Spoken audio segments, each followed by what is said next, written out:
voice as well. Yeah. You thought you was special. Oh, you thought you was different. Okay, so look. This nigga do Real talk. I remember what I was gonna say. You were different. There's just different levels. Oh my gosh, why don't you hear me talking? Why are you being so mean? It's getting frustrating. Now you're mimicking me. That's what you're trying to do. Right? I'm not mimicking you. I'm saying from my perspective, you're being mean. Not cool, bro. Hey, Corey, what would you like to say? I mean, all I'm trying to say, tonight only, we got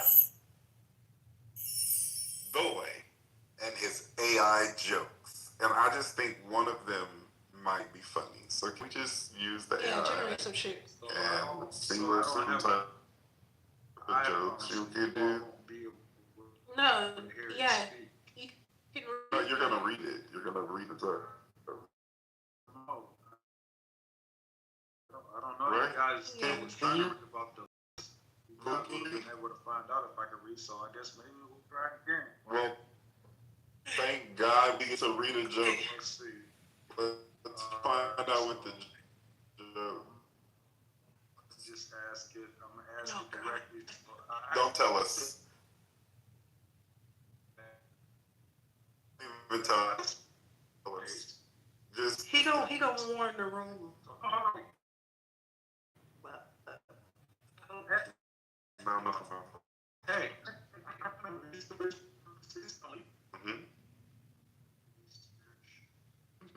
Ow. It's PURPOSE.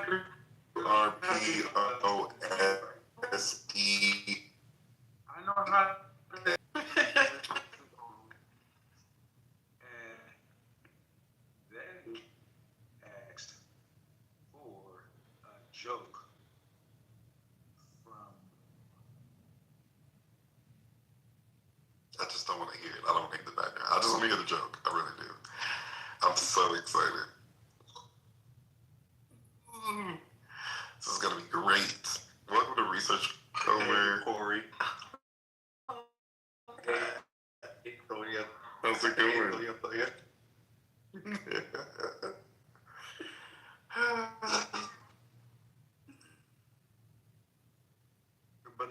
Oh, hey. Where am I? Hey, Mr. Mud.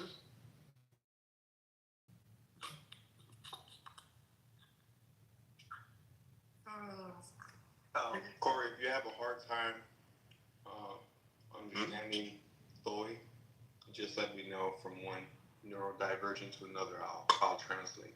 I like your neurodivergence. Yeah, yours is cool. These other ones, it's a lot. Like, yeah.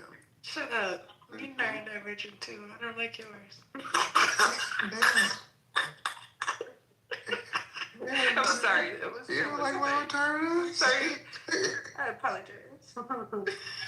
I like the slow kind. No offense, Homer. We love you, brother. You just take your time. I hope you don't take me serious. Oh my God, Rick, why would you type that in the chat and then sit your ass in that fucking goo like that?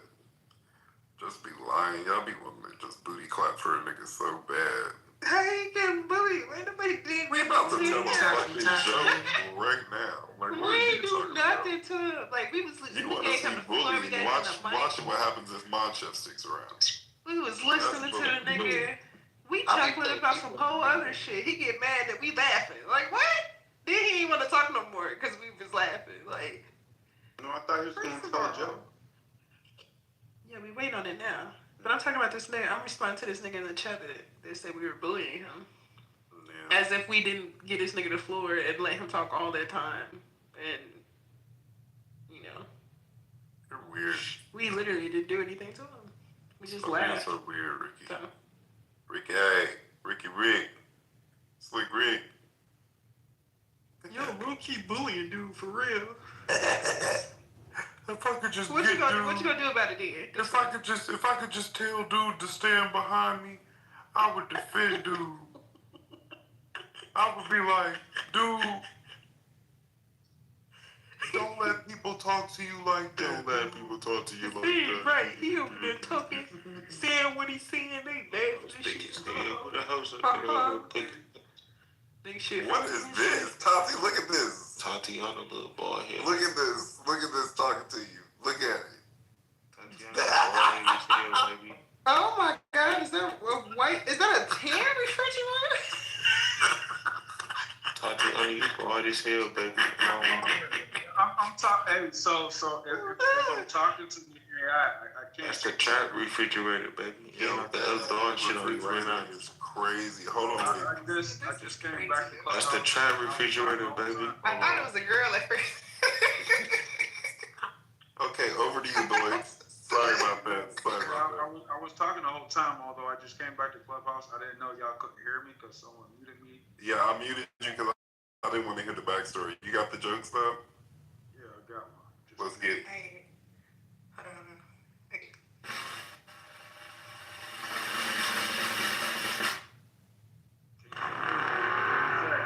Google me if you want to. King Thoy Media. Google me if you want to. I'm on all platforms. So the joke is, I told a guy I was a consultant, and he said, "Great.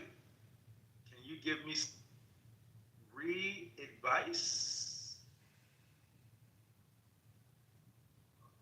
That was a joke, the whole joke? I said, sure. I said, sure. My advice is that you should probably hire a consultant who doesn't work for free.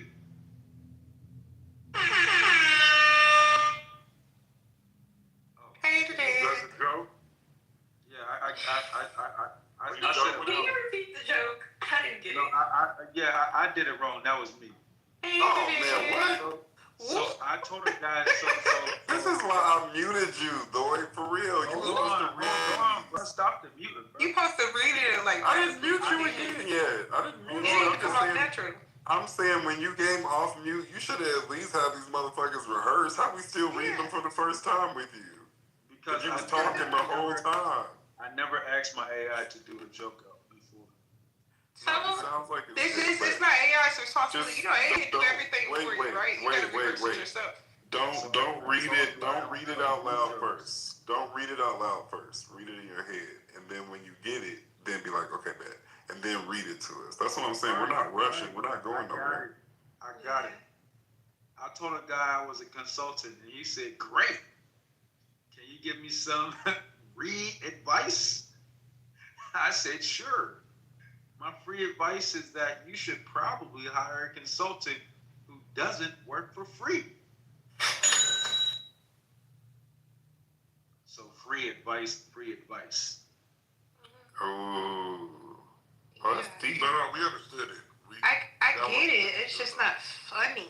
I don't know. I thought it was your delivery, but then you did it the second time, and you said you was prepared the second time. So Yeah, I heard it all the way through the second time. Yeah. For real. I'm not gonna lie. I heard it both times. I hated it. Listen, I ain't gonna lie. I wasn't gonna come on Clubhouse today. I appreciate this moment because I do need to learn how to just relax a little bit more. Although my brain is always on go mode, it's always researching. And who do you have to thank for it, Thoy? And landscaping. Tell him who did it. Hold on. I don't want to wait. Give me my fucking hours. I thank research purposes only, and I thank Corey for saying, "Hey," because Corey, I'm about to be like you. I'm about to look. Everybody want validation, although you don't reciprocate. Yeah, damn, that shit. God damn, can I let you? I don't overtalk people, man. Come on, finish up. You good? So I was just supposed to interrupt you and just start giving you validation all of a sudden. So I was just gonna stop you. You good? Hey, bro, so I sold Kirby vacuum cleaners for 11 years straight. So I know all about it. So, is this a joke or? Is this a joke? No, that's dead serious. I sold Kirby vacuums. Oh, what a joke said. You've been serious too long. We're supposed to be joking. Well, I'm not good at jokes. Yes, you tonight. Stop saying that. Stop talking about yourself in a negative light. You're not gonna be able to do it with that mindset. Yeah. Say you can tell a joke. So Say I'm funny. Say you funny. Listen, so what happened? You won't have to tell jokes, and then I'll be choreographing in my head to do original jokes. Really, jokes aren't that hard. No, And if it's that deep for you, you just, I don't know. You ain't got it. I feel like I feel like there's like stand-up comedy jokes, like jokes that you have up your sleeve, and then there's just like being funny in a moment. Yeah. Maybe he's just funny in the moment. Okay, wait. How about we play a game? Let's play a game. I'm gonna lend you some funny. So I'm gonna start the joke, and you're gonna fill in the blanks. Okay? I'm gonna lend you some. Here we go. So I'm gonna you just gotta go with me. Trust me, and I got you. Here we go.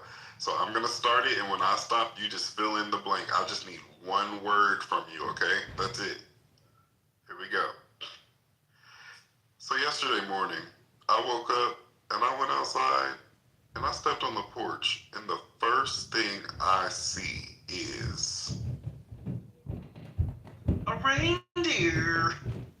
And when I tell you that I got up on top of that reindeer and I rode his ass all the way up the street, and we didn't stop until we saw a acorn. Yeah, you're not good at this. Just, a corn, yes, nigga. We ain't stopped until we saw a corn nigga trying to tell jokes clean boy. Alright, I've been told I'm corny all the time, and we still love you, bro. We still love you. Acorn.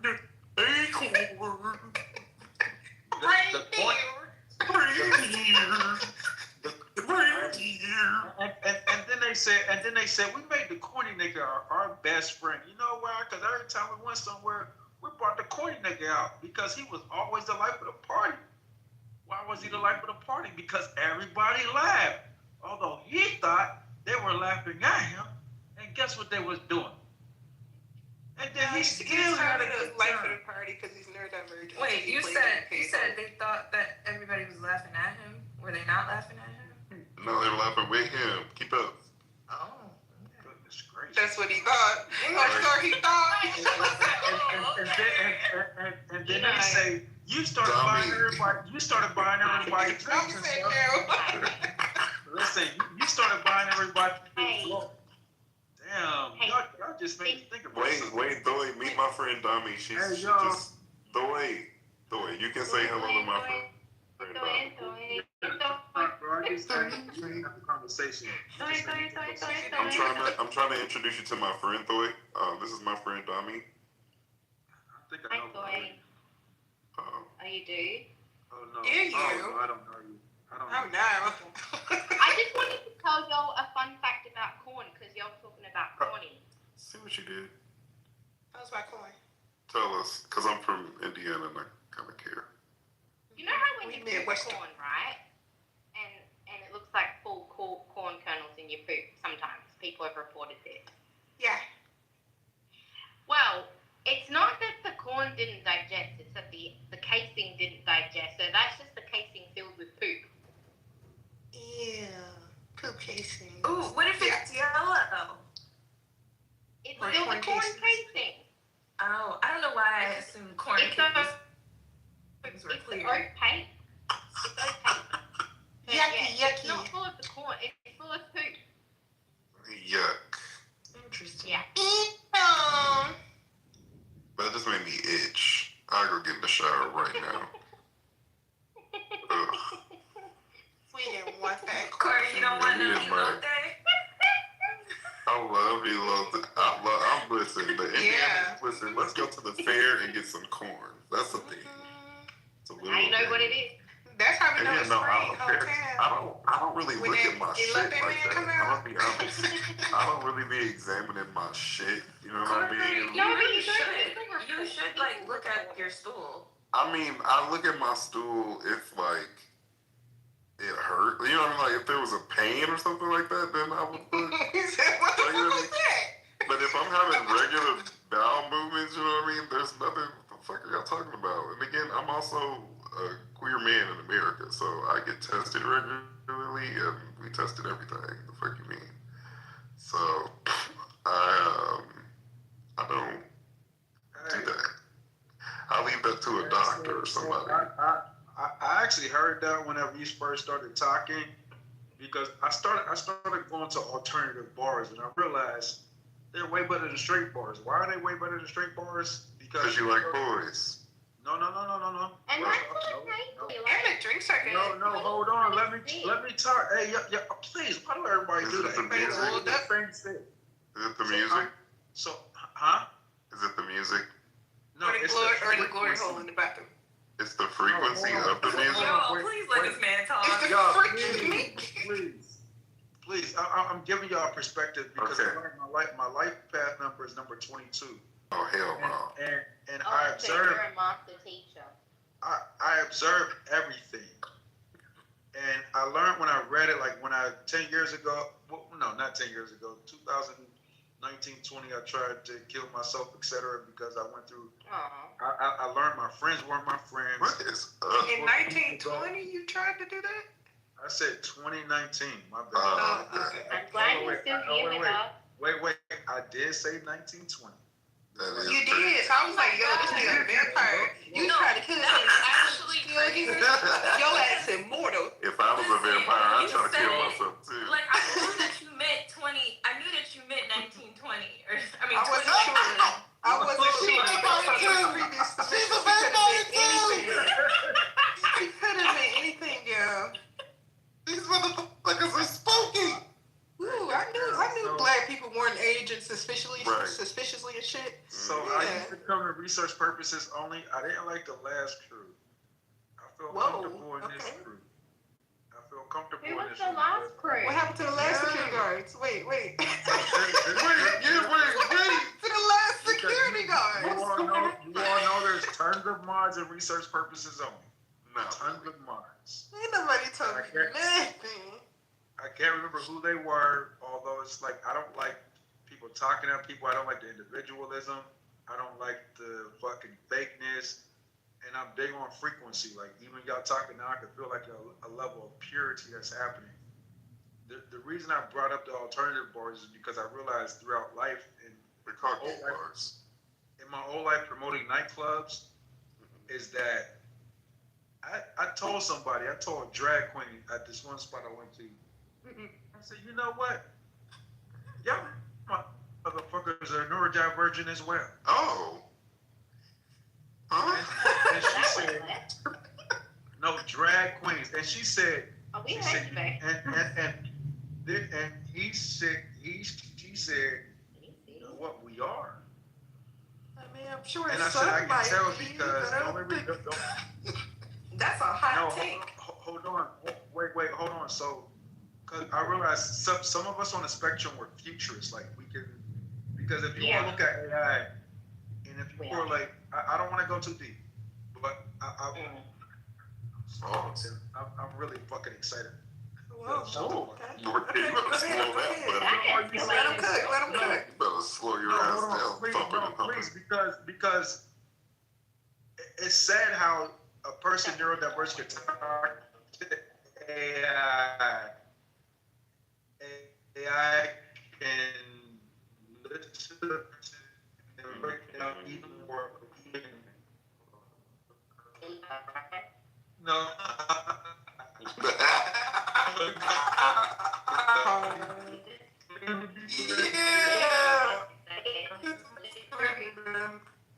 That's your problem. No. You ain't got enough of drink some more. Drink some more. And you know what's crazy?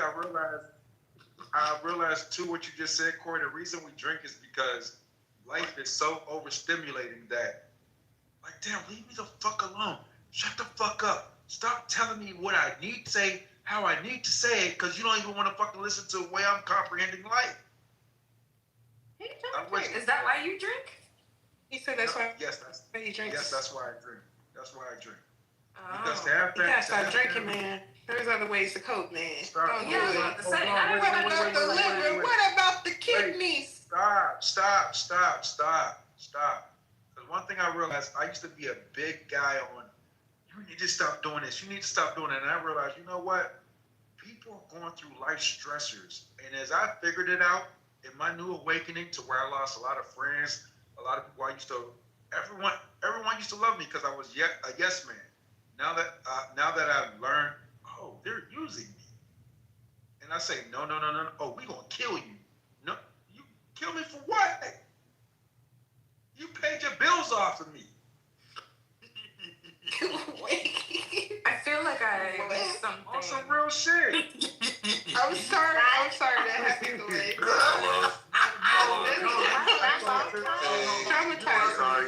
You don't have to be sorry. You don't have to be sorry. Like I'm just excited right now. Hold on, wait, I'm from a level of being happy.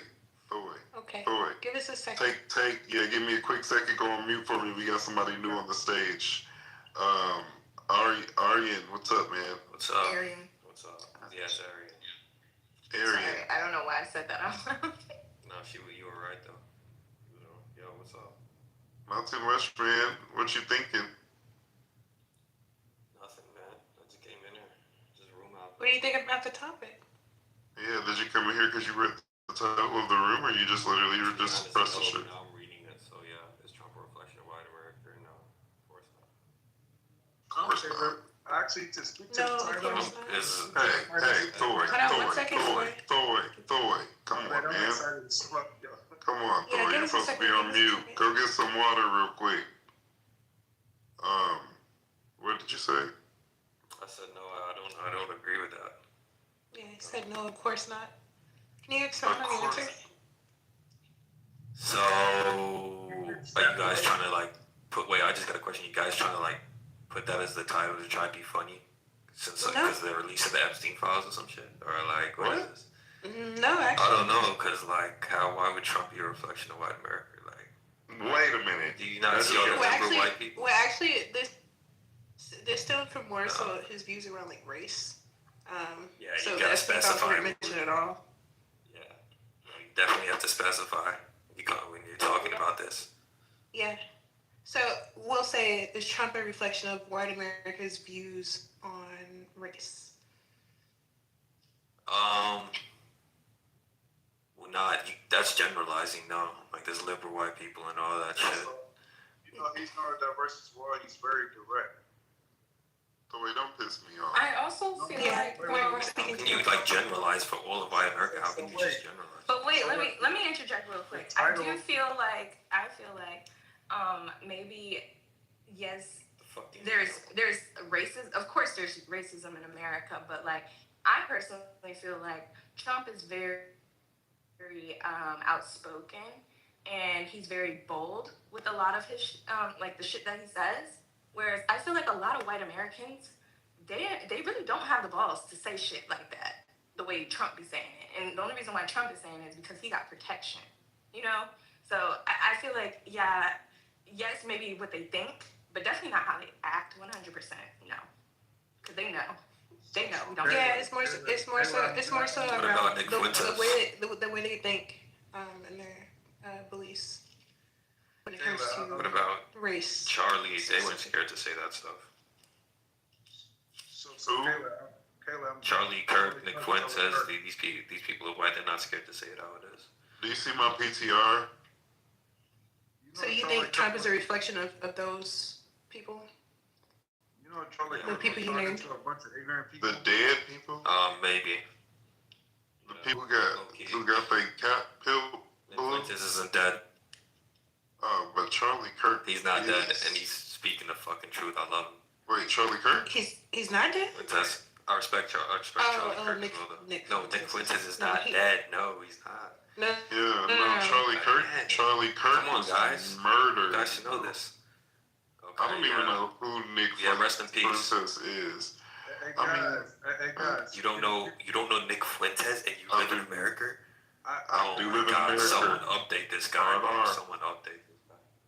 I do live in America. Okay, you know Candace Owens though, don't you? I don't know that bitch, but I do know of her. Oh. Whoa. Wow. She's actually Candace is more famous. What Candace is more famous? How in the hell?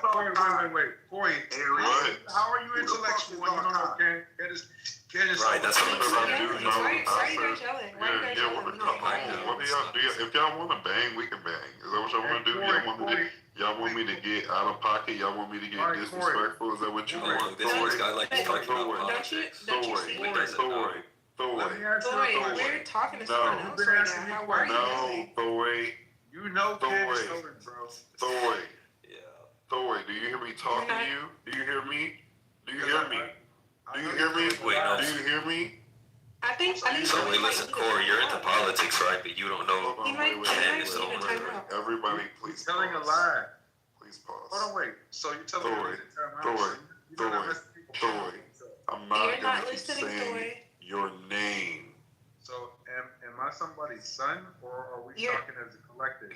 We're not talking as a collective. You We're can't moderating talk a room over and you're a people while they're guest already here. talking. So when we give you the floor to fucking talk and tell us everything and give you ample time to speak, even let you use your AI to tell us jokes,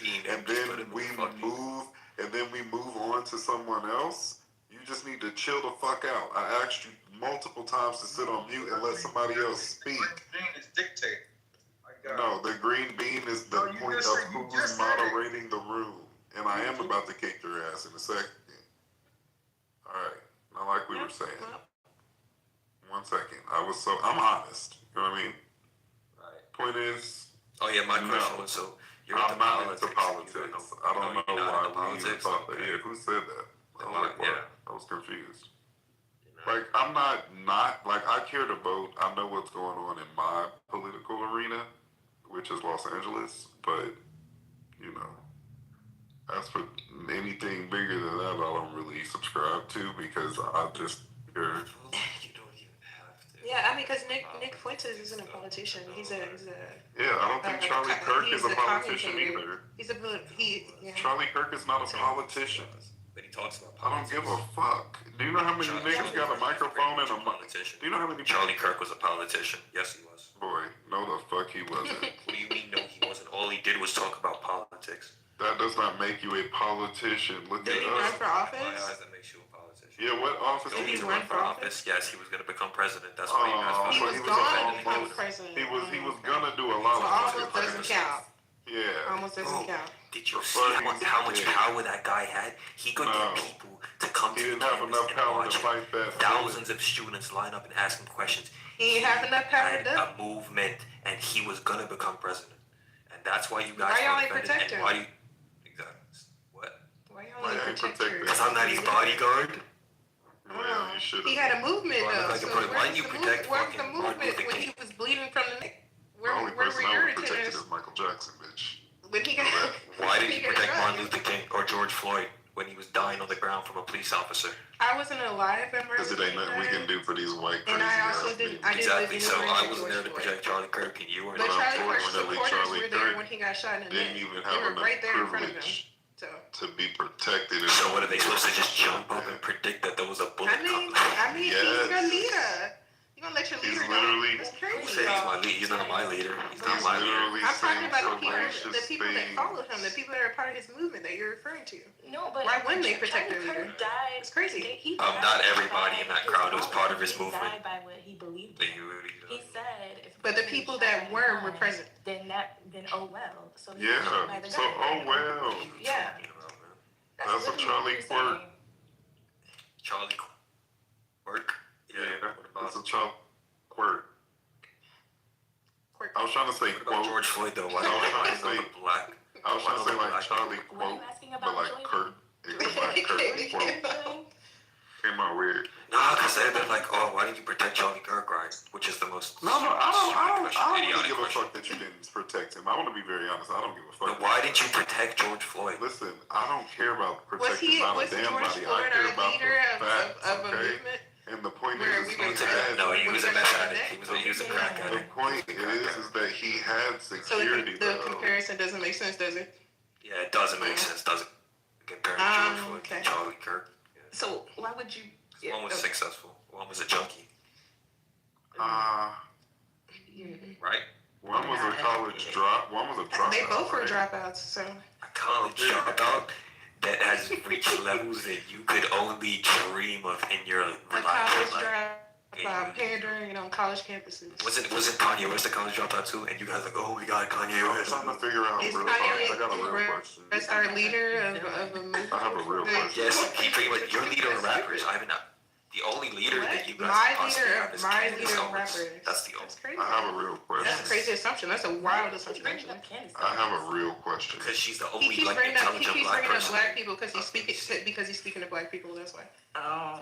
I have a real question. Yeah, if you notice, he's only mentioned black people. And you notice you've only mentioned white people towards me. I have a real question. I've only responded to the people that you mentioned. You None of us brought mentioned up Charlie Kirk Kirk, or Nick literally. Fuentes or any of these other people or George Floyd or MLK for that matter. All these people, all these names were entered into the conversation by you. The only name that we actually inquired about was Trump, which was the topic. So. Right. Okay. So are you gonna apologize? My answer is no. My answer is no. I don't think. Hold on, wait. No. There's a liberals. There's Yeah, Republicans. no. How could he be a reflection? Are you gonna apologize for what you just did, sir? I didn't think you was in What? I'm sorry if you were offended, bro. I'm sorry. No, I'm not offended. No, I'm saying, are you gonna apologize? My deepest Hold on, like, wait. Can I be clear about what I think you should apologize for? Because it definitely ain't because I'm offended. You can never offend me. Look at me. The point is, you just got up on this fucking stage and literally made a fool of yourself. Like, you introduced all those fucking names and then tried to tell us that we introduced the names and then had to go ahead and backtrack on that. Yes, you did. I never said you guys introduced them. What? Bro, if you don't want to say it, if you don't want to apologize. The replays are on, honey. Yeah, just take your time out. Yeah, it's Just alright, keep it bro. up. Timestamp this shit. I think you underestimated the blacks once Yeah, again. whoopsie. That's unfortunate, Pookie. All that lack of access to education, and you still get out with it. That's crazy. Where are you from? Where are you Access from? that you guys don't have the same. Where are you That's from? sad. Where are you Oh, from? you know what's so sad that you Sad still man. acting like Steve's a face. Arian. Yeah, I'm from New York. It doesn't matter where you're from. I'm done. Now you're from the goop. You stupid. Hello and good evening, black Hey, people. Kalima. Hello. These poor people are crazy. What happens Bro, to he was having a good time with that one, huh, man? Did you hear the whole thing? Nigga on stage. I heard the pop. My question is, why was his mouth so close to the And microphone? he was sucking the mic. I heard the That's what poverty I in his said. You voice. sound like a super villain. Like, what the hell? Wait, you say what, Reverend? I heard the poverty in his voice. I'm fucking dead. Yeah, it was bad. Poor fella. Poor fella is wild. Cause they crazy, man. They just being here, just being crazy. Like, and they can't even apologize. You ain't even got the accountability to just be like, yeah, man, I fucked up. Okay? Like, I just don't like that. That's what I don't like about people in Clubhouse. What's gonna happen if you just did that? You're just like, yeah, I fucked up. Damn, that's crazy. My bad. People got too much pride to believe that they're wrong, and much less admit it to other people. Especially Like, you're on a replay. Wrong. On a Quiet. recorded. Like, shut up. Like, give it up. Give the goose up, all right? Damn. I want to know what he does for a living. There he is. No, right in the Underestimate the blacks. Yeah, right in the chat. What he does for a living, bro. What does he do for a living? He said commercial law. Okay. Oh, that's right. Unbelievable. He rich. He got a lot of money. Which law school did you go to? He lives in New York. He did not sit for the New York bar. That's cap. Yeah, that was New York. Yeah. With that logic and that weak ass backtrack, come on now. Yeah, Let's figure it out. because Tatiana from the ghetto Section 8's gonna tell me what I did. Wait. You're gonna tell me what Are I you did. assuming where I'm from? The Section 8 Are you baby's assuming gonna where I'm tell me from what I because I'm did. black? Which law Are you school? assuming where I'm from because Wait. because I'm We black? wanna talk, but we want you to take that microphone out of your mouth because there's no need for that. Okay, we hear you. If you need to feel that heard to where you're glazing your mic, this probably isn't the stage for you. You Arian, okay? But come on, man.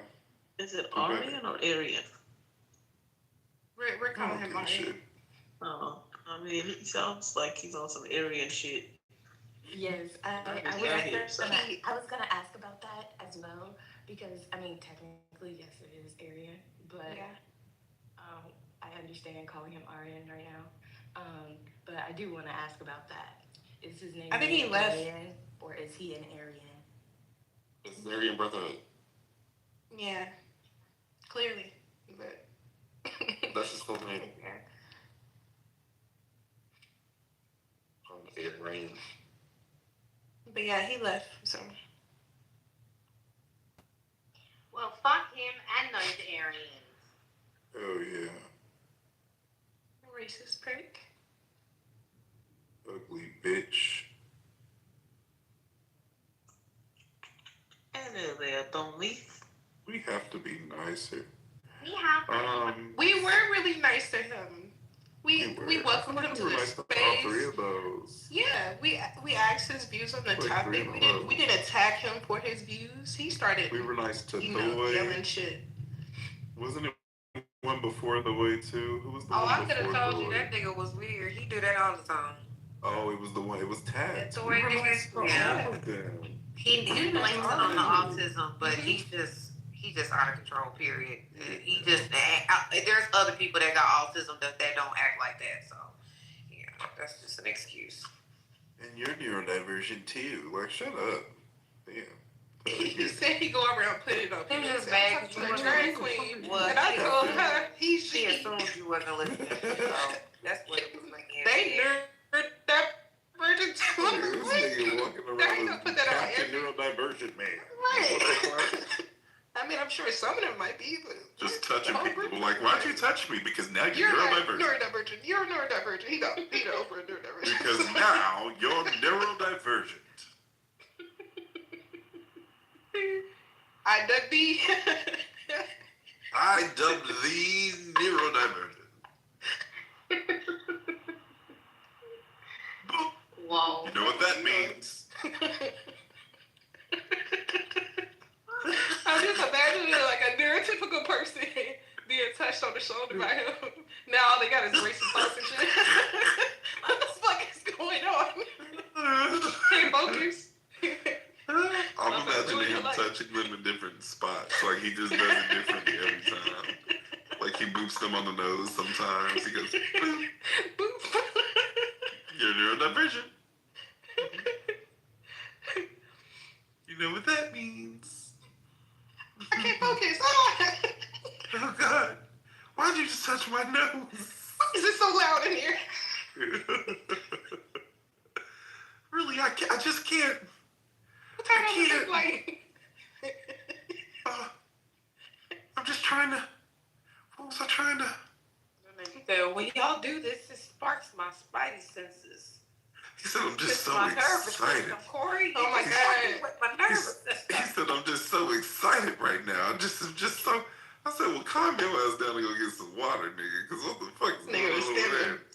Please. Yo, imagine him booping the social lane. For our whole career, bro. No, wait. You know what his weakness is? You know what his weakness is, though? You know what his weakness is he boops somebody and they boop him back immediately. Like, oh, his whole motherfucking brain to break. Like, you weren't, You want supposed to do it back?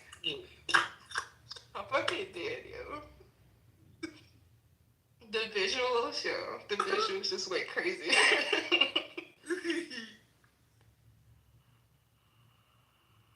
That'd be y'all problem. Y'all ain't got no imagination no more. Creative. Yeah. No fucking whimsy or nothing left. Get some whimsy, bitch. Boring, bitch. Boring, yeah. You need that on a t-shirt. Get some whimsy, bitch. Get some whimsy, bitch. Yeah, sell them. I wear it. You need some whimsy, hoe. The shirt must be pink. I was thinking green. I'm more for green. I like a forest green. I'm extra black, so I feel like we should add more words. The letters and the wording and such in pink. Get you some whimsy, bitch. Get you some whimsy, bitch. But I want it to look like a word search. Glittery pink. Like, I want the letters to be spaced out like a word search, but it just says, get you some whimsy, bitch. It's actually lit. Mm. Because that's whimsical to be doing somebody's word search on their fucking shirt. Mm-hmm. Aw. But you know what? The people who need to see the message, they might miss it because they're not whimsy enough to search for it. You know what else? Y'all know what else is whimsy? Lame ass bitch. I saw somebody with a wand with a star on it, and they can you can like put your credit card in there, so you can just tap your star wand on the thing to pay for your stuff. Oh, for Apple Pay. That's so cute. That is cute. I want one. But I don't trust it because my daughter might still do it. She be tapping shit everywhere. Tap that. How about she was a fairy? Girl. Get my goddamn wand back. Yeah. Yeah. Get my stuff.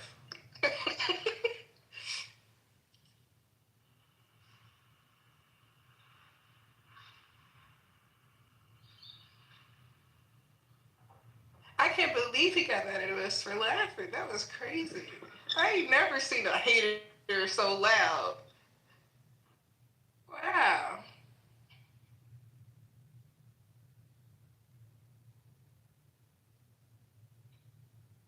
He said, since y'all wouldn't laugh, I'm just not gonna say anything no more. What?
A care or a hair?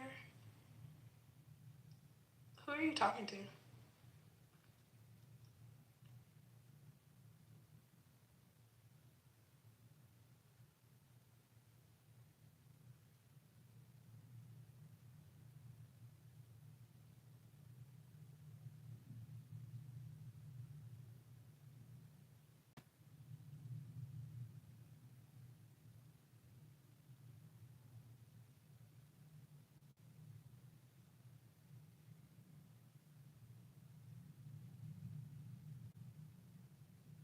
Who is he talking to? Listener, do you have an idea?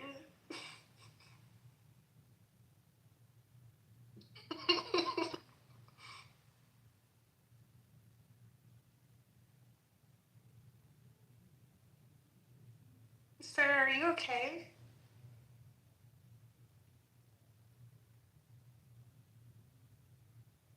I was on something that said, there's been a lot of people coming in here lately and they tried to kill themselves. Mm-hmm. What the fuck is that?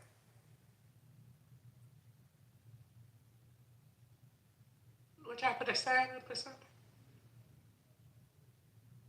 Threw out some rope.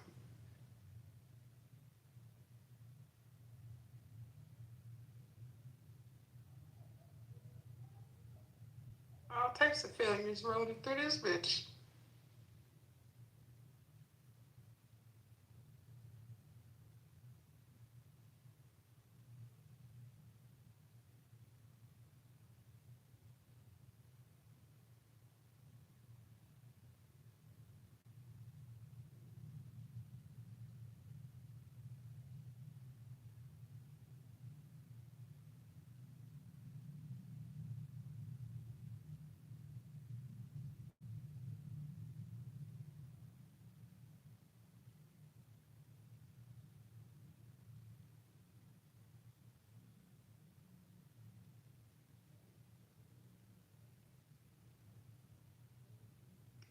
Who's a label?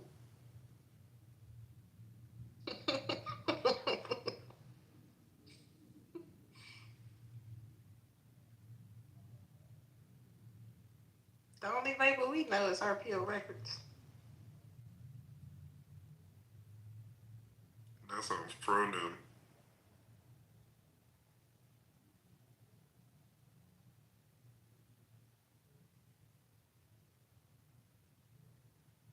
He the nigga police. He said you can't say nigga unless you explain what nigga mean.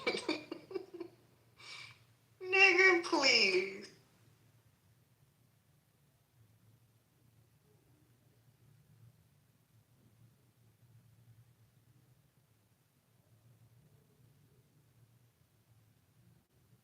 You know what? I'm tired of your shit too. Sick and tired.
Y'all hear me?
Everybody sleep. I'm not here. So Fro's here. Me either. Tatiana's here. Who else is in here? Clinton Lee, are you here or you not here? Kalima is not here. All right, take a roll call. Kalima is definitely here. Oh, Kalima, I'm in here. Hey, Grandma. Just because I'm here doesn't mean I want to talk to you. I said hi to Fro. I'm waiting on her response. Please hold my Fro response because I know she came off mic, but I ain't heard her yet. Yes, ma'am. Sorry. And we no disrespect to you, Miss Kalima. Hey, sister. I understand that sometimes you don't know when to shut up. What's up, Artemis? Okay. People be on weird shit. You know what it is. They put like 5 hours in between their behaviors, and they think people want. I mean, oh, why you so far from your phone, girl? What you up to? Oh, I'm so sorry. I was getting ready to go to bed, making my bed, because I ain't been home. No, you just got back from the con? I got back yesterday and fell out on the couch. That's how you know you had a successful con event. Right. That's fast. She probably didn't take off her. She probably didn't take off her socks or nothing. Man, I ordered a pound of steamed shrimp yesterday. Came home, ate like 4 of them, went to sleep. Oh yeah. The itis got you, girl. The itis got you. See, this is why I shouldn't be up this late, but I've had a real good. I've slept like at least like 4 hours today.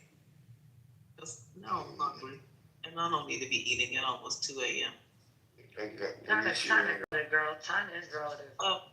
Bro, before you go to bed, somebody gotta mod me, because this man Daryl about to fall asleep in the next 30 minutes and be snoring in everybody's ear. So I gotta be able to mute him. Thank you, ma'am. I already know how it's about to happen. Not a problem. Hey, Kalima, I got something for you though.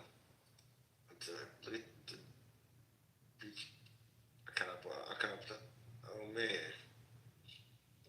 I got me a catfish basket the other day. The only thing I eat from the water is salmon. I don't like nothing else. Okay, well, they got a number of different things there. They got pork chop sandwiches.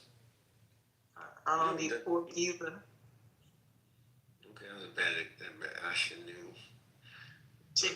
Chicken, beef, turkey, deer. Have you been at, when last you been at WBS? Where are you from exactly? I live in Houston. Oh, so you never was from Dallas? No, I'm not from Dallas. My most recent ex-girlfriend lived there. She's back in Florida, back home in Florida right now. But she lived in Dallas, so I would go there like once a month for maybe like 4 months or so. I was going there.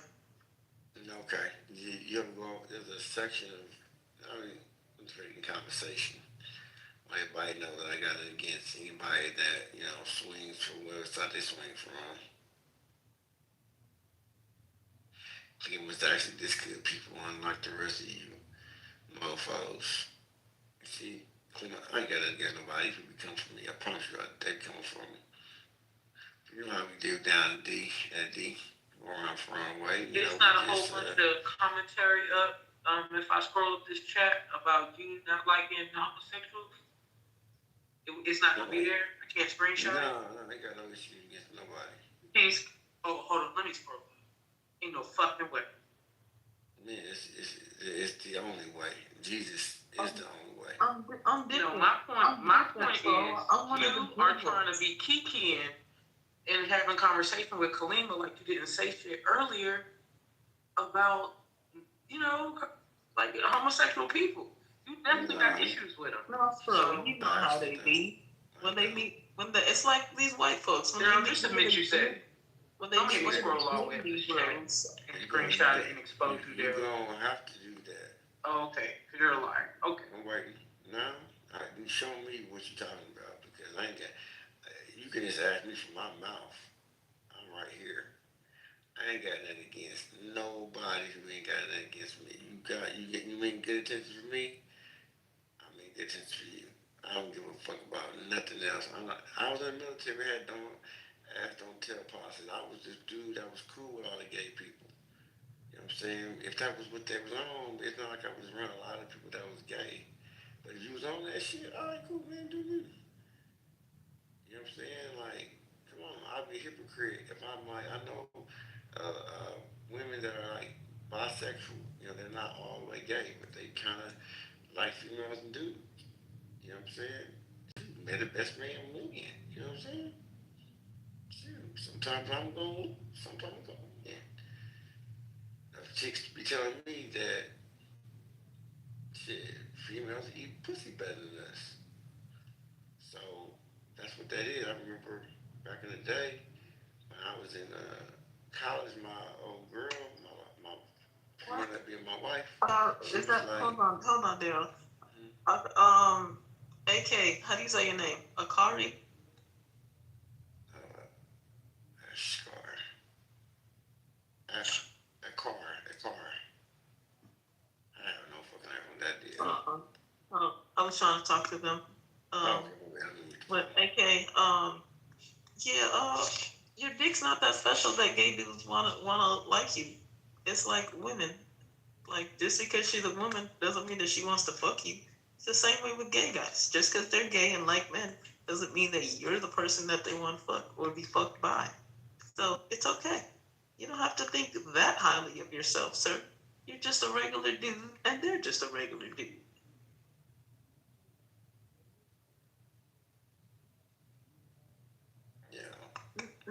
You're absolutely right, Akari. I don't get it. Yo, hold on. You're absolutely right, Akari. I don't understand it. Because men objectify all women. But I don't feel like, and that's why y'all be afraid of other men that are gay. Because y'all believe that they are objectifying and sexualizing you in the same way that you objectify and sexualize most women that you come in contact with. But it's okay. Most of these niggas don't like y'all like that. It's okay to be around gay dudes, man. Expand your horizons. You might find someone interesting out there just because he happens to be gay. You hear me? I can hear you now. Awesome. Okay, so what's the point of them introducing themselves as gay if they're sitting in a? What's the point of them introducing themselves as gay? Is that how people do it? Do they say, "Hey, my name is Jack and I'm gay"? Is that what happens? You say objectifying like woman. No, I don't objectify woman nor man, right? But then, what's the point for them to introduce themselves as gay or do gay things and try to be like, what's the point? Just like a normal human being and take whatever you have, take it to your bedroom and enjoy yourself with your body. But Steve, who cares about point. This is the point of Karen. Hold on. So again, my question is: do people just say, "Hey, my name is Jack and I'm gay"? Is that how it happens? Because that's what to me, that's how I'm interpreting what you're saying. Oh, but sometimes with the ways, like rolling the eyes and all shit like that, it's disgusting to men like that's are not gay. It's so disgusting if a gay man does that. You know what I mean? It's rolling your eyes. I'm saying it, but it's disgusting to me. At least it's disgusting to me. So a man, I'll be like, hey, I'll just let them know, hey, I'm not gay. Or I just make sure they know. They do crazy shit. Yeah. What do you mean? Like, I mean, literally, a man rolling his eyes is disgusting to you? I don't understand what that has to do with his with anyone's rolling eyes has to do with anyone's sexuality. Well, if someone has a crush on whatever, I'll let them know. I'll be like, hey, I'll let them know, So I don't like those kind of behaviors and attitude around me. That's what I'm saying. There is no reason for those behaviors. Just take it with your gay partner, take it to your bedroom, or take it to the gay club, whatever. What behaviors are you talking about, sir? Rolling his eyes? That makes him gay? Okay, what behaviors? I don't know. Like, I can't explain it to you. You're not a man, so you don't know, like, okay, women's, they have that feminine thing in them, you know, like the man, and then you feel that it completes you. You have that, you have a different type of energy. Women have a different type of energy, right? And then a man trying to be like acting that thing is just, I don't know how to explain it to you. So basically, what you're saying is so much deep conversations. I don't know if you're ready for this, because this could take hours. Obviously, I am. I'm trying to understand why you think that gay men's energy is like. I'm asking here. Do you think that gay men's energy is like confusing? What's energy, first of all? I'm just quoting what you said. You said, okay, and then you said that. Hold on. If you stop talking, then I can ask you questions for you to be able to clarify. So you said that women have a certain like feminine energy and it completes you or whatever, and you don't like when gay dudes do the same thing. So my question is, do gay guys that have feminine energy cannot do the same thing? You didn't understand me. You have a total wrong. The gay dudes are never able to have the same thing. That's why I asked you if you could explain the feminine energy to me. Explain feminine energy. Maybe you don't even know what feminine energy is. Are you a female? I mean, I don't know what you are. I don't even know. I am definitely a woman, but again, you are the feminine energy. Feminine energy. I am just asking you for clarification and asking. So, you just mentioned something about women having feminine energy and you like that and blah blah blah. So, what my question is when a gay man has quote unquote feminine energy, does that confuse you? Is that why you don't like to be around them? Well, it don't confuse me. Hold on, Dale. Hold on. I'm asking authority. Since he's the one that brought it up, I'm trying to gain clarity on insight. I have not, like I said, I have nothing against their rights and whatever they do. I just said as my point of view, because you made this person ashamed of, he said something about he likes or he doesn't like. It's a personal choice if I like or if I don't like. Basically, that's what I'm saying. With their rights, they have the rights or whatever, but my likes and my choice. That's my like and my choice, and that's what I was actually defending. And Akari, nobody gives a fuck what you do or don't like. The point that's why you should have stayed the fuck about the business that I was having. So what I was saying was, it would make no sense for Daryl attempt to try to pretend to be cordial with Kalima when he has said negative things about homosexuals. So that was the point. We don't give a fuck, you individuals, like gay people, straight people, or if your fucking daddy liked you. We sincerely don't give a damn. I don't know why you jumped inside of that. Daryl is free to not like whoever, but it doesn't make sense for Daryl to have bad things to say about any gay man or woman. Then when he sees someone that is a gay man or woman, then he wants to have conversation with them. He could shut the fuck up if his stance is going to be to dislike them. That was the point, Akari. And here you are standing in the middle of the fucking street, and I'm about to come down that bitch with an 18-wheeler and look at me all over my fucking windshield. Sit the hell down. Damn, Rob, you got the way ass car. Let me, if you don't mind, I'll pick it back. Hey, thank you for triumphing, brother out, man. I appreciate it, man. Heterosexual male to heterosexual male, I feel your pain. But I must be honest, bro, you and I do not agree on everything. Particularly the fact that I ain't got nothing against gay people. That's the only thing, Fro, you're wrong. You see, you can't tell me how I feel because I believe what I believe, irregardless of what you think. And what it is what you fail to realize, and this is the part where you try to, what I call play in my face, it be a particular person. I don't know who that person is, but whatever you heard me say, I'm talking to a person. Like earlier, I was talking to you. You know what I'm saying? I might be talking to Clem. Yeah. I got you. Yeah, don't say stupid ass shit about me. I don't dislike heterosexual men because I have conversations with gay men.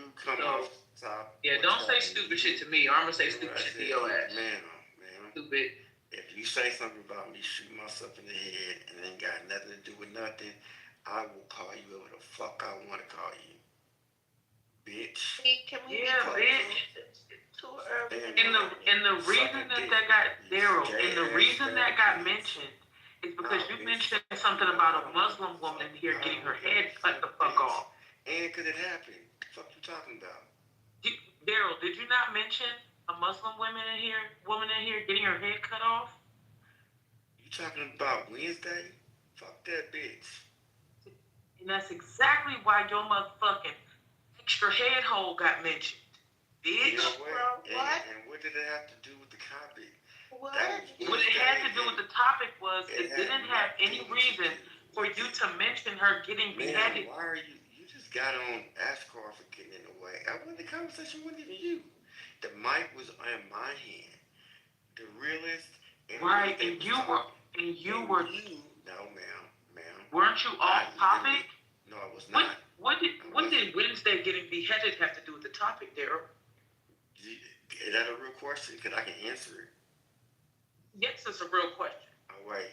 How much time do I have to answer it? And can you mute the mic when I do respond? You got about 5 fucking seconds. That ain't enough time.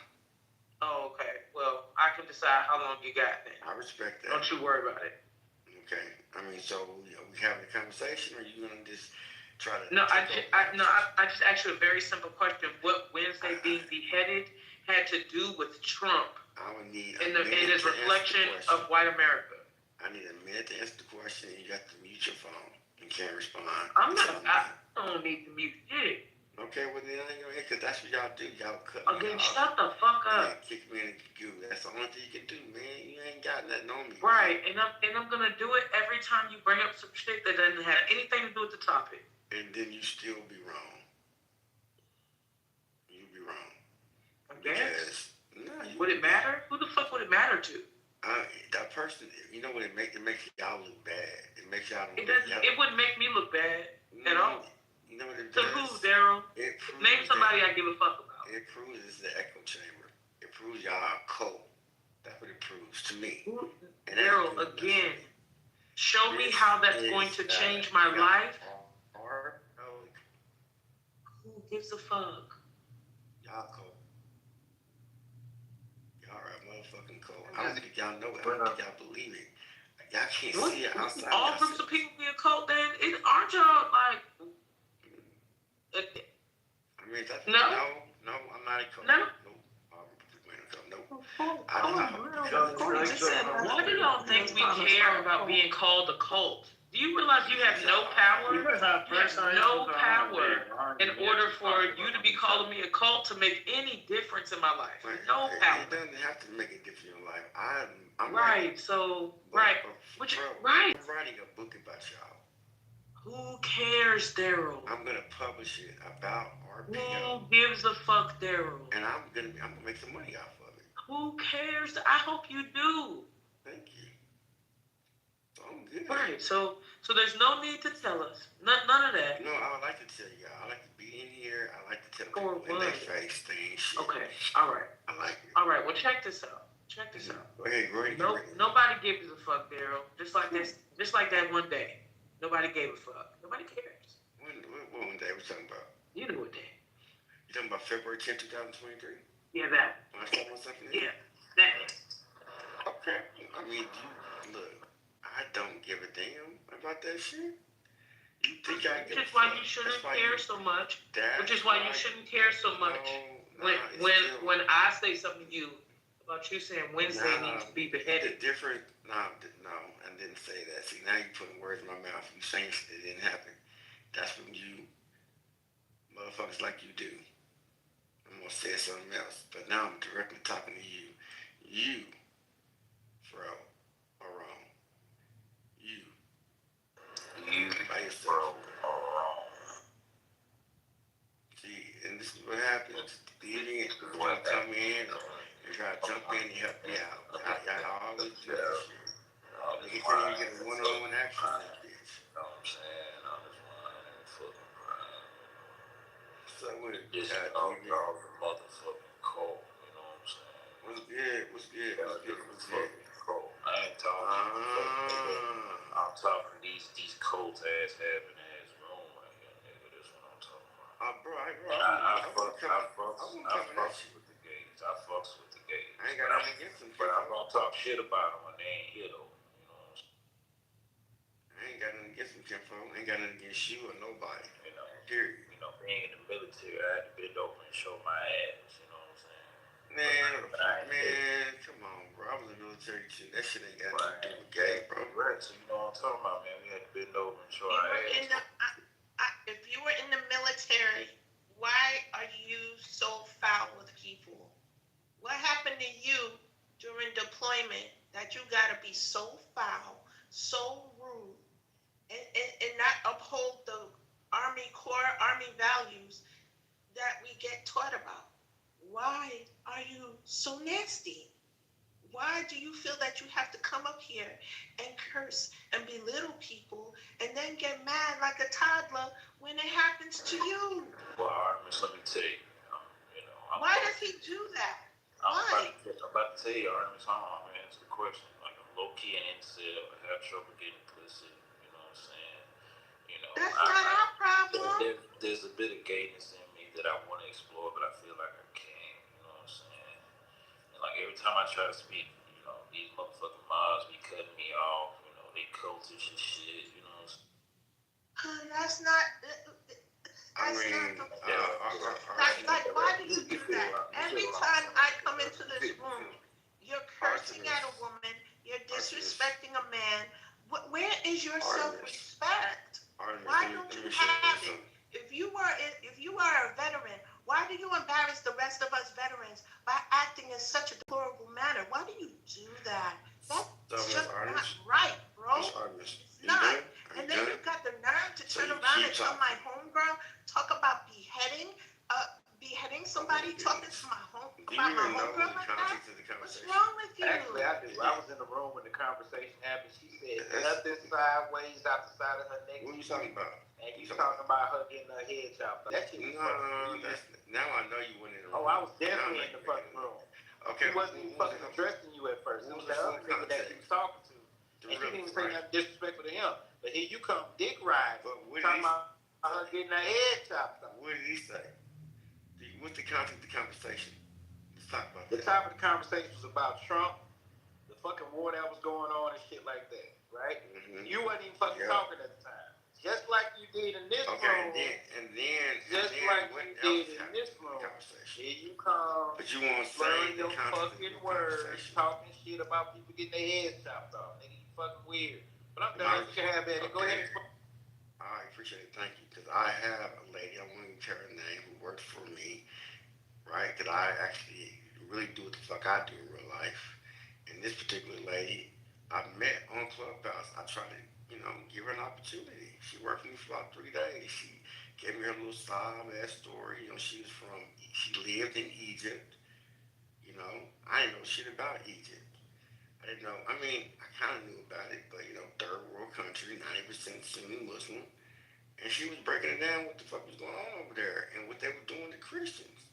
I can literally go to my WhatsApp, my nigga, and show you every fucking thing I'm talking about. I ain't making up a goddamn thing. Hold on, man. I'm talking to this guy. And this is what they was telling me. They are killing Christians over there. They do not have the same rights as we have here in the United States. All right, so put that into context. And then I said, over there, she would get her head cut off. And what the realist was saying, lady, you talking all that shit about the United States here in America, where we practice religious freedoms, where you can believe what the fuck you want to believe. Remember, I'm not saying there's not crazy motherfucking crazy ass people out there that, blow up schools and shit like that and go to mosques and, whatever fucking they be doing on some goofy shit. I ain't talking about that. I'm talking about the fact you can do it. I'm talking about I can show you in Mozambique, which is a country in Africa, which is mostly Muslim, where they chopped off 18 heads of Christians. I can show you that, my nigga. The fuck you talking about? But It is what it is, can bro. we bring it back to the That's topic? what I'm You talking know what? You about. know what the dumbest part about? You know what the dumbest part about that is that Wednesday's not even a fucking Christian. So how would you end up in a situation telling Wednesday you're gonna get her fucking head chopped off? She ain't no real. She ain't over there. There's a lot of Nation of Islam It people over doesn't here matter if she's that over they there. do Your consider. point was her head's gonna get chopped off, and now you're telling us that it's for Christians, and she's not even a Christian. So why would you say it to her? Can I respond back? Can I respond to You can try to be smart. You can try to be smart as what you can. Right. Try really hard. I don't have to try hard. It's actually pretty easy. Oh, you do. Oh, you do, because you just told us that you were telling Wednesday that because they're chopping heads off of Christians, and Wednesday isn't even a Christian. But you done? They'll chop her head off because she's not a real. You know what? Actually, yes, I am done. I'm gonna ignore you from here on out and let you socially die and watch everybody else do the same thing. And you're not gonna have anyone to talk to. It's gonna be hilarious. All right, you ready? Thank you. Because I literally just watched it. My brother-in-law. He was showing me this video. It was somewhere in some Muslim country that what they call it, a little Habib, whatever the hell they be wearing. This lady wore board clothes, and they beat the fuck out this lady. She was Muslim. Embarrassed her, did public humiliation. It was a bunch of guys, and they would just pop, pop, pop with the little. They had a little switch that had that extended out. That's like 4 or 5, like a little slash. This like that shit that boy Deviant would use for his DNM, whatever the fuck he be on, something like that. And they was whooping this Muslim woman. She was crying, begging, they hitting all in the face. They're just laughing at her. Pop, pop, pop, pop, pop, pop. I mean, this shit made me cry. That's the type of shit they do over there in that country. That makes you cry, right? That makes you shit's cry. Why Stop do you it. have that same type of behavior with the women in this room? Why are you so mean and nasty? You're not. You are. Every word that's come out of your mouth since I've heard you has been curses, has been disrespectful to women, has been disrespectful to men. What type of non-commissioned officer were you? You know what's so interesting about how this is the interesting thing about you, Artemis. I hardly come on stage, so don't try to read me. Ma'am, we can't talk at the same time. Then why don't you let somebody else talk? No. You are talking to me. So why would I let anybody else talk to me if you were having a conversation? I'm asking you why, and you still haven't answered me yet. I'm not yelling. I'm not being nasty. I'm not using foul language. I am asking you, as one veteran to another, why do you disrespect other people when you call yourself serving the country and protecting these very people that's on stage? And then you come here with mad vitriol, and you're very nasty, and you're very disrespectful. I mean, what happened to you during deployment that you got to come out your face on a voice app and be so rude and disrespectful? All right, you so like the situation, I heard you. From it. I heard you. So you can stop. So paraphrase me. What did I say? You asked the same question 3 times. Okay. Because you hadn't answered me 3 times. You asked so the same answer question me. 3 times. Answer me. So mute your phone and be quiet, and I'll answer the question. You are gonna have to shut the fuck up. Man, fuck this nigga, man. This nigga's crazy. Now I see why Pro said what she said. You can't do it. I don't give a fuck about Pro. Ridiculous. No, I'm giving you a dose of your own medicine. I would appreciate it if you would not tell this lady to shut the fuck up. I feel like you could say that much better. How am I annoying because I'm telling the truth? I'm telling the truth. Your voice, that's also true.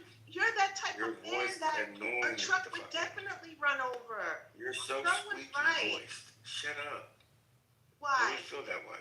Why? Because I'm telling the truth? No, because I'm telling the truth about your nasty behavior. No, and now you want to come to me because I'm a woman. You picked the right one this morning. He was starting to get on there. Anybody else want to speak? Dash, Wendy? Oh, they kicked him. So, Artemis, your voice is definitely not annoying, but I don't know what he was talking about. But now to the topic, though. Good morning, Wendy. Good morning. I think Trump speaks to the topic.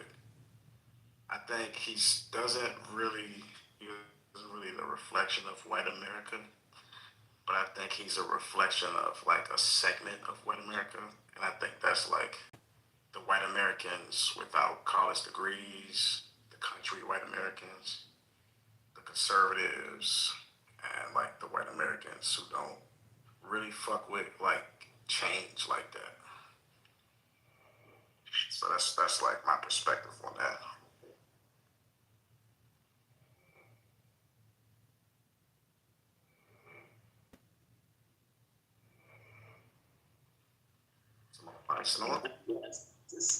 Lord, who is that? Wendy. That's crazy. That was quick. Right, she just got on stage. Right.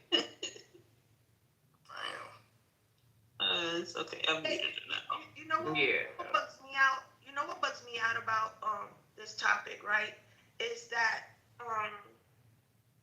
he tries so hard to be a reflection of white America that he's just fucking up. He's just messing up everything. Like, you go to war without congressional approval to try to gain favor. Man, I think that even the Klan don't like his ass in some aspects. It's like he's like a Muppet. Somebody got their hand up his ass, and they're pulling the strings. You know what I'm saying? It's just disgusting because he's an immigrant too. So I mean, he's an immigrant too. So I don't know. He can't reflect white America if he comes from immigrant stock. I'm just saying.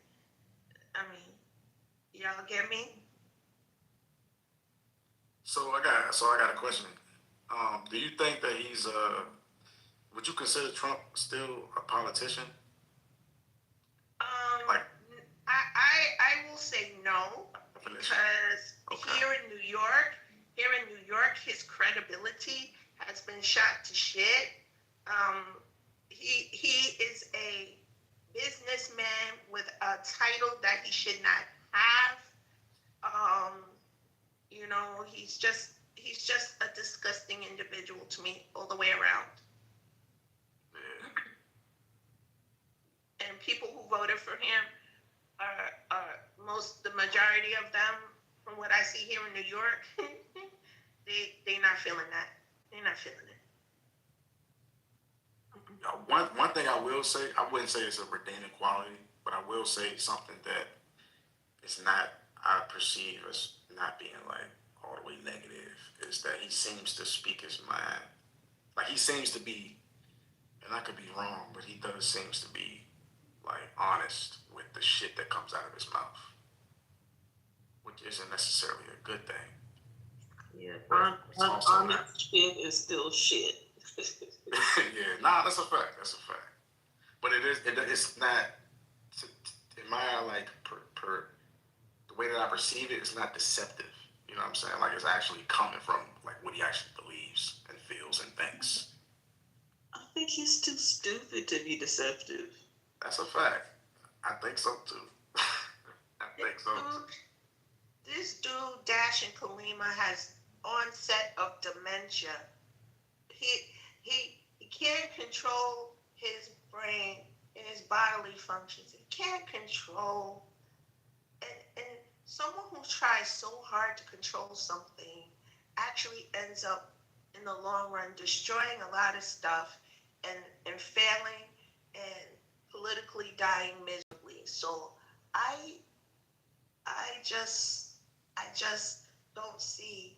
He's like that kid that sits on the sidelines after everybody's been picked for the dodgeball game, and he's wondering, why don't people pick me? No, he's a political pick me. No. Yeah. What if he's the biggest sleeper cell we got in the United States? What if, right? What if he was really planted here by somebody else? We will never know. But I don't think that he is a reflection of white America He's just a dedicated by the Republicans because they can control him and push the narrative that they want. And you know, a lot of these poor ass white people treasure their whiteness above all else. They continuously and consistently vote against their actual rights because for them, a lot of these poor ass white people, it's better for nobody to have than for other people. They would rather not have themselves than see somebody else having that doesn't look like them having shit as well. And they got that Russian mentality because I'm not the only one that's benefiting. I don't want to see you benefit. So I'm okay with not benefiting as long as you don't benefit either. Morning, Miss Cleo. Yeah, Kalima. That's crazy work, but you know, a friend and I were talking about this, and we just made it like, you know, it's like trailer park mentality. Like you want to be on the bandwagon so badly, you don't understand that the wheels have fallen off already. You know, it's just crazy. Yeah. Now, so I got another question. If we was to kind of look back at all of our previous presidents, who would you hold precedence over as far as Trump goes? Like, who would you prefer to be president based on what we had so far? Ronald Reagan. Reagan? Did you say Reagan? That wasn't Artemis that answered you, but someone did. Yeah, Bree said that, I think. Oh, Bree, you say Reagan? Why you say Reagan? Well, I was a teenager when he was still president. Shit. So you feel like he would be a better president in this day and age? Right now? And do you feel like he would be a better president because you were a teenager, Bree?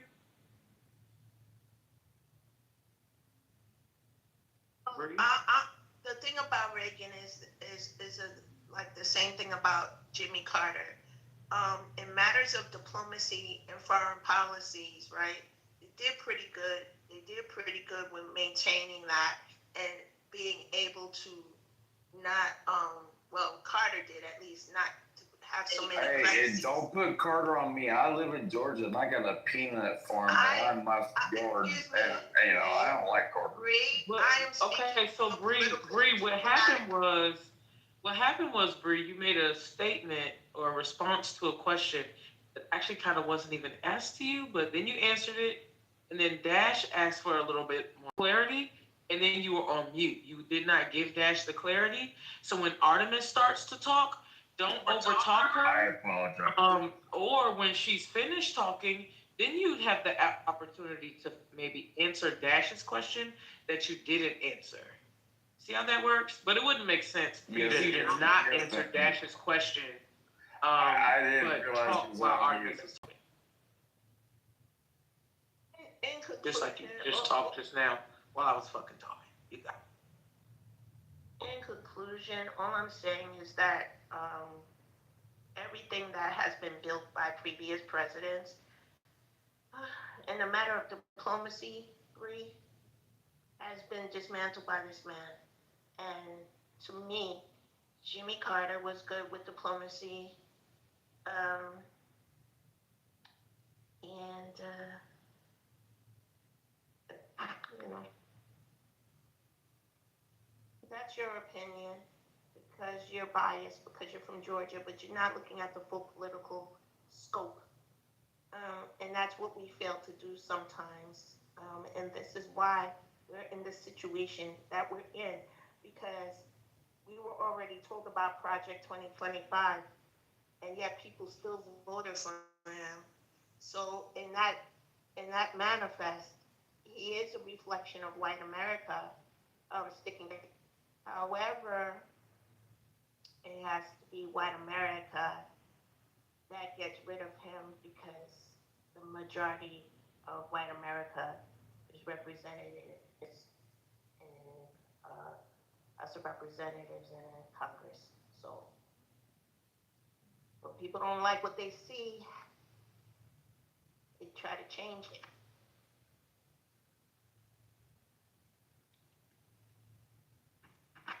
Well, when I see people trying to change it, like, you know, since America's been America since, like, you know, 1776 to now, 250 years, like, right?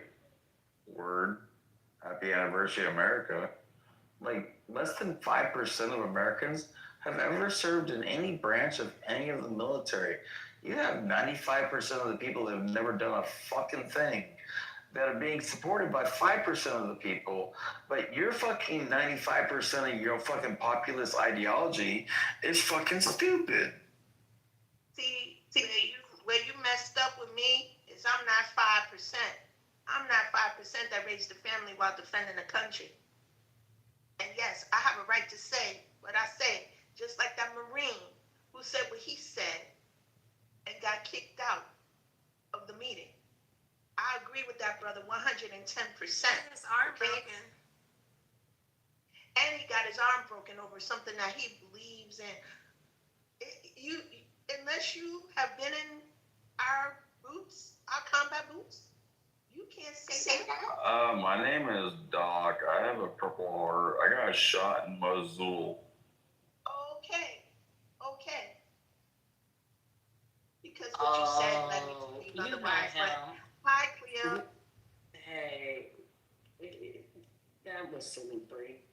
Now I know who you are. It makes so much more sense. But no longer going to waste my breath. Put a heads It up, was Cleo. various people, like, especially when it comes to the military, you got male people, penis havers, and they come and they, like, assume that women have not served. And then they say some shit about how they served and what they got for it. Like somebody's supposed to give a fuck when they didn't give a fuck to even maybe assume that the woman that they tried to talk shit about also served. They just assumed she didn't because she has a vagina. That's one of my favorite parts of watching. Dude, male veterans look like dumbasses. Dude, when I was favorite parts. Well, may I tell you, when I was in Iraq, when I was a vehicle commander, there was this female soldier. Go back to answering her name was Fireball.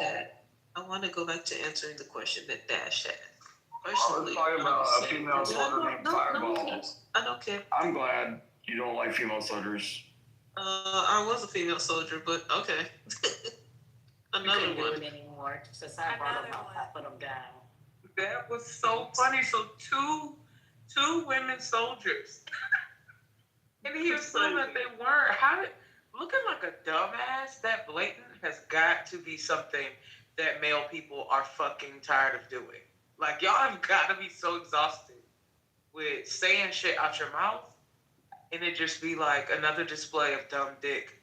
Like this shit. I gotta use that dumb dick bullshit.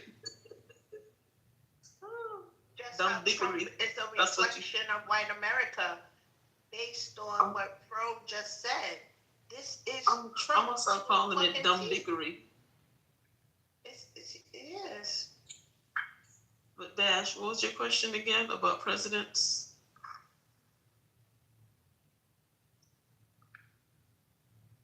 Dang, I don't even know if he's here anymore. See, y'all fucked up the conversation. God damn it. But my choice would probably be Bill Clinton because he balanced the budget. Did Obama do that too, though? Yes. He didn't I don't know if he balanced it. He might have balanced it, but Clinton actually got us into the black. Bigger thing is Obama got us out of a recession. So. Yeah, I think that's one thing that gets overlooked is that, I mean, Obama, I think he was like he had a really controversial run. You got one side saying that he didn't do shit, but then you got another side saying that he had a lot on his plate. He probably had a lot more opposition, so you know what? He probably might be the best.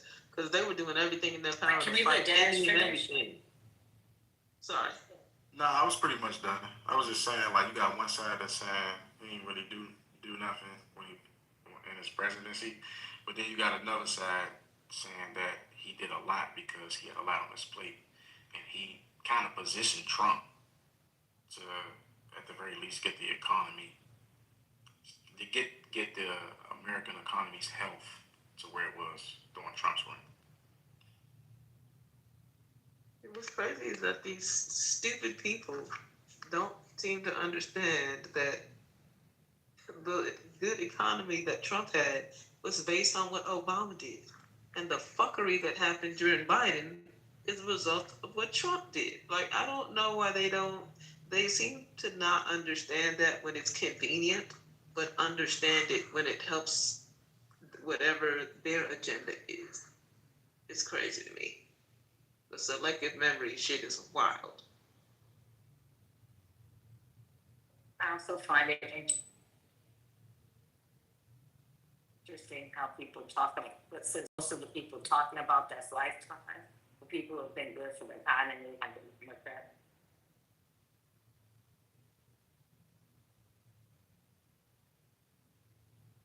As I'm sitting here listening to all of you talk, I can't help but wonder what would have happened to America had JFK lived. Some of the things that he stood for, what would America be like now? And would Trump even be in office? You know? Trump is in office because men don't like women leaders. Sorry that they do. All right, Cleo. We see it in here every day. These niggas be so upset when a woman says something, but when a man comes behind one of us and says the same damn thing, they eat it up. Sorry, Artemis, I shouldn't have cut you off in that way. I do apologize. Oh no, I don't view it as that way, Cleo. I'm just really thinking about what would have happened to this country if JFK actually lived to implement those positive policies that he was getting ready to sign into law before his assassination. And it's just very interesting to see how the good ones get destroyed and the political fuckery continues. The political fuckery continues because they like the division that it creates. The division that is created by pitting us against each other means that they can implement all the bullshit that they want to, because we're looking at each other instead of looking at them.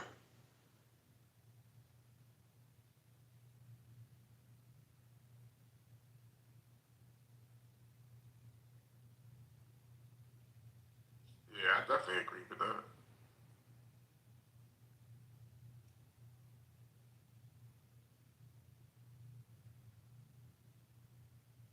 Anybody have any different thoughts about this?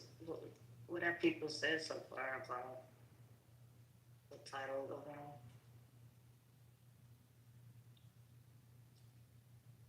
I don't know. I haven't really been. We've been on some other shit.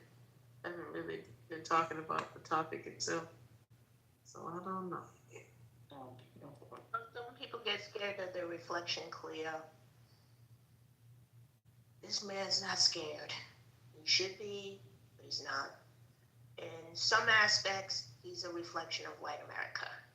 In other aspects, I don't think white America gives a fuck about him. That they just use him and throw him back to the curb from where he came from. The pork barrel constituencies have really morphed into something that's crazy and out of this world, that is no longer manageable, and it's just sad. This is why I believe that in most aspects, this man is a reflection of white America. But I'm beginning to think that he is also aggravating white America to a point that we might wake up one day to see he's been disappeared. It's probably That'd be great. I wish they. Never mind. Let me not say it while the replays are on. Well, basically, I hope they. I wouldn't be mad if they disappeared both him and the VP. But really, it doesn't even matter because they're going to push through what they want to push through, no matter who's at the head. Because they really don't know what the hell they're doing anyway. It's their underlings and the people with the big money that's doing the things that they want done. President Trump and his VP are just bodies in the positions. Faces. So I got a question. This actually prompts a question in me to ask the room.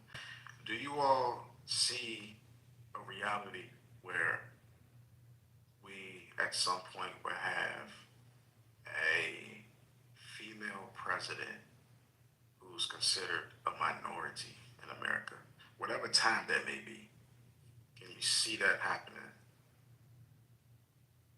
I'm going back to what Ms. Cleo said. No, men do not want women to be in leadership. Again, we see it in here every day. As soon as a woman says something, it's terrible. When a man says the same thing, then they eat it up. And don't let a woman correct a man. That's even worse. He could be wrong. We can point out every which way that he's wrong. But if a woman is the one that says it, he's mad as hell. If a man says it, he can accept it. So that's toxic femininity is what that is. You need help. What's toxic about what I just said? It's the reality that happens in here every day. You're a woman. You're not supposed to question what your husband has for you. You are a woman. This is a woman. Oh God. Because somebody got time for that corny ass trolling. Sorry, that's why I'm gonna run a campaign, and the campaign is make men funny.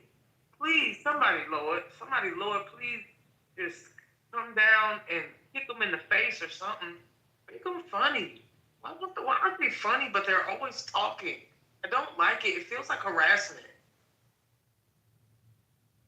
This much vitriol that they had, they should have been some skinny niggas, because I swear, they should be going to the gym to get out all this frustration. Like, what's wrong with you? You're just sitting there on the other side of the yak, eating ho-hos, looking at Pornhub, trying to diss women. It's crazy. But anyway, political, since 1776, this is all that the government's been doing. It's just become more visible to the public that we haven't really truly gotten rid of tyranny. We haven't gotten rid of mistreatment of women, dysfunctional situations, and it's kind of sad to see that we speak so much about third world countries that we're on that path to being a socialist third world country because of this man. Right now, he should be in jail because he did not get congressional approval to go to war. He got impeached twice in his first run. He's still here. Like, it's crazy. Very crazy. You know what's crazy? I've been seeing the headlines about a lot of these January 6th asshats that he pardoned are being found guilty of other crimes, especially sex crimes when it comes to children. So that shit's wild.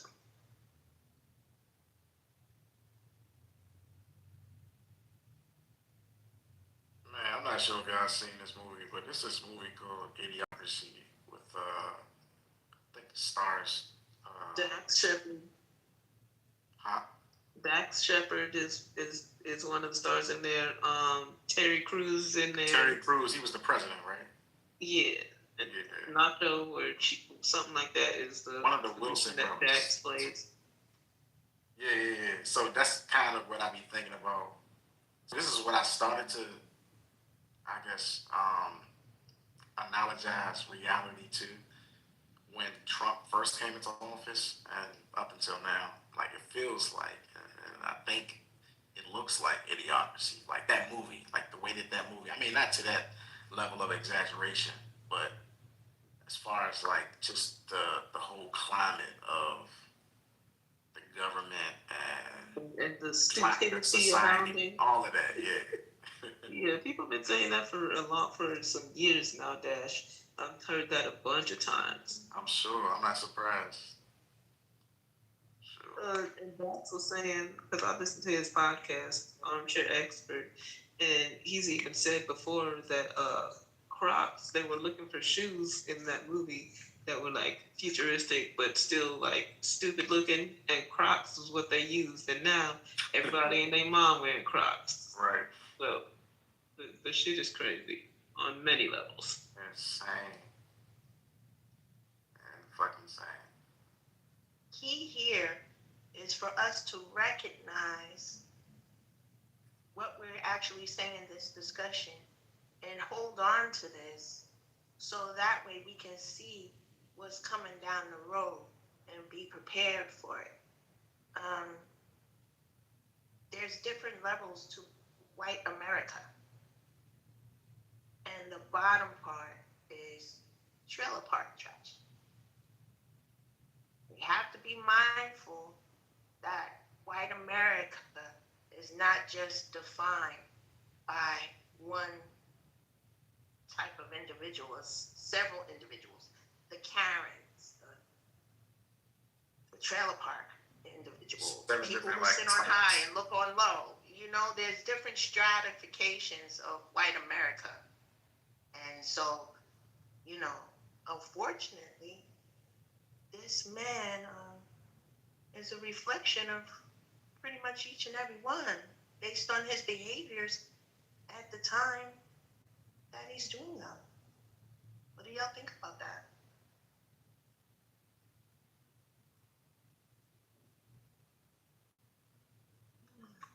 I just wish that these white people would think about how the things are going to affect them and not keep on saying, just because as long as I'm not a nigga, I'm good. Because that's really what they be saying when they vote. And you know what makes me laugh? When I looked at last year, we were discussing something in this room in regards to food stamp fraud. And this one incel guy came in and said that it's minority people. Well, I looked it up in the FBI database, right? And the mugshot page was all Caucasian. It was like somewhere in the Midwest, they arrested about 9 people for welfare fraud. And I'm like, you see, this is the type of stuff that really like trips me out. Going off of what you just said, Kalima. For sure. They also, actually, I'm just going to see. They also make up a large portion of people that even use food stamps. So of course they would be the largest ones that commit fraud with that shit.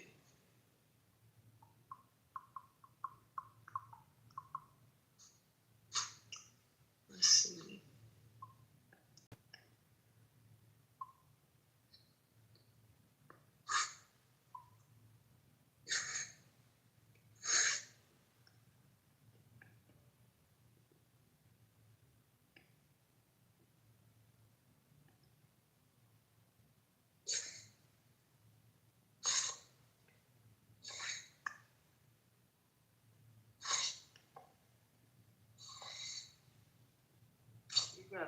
Got like a scraping noise or something, Kalima, going on? Yeah, I was typing the question. That's why. That's what you were hearing. Okay. So I just looked up because I wanted to make sure. I know that there's just more white people in the population as a whole. So I looked up as far as percentages go on more black people or white people on food stamps. And it says here, according to 2023 USDA data, more white people receive SNAP benefits than any other racial group. Is that just America or is that like global? We're talking about SNAP benefits, so that's just here. Okay.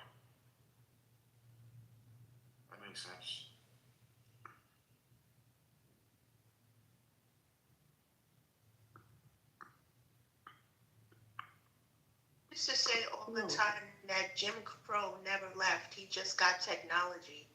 And when it comes to this topic, this is why I believe that he is a reflection of white America because of the things that he's implemented, trying to de-evolve the American way and make it back to antebellum days, like slavery days, because of what he's doing. And that is another way that I believe that he is a representation of white America, because they don't like it that we're educated, that we stand up for ourselves, that we're, they don't like all of the above, okay? If it was a multiple choice question. So that's my thought on that. So, Artemis, you said antebellum. I seen a movie on that. Are you talking about like the like what was happening before the Civil War and all that stuff? What I was talking about before, way before Emancipation Proclamation, way before women's rights, and the suffrage movement. Yes, that part of our history. Yes. Gotcha.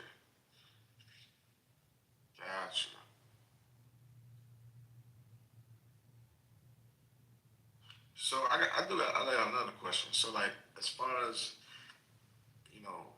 all of the countries in the world today, what do you all think about America in comparison, or the United States of America in comparison to, like, basically what I'm asking is, would you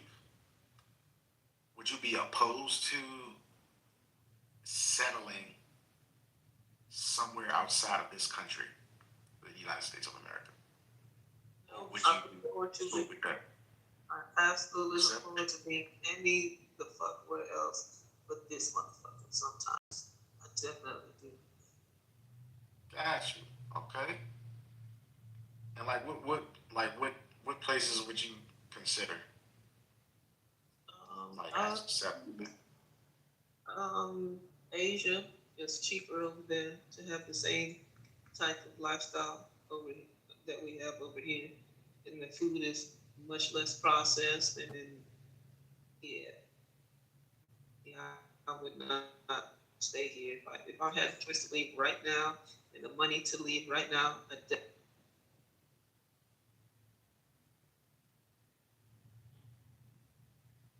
Got you. So I ain't even gonna hold you. I think if I'm in a position, I will probably have a home outside of the States, but I think I would definitely keep a home in the States.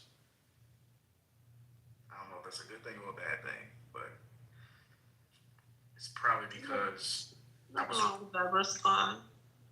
Yeah. I think it's probably because I was raised, I'm familiar, like as far as the way things go over here. But I definitely don't want to just be here, like just this be the only place, you know what I'm saying, that I live and do stuff and lay my head and all of that.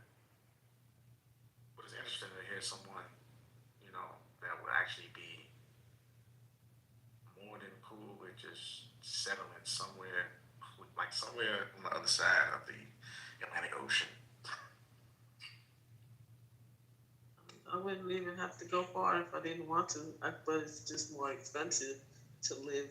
My parents are both from the Caribbean. My mom has land on the island that her parents are from, but because it's just more expensive to live there than it would be to live in Asia, probably.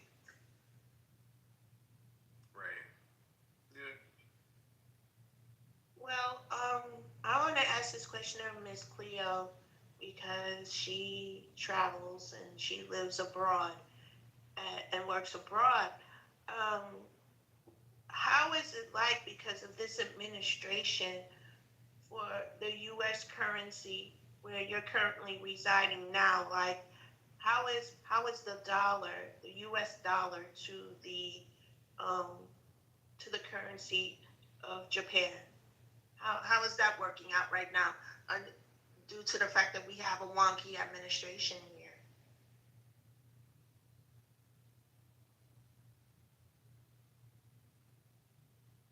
Cleo, where you at?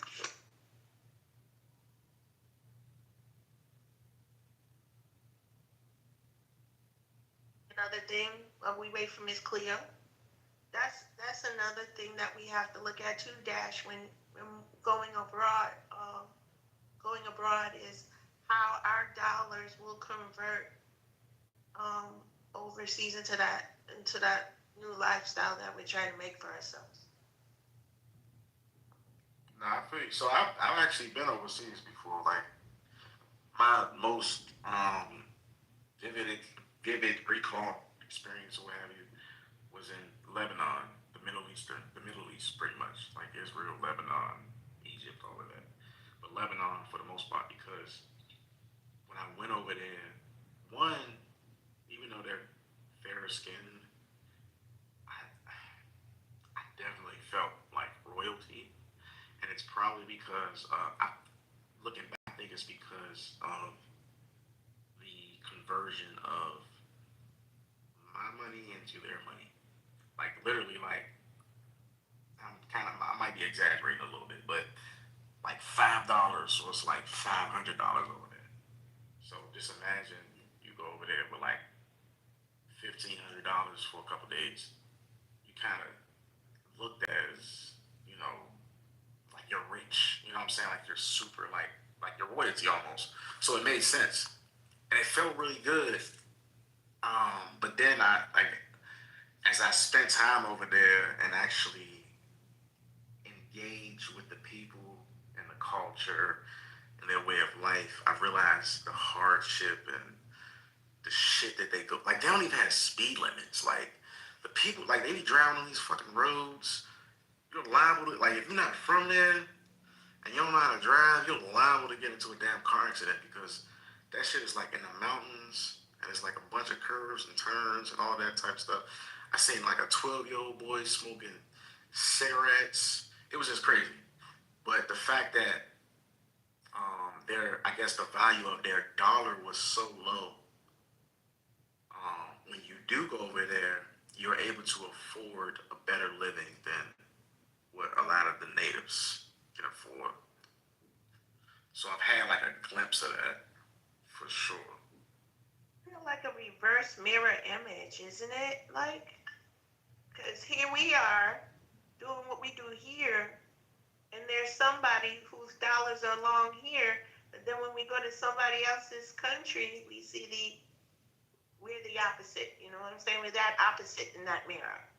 That's what blows my mind because according to quote unquote certain constructs, that shouldn't even be happening here.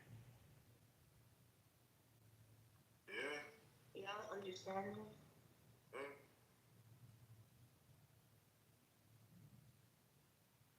Most definitely.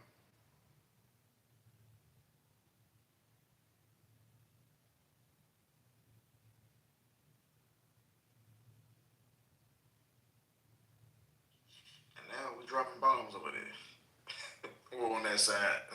It's crazy. First thing for me to see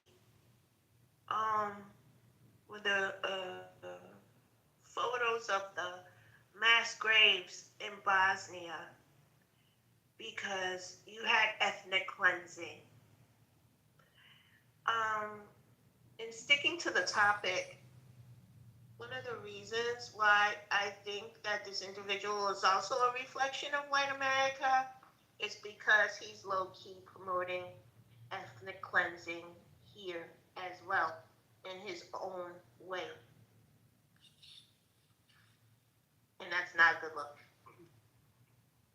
Oh, you talking about as far as like you talking about the, like as far as the topic of the room. Gotcha. I think that he is low key I can't even say low key, he's just representing them by alluding to ethnic cleansing. And it doesn't have to come, it's coming economically. It's not in as much like that, but you understand what I mean, Jack? Yeah, I follow you for sure. I'm gonna make you go to school. Oh, what you say? Oh, I think you gotta have mic. You realize you're off mute, my guy. You gotta have mic. Oh shit. But yeah, I follow you. I'm clear. I'm trying to stick to bullets, not paragraphs. So forgive me if I'm coming off too short. I just want to make it as nice as possible. Yeah, keep going with your soliloquy. It's fine. No one's really up right now besides the three of us. Kalima, I'm trying to stick to the rules, to be honest. So, I don't want to talk too much.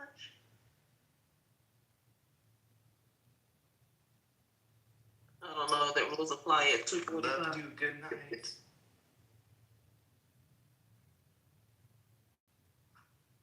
Hey, next time y'all hear me putting kids to bed and telling them to go to sleep at 2:45 in the morning, I'd appreciate a quicker doom. Your mic is hot. Okay, bro. Not you. This is my first time seeing you. I probably ain't gonna see you or her no more. I'm talking the rest of them. All right. Kalima was just letting me talk. I didn't realize that you were talking to no one. I had to realize that you weren't talking to us before I said something, bro. Sitting up like, why the fuck y'all ain't sleep? It's 4 o'clock in the morning. It's a Thursday. Or we into the Thursday. At least on my side. Oh, they on spring break, so I was just like, I forgot. Wait, it's Thursday. Where you at in the world? Wednesday. What is my bad. It's Wednesday. Like, I'm a day. Look at me. Australia over there with you in Wakanda? What's wrong with you? Wakanda messes the bruh. I'm in the United States of America. It's Wednesday. My bad. I'm a day ahead. I'm over this. Bruh, you're about to bug this sister out. Like, where are you? My bad. Yeah.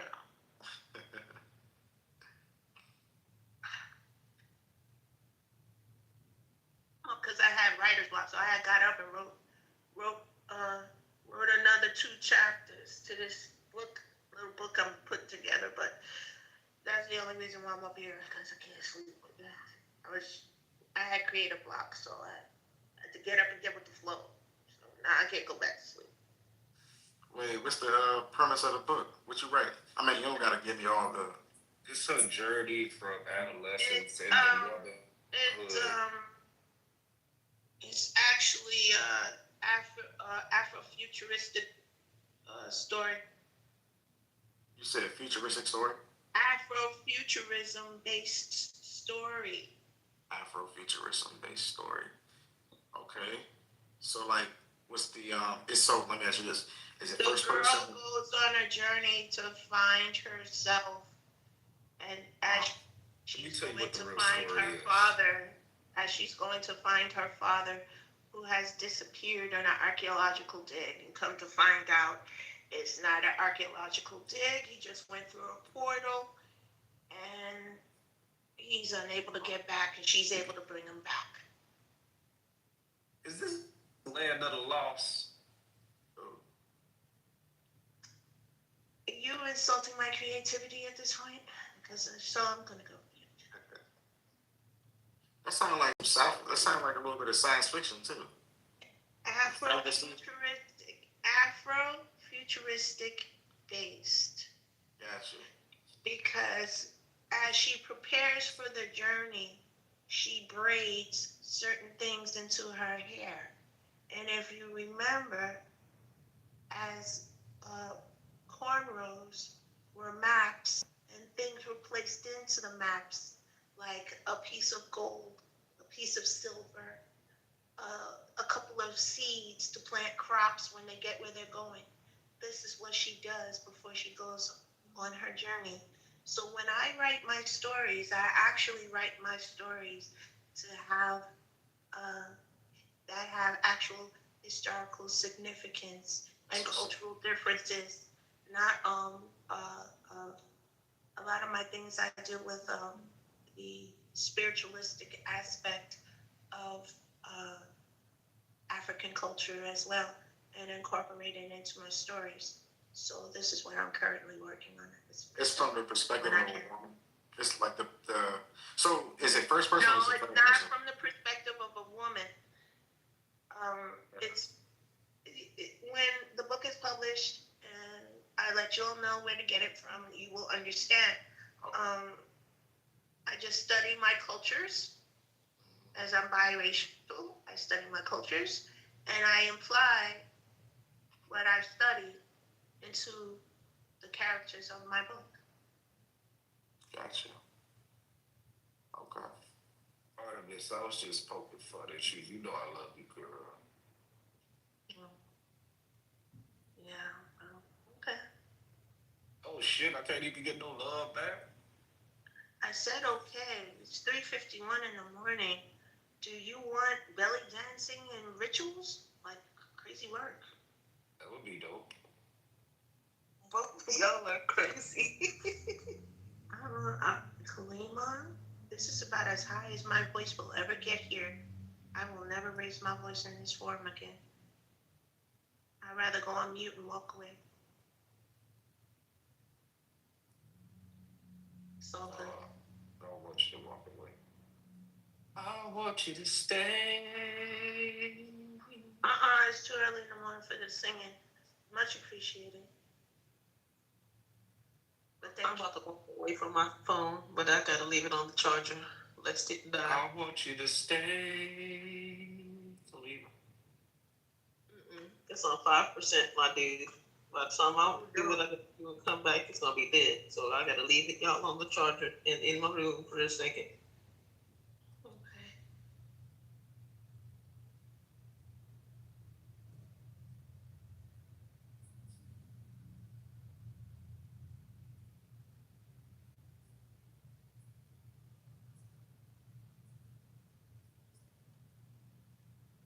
Alright, it's just me and Artemis and the right now. Artemis, okay. From what I was told, Daryl tried to read today. You what? Daryl tried to read. He tried to do a reading test. Oh. And it was an epic failure. But I'm mad that I won't get to listen to it until I wake up tomorrow. Well, I tend to not stay around much when he's around. It's very disappointing to my ears. Well, I ain't gonna tell you what else he did that was very disappointing. I heard what he said about my homie Wednesday, though. I was out of pocket and I told him such. Oh, yeah, I had to find my fucking, had to come off mute and curse at him. It's falling on deaf ears. It's falling on deaf ears. I wouldn't even bust a blood vessel trying to talk to him. There's certain individuals here on stage, when they get here, I just be quiet because the RPO moderating team takes care of those individuals. So it makes no sense for me to come off mute and say something when the team is handling the situation. Because you get a lot of people that come up here, they're in some type of crisis and they just need moderation. So. No, I like sometimes they give you space to curse people out. Yeah, but I've been assessing some things lately, and I asked myself, is it really necessary to curse people out? Like, if we claim that we're intelligent and we do research and so forth and so on, let's do it in an educated way, not in such a crass way. And I understand people that be getting on people's nerves, and every once in a while, it's like, yo, snap out of it. What the heck is wrong with you? Like, what the F is wrong with you, But if someone is constantly bringing you to that point where all they can understand is you cursing or yelling at them, then really there's not as much research for us to do with you. Like we've exhausted all avenues. Just go in the corner somewhere. Just stay over there. We're not picking you to play volleyball, baseball, football, stickball, none of that. Just, we've exhausted our study on you. It's just we want peace. We want logical conversation. That's it. I'll be logic sometimes. Sometimes I just, say. So I know what you're saying, but at the end of the day, does it really make you happy cussing this person out? I mean, on a voice app, like, really? Like, for real, like, when I'm not in the mood, like, I'm just not in the mood. I just won't say shit. But when I hear, like, people disrespecting women, like, to a point to where, like, it's just bothersome. And I don't even fuck with Wednesday hard like that, but I wasn't gonna take that shit.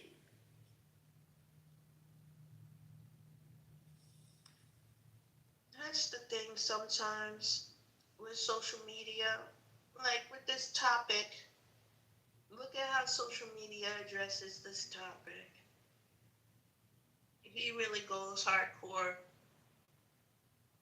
to keep reflecting white America to the point that even now, white America is getting a little tired of him. You feel me? So it's just one of those things. You notice, like, politics is almost like gang banging in a way. It's like niggas will not get off of their game hard enough to even criticize their own. No, but there comes a time where they're gonna be like, look, enough is enough. Enough is enough with this cat.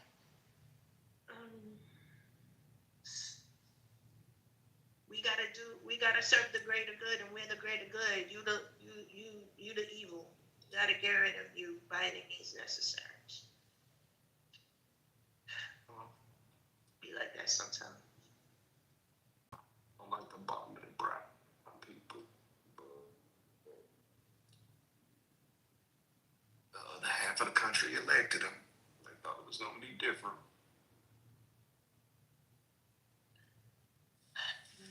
People realize that Project 2025 wasn't a joke. Now they crying and wish they had it over there. I had to tell somebody that shit earlier in the night. I was like, that's why he trying to do tariffs, because it's the first step in trying to get rid of income taxes. He's trying to prove that he can fund the government off tariffs. But people just have no like motherfucking no understanding of history in the past. And it's just like, all right, bro. You know what? To be honest with you, it's not our place to make them want to believe. At this point, you can't even get an individual to stop blacking out on a voice app. Could you imagine what this person is like in real life? Could you imagine just like all of us just drawing our weapons on this one person? Like, if you don't shut up, if you just, silence is better than speaking. Do you understand what I'm saying? It's like, it's enough. It's enough of it. It's just enough. We're supposed to learn from our research, not come back to the same thing that we first started with on the journey. Like, that's crazy sometimes. Like it's Pokemon. Sometimes you gotta use your starters.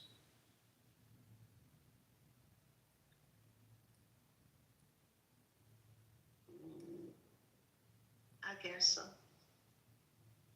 I really don't give it much of a thought lately. Just because. I mean, there's been times I've been in here listening to the conversation. It's just flowing so gracefully, so beautifully. And then you see outside out of nowhere somebody throws a monkey wrench and gets hit and hits somebody upside the head with it. Like, what are you talking about? Just like, how are you throwing wrenches when you don't even have a mental toolbox? You know what I'm saying? It's crazy work.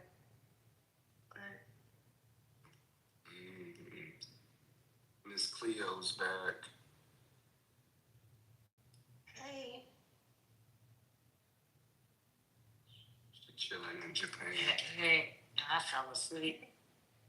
Oh, because when the other guy was here, Cleo, I was asking a question about, like, since you travel and work abroad, how has it been with the currency, the American dollar, since you've been in Japan under this current administration?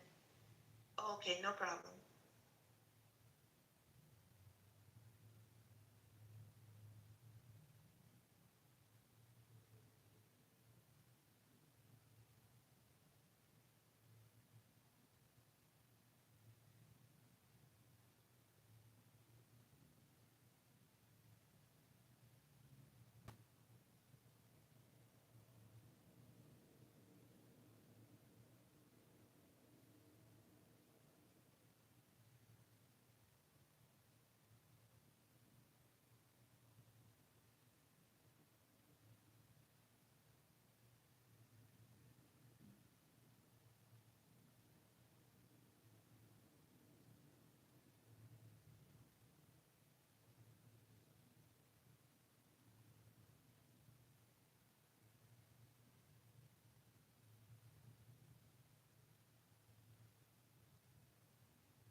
All right, I'm back from outer space.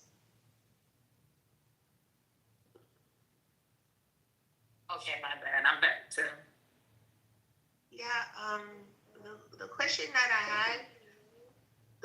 I had for you was, how is the currency conversion for the U.S. dollar to the Japanese currency? What is it, the yen? Yeah, the yen. Mm-hmm. Yeah, how has that been lately under this current administration that we're dealing here with in America? Oh, well, the yen is terrible. So, the yen is terrible.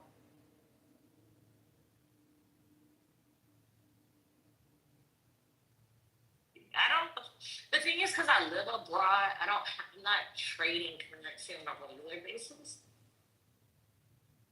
The yen is so, you're talking to somebody else in the chat. Yeah, I'm just saying, the yen is terrible. So it's way worse than the US dollar. Can y'all hear me? Barely, like you're breaking up and coming back. I can hear her fine. That's crazy. Okay.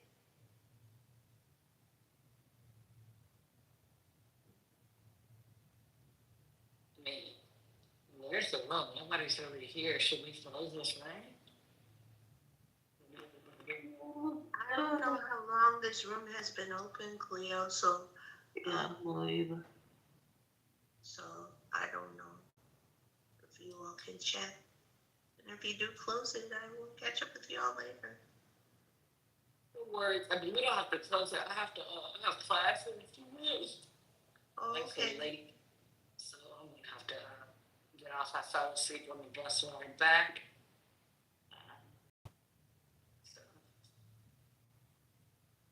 once this class. Okay. She'll when I get back. See them. I don't want to lose replays. Well, have a good day, Miss Cleo. Have a good day. All right, thank you. Have a wondrous day, Cleo. All right, you all get some rest before you get your day started. Yes, Sure. definitely. Good night, people. Night. Maybe check Discord to see. Yeah, that's what I was about to do. Okay. I don't know if they just changed the title and it was an old room or what. I have no idea. Oh, yeah. Well, sometimes like I walked in here and people were just asleep. I say hello, and then I just close it so we don't lose the replays. Mm-hmm. So whatever you need to do, Kalima, you got it. I'll see y'all. All right. Later, Cleo. All right, Kalima, I'm going to talk to y'all later. All right, later. I think I'm going to shut it down. Later. All right, later.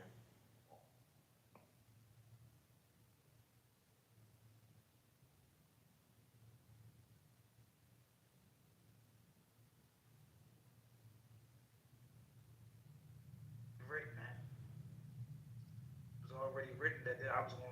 This was what it is. This is what's happening, and this has had something to do with the way God created them. It's already your mother. We lose our mother out here, our children at an early age, whatever. We say, man, it's already written, man. It was in the will of Allah, God, whatever you call it. That's how the people talk. It was written, man. Do that, but that's rhetorical speech. I bring up rhetorical speech is because when you make certain statements, like it was already written, and people, and this isn't us arguing, this is me like giving you guys different things to think about. So when you debate, or when any of us debate or encounter people, so if you're like, yeah, it's already written, I could tell you like, yeah, Calvinists believe the same thing you just said.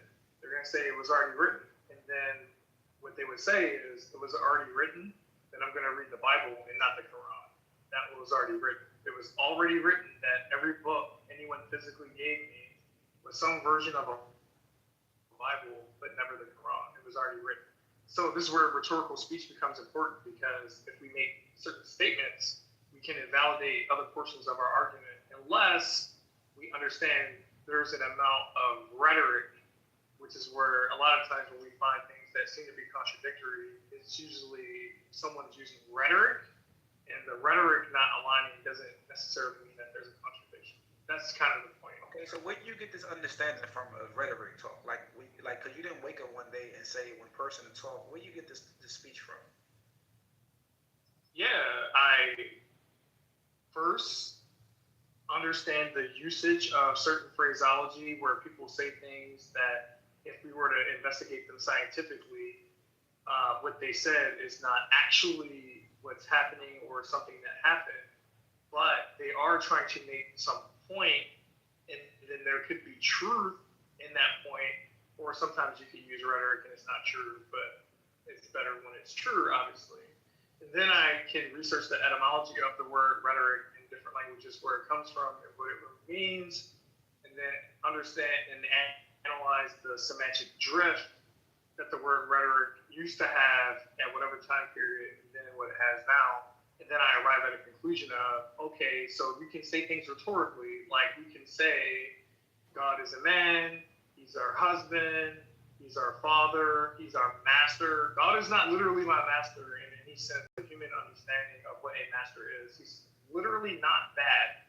But when someone says God is my master, or I serve God, I understand what they mean, because it's a rhetorical device used to convey meaning. So that is what rhetoric is. It's okay. Well, it seems like to me you're going into some type of philosophy, which is not the dawah of the prophets. The dawah of the prophets, which is invite, is clear. And so the prophets are humans, though, right? Yeah, but they receive wahi. That's the revelation. Yeah, I received revelation too. From God directly. Okay. So who does God say he is and who he's not? You said what? Who does God say he is and who he's not? He is my God. No, I'm saying, who does he say he is and who he's not?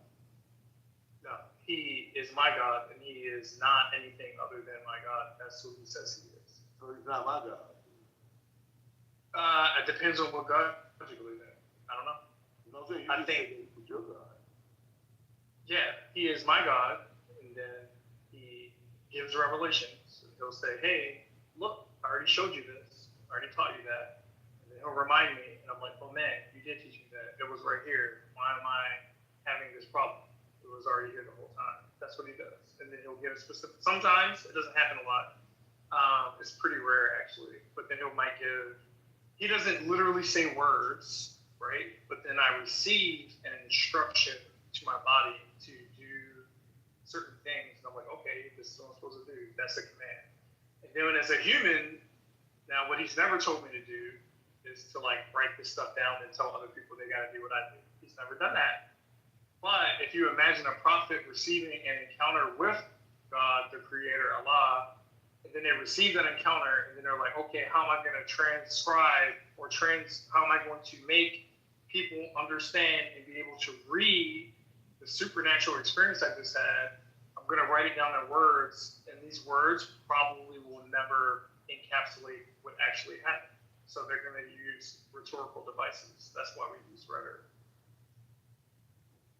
So, like the pen, if there either is a physical pen that was created in the beginning and wrote down everything, or there wasn't. But there could be, I understand, everything is divinely instituted and willed and will happen. And how do I communicate that to people? I communicate that by saying, there first was a pen, it was created, it wrote everything down, so that people understand, hey, everything is written, which is also Calvinists would say the same thing. Everything is written, they just wouldn't use the same rhetorical device of saying that there was a pen. But when people say there's a pen and that has to be literal, that's kind of a red flag. Because it's like, okay, now we're mixing literal with rhetoric. And if that's the message you got, that's probably not for me, because I understand what rhetoric is.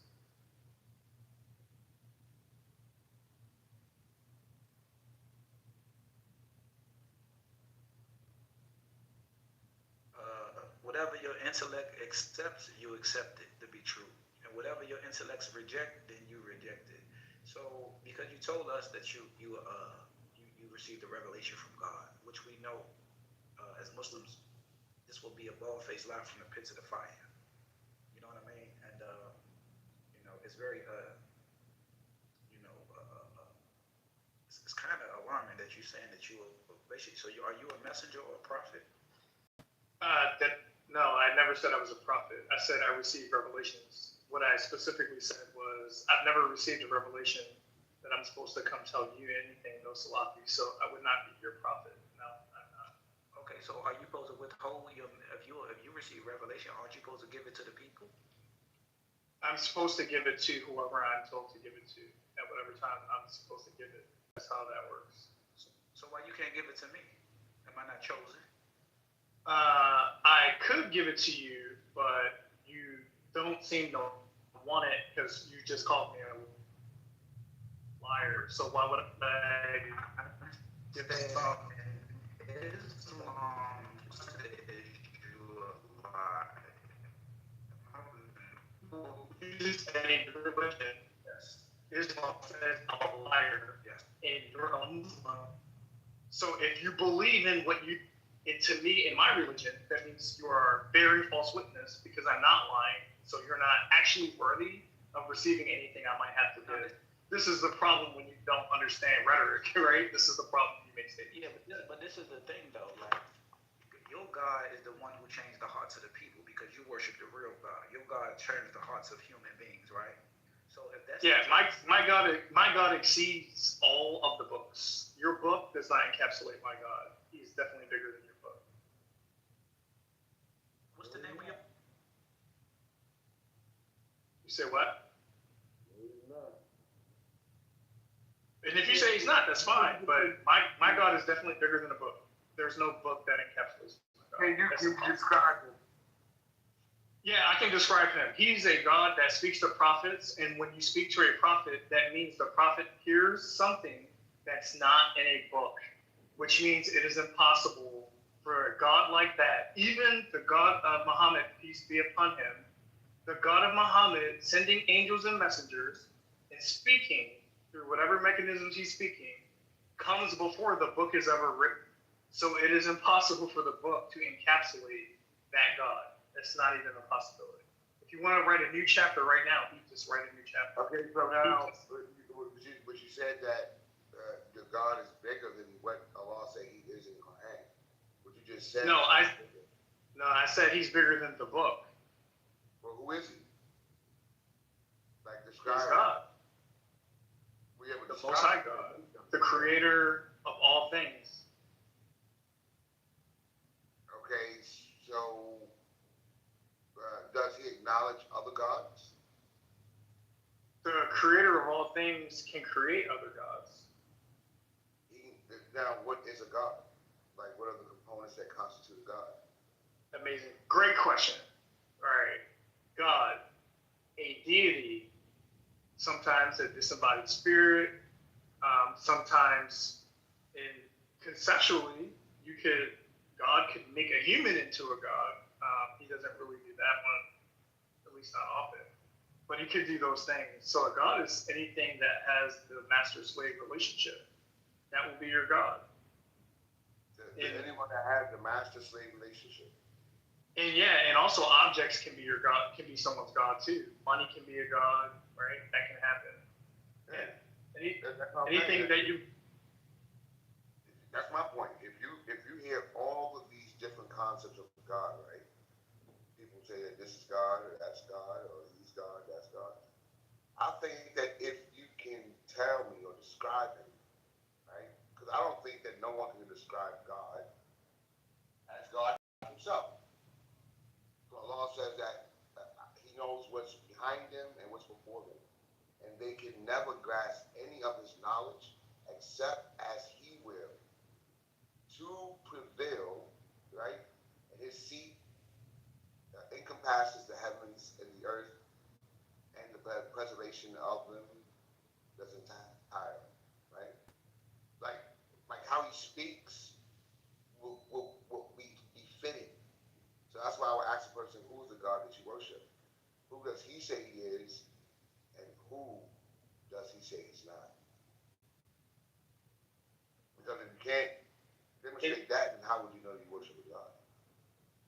Yeah, I think even more important before you get to that, you said we can't actually know him and understand him except for how he wills us to understand him in the way that we can actually understand him, which means God is using rhetoric because he's speaking to us in a way that we can actually understand, not in a literal sense of what his being is. So again, if someone has a problem with rhetoric, then I already know whatever the understanding they have is really not for me because I do understand rhetoric, and God himself uses rhetoric, which is why he will describe himself as a husband, a master, a father, and all these things, a savior. That's why he uses this terminology, because it's rhetoric. He's trying to make it so that we can understand. So to say anything else just intellectually doesn't. Like, what's the reason to? You said what? Let me ask you that question. What are your reasons to believe the Bible is a book of God? For me, my reason is the messaging is consistent. The author's transcription of the words they use for the messages may not be consistent, but the message is consistent. And that's why earlier I was saying there's an example and a standard, and God is saying this is the standard, and the standard must be what he is, because if he is perfectly righteous, if we accept that, then now he is the standard. And so when I read a book and it says, I am God, here are the standards, and I start seeing those things. God said he's the standard for you. He says it when he says things like, I am your husband, and then now that's the standard, and then however he's the husband becomes the standard. And then whenever he makes a law, that's a standard. How do you believe, or how do you know what comes from God exactly? I don't know 100% just by reading a text that, okay, everything in this text comes from God, but then I get confirmation from God on certain very specific things when he feels like interdicting and saying, hey, this one right here, I taught you that, which has happened a couple of times. And then I know, okay, for sure you said this is from you. Okay, so the text around this other text probably is okay, and then I have to investigate it, understand it, and make sure I understand it, which is why most of the doctrine of Christians and Jews and Hebrew Israelites, most of their doctrine is actually incorrect, I would say. Well, I won't say most. A large portion of their doctrine is incorrect because they don't do what I just said that I do, which is actually try to understand the message. Like they get the Shabbat wrong all the time. They don't understand the Shabbat, and I'll say you just don't understand it because you're listening to the doctrine the teacher gave you, and if the teacher goes wrong, then now everyone who's taught by that teacher now goes wrong. So if you rely 100% on a teacher, now you've subjugated yourself to a human, but the human is not the standard. The standard is God. A human could take you down the wrong path, and you're jacked up. God, he may not forgive you for that. He may say, I didn't tell you to listen to that, right? He could do that.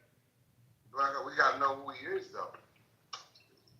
Because I don't think a double God can be described, you know, in the high, dignified way as the God of Christ. You know. Well, how did Muhammad know? How did Muhammad know the angel that came to him was a messenger from God? How did he know? Yeah, how did he know like that was a messenger from God and not a lying spirit? No, what's the message? I mean, I'm asking you. I'm not gonna misrepresent your belief system or anything like that. I'm just asking a kind of a logical question. So an angel comes down, comes to Muhammad. Correct me when I'm wrong, and then he says, "Here, I'm now." Basically, the angel is now a prophet. That's really what an angel is a messenger, is a prophet. And the angel comes down and he's like, here, I'm telling you these things. So how did Muhammad know, okay, this angel, I got to trust him? How did he know that? How did he know to trust the angel? Yeah, how did he know? Well, how did he know the angel was an angel? How would he even know that? Right, well, when it first happened to him, he was completely frightened. Right? And when I think he tried to kill himself or something, and the angel would appear again, right? And this time he would appear in its like true form. Not like, you know, the angels normally come like as men. Just the prophet said they don't have the man organ, like they don't have a sack, but they come like men. Like you look at them as a men, but they just don't have the organ. You know, so they don't have. We don't believe that like angels desire to eat food and drink, right? Like they didn't accept food when they went to Lot. We don't believe that they, you know, what I mean, so certain our beliefs is different, but we're like talking about the same things, like angels, and you know, it just seemed like the things that you know I had the troubles with in the Bible. The Quran is going back and it's actually dealing with that particular story. And let me clarify something to me real quick, inshallah. Did Jibril clarify who he was to the Prophet of Islam? Did you know that? No, thank you for telling me that. So the person who came clarified to Muhammad who he was. So if I tell you God speaks to me or an angel speaks to me, a messenger, which in my theology, depending on how the angel approaches me, could bear the divine name. And an angel actually I would treat as God anyway, because it's not an angel, but it's a messenger. So they could just come to me and then they could clarify, no, actually, I am your God, or I am the messenger of your God, and then I would just accept that, right? Okay, so you saying that an angel came to you, so tell you what exactly? No, what I'm saying is the presence of God filled the house and communicated with me. But what you just said is when I asked how Muhammad would know, the angel that came to him was actually a messenger from God, right? Because that's the theoretical question that Maris was asking me. And the way you're confirming he knew that was just by saying the angel clarified who he was. And if that's true, then definitely what I'm going to say to you is when God came and communicated with me and built my home, he clarified to me who he was. That's actually what the whole point of what he was doing was clarifying that. He was who he was, and he was there. Okay, excellent. So what's the name of the angel came to you? The messenger came to you? What's his name? The messenger that came to me did not have a separate name. That messenger was my God, who can go by multiple names. And the name is, depending on your theology, maybe not important. Excellent. But we can go with Elohim. We can go with Elohim. We can go with Jehovah. It really is not going to matter. Okay, so God, that's good that you told me that. So God says that he's not a man.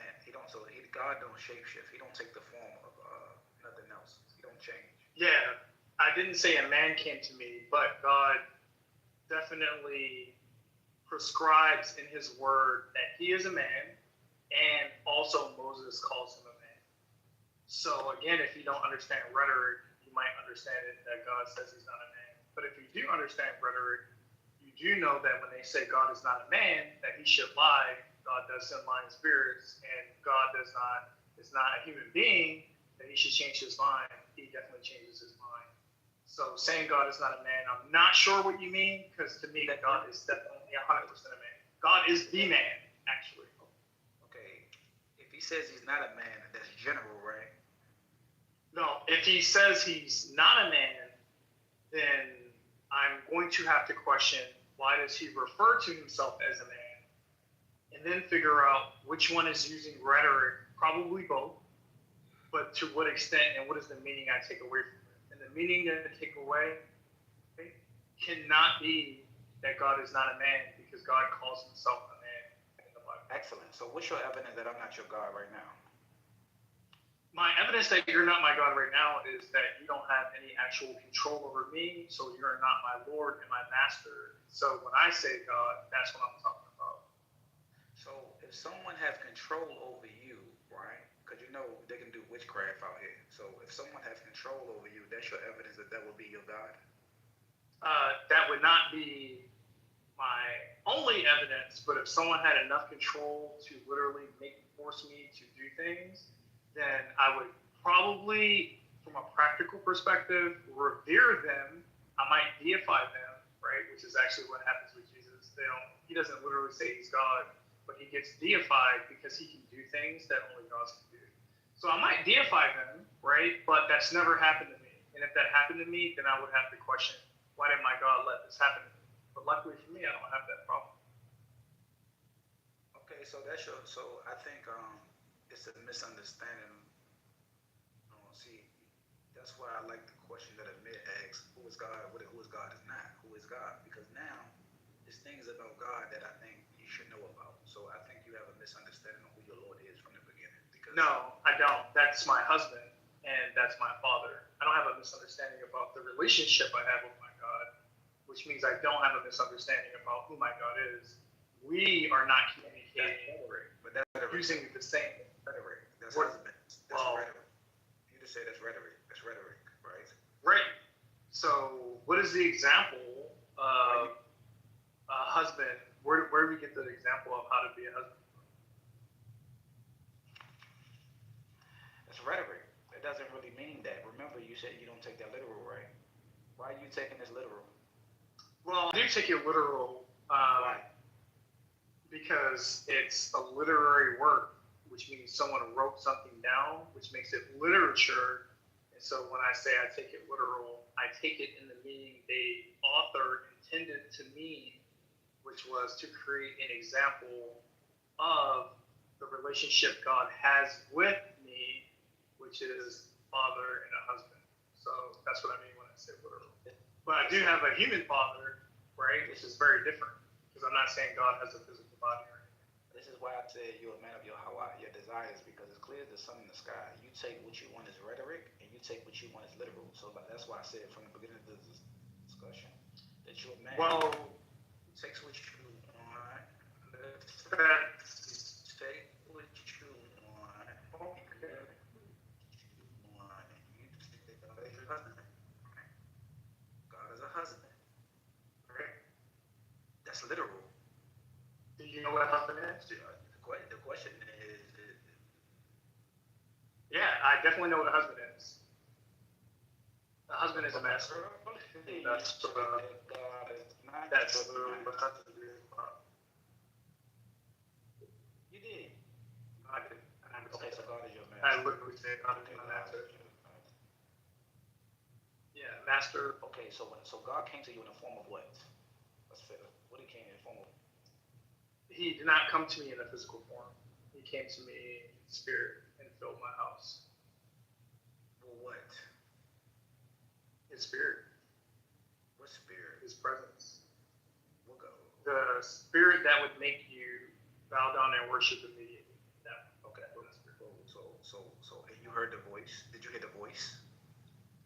No, God does not have an audible voice. At least when he talks to me, he doesn't. Okay, so he's just silent, right? You don't hear nothing. You just silent, and he just put things in your thoughts, right? No, he doesn't just put things in my thoughts. He communicates with me, and we communicate back and forth. Okay, how does he communicate? He reveals evidence of things that he already taught me that I forgot about. That's just one example, but that's one example of how he does it. Good. Does it be quiet? Is it quiet when he do it? When he come to you, is it real quiet? If by quiet you mean in an audible sense, like if I literally set up a device to measure the decibel level, it would have been quiet by that standard. And how long do you be quiet before he come? I don't be quiet for any set period of time. He comes when he chooses to because he's God. Okay, good. Is your house is it clean? Is it the clean environment when he comes, or is it? What do you mean? What do you mean by filthy? Do you mean do I have like dirty dishes? No. Do you have filth when he comes to you, right? And you receive what you receive? Is it dirty or is it clean within your environment? When you say dirty, do you mean like that I vacuum, or what do you mean? Yeah. I'm saying, is your carpet? What about your carpet? Things of that nature. That's what I'm asking. Yeah, you could say it was dirty. That's what you mean by that. Excellent. So now, how you know there was an evil spirit that came in there and talked to you, and you get these thoughts? I know it wasn't the evil spirit by the confirmation of the word given to me, and then referring me back to sources I trust and confirming the practicality of what should be done in real life situations as a human male, and then having all of that confirmation, and that was divine knowledge and revelation. That's how I know. That's not an evil or nothing such as that. So your God come in dirty environments with filthy. My God goes wherever he wants. So he approached filthy environments, right? He literally goes wherever he wants. Even in the toilet, right? He literally goes wherever he wants. I don't know why there would be a limitation on where God can go. See, this is the evidence, man, that you have no idea who your Lord is. Well, this is the evidence that you have no idea who my Lord is. But apparently your Lord requires you to vacuum your carpet before he comes and sits with you, right? I do know who your Lord is. I know who you are. Are you in communion with your God? I know who you worship. Are you in communion with your God? Like, can your God not talk to you? Can he talk to me? Yeah. If he wanted to.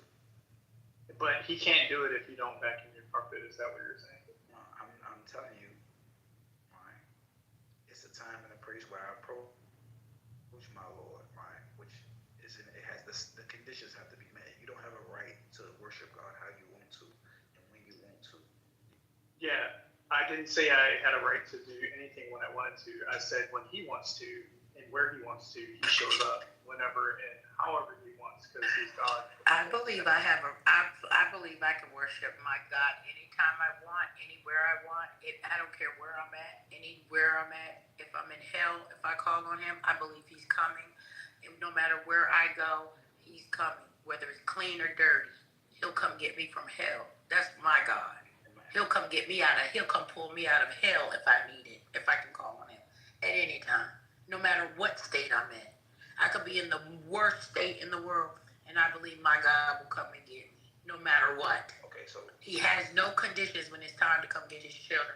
As a matter of fact, he'll leave every last one of them to just come and get me.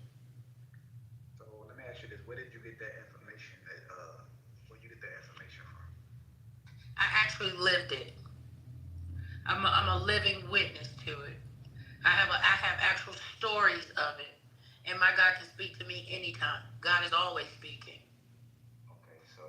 And he can speak to me whenever he feels like it. I can be in the penitentiary. I could be laying in a bed of lucre, having sex with 50 men. And if he feels like it, he can tell me to get up, my child. He can say whatever he wants, whenever he wants. That's what I believe. He can do that. I agree with you. That's a wild. I'm just saying. I mean, hey, it happens. But I mean, it happened. You know, Rahab was a prostitute.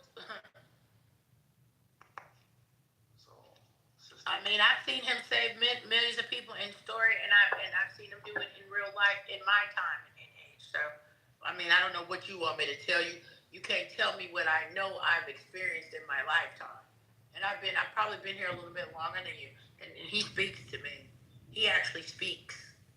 Whenever he feels like it, he'll chime in, and I can feel it in my whole entire body.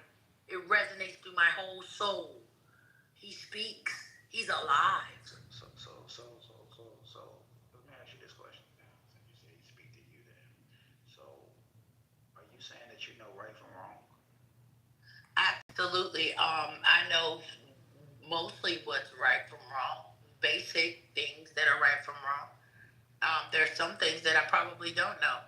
Some things I might think is right because of how I was raised and because of my mind.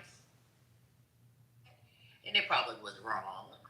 But as I grow up and learn and grow, I realize some things the way I was raised were wrong. They thought it was right. So I'm not going to say I'm perfect. I still make mistakes. I'm still walking.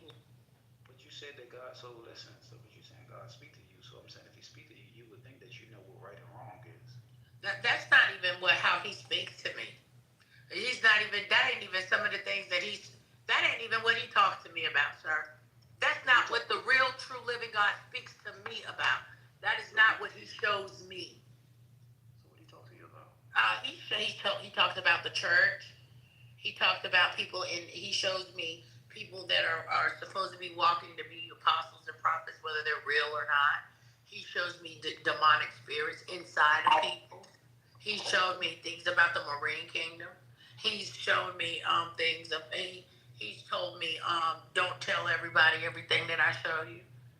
He never goes this wrong, you wrong, this ain't right, you filthy, you ain't sweep your floor, you can't talk to me. He don't do stuff like that. That's not God. That's not the God that I serve, and that's not of God. That's not the God that I talk to. I agree, Victorious. My God is not afraid of dust. I'm just saying, Charles, that's just not how he operates. He's nothing like man. And their thoughts are not his thoughts. They're so much higher. So any question that you ask me you could never relate to the true and living God. It's unfathomable. Okay, so let me ask you this. Does he tell you? You cannot. Let me ask you this. Does he tell you what other people are doing? Sometimes. I had a guy, a brother from my church. He was supposed to help us move. And he was just in the house for a long time. Well, I was like, well, Lord, what is he doing? What's taking him so long? He said, God said he's in there smoking crack. And when he got in the car, I said, you know God told me what you was doing. He said, what was I doing? I said, God said you was in there smoking crack. I thought you quit. You went back? And he said, yeah, I was in there smoking crack. So what's the problem now? I said, I'm going to have to pray for you because God said you was in there smoking crack. Now, what's the problem now? He's allowed to do that with any of his creation. Okay, he said now it's the sun in the sky, so you talk to some jinns. So the jinns is giving you information. I mean, is that what you think it was? Because the jinns wouldn't just give me information. I worship God in spirit and in truth. That was nothing but the truth. That was the truth. That was the truth. See, there's a difference between jinns and the Holy Ghost.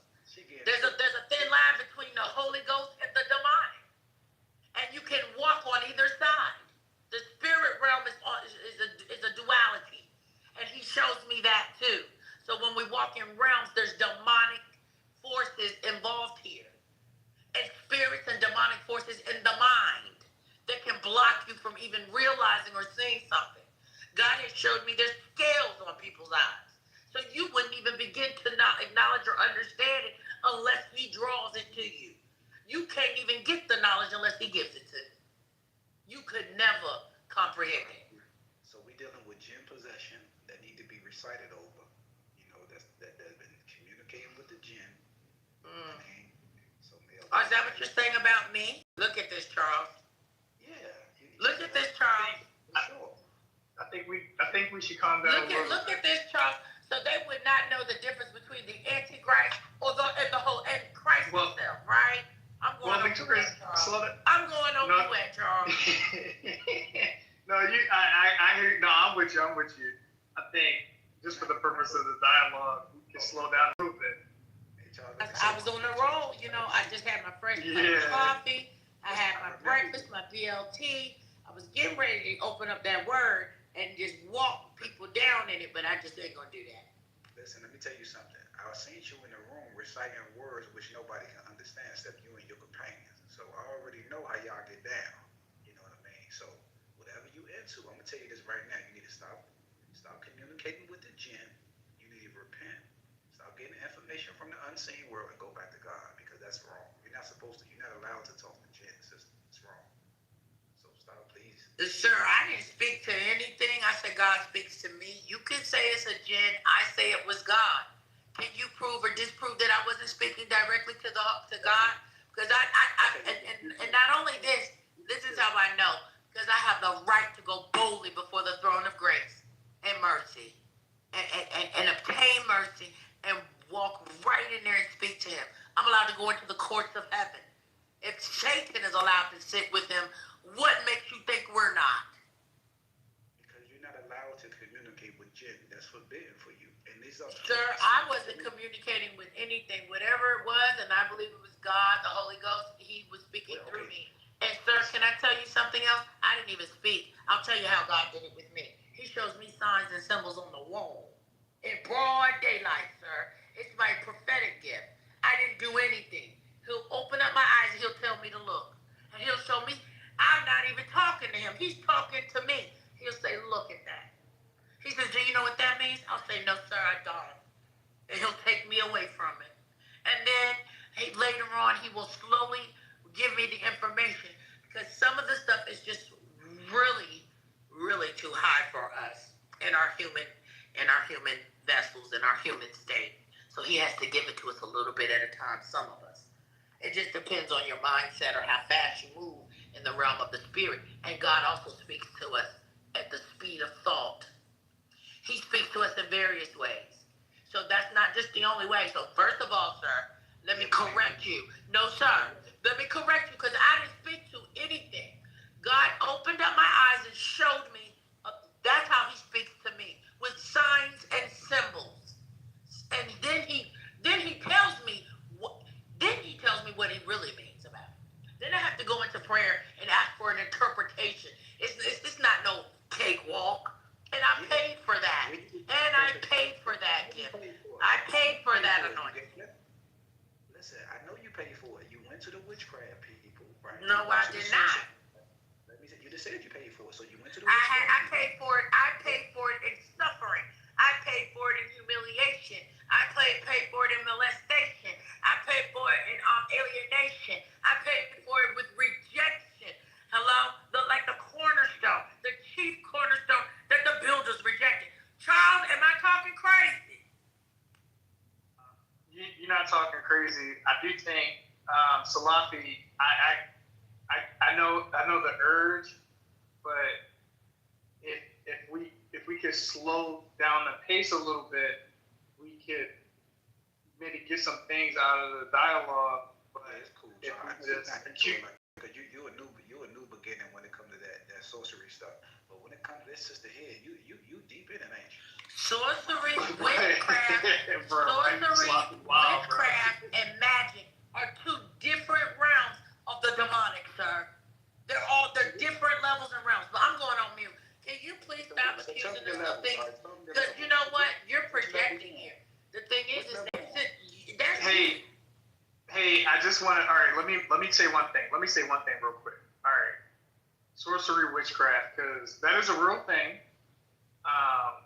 but it's also usually misunderstood. So what really happens is there's rituals, right? There's a set of rituals. We have to be careful because if you call someone a witch, that doesn't really mean anything besides they do a ritual.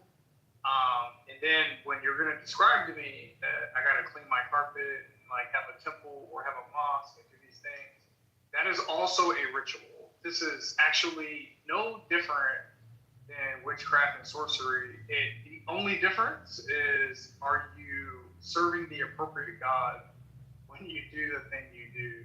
Because I've never seen a religion that doesn't have rituals. In fact, if you don't have rituals, you would not call yourself religious. You would just say, I'm a spiritual person, which is usually what I say, because I don't regularly participate in rituals. But I will draw that thin line out there if you're gonna call somebody a witch, but then you're gonna tell me you gotta go to a mosque, it's gotta be clean or something like that. I'm gonna say you're a witch too, right? You're doing witchcraft. Victorious, I have a quick question for you. You can ask me anything, but what he's not going to do is accuse me of being a witch. I am not a witch, and I do not talk to jinns. So that's when God speaks to me, he shows me signs and symbols, look like picture on the wall. That is not witchcraft. I didn't speak to him. He speaks to me. In those instances, but go ahead, Greg. I just let him know, but I tell you what I do know about God. He not sitting right here walking around telling us, don't do that. That's wrong. You wrong. Oh, you ain't clean enough. You got your Lord on me. That's not how God operates, sir. I don't know what God you serve, but my God is He ran, okay? And where the Spirit of the Lord is, there is liberty. This is what I do know. But go ahead, Greg. I apologize. Y'all, please forgive me for my passion, but that's crazy. And I don't know where you got that from. Go ahead, Greg.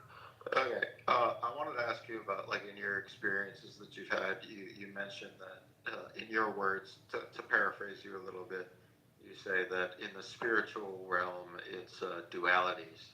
Can you explain what you mean by that a little bit more? Absolutely. When you're dealing in the spirit realm, like this young man said, he said I was speaking to jinns. Well, I don't speak to jinns. So what I'm saying is, once you go into in those realms, into the spirit world, the Bible clearly tells you that there's a place where God sits and Satan walks right into his presence and has whole conversations with him. The Bible has clearly shown us that. So there has to be a realm, courts of heaven. You enter his gates, his courts with praise. I don't know if you've ever seen the TV show Quantum Leap. Have you ever seen any of these things? So there's different worlds and realms that we can walk in. This is how Jesus Christ was able to walk through walls. This is how he was able to come back from the dead. He had that resurrection power. So what I'm saying is, when you're walking, a witch can prophesy, but so can a real true prophet of the Lord. And there's a duality, because at this point, like this young man said, he or she, because it could be a boy or a girl, could have the gift, have a spirit. He's given us all spiritual gifts. You can use them however you like. It's your choice. We have free will. And what I'm saying is, once we're one, that's why we have Christ, and then we have the Antichrist. That's your duality. We have good and evil. That is your duality. Once we walk into the spirit realm, then you can clearly perceive what's actually going on in there. And so that's why I say there's a duality. You can walk. I've and God would show me, so we got in our churches, everybody an apostle, or everybody a prophet, and everybody called to the nation. Well, I can walk into a church, and probably they don't even like me in there.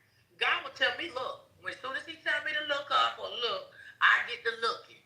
And with my 2 eyes, he will show me, this is apostle of the Lord, Jesus Christ. And he's operating, or she is operating in the Holy Ghost. And then he'll say, look, you see that one over there? See, that's an apostle too. I'm like, huh? He said, now look at the spirit behind it. So it's still, but that apostle still has that type of authority, but it's in the demonic realm. And that particular apostle has that authority, but it's in the spirit, but it's in the realm of God and of the Holy Ghost and of righteousness. The other one is wickedness. That's the duality. That's the way I have been taught, what I've learned from what I have seen. Do I know everything? No. Half of the stuff he shows me, I don't know. I have to go into fasting and prayer for him to give me an interpretation after he done showed me something. It's not no cakewalk. But what I do know is I've seen he's shown me people with demons in them.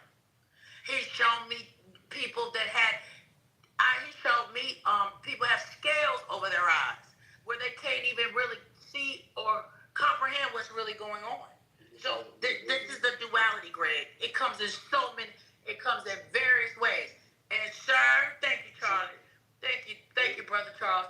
And sir, Mr.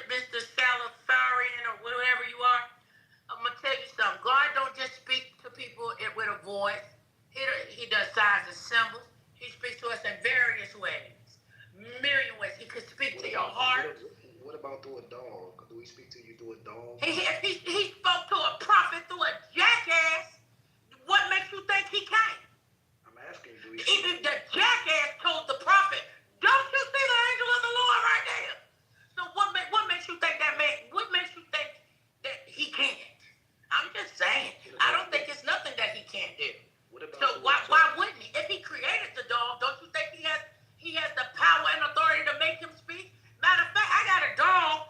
My friend got a dog that every time you walk through the house, come to his house, that dog can say hello. I promise you.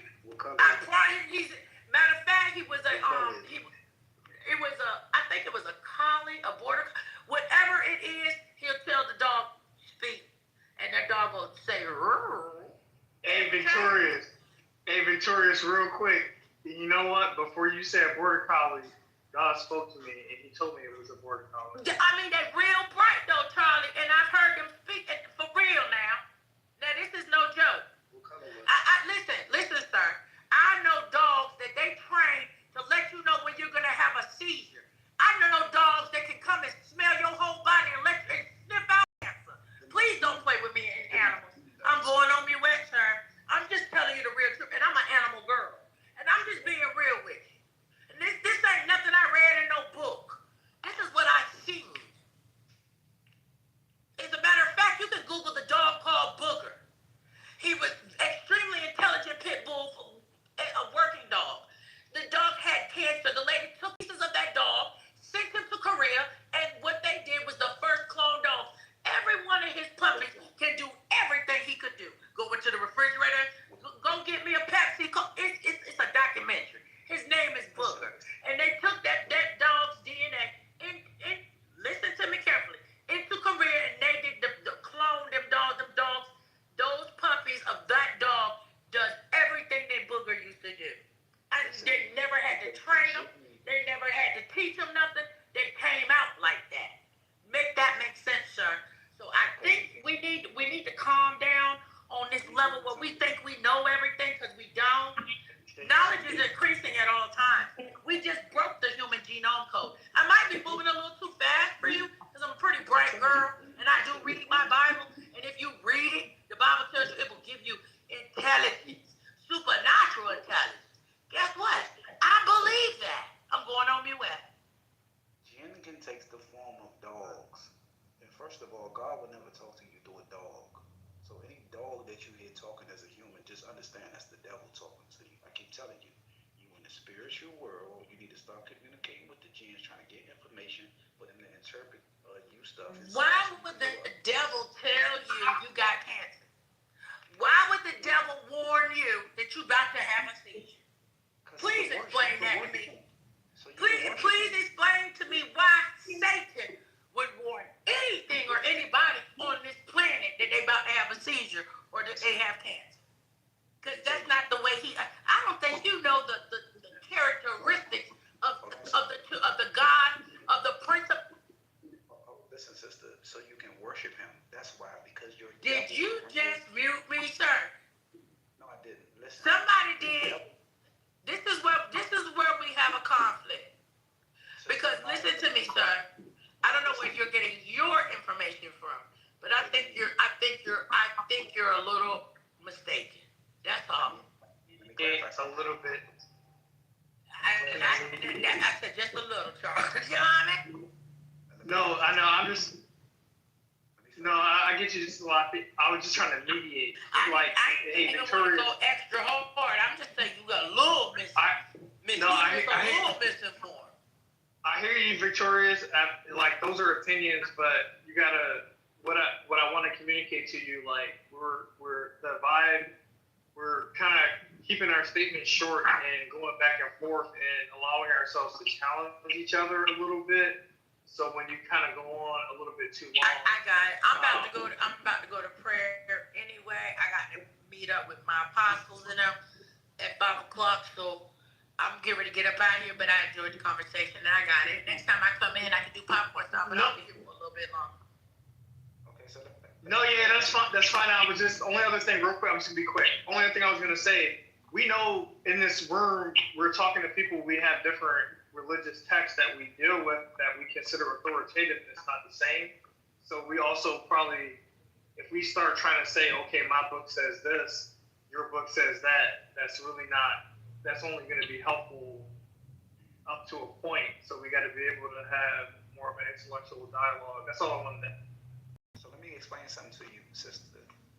That every human being has a shaitan with them. What do I mean by shaitan? A devil with them at all times. So your devil companion, right, from the unseen world, understand your condition of what you like to do and what you don't like to do. Okay? So what I'm telling you now, for example, he will know if I tell this woman she's got cancer or this happened, she will believe that I'm her deity. This is the point. So just because someone told you that something about the unseen and it was true, it doesn't make them your Lord that created everything, because you need to know the one who created you, sister. So if you read the Quran, or if you just Google it when you get the chance, look up jinn and look at the characteristics of the jinn with sincerity and ask yourself this question. Is this what you're experiencing? If it's the truth, would you accept the truth? That you've been talking to jinn from the spiritual world? And if so, then alhamdulillah, you accept Islam. Because you're not supposed to communicate with jinns and experience their world and get access to information. You're not supposed to do that, because you're giving them, you end up worshiping them as deities. It's wrong.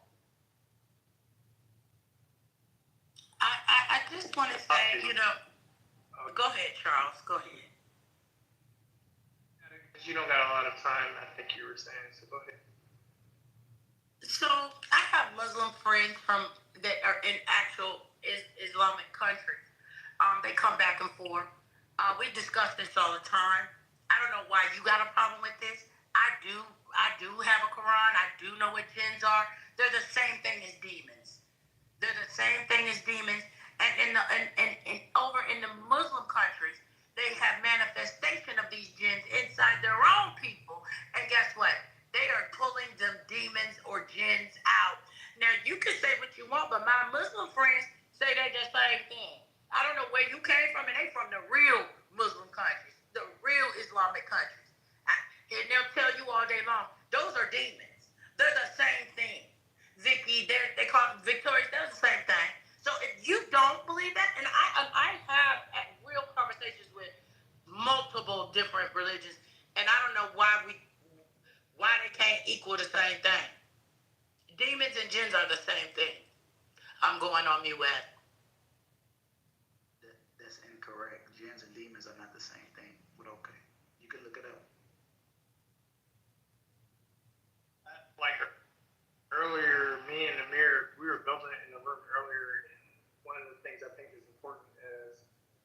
talk about Islam in the time period and when Islam was developed in the theological precepts they were working with, and what they decided to polemicize against was what the early Christians and Second Temple Jews were presenting as angels and demons, and then they polemicized it and came up with the words in their language that would make sense to those things. But the problem is, if we have a historical context, we know that even angels and demons, if we go back in history, understand the tradition of the prophets, right, which even Islam would acknowledge Abraham, right, as a prophet, Moshe, Moses, etc.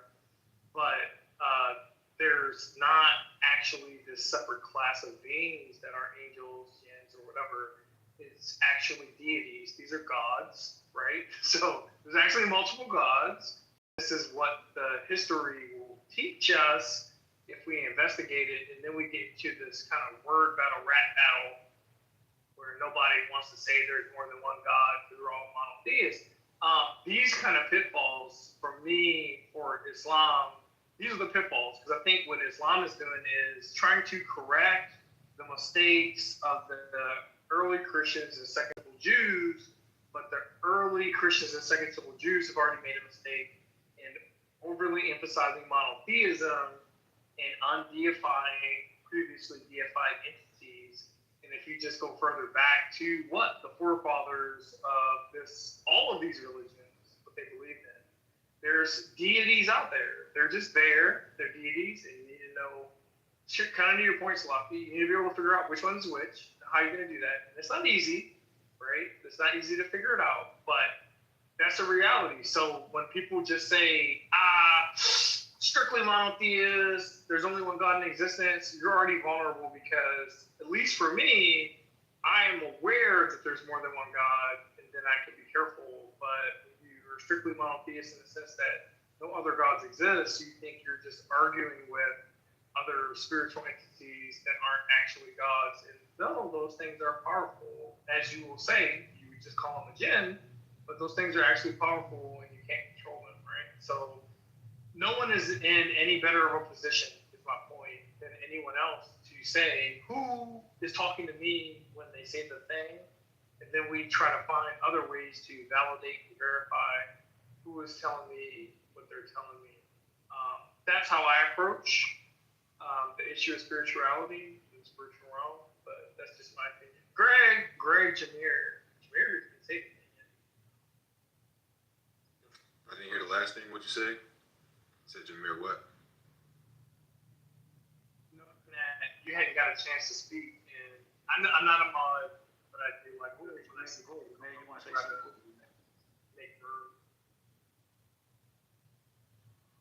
Okay. Oh, Salasi, you had something? Go ahead, bro. You ain't speak yet. Go ahead, bro. I'm fairly new to the conversation. I'm kind of in and out. To come in and basically sit at work, steal money, basically. So, but in terms of the question of the room, who was the covenant promise given to? I caught a little bit of the conversation last night where I think Amir was making a point about Ishmael receiving the promise. I know he said something about the covenant with Adam's children, and he mentioned the verse in the Quran. I guess, I would question, is the biblical narrative in Genesis 21 when it says that it's with Isaac, is that incorrect? Yeah, because the evidence of so you're talking about where it says take your only son, your begotten son, right? No, I'm talking about when the angel told him to hearken to his wife, and that the promise to be established. Yeah, I'm not. You know what I'm talking about? No. Me personally. So you don't know what I'm talking about? Me personally, this is a subject. All that covenant stuff. I don't really.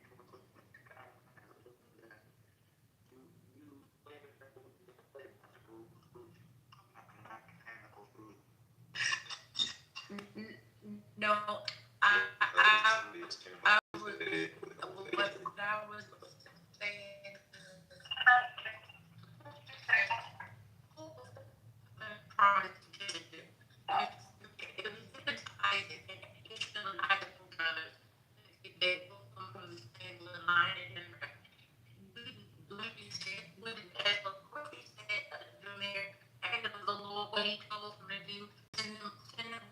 Ishmael and his mother away. And Isaac was coming first, and still brothers. The Bible says that they two shall also be a mighty nation. God has always walked through them, and what we know is Ishmael is like bloodline, the Most High, and the tribe.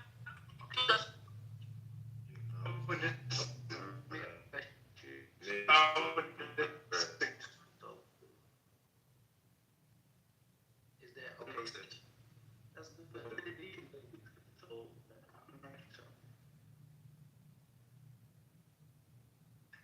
I mean,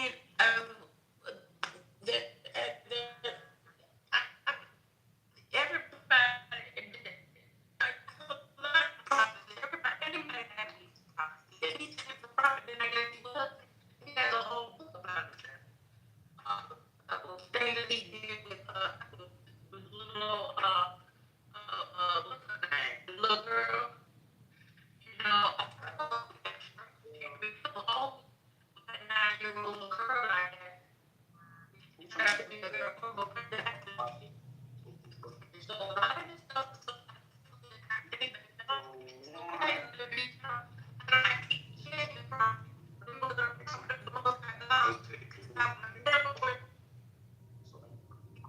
Before y'all get into it, y'all just, I just wanted to find the scripture.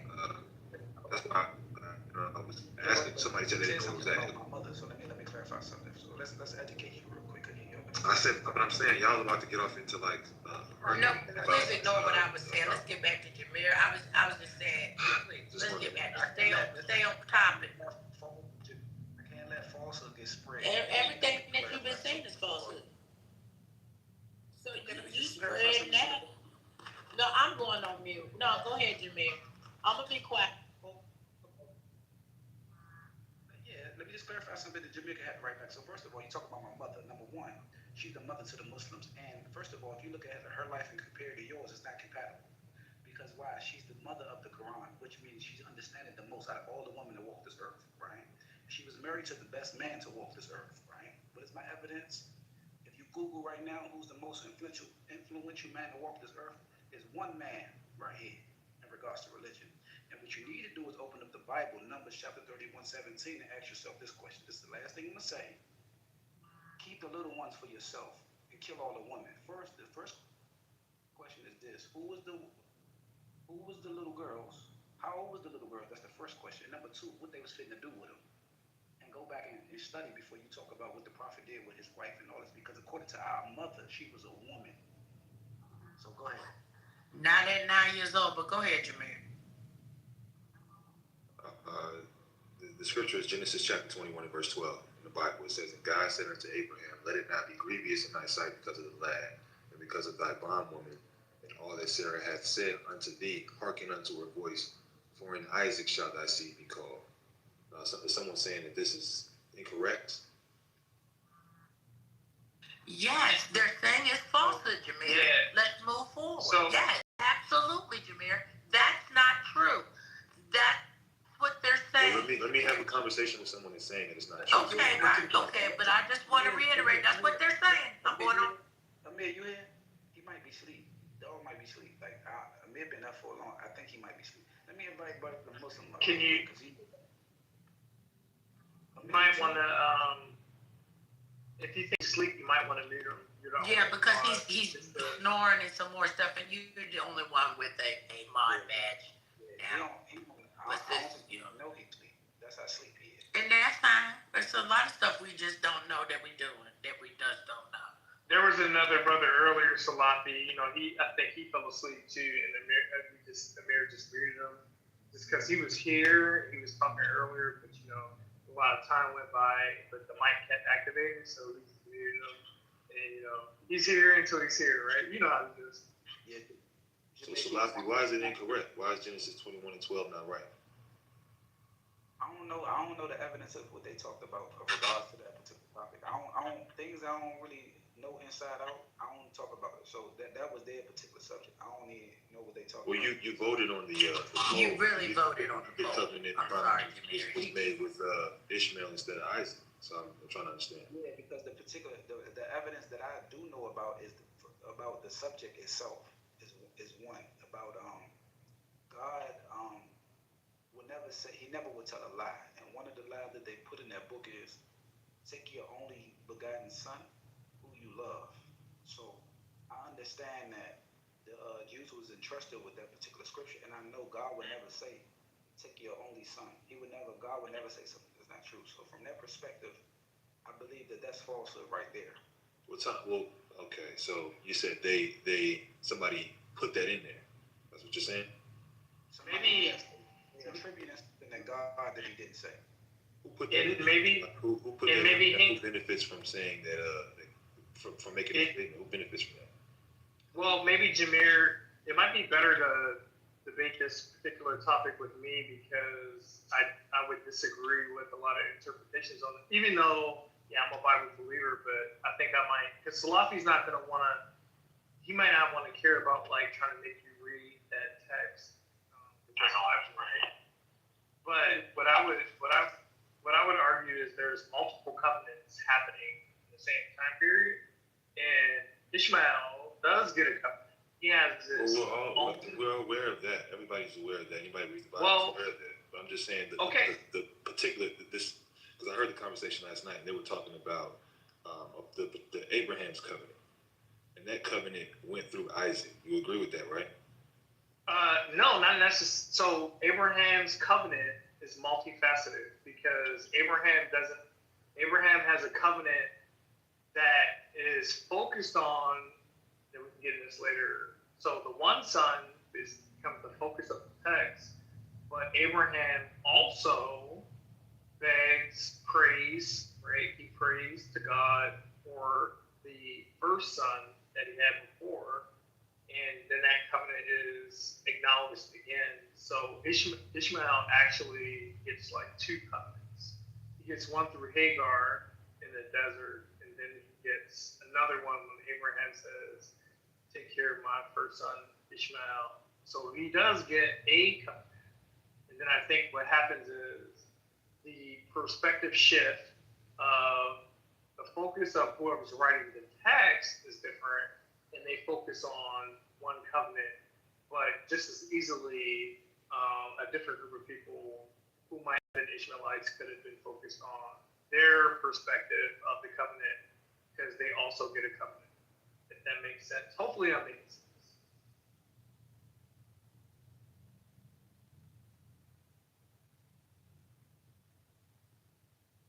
In regards to what I'm saying, Charles, to piggyback off what you're saying, when it says take your only son who thou love, I don't believe God would ever make a statement like that.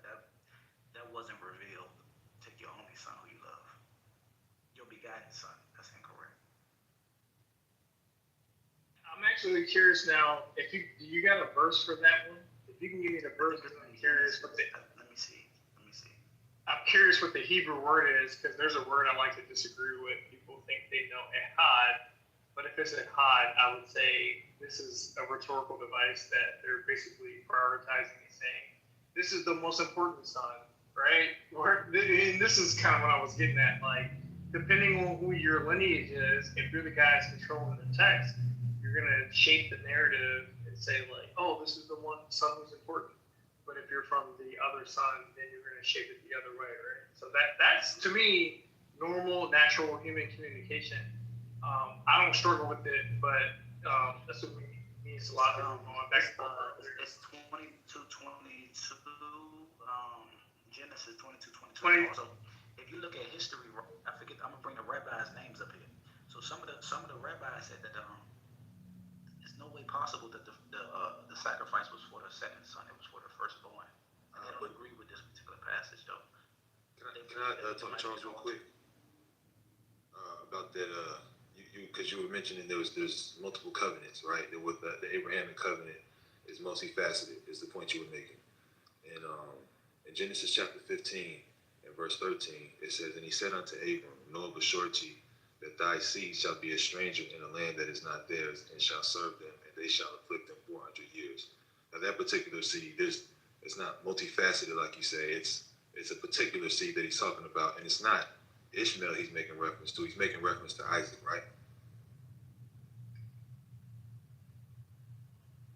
Yeah, I would have to look at it, but I think where we would agree is that the further you go down the timeline in the biblical text, the more it focuses on the Israelites specifically, which is the line of Isaac. No, not the further you go along. I'm talking about in this particular verse, Genesis 15 and 13, when he says, "And he said unto Abraham, Know of a surety that thy seed." Is he making reference to Ishmael here? 15 and 13? 15 and 13, yeah. Let me pull it up. Because Ishmael never served 400 years. Now we're getting to the text. This is good. Yeah, and I mean, it's so crazy to me on Clubhouse. It's like, this is the point of the conversation. But go ahead. Well, what happens is, I'm pulling it up right now. But what happens is, in like this environment, like in the room we're in right now, we don't all have the same text that we hold to as authoritative. So we do have to be a little bit patient.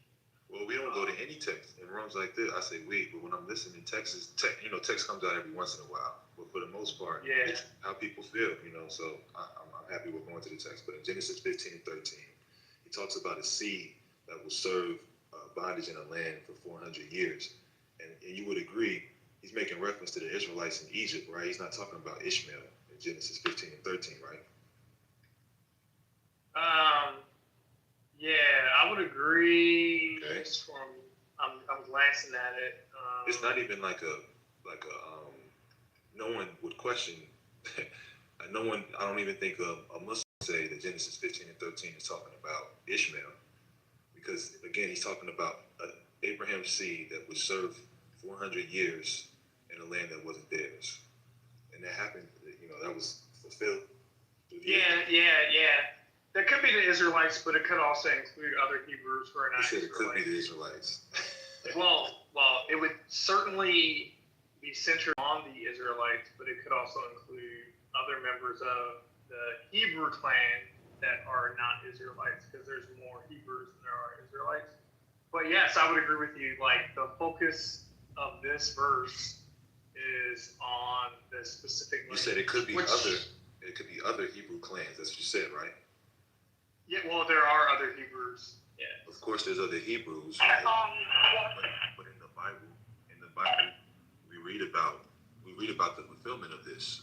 Yes, Charles, because you said you believe in the Bible. Don't you agree? We read about the fulfillment of this in the Bible. Well, show me what you got. Yeah. Okay, because again, let me read the verse again. It says, "And he said unto Abram, Know of a surety that thy seed shall be a stranger in a land that is not theirs, and shall serve them, and they shall afflict them 400 years."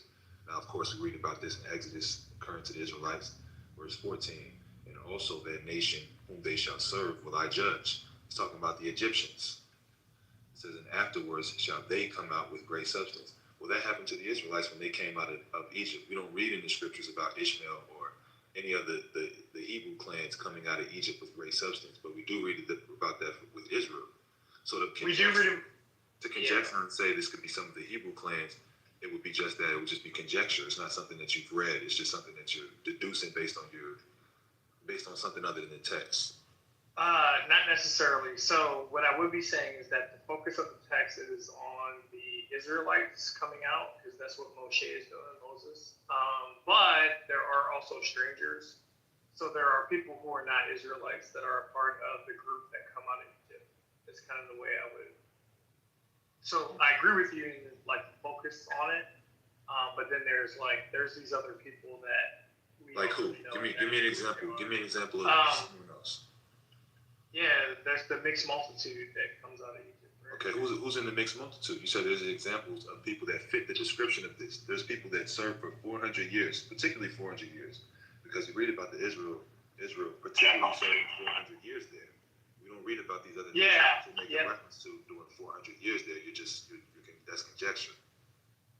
Well, it's not conjecture. It's saying that when they came out, there's a mixed multitude, and who's in that mixed multitude? I can't say that those are these other Hebrew clans, but I also can't say that they're not. But the people in the mixed multitude, do you have evidence that they were there for 400 years? Do you have evidence of that? Or are you just, is that conjecture that you're coming up with? I don't, it's not conjecture, because the statement I'm making is that you don't know whether or not the people who came out in the mixed multitude are Hebrews or not. That's beside the point. Is what I'm saying in Genesis 15. If these people, because you're saying this verse, you're saying the focus is Israel, but it includes other people. So in order for it to include other people, the other people would have to fit the description of what the scripture is saying right here. It's saying they served there for 400 years and came out with great substance. Now you're making the argument, well, there's a mixed multitude and we don't know who they were, and they came out with great substance. But it doesn't say anything about them serving. First of all, you don't even know who they are. So the conjecture is, well, they could possibly be another Hebrew clan that was there for 400 years. Okay, possibly.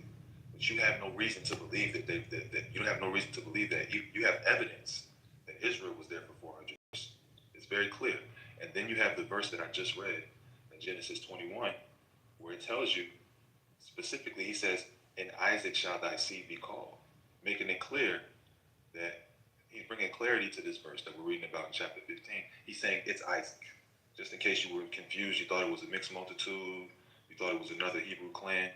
He tells you in Genesis 21, I'll read one time for you. Genesis chapter 21, verse 12. And God said unto Abraham, "Let it not be grievous in thy sight because of the lad, and because of thy bondwoman, and all that Sarah has said unto thee, hearken unto her voice, for in Isaac shall thy seed be called." So isn't this a clear indication that he's saying this is the seed I was making reference to in Genesis 15 when he says Isaac shall thy seed be called? Yeah, I would agree with that. Right. So the covenant, the covenant of the promised seed, which is what Genesis 15 is talking about, that would happen through Isaac specifically and not Ishmael. Isn't that's right, Charles? Yeah, specifically this one. Okay. The point I was making about the multiple covenants is that that's a matter of perspective. So depending on who's authoring the text, they're going to obviously focus on the covenant that's most relevant to them.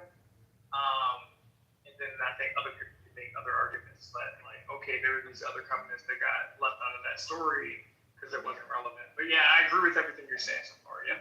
Yeah. If the title of the room is to be ambiguous and just to say what was a covenant or a promise given to Ishmael or Isaac, well then fair enough. Of course, there was a promise made to Ishmael, was promises made to Isaac.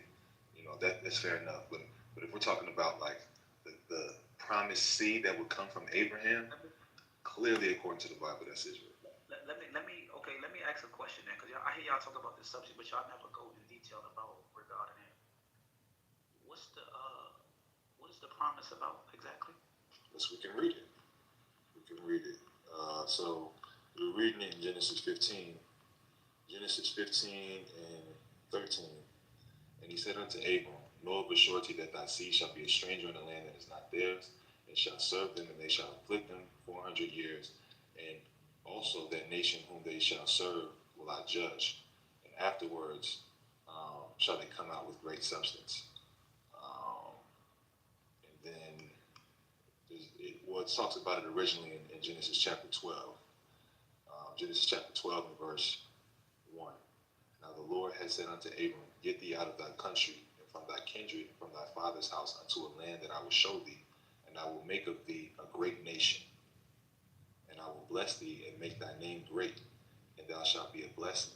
And I will bless them that bless thee, and curse them that curseth thee, and in thee shall all families of the earth be blessed."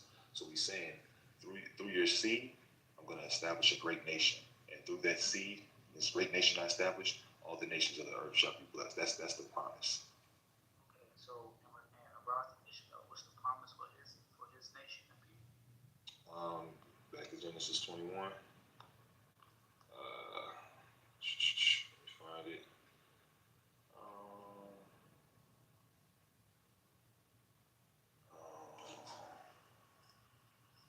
Find it.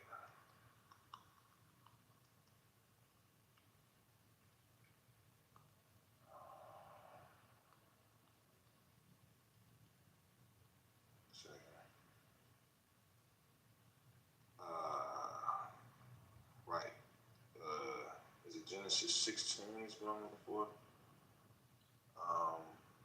And the angel of, this is Genesis 16 and 9. And the angel of the Lord said unto her, return to thy mistress and submit thyself under her hands. And the angel of the Lord said unto her, I will multiply thy seed exceedingly. He's talking about Ishmael. That it shall not be numbered for multitude. And the angel of the Lord said unto her, behold, thou art with child, and shalt bear a son, and shalt call his name Ishmael, because the Lord hath heard thy affliction. And he will be a wild man. His hand will be against every man, and every man's hand against him. And he shall dwell in the presence of all his brethren. So this is the promise made concerning Ishmael. So what does that mean?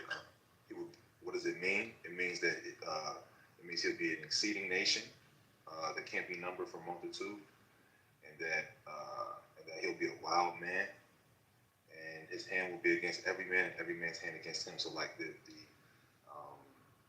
those around him would be conspiring against him, and he would be against them as well, and he would dwell in the midst of his brethren. That's what that means. Okay, so what does this got to do with like just salvational purposes? Because Nothing at all. Nothing at all. That's a very good point. You're saying, because what does it have to do with salvation or anything like that? Zero. It has nothing to do with any of that. It's just a promise that God made to Ishmael. The salvation, the promise, the promise of being made God's people and all of that stuff. All of that stuff happened through Isaac, according to the Bible. okay, well, the people of the book was entrusted with the book, the Jews, and we know that it's Muslims, right? You said the people of the Jews were entrusted with the The Jews was entrusted with those, right? Yes, the Jews were entrusted with the book. I disagree with that statement. Well, he says he disagrees with it. Real quick, in Psalms chapter 147 and verse 19 and 20, it tells you that the Jews were entrusted with the book. Specifically, it tells you that. Verse 19, it says, he showeth his word unto Jacob, his statutes and his judgments unto Israel. He hath not dealt so with any nation, and as far as his judgments, they have not known them. Praise ye the Lord. And there's one more verse that further proves that point in Romans chapter 3, and verse 1. It says, what advantage then hath the Jew, or what profit is there of circumcision? Much every way, chiefly because that unto them were committed the oracles of God. So this is saying specifically that the oracles of God were committed to the Jews. You said you're a Bible believer, right, Charles? Yeah, I am, and you're wrong, because Jacob is not a Jew. So Jacob. What about what Paul says in Romans chapter 3? He says, unto the Jews was committed the oracles of God. Is Paul wrong? No, he's not wrong. This is a tradition and rhetorical speech. If you were here earlier when I talked about rhetoric and how it works, so you have an area called Judea, where the people in that area will identify as Judeans. You have a religious practice that happens in Judea that we will later call being Jewish, but that is also Judeans. And Judah, we have to remember, is only one of the 12 tribes. So when we see references to Israel, we can't equate it and say, oh, that's the Jews. It's not a reference to Israel. This is not a reference to Israel. This is not a reference to Israel. Again, I'm reading. The first scripture you read. Okay, but you referenced Jacob. I'm asking you about. I asked you the question I just asked you was: is Paul wrong about what he's saying in Romans chapter 3, where he says the oracles of God was committed to the Jews? Paul is not wrong, but Paul will confuse you if you don't understand Paul, because Paul would tell you he's not a Jew. What Paul is in a sense, a Judean because he's taught by Judeans, but Paul is actually a Benjamite, which means as a Benjamite, he's literally not a Judean. We're not questioning whether Paul is a Jew, though. We're not. You said that the oracles of God were not committed to the Jews. You said that was wrong. Well, we are questioning what we mean when we say Jew, because we read a scripture in reference to Israel and Jacob, and then you said this is about the Jews. That's not about the Jews. So the larger point you're making is that the oracles of God were committed to Israel as a nation and not just the Jews. That's the point you're making? Yeah, the only point I'm making is a point of discretion about when we use the term Jew, we just have to be careful about what we mean when we say Jew, because sometimes we conflate Hebrew, Israelite, and Jew and make it be the same thing, and it's not the same thing. Okay, the oracles of God were committed to Israel, yes? Sure, whatever that scripture says. So, I mean, why come off mic? We was having a conversation and you came off mic and you were like, no, wrong. Because this can lead to further problems, but okay. Let me say this. So if the Jews is entrusted with the scripture, the Muslims should never be feel no type of way about what they say. Because we take everything what they say, but we don't even, they're not a proof for us to establish anything. So who cares what the Jews say? I mean, a Jew would care what the Jews say. You know what I mean? Maybe not a Muslim. But let me ask you this about Islam, because I've been curious about this. According to Islam, because Islam agrees with the Bible in terms of the nations that the Bible makes reference to. It talks about different nations in Genesis chapter 10. In Islam, are these, like this God, we all come from different nations in Islam too, right? Like mankind, we all come from different nations of people. I don't think Islam agrees with the book. Okay, what does Islam say? Like Arab people is a nation of people in Islam, right? You say yes? I say yes. Okay. And Jews are real people that exist in Islam as well, right? Yes, the Yahud exists, yep. Okay. And like, so if someone was to say like, according to Islam, the people that descend from the Arabs would be, you know, the Arab people of today, right? Those would be the people that come from the Arabs of the ancient world. Okay, where do we come from? Where do West Africans, blacks come from according to Islam? Do we come from Shem, Ham, or Japheth? Noah's sons? We don't seek for that type of knowledge. We seek for, it's permissible for us to seek legislative beneficial knowledge. We don't care about none of that stuff. And see, and that's always been my issue with Islam, because it seems like. Let me finish, brother. Go ahead. That's not legislative beneficial knowledge for a Muslim, because we're not going to be questions about that type of stuff on Judgment Day. So we don't seek for that knowledge. Right, you know, and that's always been my issue with Islam, because you say like that's not really basically what you're saying is that's not relevant. Our identity is not relevant knowledge, you know. But it does seem like Allah is making national judgments on people, you know. For instance, you know, you believe. Well, we don't even got to talk about, you know, quote unquote, like what the Bible says about the Jews. You know, Allah has projected the West Africans with much oppression for many years. You know what I mean? And the question would be, he's at least ordained it. Virgil, your mic is bad. Listen, when you speak right, we like Dalil, proof and evidence when you talk. We don't want to just take it from you. So the proof. The transatlantic slave trade is the proof. He's ordained the transatlantic. He's allowed the transatlantic slave trade to happen. And my question would be, why? What did we do to Allah to cause for us to go into the transatlantic slave trade? Our people specifically. That's an argument for silence right there.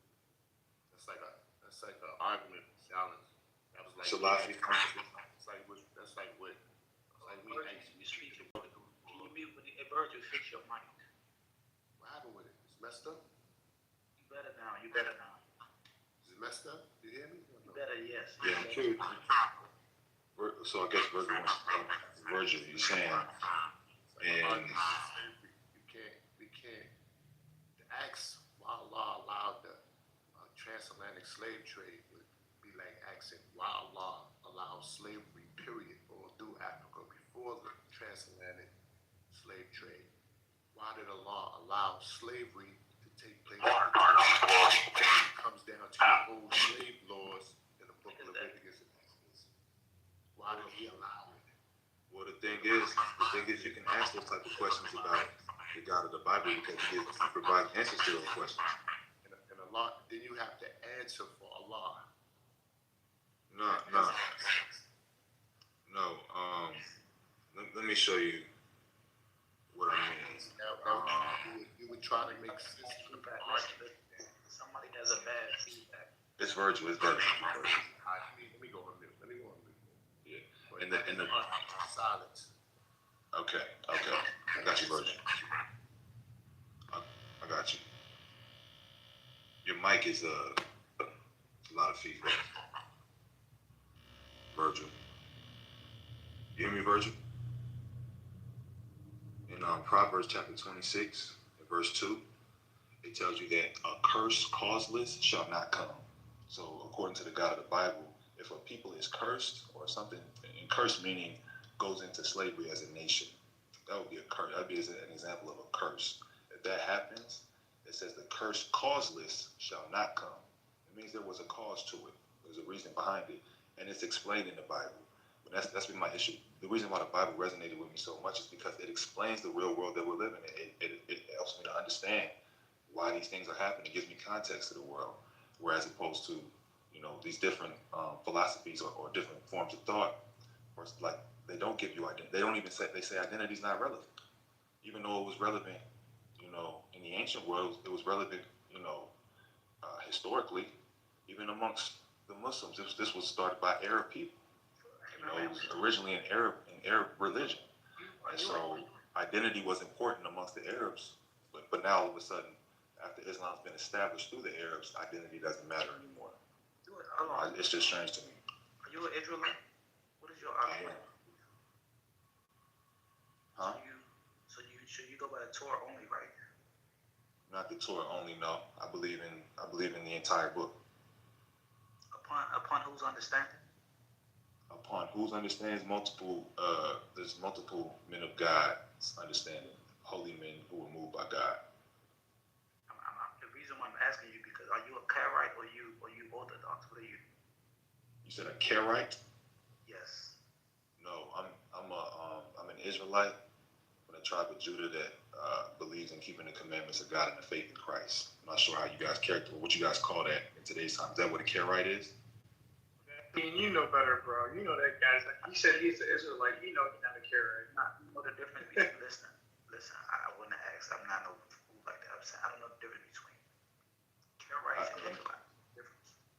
Well, again, I can make it simple for you to where we don't have to use all of these semantic terms, different things like that. To put it simply, the children of Israel were given commandments to follow, and in time they were to believe on a prophet who was raised up from among the midst of them, which was Christ. And so that's why I believe in keeping the commandments. I believe in keeping the commandments and the faith in Christ because that's what the Bible teaches. So if a Karaite believes in something different, a Karaite wouldn't be going by what the Bible says. So you clear on my position, Salafi? Okay, yeah. Okay. So you said Jacob, right? You said the line of who? I said the line of who? I didn't say the line. I don't remember the line of anybody. Line of who? So what lineage would you be? I come from Jacob. That's what I just said. So you belong to Jacob, right? Yeah. And his tribe. Okay. Yeah, I was established when you asked me if I was an Israelite, and I said yes. But yeah. Why you say you're Israelite? I come from Jacob. How do you know that? Because I fit the curses that were happening to Jacob's people and nobody else does. And the curses is slavery? That's part of it. It's more than that. Many people went into slavery. Which is why I said that's part of it, but there's more than that. Many people don't fit the description in Deuteronomy chapter 28. But you believe that you do? I do. And you say you fit the description because you were in America, your descendants were sent to America? Not just that, that's part of it.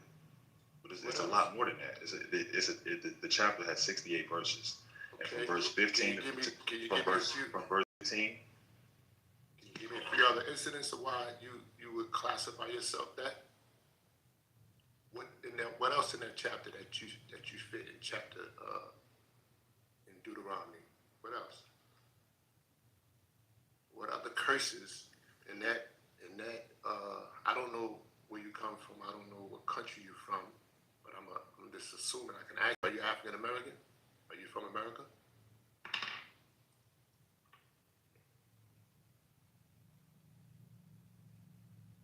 Hello? Beloved, are you there? If you are, yeah, you're probably at work or something. You're probably at work. All right. Trying to figure out why he considered himself as being cursed. This is Deuteronomy he's saying. So he's saying he cursed. What is it, 18? Yeah, he's saying that he fits the curses that are He said that. prophesied inside the book of Deuteronomy as being, and he feels that because he fits these curses that he identifies himself as an Israelite based on the fact that he fits the curses in this particular chapter of it's interesting. Yeah, I think that's a great question. Virgil. That's a good question. Interesting. My bad, I had to step away. My bad. Yes, You good, brother?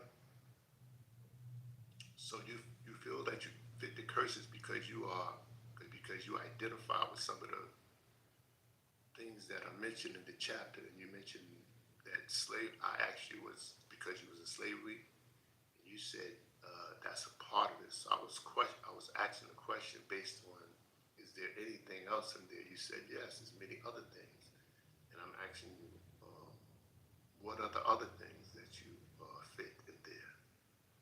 Well, we fit all of the things in there, actually.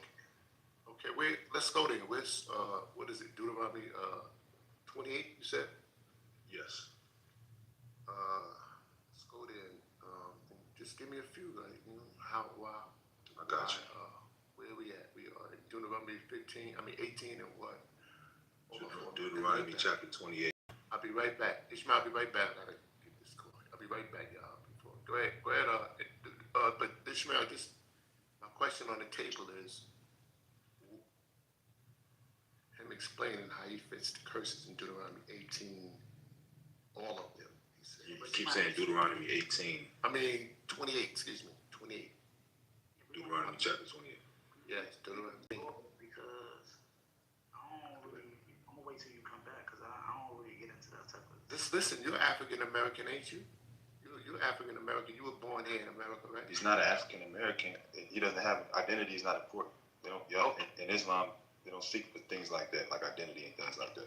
Who told you that? He did. Salafi did. Well, that's Salafi's position. So according to Virgil, according to you, Islam, where Allah does says that? Allah says in Quran, He made you nations and tribes that you may know each other, not despise one another. So you have nations and you have tribes. Allah subhanahu wa ta'ala said, oh, you have descended out of the people of Noah, who descended from those who traveled in the ark with Noah. So we understand lineage. We understand where people come from. We understand how we come to be as people and ethnicities. Very good. I got you. And all the other things that come. Let me ask you a question. With the spread of man on a planet, as far as populating the earth and bloodlines and things that nature. Let me ask you a question concerning that. So we come from, all of us descend from Shem, Ham, and Japheth, right? Well, in the Quran, it doesn't spell out. You said the Quran says we descend from Noah, right? Are you asking me a question, brother? Yeah. Let me finish. You said that in the Quran, because I want to stop you. I want to stop you before you go, so that you can. Yes, but it doesn't. That's a point you made. You let me finish. I'm gonna explain to you. I hear your point already. To you, no, you don't. You don't. Because of the simple fact. I want you to hear me clearly. It doesn't say who was in the ark with Noah. It says those who descended from those who were with Noah in the ark. He doesn't name it out like it does allegedly in the Bible. Shem, Ham, and Japheth.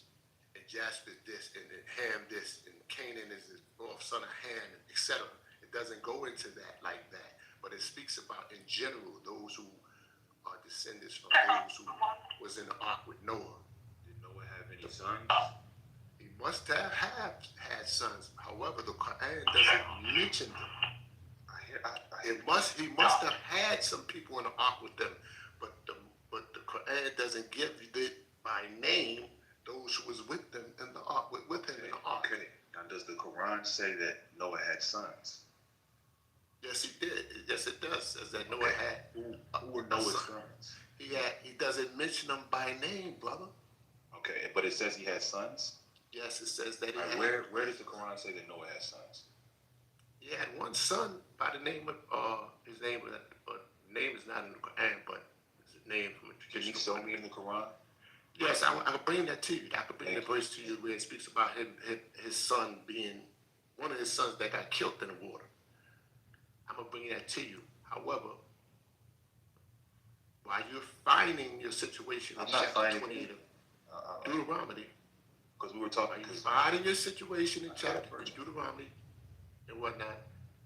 I'm gonna find that for you, and I'll give you the verse. It's not a problem. I got you. Okay. So you said in Islam, our identity is important. Where we come from is important. Who we descend from is important. That's what you were saying. Yes, it is. Okay. Yes, it is. So who does the West African descend from according to the Quran? It doesn't mention that. It doesn't mention that. So why are you saying that it's important to know? It's important to know what people we descend from. If you're saying I just gave you, brother. I don't like talking in circles. I just gave you a whole breakdown. Y'all clubhouse dudes crazy, man. I gave you a whole breakdown as to how the Quran speaks about lineage, nations, tribes, etc. If it didn't say that, then it wouldn't be important. It's important. Yeah. It's important in general to know who you are, celebrating your culture, celebrating your creeds, celebrating ceremonies from a cultural point of view. This is important.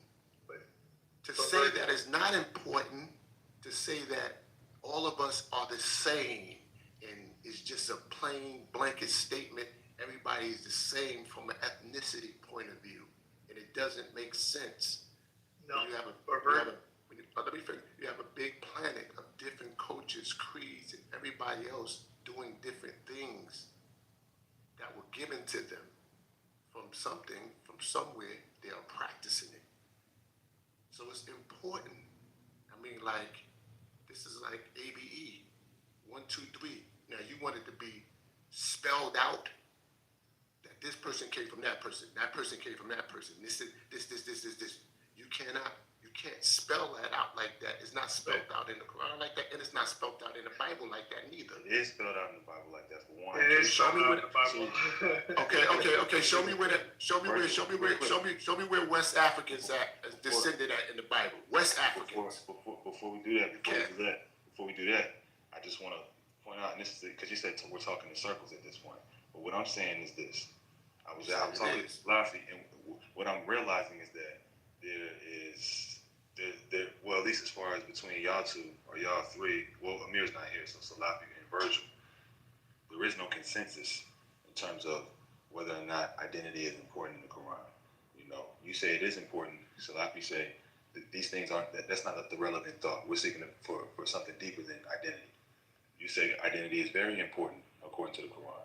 Then I ask you, okay, well, if identity is so important, what's our identity? What's our identity today according to the Quran? You say, well, the Quran doesn't talk. The Quran don't talk about that. The Quran don't say that. So why are you saying identity is important? What did you ask me? What did you ask me? On one hand, you say your identity. You're saying, Jameer, your identity, who you are, is important according to the Quran. Is that right? Yes, your identity is important. Your identity is important according to the Quran. And I gave you a caveat that showed you why. I gave you a caveat to show you why it's important. You gave me a caveat to show me why it's important. That you disregarded. I did not disregard it. I'm not disregarding it. You did. Because you coming back with a response like, I didn't give you a caveat. You didn't consider the caveat. You went into your way of your preconceived notions of moving forward in the conversation to get your point across. All right, I'm almost finished. All you gotta do is address the caveat, and then you'll realize why I said it was important. Okay. See, but you don't believe that from your understanding. Just repeat the caveat. Because the Creator mentions to us in the Quran how He made us in nations and tribes, that we may know each other, not despise each other. So if He's clearly saying that He made us nations and tribes, that we may know each other and not despise each other, isn't that important? That is important, yes. All right then, so you agree with me. See how you understand the caveat, you agree with me. Well, Virgil, you don't have to disagree all the time. Can I jump in a little bit, Jameer? Real quick, Charles, I'll give it to you. Virgil, what is the point that I'm trying to make, Virgil? You're asking the question. Right, you asked the question, is ethnicity important? Is that important? And I answer it with the affirmative. Okay. Because you started off with a statement. You made a statement. You said nationality, ethnicity is not important in Islam. This, that, and the third. So I countered that and came with my position. Okay. And then you responded in your way. But that's water under the bridge. Let's move forward from here. Okay. Let's hold move on, forward. though. Give me.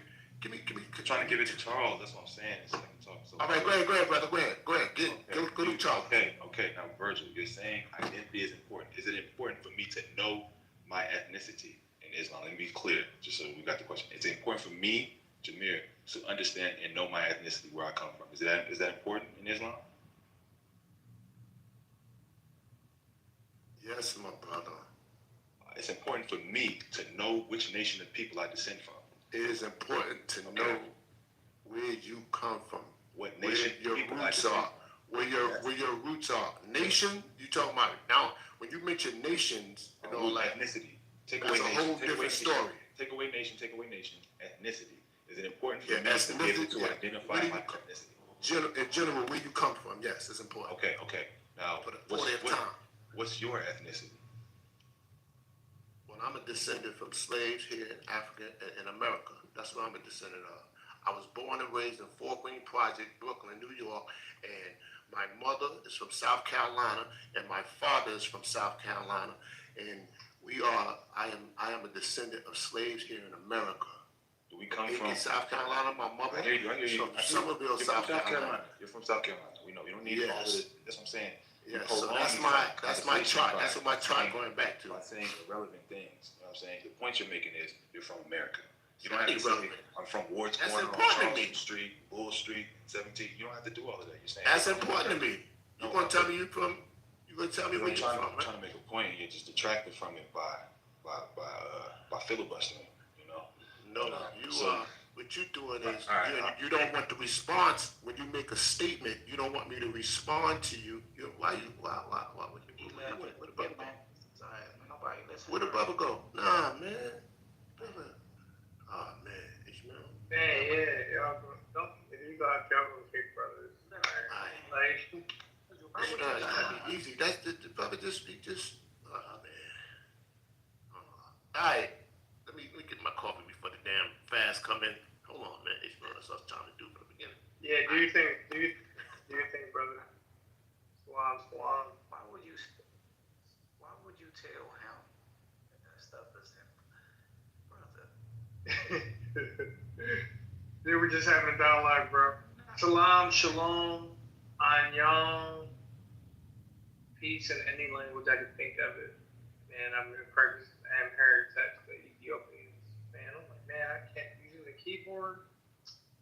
Typing shalom in that is a little bit more time. But no, you were so obvious. Yeah, don't believe it. That's simple. You said, let me tell you why I don't believe this. Because let me tell you why I don't believe it. That's important. Because we all come from, Adam and his wife. See what I'm saying? And this is what's important. And God is the controller of every affair. He created us to worship Him alone. All that stuff about tribes and who that's small talk to me, man. I don't care about none of that. I can't even remember I don't even know my great grandmother. So what I'm gonna be worrying about some tribe for? That's ignorance. It's ignorance. That's stupidity to me. I don't care about none of that. Right now I'm living. I gotta pay bills. I gotta take care of my health. I gotta take care of my family. So I'm like, only a fool care about that. I don't even know who your Lord is, and you up here arguing and debating and talking your tribe. Come on, man. People backwards as hell. Don't even know some of your cousins, and you up here talking about some of your tribe. I don't care nothing about your tribe, man. Get your tribe. I don't care if I was from Yem, Shem, or him. Talking about. You know what I mean, Charles? I know exactly what you mean, because I ain't about to treat you different because of the tribe. Like, what? We talk okay, yeah, like reading the stories and all that, stories, interpretation. People. I try to navigate the text in a very particular way. But you're right. So I hear people that be like, okay, Hebrew, I'd be like, okay, I'm Hebrew too. Like, I'm an Israelite. I'm like, okay, what do you mean by Israelite? That's why sometimes people be like, why is he asking me certain questions? I'm trying to figure out what they mean by what they said. Because it gets to a point where it's like, are you really trying to draw a bloodline type delineation here? And do you think that's going to make the difference? Because that's not going to be it when we understand the text. It don't matter what book you read. Haven't read a book yet. I haven't even heard anyone talk to me comprehensively about their book where it's really going to make that kind of difference. When you really get into like my father was this person, like no, bro. That's some things we do. If you're royalty and trying to pass land rights and be king and be like, well, my son, he's the prince, he can be the king. That's that kind of stuff. We're not. None of us are that. That's not what we're dealing with. What are we talking about? I think so. I think you're right, Salafi. When you talk about like who's the God we serve, I agree with you on this. Who's the God we serve? Who is he? What is he? Is it the right one? Are we there? Because other than that, I can look anyway. I can claim nationality and ethnicity, but they got not. The only thing that really matters is if he's going to accept me when I come to him at the day of judgment, or however we, however we think about different versions of the day of judgment. That's all it's going to matter. He's not going to care that the labels I put on myself is not really going to matter. Salafi, I'm pretty sure you agree with the same kind of thought. Yeah, and the Israelites, you could say that, like, I could hear the hatred and racism in that group itself. I don't want to talk about him because he's gone. I'm just saying, like, that hatred and that fast talking, and it's like talking to them. It's like I gotta get it out. When I talk to a Christian, I feel like, okay, for the sincere ones, a little love, a little love spirit. You know what I mean? But with them Israelites, it's like this hatred, ghetto, ratchet mentality. What's wrong? Why y'all not happy, man? What you angry about? Ishmael, Man, what's up, bro? you gonna prove to me that you're Israelite? You're Israelite? You think you're an Israelite? I'm a black man from America that was born 5/1/89 in Georgia. I don't know what that man talking about, man. I'm saying is in general, like, the reason why ethnicity is so important is because it goes back to making the people feel good again. So you want to feel good about where you come from. You want to identify yourself with a certain people. You want to identify yourself throughout history. You want to be able to read history and say, that's me. See that? I come from them. I come from royalty. I come from this. I come from that.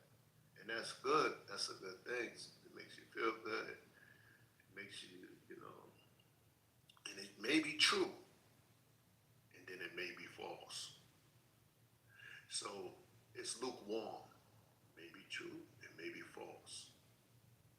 However, as the brother Charles is saying and yourself was saying, to a certain degree, I agree. When it comes down to life and death, when it comes down to good and evil, when it comes down to judgment, you will be weighed and judged according to your actions and deeds and your faith, which you have in your heart, your intentions, your walk, how you dealt with people. This is important. Not your skin color, not your bloodline, not where you descended from. It's important though, from a cultural point of view, to be able to practice what your ancestors practiced. Ceremonies and things of nature, stuff is important. But when it comes down, when you're closing your eyes, and you're being raised up on that day, them questions is not the questions that's going to be asked of you. Brother Charles, where are you from? I'm from Ireland. Oh, because you're from Ireland, you have a special, no, it don't work like that. It doesn't work like that. Definitely for us, because when we shut our eyes, Brother Virgin, when we get questioned before Judgment Day, we can question who is your Lord, who is your prophet, or That's master, right. That's right. and what's your religion. All that stuff he's saying, you can try to forget it. Yeah. Who's your Lord? Who is your prophet? What deen you was upon? But all the Abrahamic religions are the same way. Because, Christians, they may be ignorant to it. They might be ignorant. But again, Jesus, as the Messiah, he could be like, oh, you doing all this stuff in my name? He could be like, I didn't know who you were. You could be thinking he know you. You think you one of his, he could be like, oh, I don't even know who you are. Get out. And then if you look in the Hebrew Bible, it's actually the same way. So you have all these people thinking, Moses, for example, Moshe, Hebrew Bible. Moshe is like, all right, he doing his own thing, gets to the point, people going into the land. But, oh man, he didn't circumcise his kids. Man, God's out to kill him. He's going to kill Moses. He's literally going to assassinate Moses, bro. That's what the Bible says. People misunderstand the teaching. The teaching's not really about like, oh, God is a bad guy, he's going to kill Moses. The point is like, Moses, you got to obey the law the same way everybody else got to obey it. If I told them they got to do circumcision on the 8th day, your children got to be circumcised too. And if you're going to not circumcise your children, I'm going to kill you. It's all about justice. It's really what it's all about, right?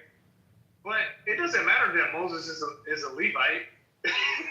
No one, like, God doesn't care, like, oh, you're a Levite, so you do it. No. He's like, you didn't do what I told you to do. Who cares who your mother was and your father was? What the Creator cares about is like, did you follow me when I told you? Whoever I sent to teach you the way, or if I came to you personally, because I argue, God comes to some people personally. Whatever that was, did you actually listen to me? Your nationality is not going to save you when God is asking you questions. He's not going to be like, oh, you're German, so you're cool. That's not what's going to happen, bro. He's going to be like, did you do what I wanted you to do? That's what's going to happen, in my opinion. But yeah, I agree with you guys, man. People will focus on that. They're wrong. And even when it comes to the Arabic language and our prophet being from, Saudi Arabia, these are the nation. God is the best of planners. That's how I see it, man. And even though I'm not an Arab, guess what? I try my best to learn how to speak Arabic for the sake of Allah, not for the want to be like an Arab, because that's the language of my prophet who came to all mankind. And there's nothing to be ashamed about. We don't lose our culture when we accept Islam. We don't lose who we are as people when we say we Muslims, and that's ignorance, man. A person not believing that, then they just, you know what I mean? And a lot of people reject Islam, I believe, because when they accept the religion, they have to learn. They feel like they got to learn Arabic. They don't want to recite the language. They don't like how the Muslim women dress or the men dress. All this is ignorance. This is ignorance, you know what I mean? So I don't care nothing about them haters, man, who say, oh, you black and you know. I don't care nothing about that. Racism stuff, I don't care about that. A lot of racist people out here. Yeah, I agree with you, because I think the racism is really underpinned, like you're kind of alluding to, is people really don't want to study and put in work. And like I speak Korean, for example. Like I speak that language. I study Hebrew. I wouldn't even say I studied Greek. And then now I'm on Amharic, which is the script for the Ethiopians, their traditional script they use. They don't use it for all things, but they still have it. But just the idea, like you were pointing out, like the idea, sometimes what people will do is, because they're not willing to study something, and this is what I make sure I know.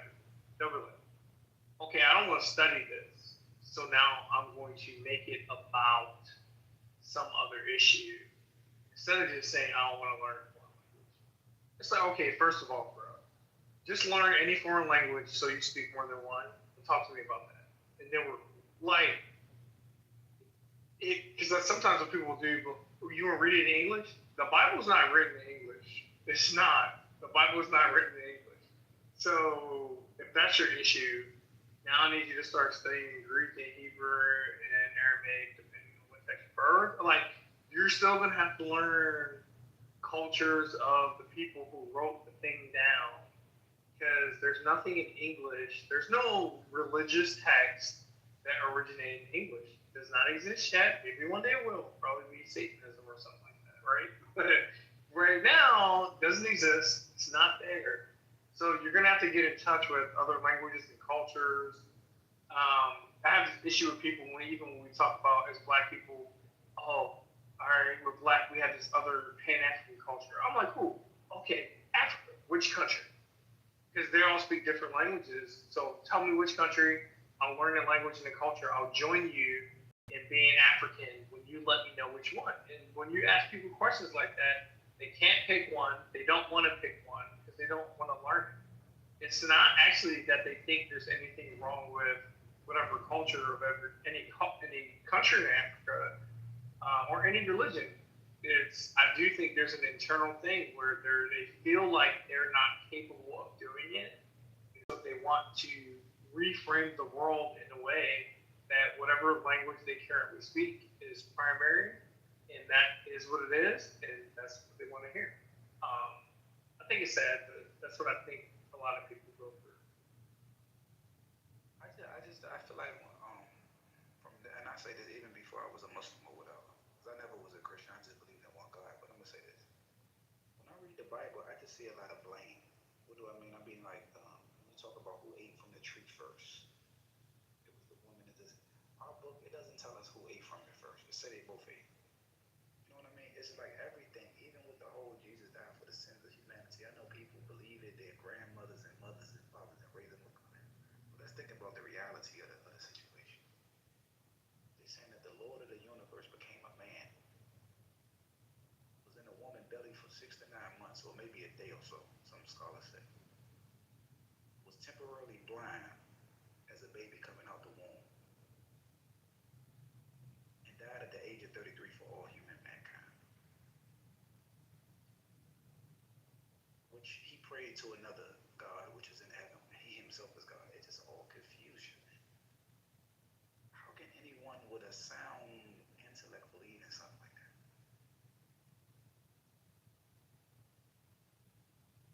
It's insanity to me. It's crazy. I don't get it. That never was in my heart for one second. Not even 1 second. Not even a little bit. Since I was young. You know what I mean? People, it's like, I don't understand. You get what I mean, Charles? Think about it. God Almighty, the Creator, came down. He didn't send an angel to be a perfect example for mankind, because he could have sent the angels. He himself jumped in a woman's body, became a human, and died for his own creation. This is Hollywood 101. This is Hollywood. Whoever prophesied and made millions of dollars off that, they didn't con people out of their hereafter for that. Even teaching that right there. That's a hustle. That is a hustle. And I used to be one of the biggest hustlers. I would disagree with you a little bit. I get where you're coming from, for sure, though. Right?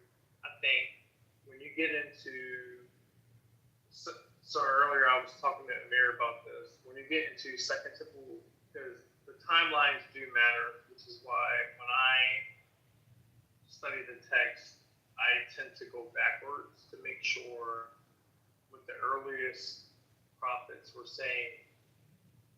Because if I'm gonna believe the Bible and assume it's true, then I'm gonna believe everything, right? So then I'm gonna go backwards. And you can see where people start renegotiating things. So the point I'm making is, when you start looking at like, okay, is Jesus God? Okay, the word God means something to me in 2026. That's where I'm at right now. But if I start investigating the language and understanding it, some people might translate it, Jesus is a God.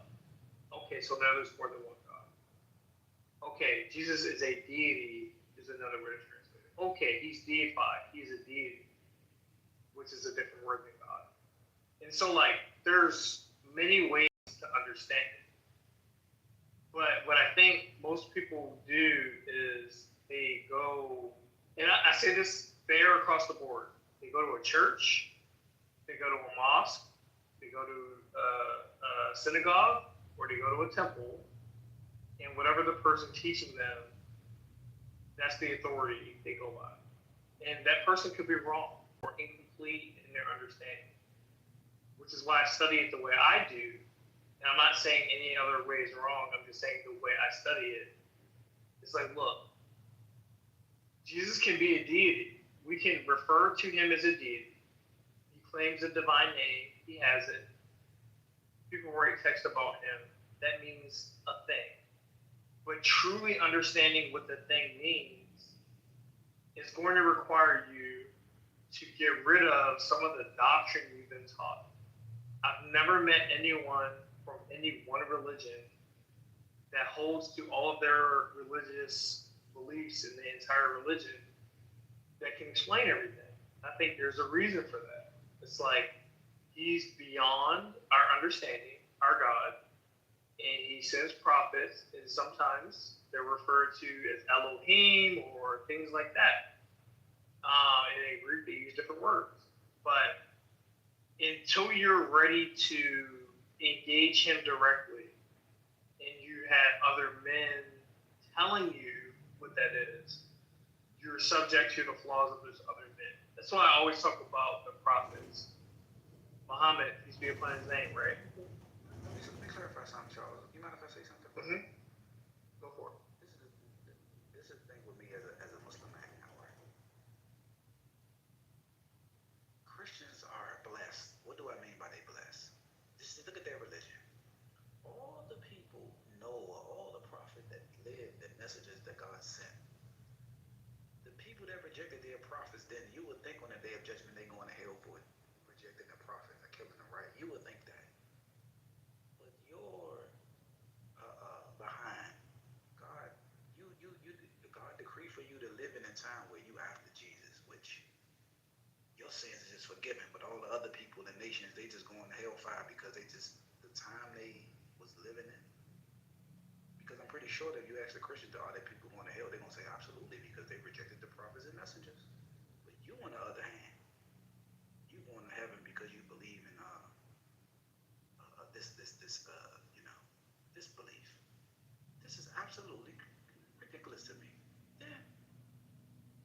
They say, well, the hellfire was just created for the angels. That's the Christian belief. They don't believe that the hellfire was created for them originally. That's what they say. Do that even make sense, Charles? Well, I think it depends on what Christian you're taught to, denomination. Because when you get into hellfire, these are traditional beliefs, right? Even among Christians, they're not going to agree on different scriptures, even in the Bible. They all say they believe in the entire Bible, but when you start getting into it, they're not going to interpret it the same way, right? So, yeah, there are people that are going to go to hell, right? And then you got to figure out what hell means and what are the references to hell. But yeah, so at the core center of it, it's like, okay, yeah, it makes sense. The problem starts when you start getting denominations and they start interpreting things that's other than what the prophet actually said. So then you got to go back to the prophet. So, in Islam, right, Jesus is a prophet, right? So then you go back and like, well, what did Jesus say? Or at least what did someone write down that they said he said this? And then when you start reading it literally, it gives you a very different picture than you get when you go to church. It's very different. And that's the right? So yeah, go ahead. Yeah. But yeah, it's a different yeah, but we're going to shoot. What I want. Go ahead. No, you're right. And the fair. I think that happens in every religion. It's not just one. It's all of them. That always happens where men are. Go ahead. Charles, this is the difference between our religion is. I can pretend to be a Christian right now, and nobody. If y'all didn't know me, if a Christian come in the room, I can preach their doctrine, because you ain't gotta be smart. All I gotta do is give emotional speeches, memorize about 7 to 15 books, and say, "Yeah, he got the Holy Spirit." They wouldn't know from a can of paint.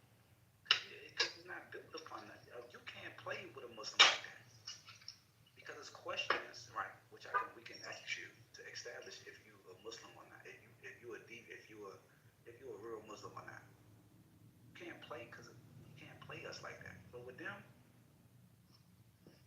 you're just a Christian because I confess Jesus Christ is my Lord and Savior, and He's God, and this and that. And guess what?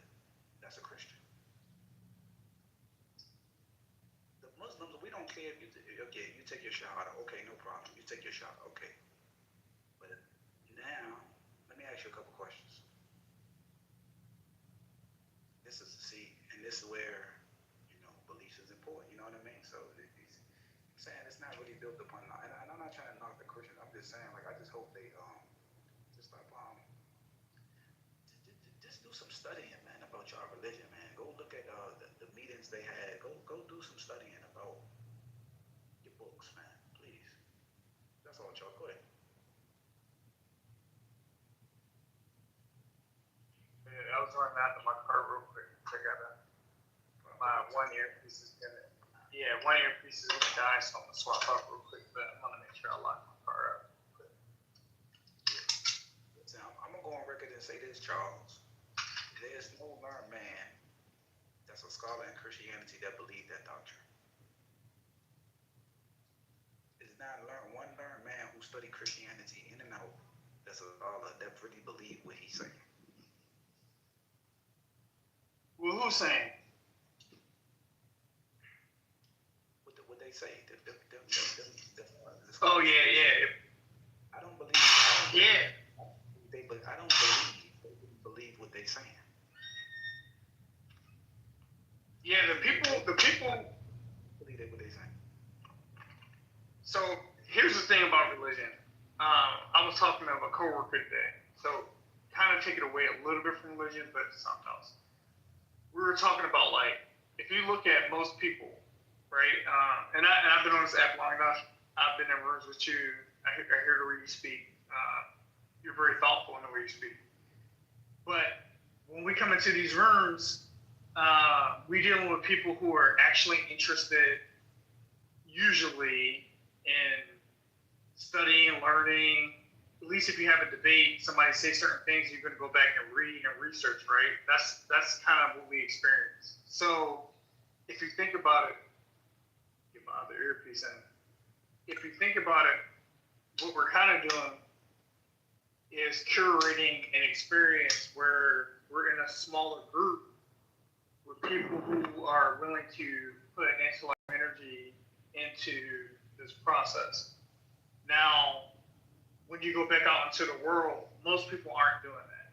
So the way I look at religion is for people who aren't thinkers. This is why you have prophets, priests, imams. This is why you have these other people that are like, all right, I'm going to do the thing for you and then tell you what it is.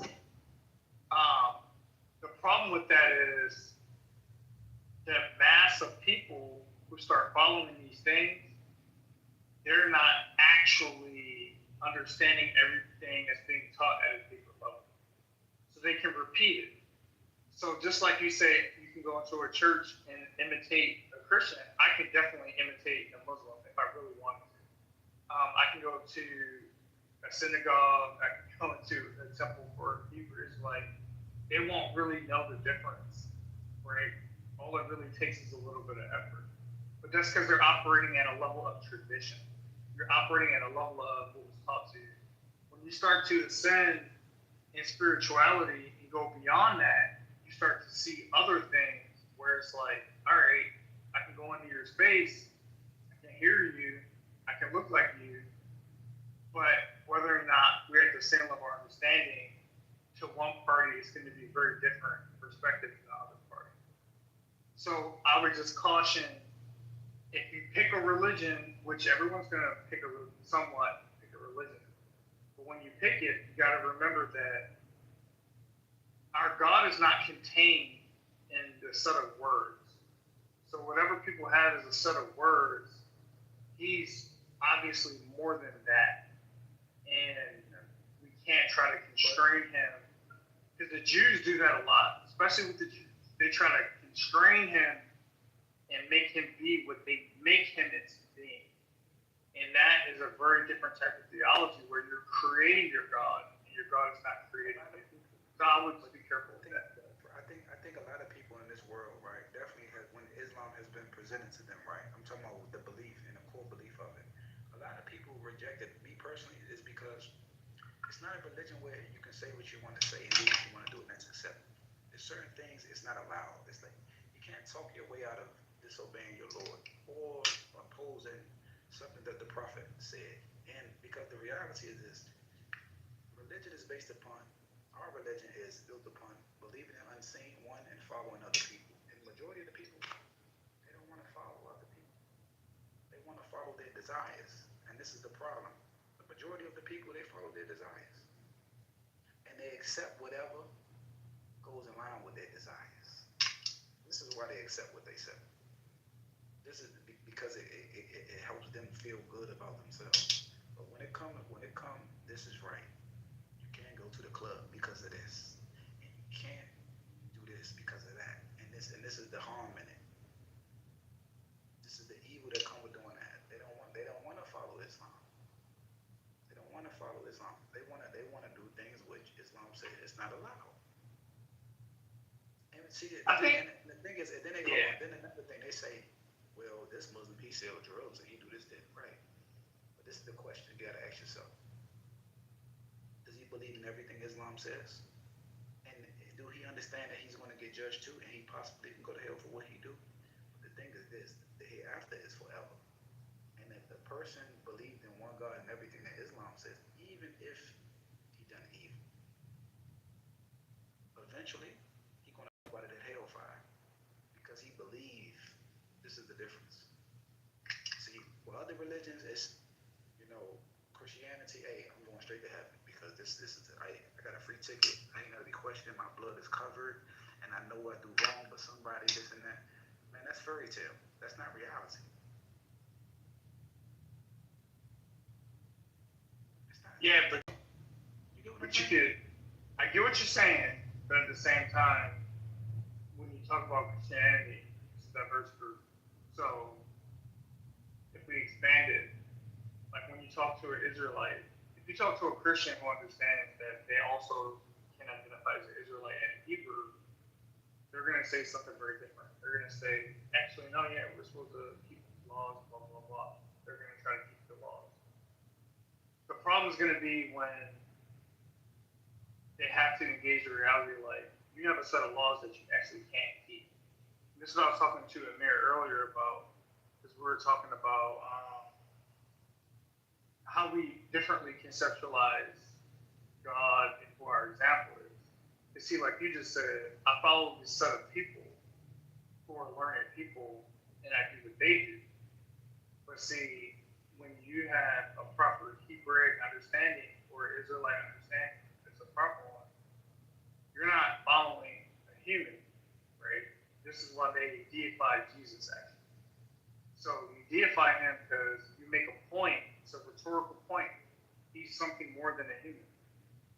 Because if it's just a human, that's not the perfect example. And as a man, I'm looking for a perfect example. So I'm trying to be like God, because God is righteous. If I'm not trying to be like him, I'm doing something other than trying to be righteous. It doesn't make any sense, right? So I'm trying to be like him. He's perfectly righteous. But at the same time, I know I can never be like him. So it's a constant struggle. When people understand, in my opinion, when people understand it correctly, they realize like, oh, there's this constant struggle. You're striving against your fleshly nature, but there's a spiritual understanding of it, especially for men. You want to be a good man, God is showing you what a man is. And then you follow him. Let me ask you a question, Charles, about Christianity real quick, because I want to understand this from educational point of view. When they say, they ask Muslims this question, I don't know where they get this from. Who inspired them to ask Muslims this? They be like, does Allah love you? And we say, sure. And they say, well, can you show me where he loved you if you disobey him? Can you show me where he still loved you? Is that a dumb question? I mean, if you want to characterize it as dumb, I mean, you could say like, yeah, that's a dumb question. But what's probably, when they do that though, you're probably, so the problem with Christians is you get Christians that they prioritize the New Testament over the Old Testament. And when they do that, even parts of the New Testament, they're going to ignore it because they want a God that's like very loving and mushy and cares about your feelings and stuff.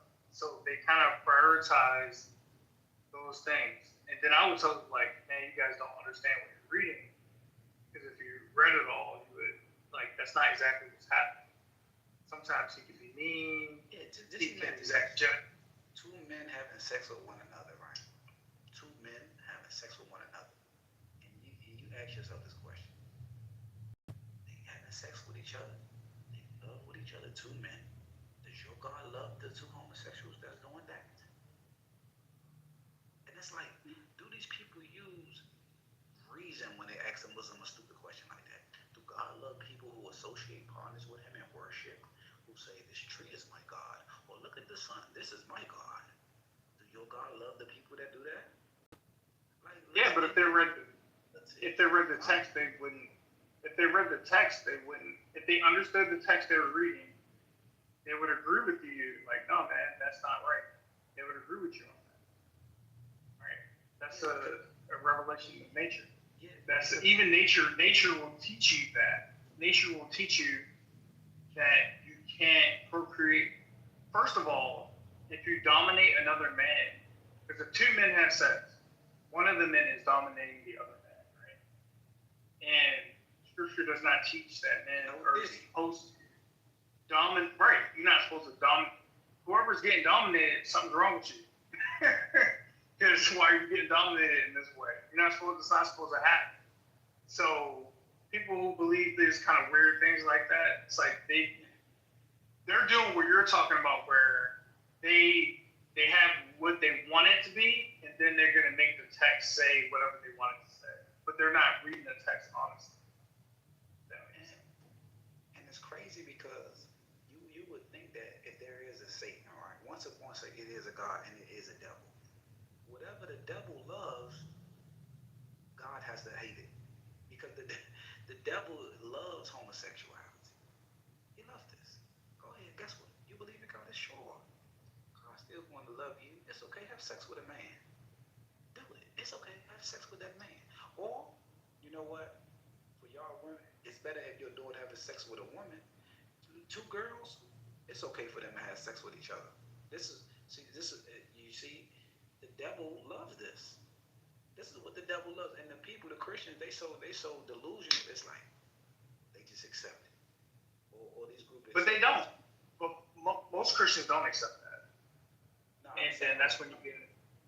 No. I'm saying, if you ask a Christian, right, if somebody died being a homosexual, for example, but they believe Jesus Christ is their Lord and Savior, Jesus Christ is their Lord and Savior, would they still make it to heaven? If they said they believed in him? Yeah. Started with there, they would say yes. Then keep going. Okay. And listen, even if a person said he believed in one God and Muhammad is messages, let me tell you something. If they rejected what was revealed and didn't follow the sunnah of the prophet, they're not going. Yeah, it's the same thing in the Bible. In the Bible, it's the same thing. No. What I'm telling you, I'm speaking about the hadith rejectors who say they don't follow the sunnah, for example. Yeah. They say, yeah, because but now you're talking hadith, which is not the Quran, right? So it's different. What is the hadith?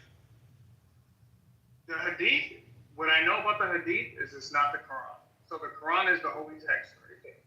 What is the Quran?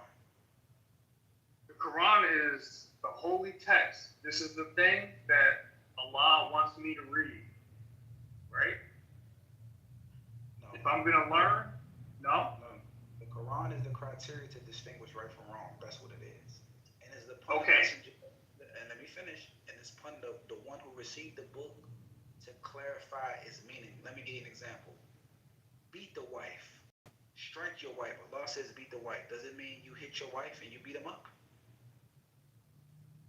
Well, you tell me from the No, you said the Quran. No, you said the Quran. So interpret the Quran. Does it mean beat your wife? Does it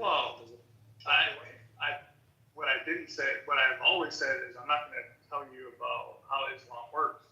What I will tell you is if I pull up a Bible and the Bible says beat your wife, okay, you need to understand what it means in that context when it says beat your wife. And if it says doesn't, right. But what you're going to, listen, the hadith. So what we do in all our affairs, right? We go back to the one who received the book because what he said about the verse, once he gave the meaning of the verse, it isn't for anyone else to say, this is what God put on me, or I got a Holy Spirit, and this is what the Spirit put in the verse mean that. That's nonsense with us. You understand? So whatever the messenger of Allah, once he gave the meaning of it, or he clarified his meaning, nobody touch it. Anybody who touch it, he deviates from the understanding of the messenger of Allah. So this is how we understand. I agree. It's the same thing. So if anybody reads the Bible and they understand what they're reading, they're going to do the same thing. We will call it a commentary. Oh, you have a commentary where somebody tried to interpret everything. I'd be like, your commentary cannot take priority over what I'm reading in the text. What does the text say? The text says this. That's what I'm doing. It would be the same thing if somebody read the Bible appropriately, right? And they didn't do what you're talking about, where they say, here's my interpretation of it. It's the same problem that you're going to have. So when you give me a hadith, and the hadith says certain things, I want to be like, is the hadith part of the text, or is it separate from the text? And you're going to say it's separate. You're going to say it's a separate thing, right? No, the Sunnah come down with the Quran. Like the Quran came down, the Sunnah came down, which means the explanation or the inspiration of the Prophet. The verses, like when I'm saying, the verse comes down, cut the hands of the thief. Okay, how much of the hand you're going to cut? And what is a thief in Islam? What is a thief? If a person stole a Snicker bar, can the Prophet cut his hand? Because Allah says cut. This is the point. So so the Prophet, right? No, that's not what he said. That's not what he said a thief is in Islam. So in order to know the meaning of what a thief is and how much to cut if he steals this or that, you have to go back to his understanding. This is the point. And he didn't say if a person stole a Snicker bar and cut his hand off, or how much to cut. See, that's why you got to go to him. Right. But now you're subjugated to the understanding of a man, right? Wasn't the Quran given to a man? It can be given to a man, but think about it if you're talking to somebody who doesn't follow the Quran. So you're saying a text was given to a man. How was it given to him? A prophet. How'd the prophet get the text? He didn't get it through an angel, right? Through an angel. Over 23 years. Over 23 years. Yep. Now, anybody in a different religion can make the same claim, can't validate or invalidate the claim. Who can? Nobody. You can choose to do it on your own, but what I'm saying is, through a process of evidence, you will never be able to prove it. That's what we were talking about earlier. Brother, that's why you get the most authentic book is the Quran, and after that, it's the Sunnah of the Prophet. There is not. Yeah. When it comes as soon as you say that, bro, you're gonna lose people. That's what I'm trying to tell you. Let me prove it to you. You can't prove that to me. I've talked to so many Muslims. You're not the first Muslim I've talked to. You can't prove this. You're a man that follow your desires. Let me tell you something. It's not about following my desires, bro. Don't be disrespectful. It's not about that. We're having a dialogue. No, you do follow your desires. We established that further. What I'm telling you is now, a weak hadith, something that's not authentic, right, from Islam, right, in their corpus, it's more authentic than one Bible verse because we can the scholars can establish who said it, who was there, where he lived, what was his mother name, what was his father name. And the scholars are men. The scholars are humans. They're all men. I can do the same thing. I can write a book right now and tell you what my father said. Was your religion spread through men? All religions are spread through men. You're not picking up what I'm laying down. Yeah. Oh, no. What is my religion? Now you tell me what is my religion? The Jews, listen. The difference between the Jews and the Christians. If we ask them who wrote it, they're gonna say John, Matthew, blah, blah, blah, blah, blah. Okay, prove it to us. They cannot prove it. When you say that to a Muslim, prove it to us, I'm telling you, we got a chain of narrations that can prove these men existed and who they were and who they wrote it and when they wrote it and what's his, that we can prove it. We can at least establish the religion. This is why we You can prove men. You can prove men that the name you put on it, because I never met that man, that you can say, this man wrote this thing. That's the exact same thing that Christians tell you. Listen, you know how we pray, for example. If you incarcerated, if you in the UK, if you in Jamaica, wherever you are in the world, if you start off the Fatiha, right, instead of reciting the first 7 repeated lines and say something else like Hu Allah Ahad, if you recite that, every single person gonna say Subhanallah. Why? Who told you how to pray? Listen, this is the point. The prophet. The prophet. Which prophet? Prophet Muhammad alayhi salam. He taught me how to pray. He showed the Muslims how to So, pray.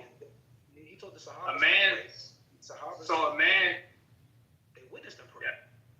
So a man taught you how to pray, but if you're a Christian, then they're gonna say a man who is God taught me how to pray.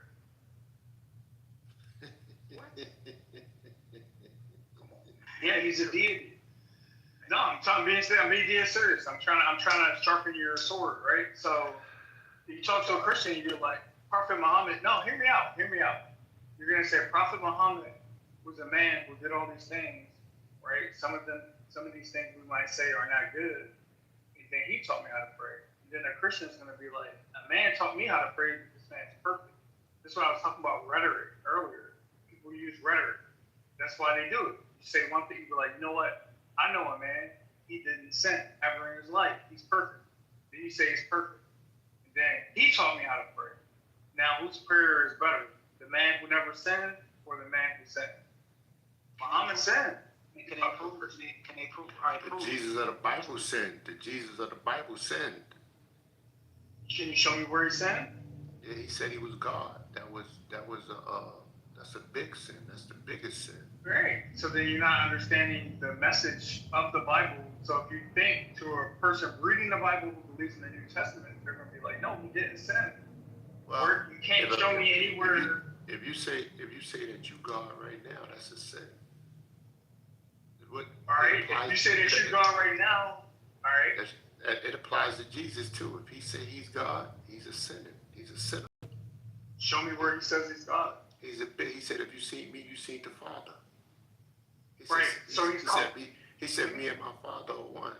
I don't need commentary on what he meant. He's claiming unity. And he told Thomas, he said, how long have I been with you? And you asked me to see the Father. I'm with you. Right. So show me the law that says. Show me the law that says that. You cannot. Show me the law. You cannot. Where does it?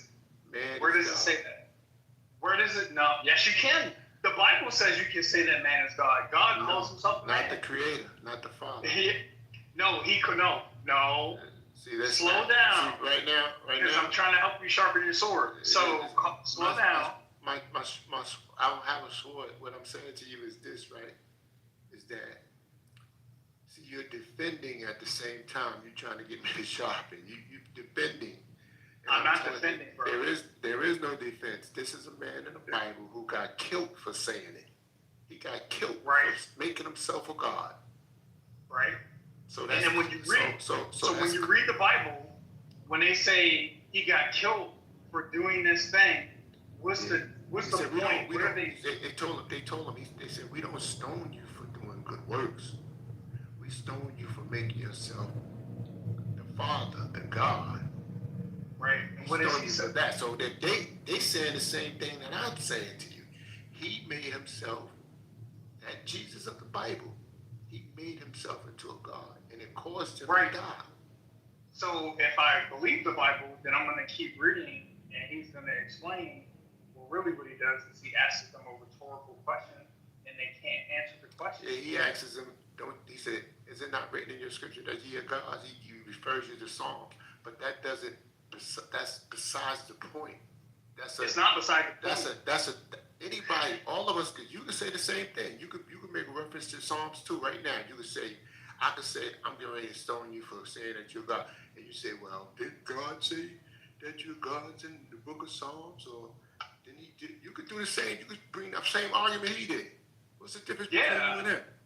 Yeah, and I can say, why don't you stone Satan right now? Where is Satan? And go stone Satan.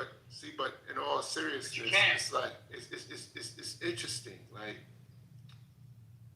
when we point fingers, it's you point one finger, 3 point back at you. The same thing with Islam, Christianity, whatever. When you when you're in the business of pointing fingers, exactly, 3 is pointing back at you. But what I'm saying to you is that, like, you should reason things out. Like, it's hard to do it without bringing belief into it. It's very hard to do it without bringing belief into it. It's hard to do it, but one of the things Islam is going to require of somebody is that they subjugate themselves to other men, right? Every one of them do. Every one of what? Every one of the spiritual paths do. No, they don't, because the one I'm on doesn't do that. That's like what's the one that's on you? Yeah, I got one teacher. Which one is you on? Which one you on? I got one teacher, and I never physically met him. And that's my teacher. Who is he? Yeah. So that's Jesus, Yeshua, whatever you want to call him. You can call it sometimes. You can say that, but see, seriously, what path are you on? Are you do you practice Abrahamic faith, or do you practice a non-traditional faith outside of Abrahamic faith?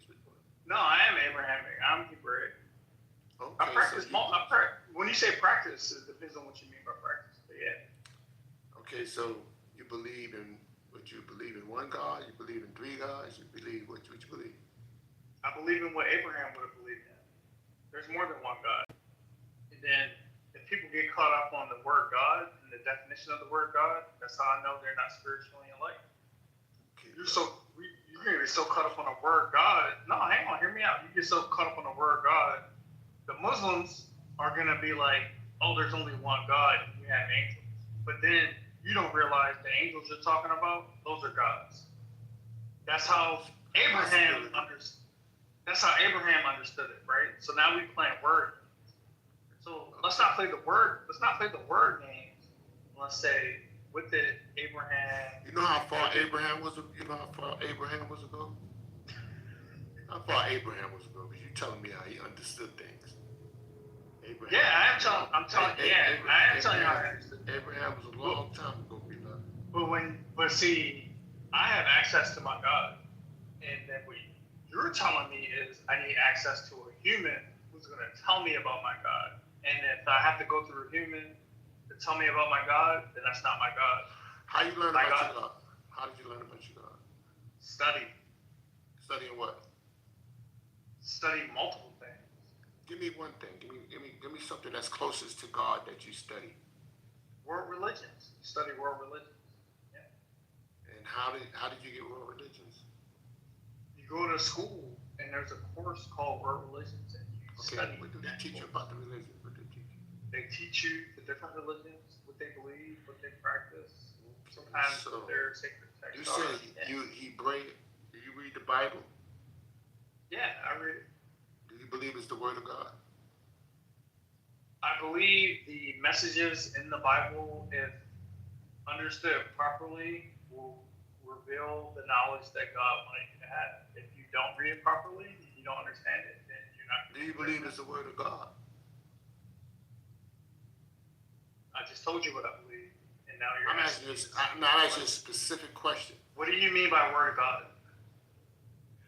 Brother, why do I have to explain every iota of the English language that you know? Well, apparently we disagreed on what we mean. I'm asking you, do you believe that the Bible is the Word of God?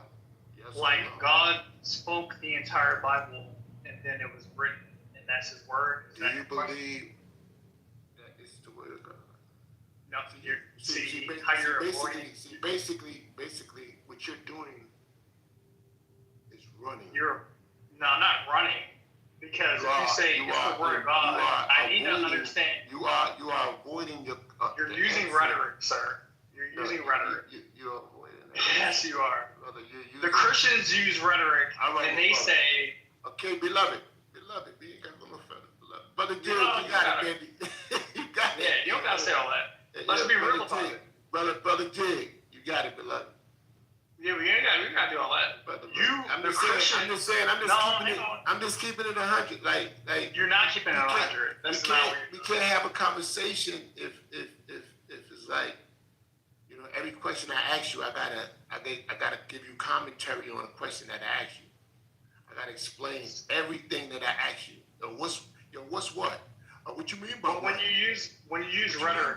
What you mean by this? What you mean by when you use rhetoric? Who's God? What you mean by God? What you mean? Well, when you use rhetoric, we do have to do that because when you say the word of God, are you saying that God has actual words? What are you actually saying? Okay, beloved, I got you. Man, don't call me beloved because you're being disingenuous. I'm being genuine. I'm being very much genuine. You're not genuine. No, you're not. Come on, bro. You're not being genuine. I ain't got no harm for you, man.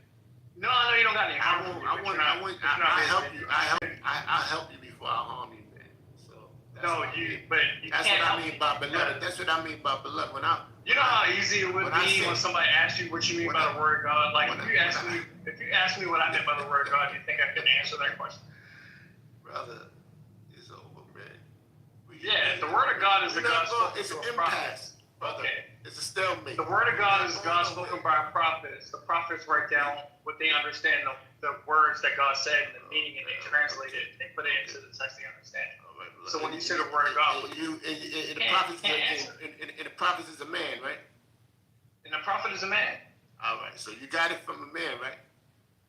No, I didn't get it from a man. Okay.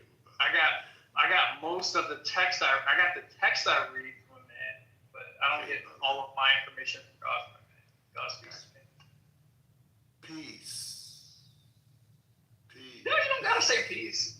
No, don't give it to me, man, because the Catholics did the same thing. I was in a room with some Catholics. Peace. Same thing.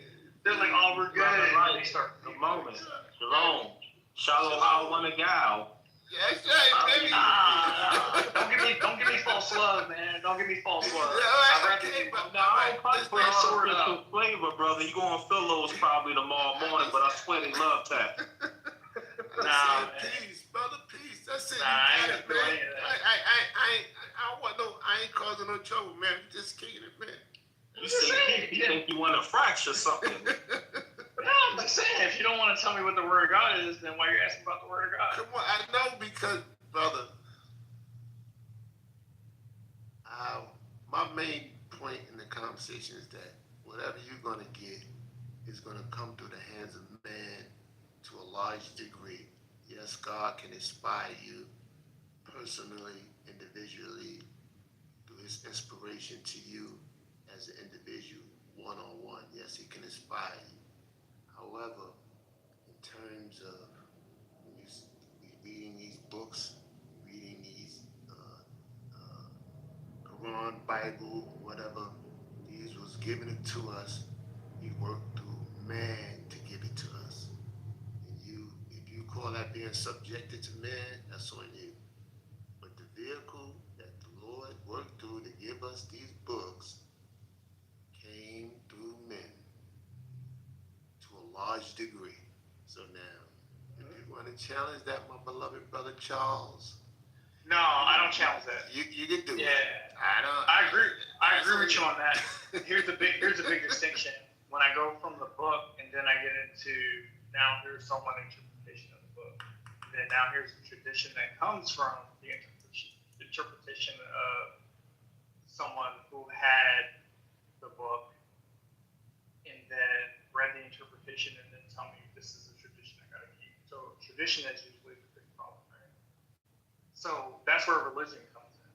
So when you say the word of God, if you tell me, hey, I read the Hadith, and from the Hadith I established the tradition, I say, no, that's not the word of God. I would do the same thing to a Christian. when a Christian say, "Oh, we're gonna celebrate Easter," for example. What is like? That's not a thing. That's not a Christian holiday. There's no such thing.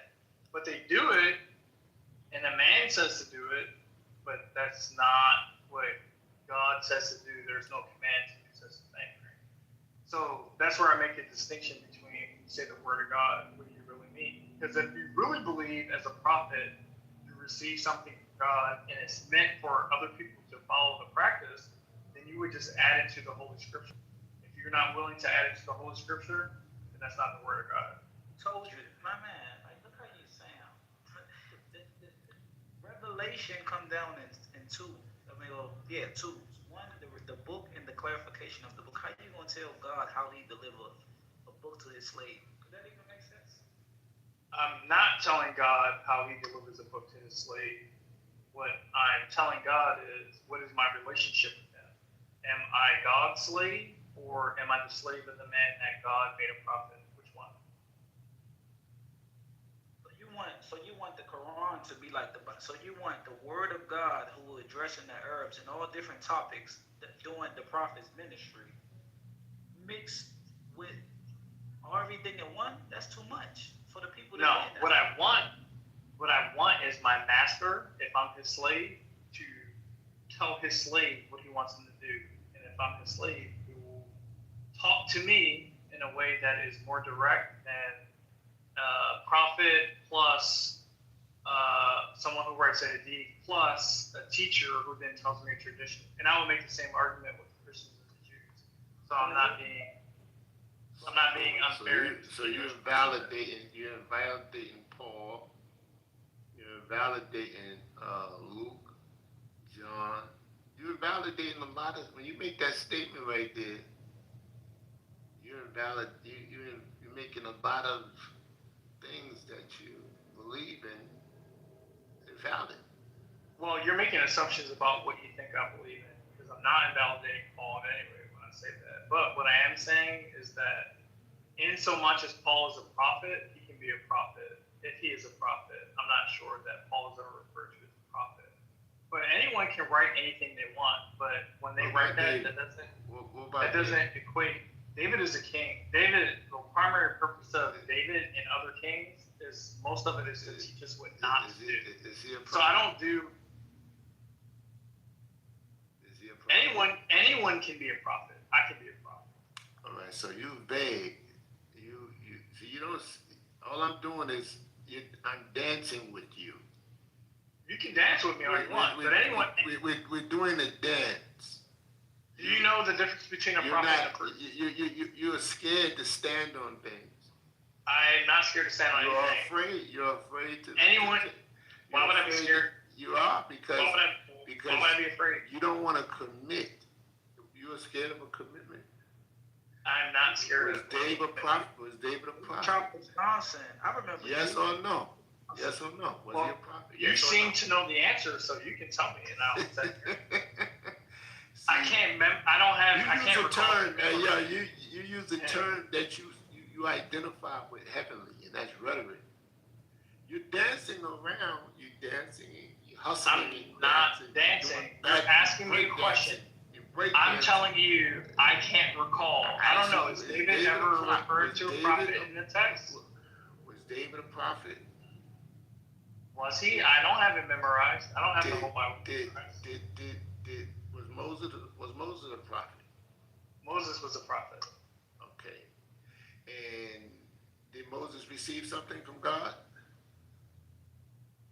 According to the text, yeah, Moses did receive something from God. Okay. Do you got to go to Moses to get what he received from God? I have to go to Moses to get what he received from God, but I don't have to go to Moses to receive things from God. Because people receive things from God before Moses. You have to go to Moses to receive what he received from God, right? Yes. I have to go to Moses to receive what he received from God, but I don't have to. Okay, now, when you go to Moses, to get what he received from God, don't he have to teach it to you? He would have to teach me what he received from God, and then if I receive something different from God, I would have to. So that's it. Well, it's not it. That's not it. You haven't because taught Moses anything. But you haven't taught Well, Moses anything. But what I'm but saying Moses to you, isn't- well, listen But to if me. Moses was in front of me, I might teach him.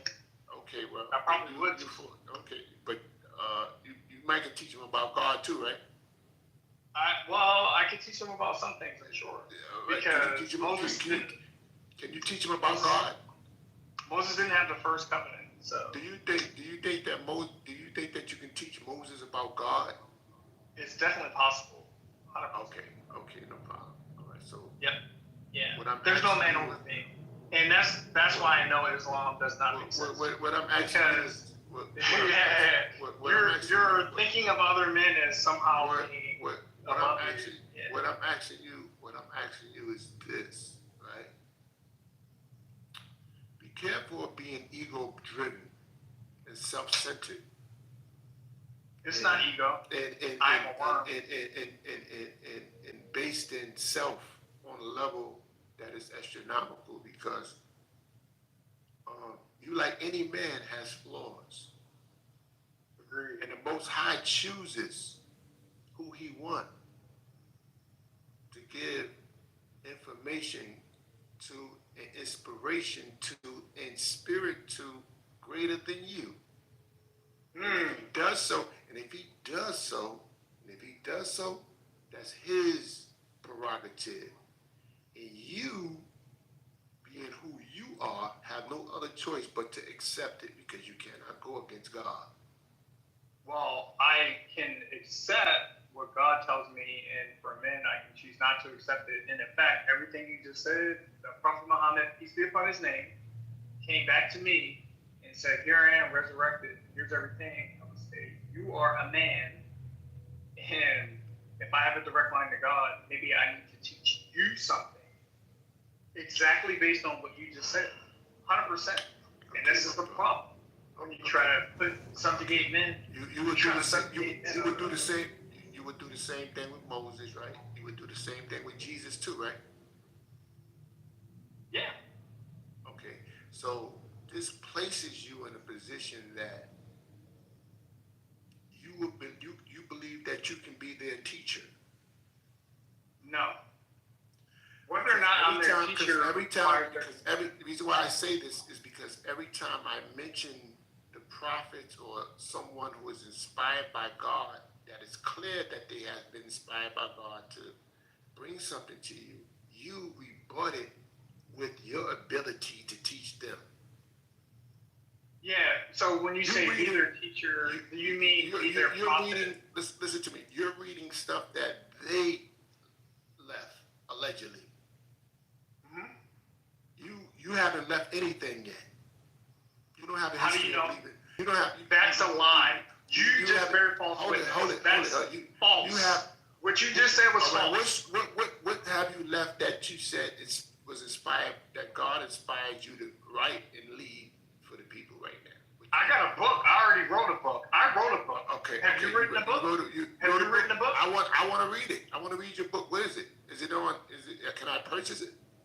You can purchase my book. I wrote a book on leadership, but I don't really care that you can read my book. The fact that you just told me I have never written anything inspired by God. Did that book come from God?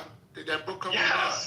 Yes. You just told me. You just told me. Hold on for a minute. How does it? Yeah, now you got questions. How did it benefit mankind spiritually about getting into mankind's salvation? I don't know. Ask mankind 1,000 years. You don't know how it benefited from. Hold up. You don't know? Do you think Muhammad knew how it was going to benefit mankind what he did? Well, the book tells you. Your book tells you. The book tells you. I didn't ask you what the book said. I asked you, did Muhammad know? No. Did Muhammad write the book? Did Muhammad write the book? Listen, beloved. Because now you're going to start lying, bro. Because you're already very false witness once. Listen to me. Calm down. No, you stop bearing false witness. I asked you, because you're reading these brothers, these people's texts that they have left, dealing with humanity and what they have received from God to help man on the planet, asking you, have you written any books or anything of that nature that can lead to men's salvation here? We will find out if it leads to men's salvation, but I did write You're the author. You're the author of the book. I'm the author. Is Muhammad, what book did Muhammad write? I asked you a question. No, because you're comparing me. He didn't write any book. I already did more than Muhammad. I already did more than him. I wrote a book. He didn't write nothing. He gave you a book. No, he didn't. He didn't write a book. He did not write a book. You just said he didn't write it. He didn't write a book, but the book came through him and he gave it to you. And he inspired more people. He was able to move the crowd. And the book didn't come to me. Show me where the book came to me. At what point in my life did the book come to me? You being compassionate. Bro, stop calling me beloved, because you clowning. You clowning. You are being compassionate. We were having a good intellectual debate, and then now this is what happens when the hours get late. I just want you to just reflect. You're not all that. I'm not all that. Did I ever say I was all that? Did I ever say I was all that? I'm not. Yeah, no, reason why I brought Do you think I need you to tell me I'm not all that? Because you feel that, like. How do you know what I feel? You're making all these claims that you cannot substantiate. Because what you say. Because what you understand about what I say. No, because what you hear. Can you teach what God? You just said, I think I'm all that. All right. Do you know what I feel about myself? How could you know this? Can you teach God something? Can I teach God something? Yeah. I would say no. He's perfect. There's nothing for me to teach him. But you could teach Moses something. Definitely, 100%. You could teach Moses something about God. 100%. Yep. Wow. So do you think you know God better than Moses?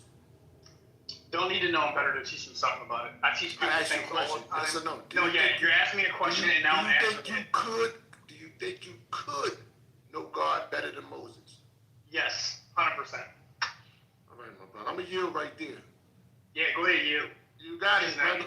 You got it, brother. Brother trying to tell me I'm arrogant. You obviously don't know me if you think I'm arrogant. Beloved. You don't know anything about me. You can't know that, because that's the opposite of how my whole life philosophy works. Don't be triggered. No, you bear false witness on me like 2 or 3 times, bro. Don't be triggered. And if I bear false witness, I'm not triggered. But I'm just. Forgive me. I will always forgive you, brother. You're my brother. That's it. You got me on that. You got me on that.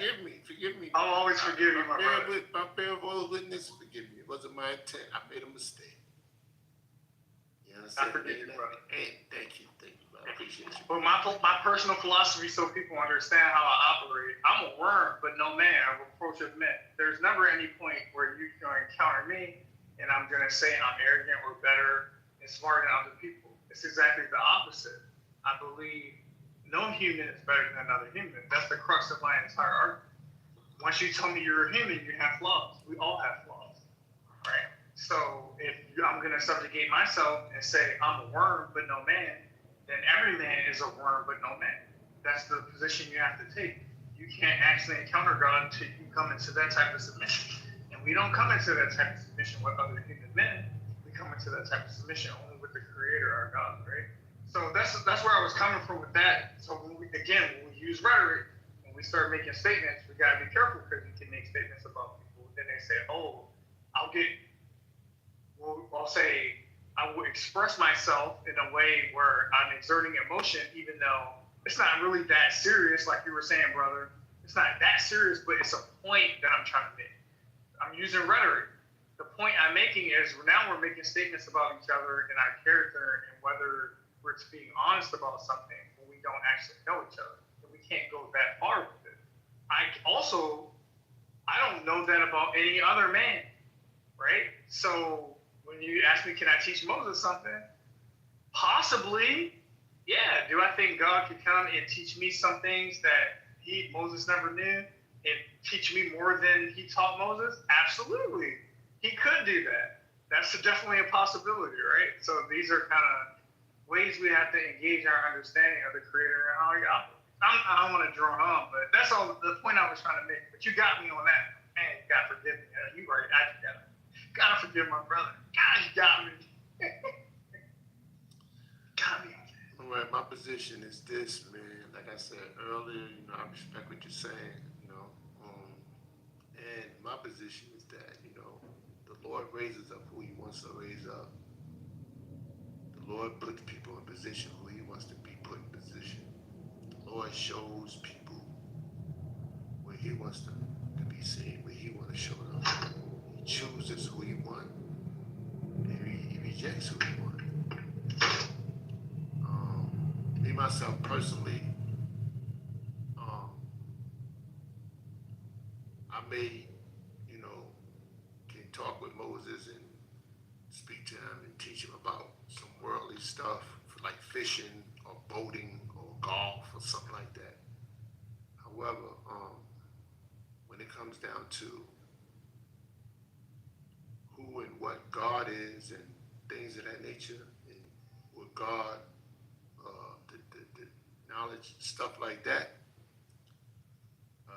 Moses is above me. He's above me in that knowledge. He's way above me. And I say that because Moses was chosen from God. God didn't choose me to lead the children of Israel out of that. He chose Moses. He talked to Moses, spoke directly to Moses. He worked through Moses with miracles. He didn't work through me with miracles for thousands of people to see. He worked through him. He had a direct experience with Moses. Moses had a direct experience with him on that level like that. And everybody saw it. Everybody that was there, according to what was written, saw it. So, I'm not going back and forth with Moses about who God is and all that. I'm not going to do that. If he tell me something, I hear and obey to him. When it comes down to who God is and what God is and all that right there, what God commands me and all that other type of stuff, I hear and obey. I don't have the power to, I'm not into refusing what he's going to tell me about God. He right in front of me and I'm seeing all this stuff taking place with him and God. And I'm going to tell him, no, God didn't mean that. God meant this. No, I'm not doing that. Others can do that. You have your prerogative to go back and forth. That I just can't do that. And I yield right there, but thank you for the conversation, beloved. No, thank you, brother. I appreciate what you're saying. I don't want to keep anybody else wanting to chime in, but if not, I'll just chime in if you want. But I agree with you, and I think where you're really speaking to is being humble. And I agree with you. I would obviously be humble in the way that you're describing being humble. But one thing, like, I manage people. I got people under me. That's my job. There are people under me. And then there are times when I go to people that are under me and I tell them, I want you to teach this class. We all need to understand this topic. I have them teach it. Now, we're not talking spiritual stuff. We're just talking work, right? But the concept is the same. Just because I'm above you doesn't mean you can't teach me something. So now I want you to come and teach me this thing that you think you understand. And maybe your teaching will be correct, maybe it will be incorrect, maybe it's partially right. Usually there's a mix, it's partially right. But I will still learn things from the people who are subordinate to me. So I don't think if whatever I have to teach, right, because I think that's part of the dialogue, right, what I'm saying is if I had something to teach that they were supposed to receive, then they would understand and they would be like, let him come up here and teach me, because they will also be humble, because I think the humble spirit is not, well, that's a personal belief, it's the humble humble spirit is the one that ends up being teachers or the people who become wise is because they humble themselves, right? So yeah, I think Paul was like, oh yeah, Moshe, if God came to me, he told me this, let's assume that really happened, he really came to me. I think Moshe is going to be like, yeah, man, let's hear what Charles has to teach us, and then he's going to receive my teaching. That's how I think it's going to work. But no, am I saying I'm here to replace and overwrite everything Moses said? No, that's not what I'm saying. But in the sense of the relationships, every time we get a book, but before that book is written, a prophet receives a word and a message. So we know the primary means of communication from the creator to the author or the person who will speak, and then the author will write what he said, is not actually written. So I can't just assume I'm reading the text, but then God speaks to me, but you know what, whatever it is wrong based on the text. That's just not how it works. It builds, which is why I think when people believe they receive new information and it rises to the level of being holy information, I think they should add it to the text. That's what I think is supposed to happen, and we put barriers in there to limit who will do that. But I think there's probably already been prophets that have received words, and because they're afraid or they believe people won't believe them, they're like, I'm not going to try and add it to the text. But I would say, if you believe it reaches that level, go ahead and try and add it to the text because it may need to be in there. How do I know I'm not missing new revelation? All this is backstops that we do to limit who will make new revelations. But what we always see in the narrative of history is there's a continuous revealing. And I think it's been a while since we've had it. So maybe there should be. I don't know. It's interesting. Interesting, my brother. I understand. Brother Jig, you had something to say, Brother Jig? Welcome to the stage, beloved. Peace and blessings, everybody in the audience. I know it's been a long night. I just got into this room, and this room, we're supposed to close this room. It was 12 hours. What time? How many hours you go before it gone, right? The replays is gone, right? At least 12, I think, or 7. But don't get me to add extra fluffy. But I am going to say this again. Shalom. I agree with Shalom How, one gal, all agree with me. So I don't know if any Hebrews in the chat, but put some respect on that. I want to say this to you and the other brother that was speaking, and go a long way, Virgil, at least for the last 3 years. Man, the time is going past so fast, and adjusting this rearview mirror, good brethren, honoring those who paved the way of the roads we choose to walk or rock and roll on. I must say, it's not much like a man like me could teach Moses. That's virtually impossible, obviously, because he had his time, but the information he relayed to the next generation lives on. So what are you saying, Saul? Think about it like this. If anyone write a book, I'm sure at some point in all of our lives, we had to submit to the will of a teacher, right? And that's why I say, whether it's the road you on or any school of thought, we cannot teach without a language, nor can we learn without a language, because all that we call God, for example, instead of a whatchamacallit, Moses gave that name, whether you believe in a YHWH, think about what I say, or even if you invoke a title like God, it was those people who taught humanity what to call this experience. And by default, I think that corners the market without every rhyme reason. I'm trying to keep it plain.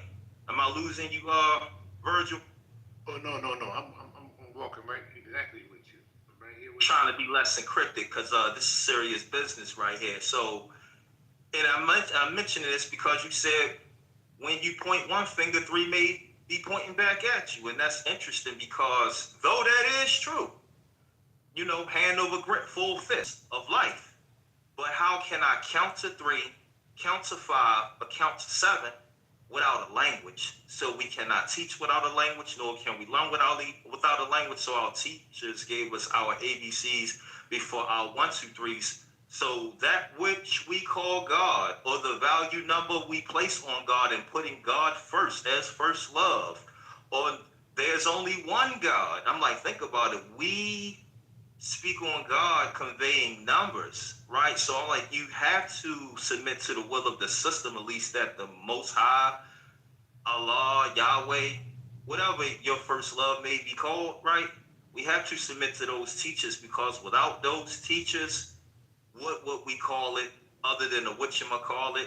So man does play a role in the divine scheme of things. I'm not going to keep y'all here for too long, but I think about the book of Job. Let's get that work.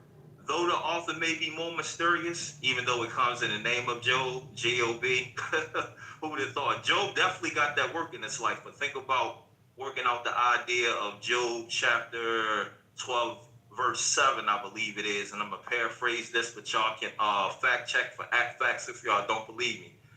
But he says in Job chapter 12, verse 7, speak to the beasts of the field, and it will instruct you, depending on your translation, or teach you, and ask the bird, and it will instruct you. It even says, ask the earth, speak to the earth.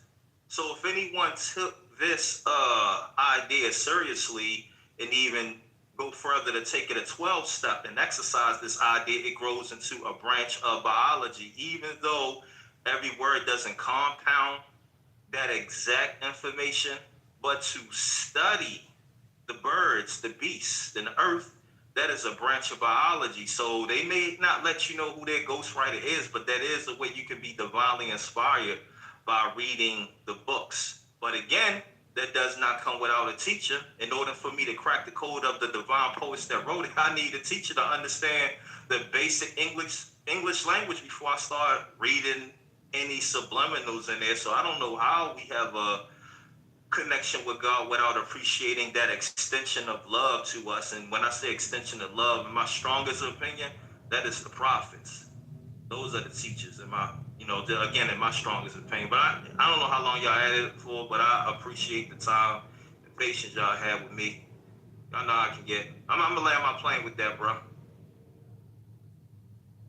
Yes, my brother, and thank you for that, brother G. So I definitely received it. Yeah, definitely received it. What's going on, beloved brother Sean in the building? How are you, sir? Hey, Virgil, you got a magnificent job, baby. You know, the people of Sunnah, Salafis Salih. The Salafis Salih. Salafis Salih had the people of Hawa, the desires speak. They speak from the desires talking to the Salafis Salih. Yeah. Let me. I'll be right back, Ishmael. Give me 2 seconds. What's up, Sean?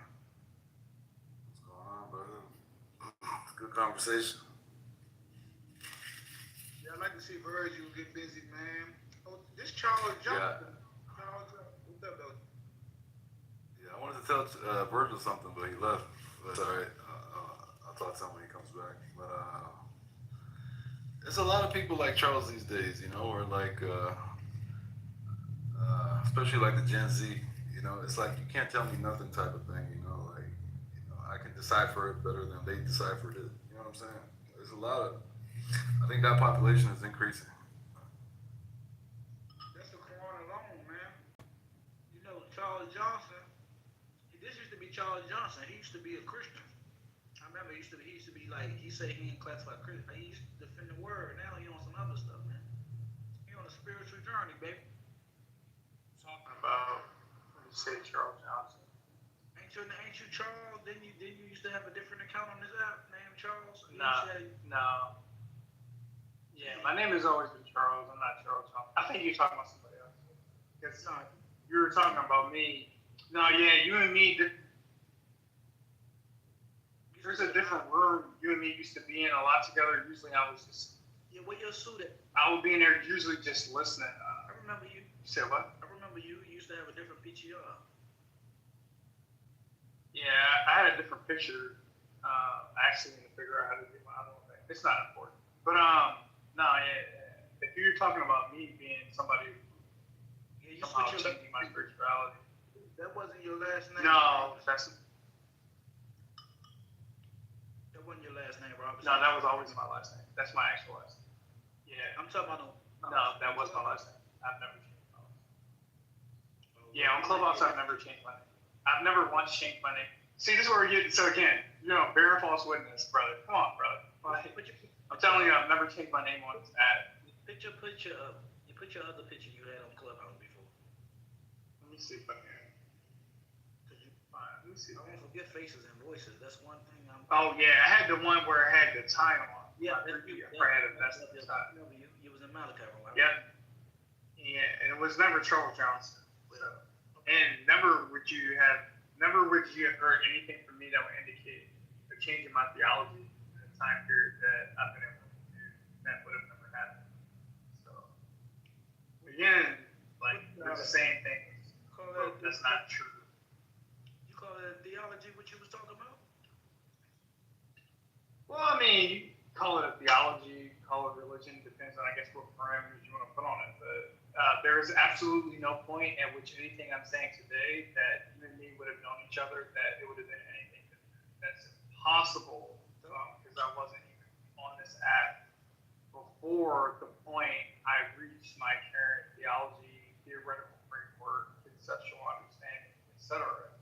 So the fact that you would say it changed in some way, I already know. I'm not saying you're doing it on purpose, but you're kind of like inadvertently bearing false witness, right? So now you're talking to Sean, saying something about, oh yeah, Charles, whoever, meaning me, but what you're saying is unequivocally false. It's an untruth. It's an untruth what you're saying. Do me a favor, Charles. Stop trying to outsmart God. I'm not trying to outsmart God. I'm outsmarting you because you thought you could just say something about me and you thought it was going to be correct. It's false. It's incorrect. And the other brother, and Virgil eventually we got to a point where he said, you know what, I don't know these things about you. And now, Salafi, what you're doing is you're not humble. Virgil mopped the floor with you, and you still talking. I feel like Tupac when he didn't mop the floor with me. If you want to perceive it that way, that's fine. But what he did was, and then what the other guy came in the room and then left the room saying is, animals can teach you. So why on earth would I think I can't teach Moses anything if an animal can teach Moses something? That's weird. That would be weird. You remember when Tupac used to diss when he'd be like, y'all still talking? You still breathing? That's how I feel when you talk. How you still talking? Like how you always. You got Ishmael. You on rhetoric, bro. You already know what you want. You on rhetoric, bro. That's cool. I don't told you. Listen, you said rhetoric so time. You didn't wore it out now. No did it. How many times you gonna keep saying rhetoric? Yeah, that's what you're doing. That's the beautiful part of it, because now that you know what it is, you know you're done. But it's cool. I'll be quiet. You're right. Whatever you say is right. That's those inspiration and those things you're talking to ain't gonna help you. You're talking to me. I already know what y'all type of energy y'all on. Y'all want some talking to them jams and nigga y'all receiving something. Y'all talking. because you just made several. No, you don't. You don't know anything about me. You just made several statements about me that were false. So are you a liar? Because you are literally saying you know things about me after I corrected you. You even thought you knew my name, which was incorrect, and you thought I changed it, which is incorrect. So now at this point you're a liar. So are you deliberately lying about me? Is that what you're doing?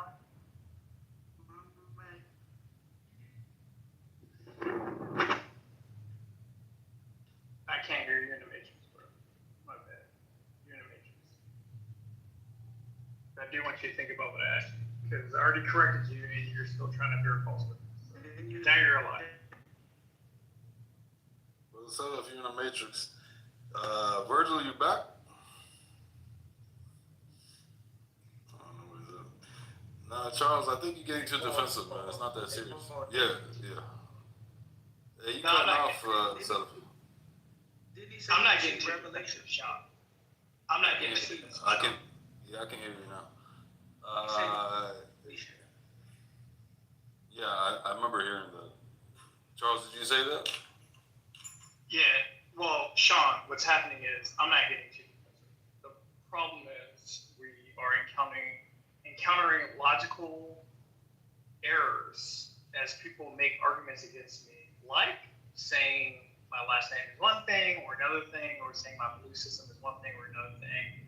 Or as Virgil, he admitted to, so you can say, oh, he mopped the floor. Virgil admitted he made statements about me that he can't validate, he has no evidence of, and that actually were false, which is about my humble nature and being a worm, not a man, a reproach of men.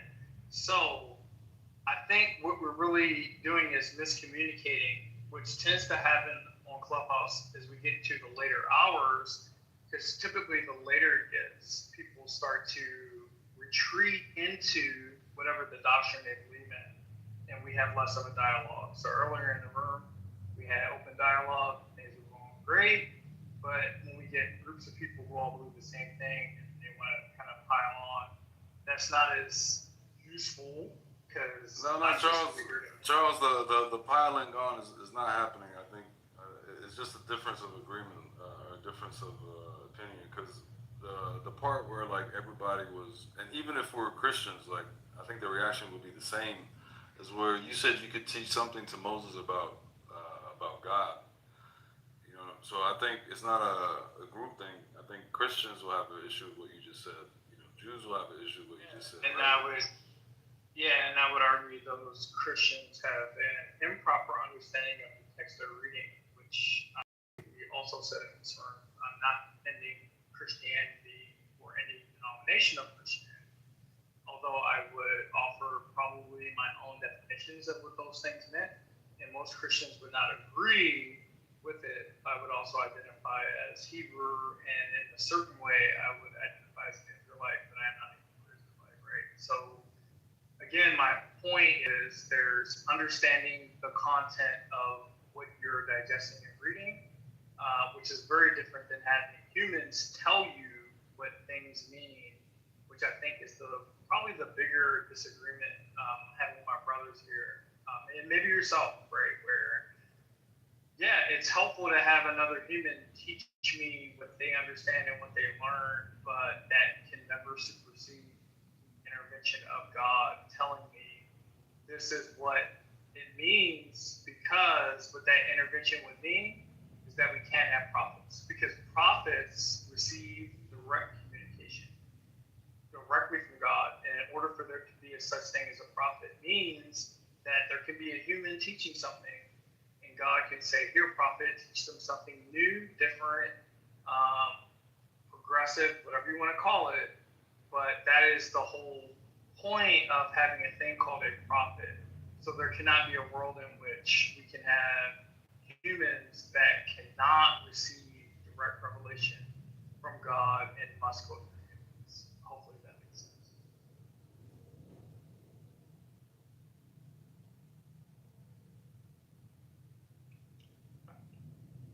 You ever seen this movie with Sidney Poitier and Bill Cosby, Charles, before? Let's do it again. I'm going to talk about movie references now. I guess we could. Actually, because when you talk about religion, you remind me of the clock. See, if you know the movie, it's like the clock, right? Where you try to hypnotize somebody. What? I'm not trying to hypnotize. Nobody here follow me. I don't want anyone to follow me. When it's time for you to follow me, if that time comes, I will say follow me. But no one here should follow me. That's why earlier Salafi said, I'm not a prophet, because just because I received a revelation doesn't mean it's. You don't have to tell me you ain't no prophet. I'm the last person you need to tell, because you will be the very. If I ever get to a point where I must be a prophet and prophesy, you will be the very last. I will make sure. I'll be like, Salafi's at the bottom of the list. He's gonna be the last dude I talk to. Absolutely, 100%. Yeah, make sure I'm the last one, because You're gonna be the last. You probably won't be. I don't believe you no prophet. I don't believe you no messenger. I don't believe that you talk to God. I don't believe none of that. I believe you talk to the gent. That's what I believe. And I don't really care what you believe, but just know on my list you're gonna be at the bottom, if not off the list. That's fine. I can listen. Listen. I understand talking to a person for like 30 minutes with their point. Not even 30 minutes, about 15 minutes. I can identify it from your speech. Oh, no, you can't, because you thought my last name was Johnson. I have no idea why you thought that was my last name. You don't even know what my name is, and now you're saying you know in 30 minutes everything about me. You didn't even know my name. You totally mischaracterized me. You bared false witness. You're a liar. You did that. You did that. So you just like You literally misunderstood me to be a completely different person. So now you're going to say, oh, in 30 minutes. We've been in this room for over 30 minutes, and you still don't know who I am. You don't know who I am.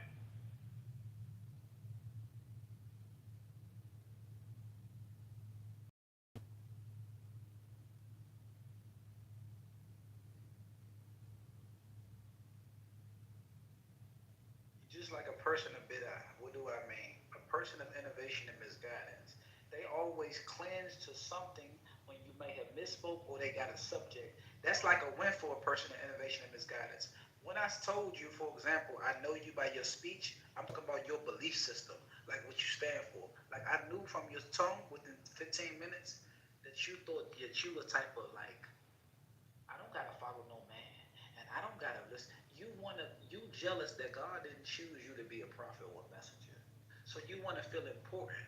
And then then you say I wrote a book of Muhammad. That's a lie. You're bearing false witness again. I just explained all that. You're a liar, bro. You're a liar.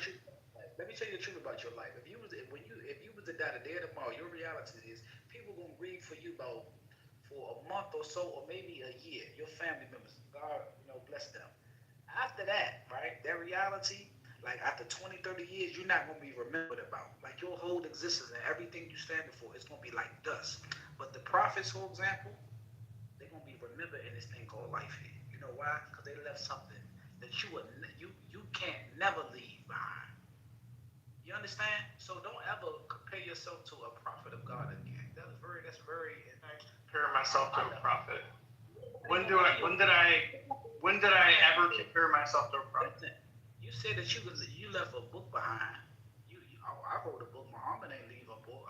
He didn't write the Quran. I wrote a book. When did I? Now you're dancing. When did I compare? See, you're a liar, Salafi. Stop doing this. This is bad. What book you write? Because now you're being disingenuous. When did I compare myself to a prophet? Listen, when you said I wrote a book and Muhammad ain't write no book. Is that when I compare myself to a prophet, or did someone ask me a question and they said, well, a prophet did this, and I said, well, I did this? What you mean you didn't? No, Brother Charles. You specifically said Muhammad Sallallahu Alaihi Wasallam didn't write a book. He didn't write a book. But when you say that, like for example, me and Salafi, we argue about who's the GOAT, Jordan or LeBron. I'm like, Jordan didn't take more than one team to the championship. LeBron did. That's a comparison. So you made a comparison. You're saying an individual didn't do as much as you did in a particular field, so I'm better than him. That's a comparison. I'm not. I didn't say I'm better than him. And then in fact, when I talk about Muhammad, peace be upon his name. I'm not saying you said you were better. I'm saying you did make a comparison that in one aspect, which is being an author or a writer, right? So here's where I would slightly disagree with you. I'm being asked by people to validate my belief system and how I approach certain texts. And then they're asking me questions, and then I must respond to their questions or critiques by saying, hey, if this is how you understand what a prophet is and what they do, this person didn't do this thing. So you're right. If you want to call that me, okay, making a comparison, that's fair. But my point is, I never, ever tried to say, like, I'm better than the prophet or anything like that. I'm just saying, when people start elucidating their understanding of what it means to be certain things, I start to notice flaws, and I say, well, I did this other thing. So how do you know the thing I did? Charles, I feel like you're saying two things at the same time, and it's not adding up. Like right now, you're being humble. Earlier, you were saying they're men, I'm men. They can't teach me nothing I can't teach them, and they can't teach me nothing that I couldn't teach them. So now you're being humble. Now you're like kind of backtracking a bit. where earlier you were basically saying they're humans just like me, and they're no better than me, and whatever they can teach me, I can teach them something else, right? Everything I've learned in life has been taught. Everything. So let's put the spiritual matters aside, because I think it's an important way to compare the problem we're having. When you bring in spirituality is where we get emotional. Everything I've learned. So the language I speak is taught to me by humans, first of all. So even to read the text that I think I understand, some other human taught me a language, or I at least watched and mimicked their use of the language in order to learn it. And then I would say they taught me the languages because I speak more than one language. So I have learned from humans the things that allow me to access the information about my creator. Great. That does not mean my creator does not speak to me and talk to me and communicate to me directly. He is not limited by language. He doesn't care what language I speak. He can communicate to me in whatever language he wants to. And in my case, times he's communicating with me is actually not through verbal, vocal communications that would even require a language. So at no point am I saying that I am somehow better than any prophet, and that these prophets don't mean anything and I'm just above them. What I'm saying is the way God works is once he wants to reveal something, he will pick someone to reveal it to, and whoever he reveals it to has the message. This is exactly the way Islam is developed, right? Because Islam is not first, it's not oldest or anything like that. It is, hey, I am here now giving you this message so you can understand it, so that you can communicate it, which means if it's true, then the people before you somehow, you know more than them or better than them, because I do have the texts that are recorded or ascribed to Moses, etc. And then we can argue about whether they're corrupted or not. But that's irrelevant because then we can argue about did Muhammad actually write anything? Which the answer is no, he didn't. So again, my point is it's okay to let people teach you things when God speaks to them. And the real challenge, which Brother Salafi Ishmael brought up earlier, because I think it was a good point, is you do have to have discernment. Who is who and who is speaking to who, which is why I don't speak to people and tell them, oh, do things a certain way, because that's not what God, Allah, Elohim, Yehovah, Yahweh, any name you use did not tell me to come out and teach people to do things different. That's not what happened. Assalamu alaikum warahmatullahi. Salam alaikum. Shalom, shalom. Somebody been giving you dawah, Brother Charles? What's a dawah, bro? What's that? Dawah is an invitation. An invitation to what? Islam. I think they're trying to. I think they're doing that. They're doing a good job. They're doing. The greatest thing you did. Let me tell you, hey Charles, you know the best thing you did since you came in this. Walaikum salam wa rahmatullahi wa barakatuh. The greatest thing you did since you came in this room. Let me tell you what that is. Go for it, bro. You're a mod. You got it. And this is the only reason why I'll talk to you always, right? Unless you insult, because the best thing you did since you've been in this room, you said peace be upon him. Prophet Muhammad, you said peace be upon him, and that shows me that you have some light in your chest for you to even utter those words. So this is why it's good to be kind and soft to people like Charles, because at the end of the day, even though we don't agree with your way, but for you to say peace be upon him, you said it more than once. I pay attention to stuff like that. So that's good on your behalf. May Allah guide you, Brother Charles. I mean. And no matter how frustrated you got it with this conversation, you never said your prophet did this with a girl. You never said well your prophet was possessed. You never brought up none of the arguments, which I'm sure you heard before. You stood on your belief as a man, and I honor that, and I respect you for that. You better know that. No, I believe you. I trust you, and I trust you guys. And I think this is a good run. This has been a great experience since I've been in here, and I appreciate you brothers. And you guys got to keep doing what you're doing too, because as you guys have been pointing out, you talk to the run-of-the-mill type person reading the Bible, they're not going to understand a lot of things. So I think it's a good thing. This is why we have diversity, so we can challenge each other and make people think. Because to your point, there's a lot of people that just read, or really they don't even read, in my opinion. They just get taught things and they don't think. So no, absolutely respect, peace, and the prophets, love and respect. And if anything I said, so for people listening, hopefully it's understood that, like, even if it might seem like, oh man, I'm saying I'm this or that, that's not what I'm saying. The prophets hold a special place, and we love and respect the prophets. And always, we're gonna wish peace on them. And then as we get into more intellectual discussions, you may hear things that may sound a certain way, but at no point ever you're gonna hear me disrespect the prophet. And I'm never gonna disrespect other people's wisdom. That's another thing. And Charles, going forward on your journey, if you don't hear from me no more, because tomorrow, not promised, let me tell you something. Always remember this: when you're talking to a Muslim, right?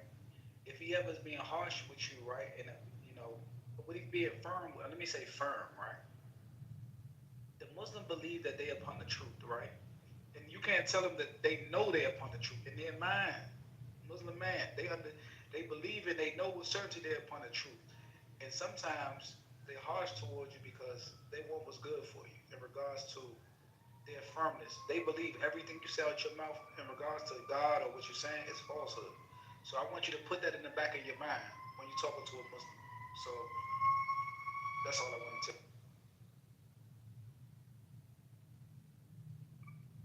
Thank you for that, It's brother. not personal. It's not personal. It's from a place of love because we want what our brothers are, we want for the children of Adam, what we want for themselves. Definitely the ones that we believe that's sincere. You know what I mean? That's why we give them our time, and that's why we speak to them. You know what I mean? So just understand that, Charles.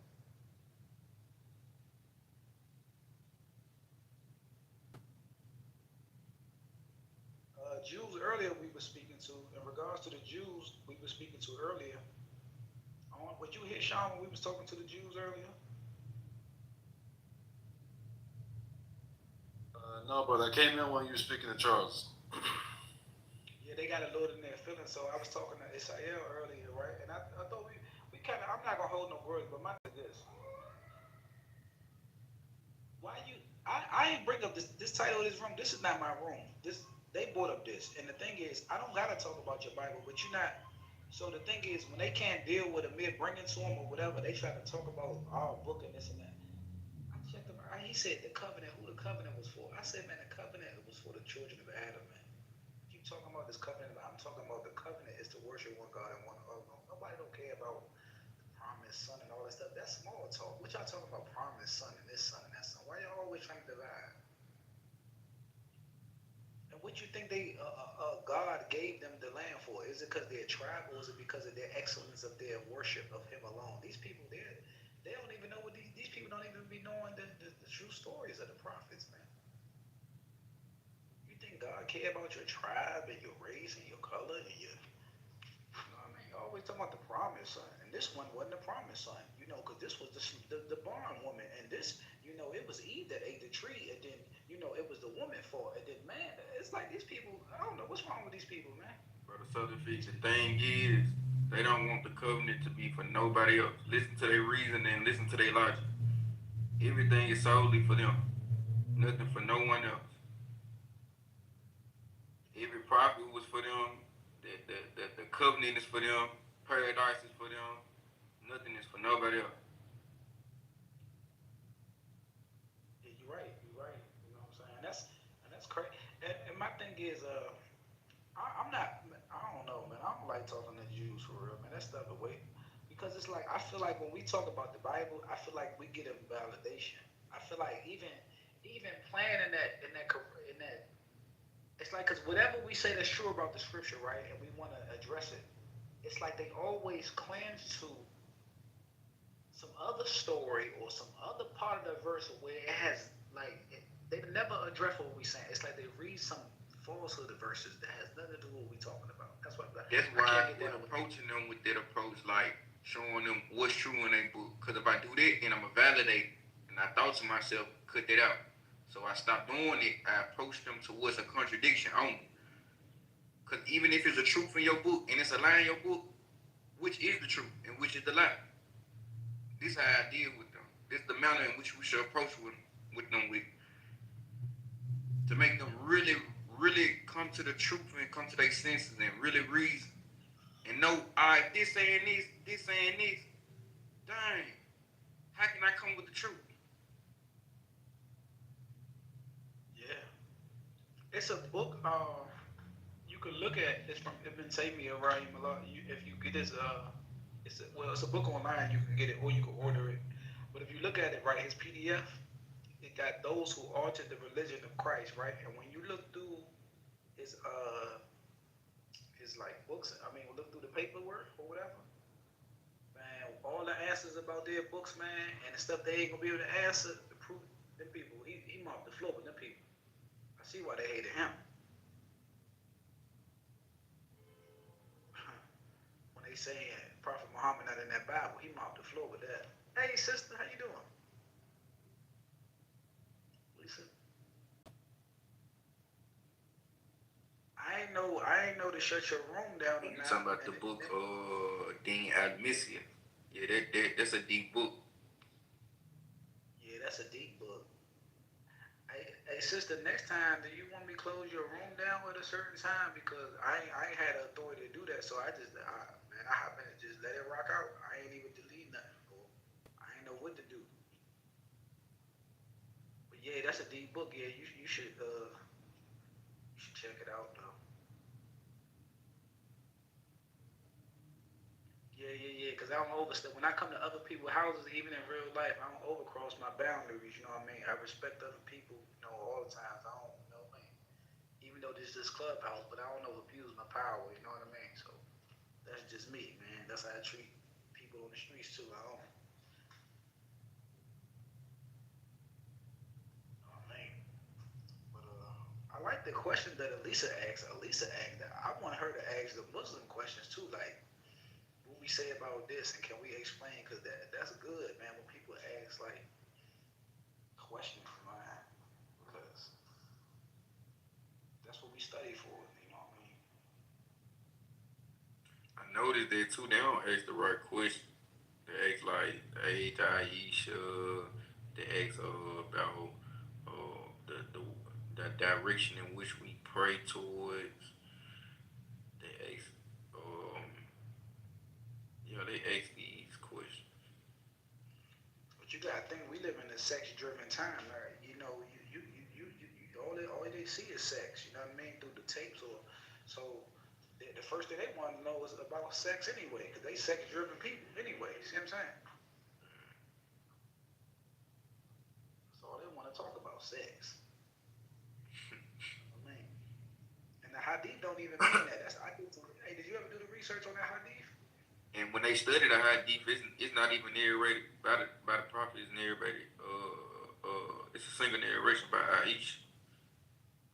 When they turn, it don't translate to mean he said he had sex with me either. That's another thing they lie about. It meant we constructed or built. They see that's the problem with these people. And she said she was a woman. This is the point. They don't tell that part of the hadith, do they? She was a woman. Now they want to say she wasn't, whatever, man. I don't care what the people. One thing about them idol worshippers, I don't care what they got to say. I don't care nothing about no idol worship. What they got? No disrespect, Charles. I ain't talking to you, man. If you don't listen, I'm just speaking, man. Listen. I'm just saying. How dare you talk about what I'm saying, and you believe in all the crazy stuff you believe in? I'm telling you about your God, and you want to tell me about a prophet. And if they want to do some calculations, they need to go add up the time of Ishmael age. The time of Jacob age, and the time of Rebecca age. If they really want to do some homework, because during that time it was permissible to marry an individual at the age of 3. Yeah. They say, how was a 3-year-old able to talk and carry water? Hey Sean, did you look at the Salafi? Type in Salafi Richard account real quick, man, so you can see. Yeah, you told me about it yesterday. Yeah, I saw it yesterday. Man, I say, you see who made that account? Who you think did something like that, man? Yeah, bro. You know what's interesting is that, man, law got a way of exposing people, man. I'm gonna tell you something. When you do something to some righteous people or play with somebody and try to call yourself embarrassing somebody, Allah embarrass you, man. I'm telling you.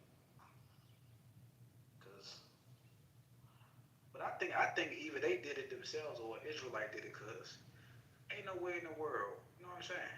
It might have been a fake account about you. No, not about me.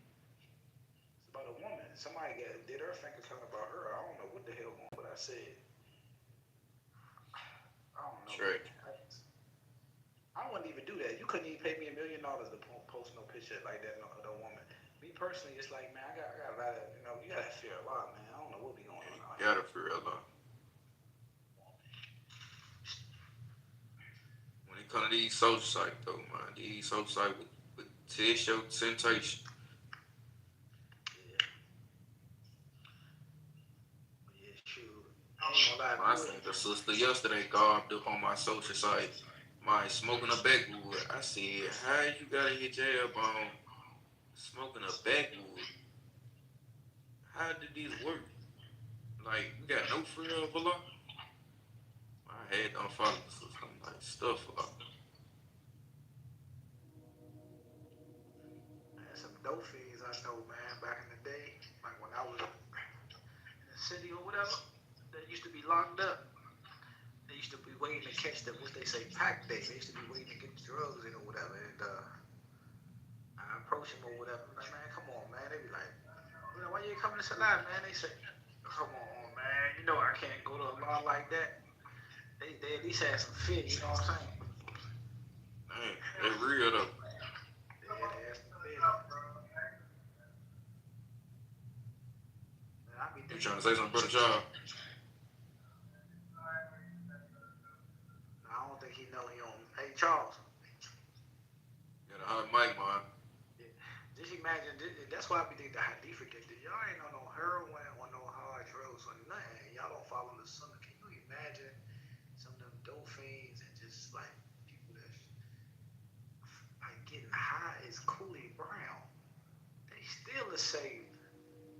Abu Bakr Sadiq and man, look, nah, we ain't going against that out. They still holding on, but here you are. You ain't on no heroin or nothing, and you up here tripping like that.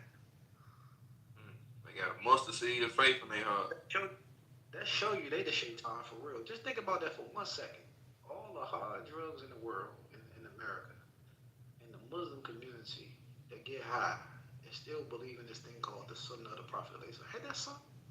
But here you are, a hadith rejector.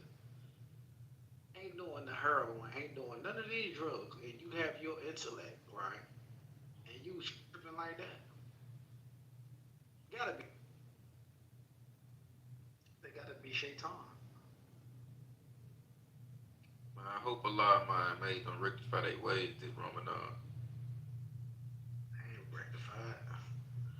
You still doing the same thing. When Ramadan over, I'm gonna say, when is Ramadan? And they gonna say it just passed. I'm gonna say, how you know that? I'm gonna do Hakeem Abu Nabili.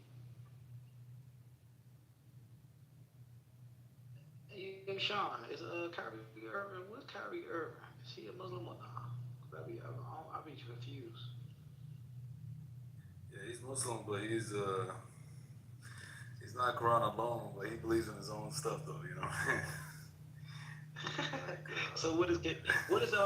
I know Jalen Brown. Jalen Brown, the Muslim, bro. Jalen Brown Muslim, yeah. He went to Mecca right after the championship parade, and he did Hajj. I ain't gonna lie.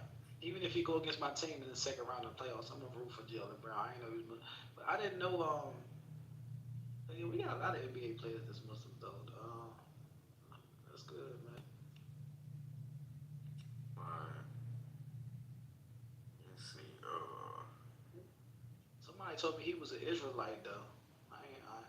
well, whatever. No, it's not as like. You know, Shaq was a Muslim. He was. No, I mean he is, mother. He is. Not was, but He's still. he's been a Muslim for a long time. Yeah, for a long time. Like he was born a Muslim. Yeah, Google it. For real? But for some reason, like he never talks about it though. I don't know why. But yeah, he's one of us. Brother,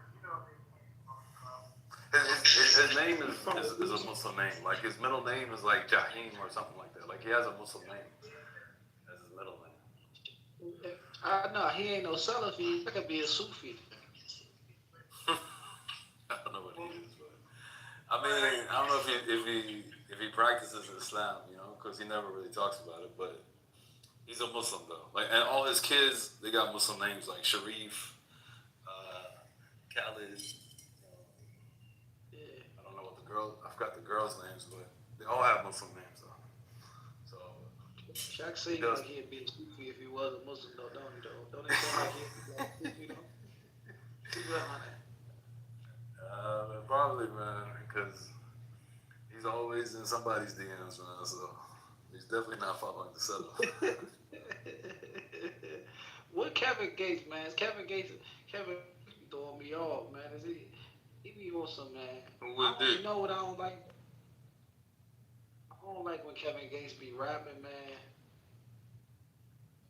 He rap when he say a prayer and he start rapping. I don't like when Kevin Gates do that. That's a bad. I don't like when you do that. If you want to sin, just go ahead and sin, bro. But don't be mentioning a lot, man, and then start sinning, right? Don't be doing that, cause that's bad, bro.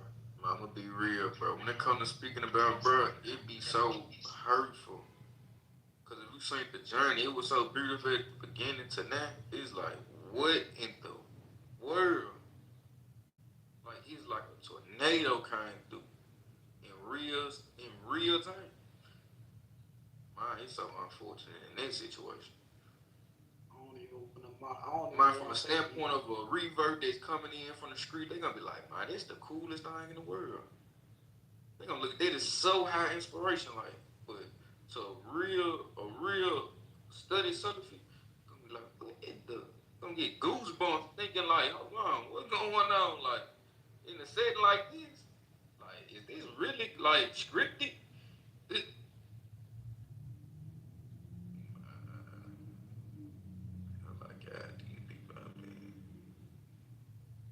Hey, brother, let me ask you. Hey, Charles, you there, Charles?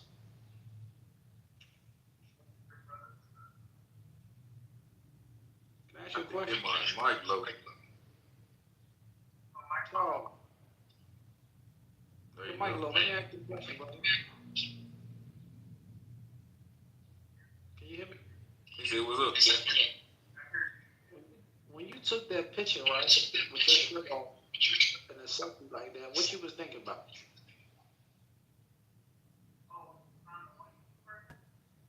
I said, when you took the picture with your shirt off, what was you thinking about in that moment right there? Can't hear you, bro. Can you hear him? Can anybody hear him? Yeah, I can't hear you.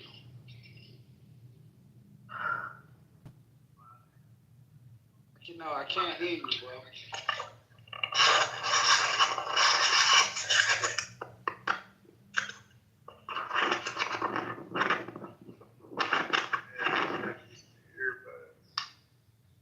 Yeah, Charles. Can you hear me? Can you hear me now? Yeah, I can hear you now. All right, yeah. You said, what was I thinking about? You took the picture with your shirt off like that selfie like that. What you was thinking about? Yeah, man. I'm in Hawaii, man. I'm on the beach. I'm like, yeah. Let the people see an image of me, what they want to see. Yeah. I thought that's why you took it, because it's like you living. Like that picture, it shows that you living. You know what I'm saying? You out there, you in the world, you just living. That's why I asked, you know what I mean? I wasn't being funny, but yeah, it's like you doing you living, baby. You know what I mean? I understand. Yeah, and in particular, because I'm on an island right now, right? Because my career, I move around, or I have the ability to move around. Man, I thought Charles was white the whole time. I just clicked on his profile picture. I thought he was a white guy. This whole time I thought you were a white guy, honestly.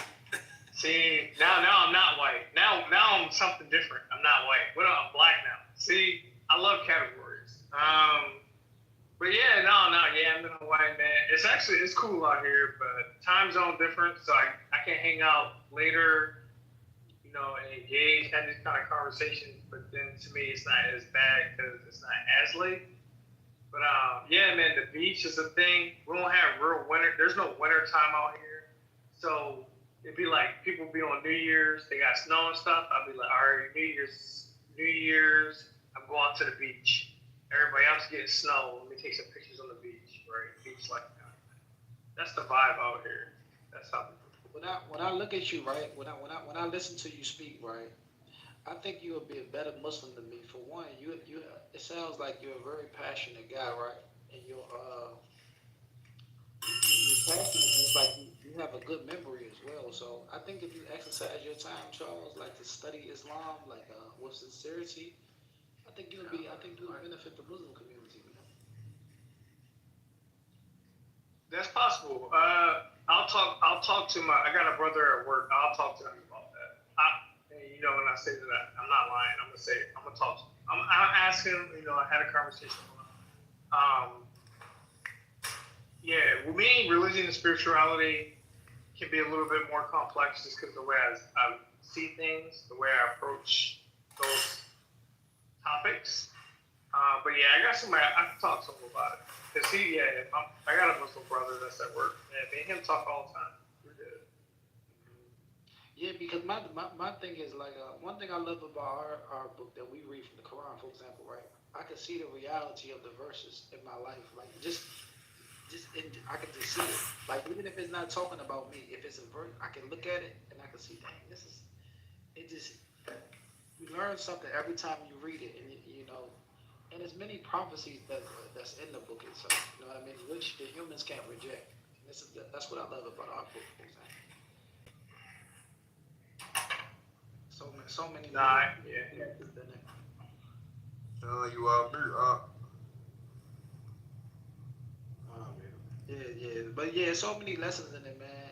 And like one of my favorite verses in the Quran is in chapter 94, verse 4, right? When somebody asks me, they be like, prove your book is from Allah or God or whatever they say. I'd be like, okay, let's go to chapter 94, verse 4, right? So they understand that the verses was revealed in stages, right? 23-year period. So I say, that verse that you read it say, today we exalted to your remembrance. While I find out like a thick rock. So, example, I exalted for you your remembrance or your reputation or your religion, for example. That's what the scholars say about the verse. But that verse was revealed when the Muslims was little with numbers, and the Prophet Muhammad was just known, in his little old community in town. No problem. Okay? No problem. He's a nobody, I would say. But now you see the reality of that statement there. You see what I'm saying? The reality of what came true about that statement there. And you see, and nobody becomes a Muslim, man. I mean, into Islam except they say there's no God but God, and Muhammad is a slave and messenger. So he's remembered in this world in regards to the religion that he brought to the table. You know what I mean? So that's what I love about the Quran. And there's so many verses like that as well. Other verses is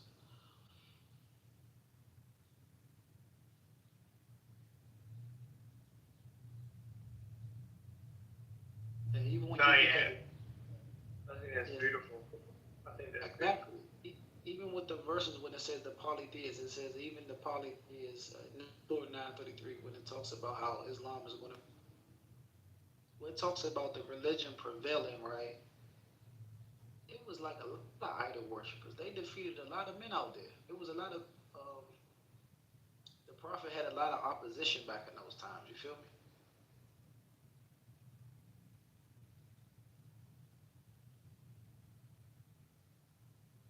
Yeah. A lot of men was killed about this religion of Islam. A lot of men. We lost a lot of Muslims, you know, and women.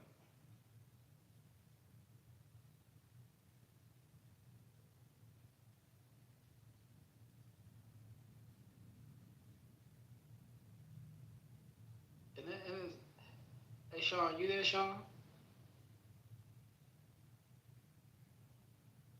Yeah.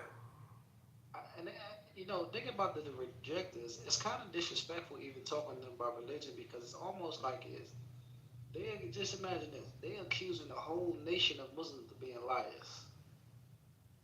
That whole group of community, they saying they was liars. Ain't that something? Yep. Including the people that gave them the Quran that they claim to believe in. They're liars too. And I always ask them. I say, so the liars, the Shiite liars. So who was the truthful ones? Can you name me some men outside the prophet and that was upon the truth? They will say nope. Might say Zayd. They might say Zayd. That's what they gonna say. They gonna say Abraham. They just gonna not big. Nobody upon the truth except them people. Them people crazy as I don't know.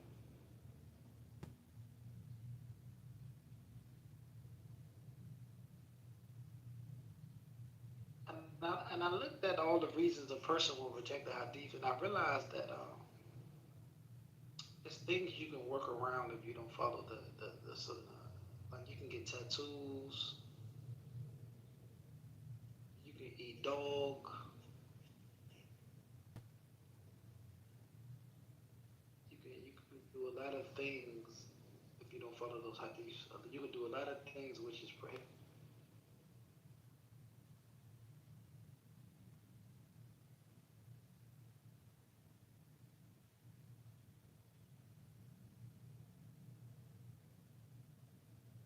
You know, brother, like you were just mentioning, that's one of the things I look into. Um, because if anything is strict, so you can have a religion or a practice that's very strict, but if one person can do it, I can probably also do it, right? So that's fine. But what I really pay attention to is how people negotiate, and what they start doing is figure out ways they can do whatever they want, as opposed to just follow whatever book tells them what the rules are, right? And I pay attention to stuff like that too. So yeah, when people think, okay, it's very strict, this is what it is, this is what we're gonna do, I can communicate very well in spaces like that. I can go anywhere, I can be in any setting, in any group. But when I start to notice people like, oh, okay, you just want to be able to manipulate it, if you can say something different, you don't really want to follow it. It's when really I started noting like, okay, this person, they say this thing, but they don't really believe in it, or they can't execute the functions they're supposed to execute. So for me, the way I approach, as a spiritual person, that's how I approach it. Like, okay, you say you have a belief system, but you can't actually do everything. You can't do it, and I start paying attention to stuff like that. So definitely having diversity and having my brothers and sisters in Islam with their traditions helps, because that helps me like create a template of here's all the diversity, and here's all the people that can do what they say they should do, and then now I can figure out the people who they say things and say they believe things, but they can't actually do it, or they won't do it. Usually it's what they won't do, right? but you get what I'm saying?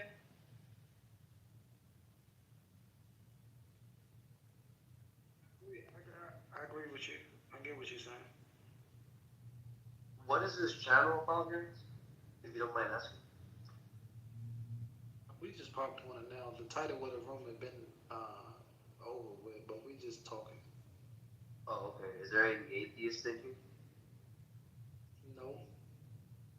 Damn. Well, what's your guys' theology? I'm a Muslim.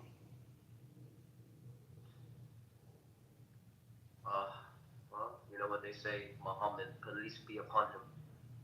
What you just say? Muhammad, police be upon him. Did you say police be upon him? What you say? Yes. Say what? I can't hear you good.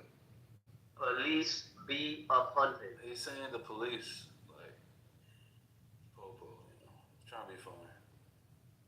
But I'm a man. This ain't my room, right? But I don't play them different. This ain't the type of room, bro. I don't play them games, bro. I don't play them games, bro.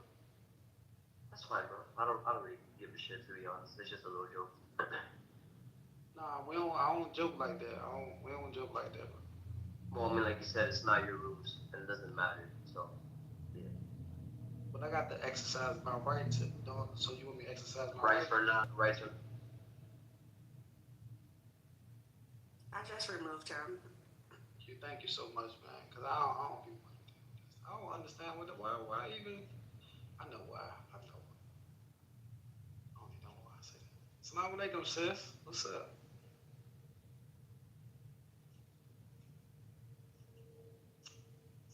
My sister down there in the building.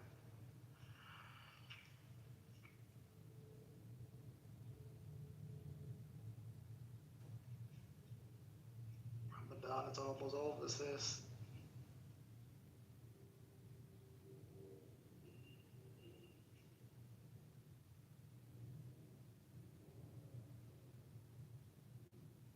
He said, "Oh, you still at work? When you gonna be able to talk, Elisa?"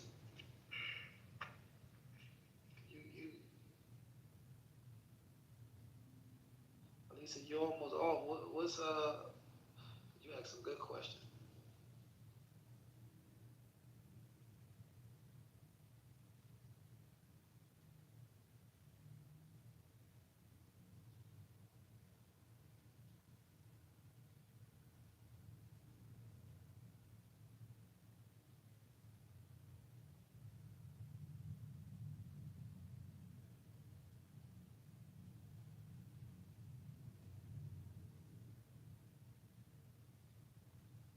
Peace and blessings, everybody.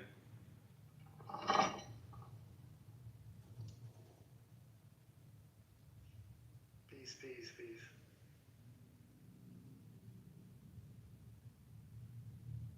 What's up with you?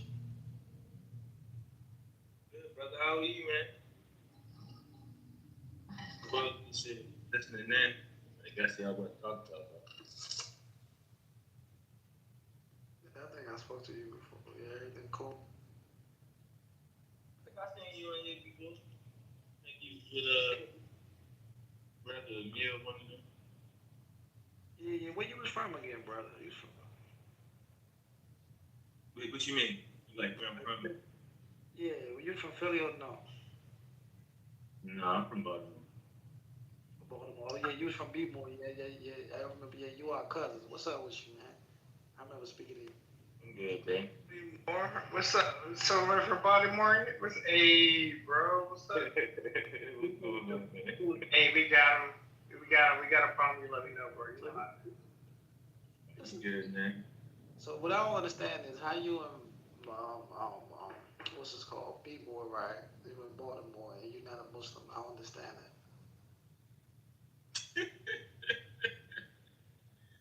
Me being from Baltimore got me doing me being a Muslim.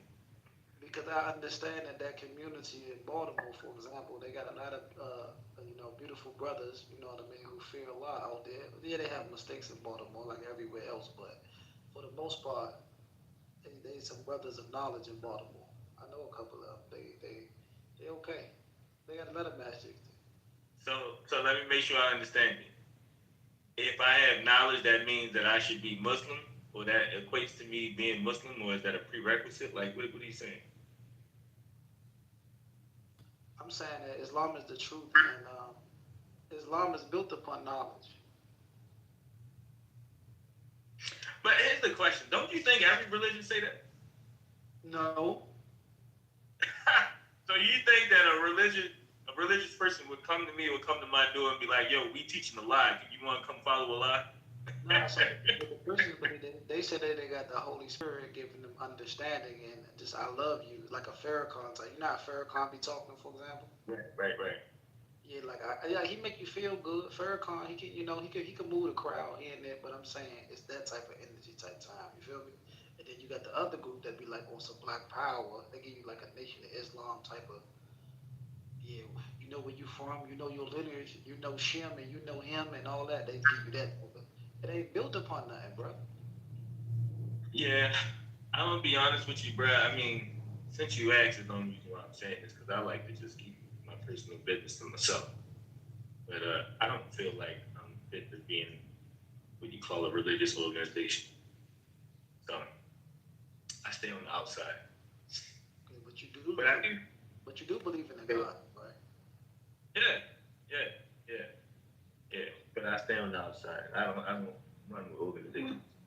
Stand on my own 2 feet. You know what I mean? Well, listen. You believe in a God. You be sincere in your approach, man, and you'll find you'll find out. You'll find. I mean, you believe in one God, just one, right? It's good. You believe in one Why does God. it matter? What if I believed in 1,000? Why does it matter? I think there's some. You believe in 1,000. No, hold on. Let me answer the question. Why does it matter? Like, what if I believed in 1,000? You would never win with him. He's stubborn.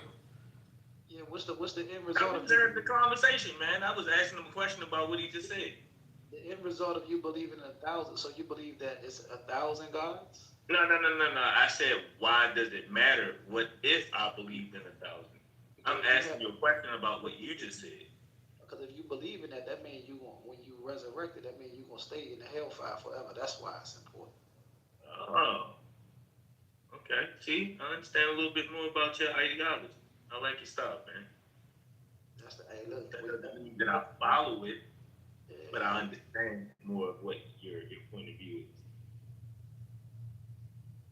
Yeah. Can I, if I could offer, hey, brother, you step in when I don't let me misrepresent, right? But so this is an interesting, when you get this intersection of religions and then areas, and then if you're from a certain area, your area might be a part of your religion, right? So I can easily identify if somebody said it from Baltimore, then we can just start vibing out on Baltimore, because actually being from that location, right? So if you were here a couple hours ago, I was talking about, you have local gods and stuff like that. I'm not asking anybody to believe in that, but I'm pointing it out to say, like, I can identify with somebody in a local area who would be like, okay, yeah, we have the same traditions because we from Beemore, Baltimore, York Grove, Northern Parkway, whatever, east side, west side, we can do all that. And then we can form actually a connection. Religions really are trying to do the same thing, but we can also do it regionally. So you can go to Baltimore and people are going to, if you really dig into their spirituality, they'll be the same spiritually as people from Baltimore or people from Maryland, for example. But then when you start trying to pick apart the religions, you'll realize the religion is very different in this one area than versus another area. So I think that's like a thing to keep in mind as we deal with people. This is why religion sometimes can break down or it can appear very different in one place or another place, because you gotta remember, if I say to my brother, oh, Eli, I'm from Baltimore, like, okay, Baltimore, instant connection, instantaneous connection. The religion is an afterthought that we will maybe talk about later. But we both will start doing rituals and practices and start engaging each other in a certain way because we're from the same location. Just something to think about from a spiritual perspective. Just to offer. Hey, Charles, you say you're from Baltimore, right? Where you from? Yeah, bro. Yeah, York Road, Sheridan, York and Woodburn. Woodburn is the bigger street you might know, and then McCabe Avenue, all that. Right. I don't know if you know about Old York, but you know. Yeah, I used to stay on Cater. I used to stay on Cater. Right. Exactly.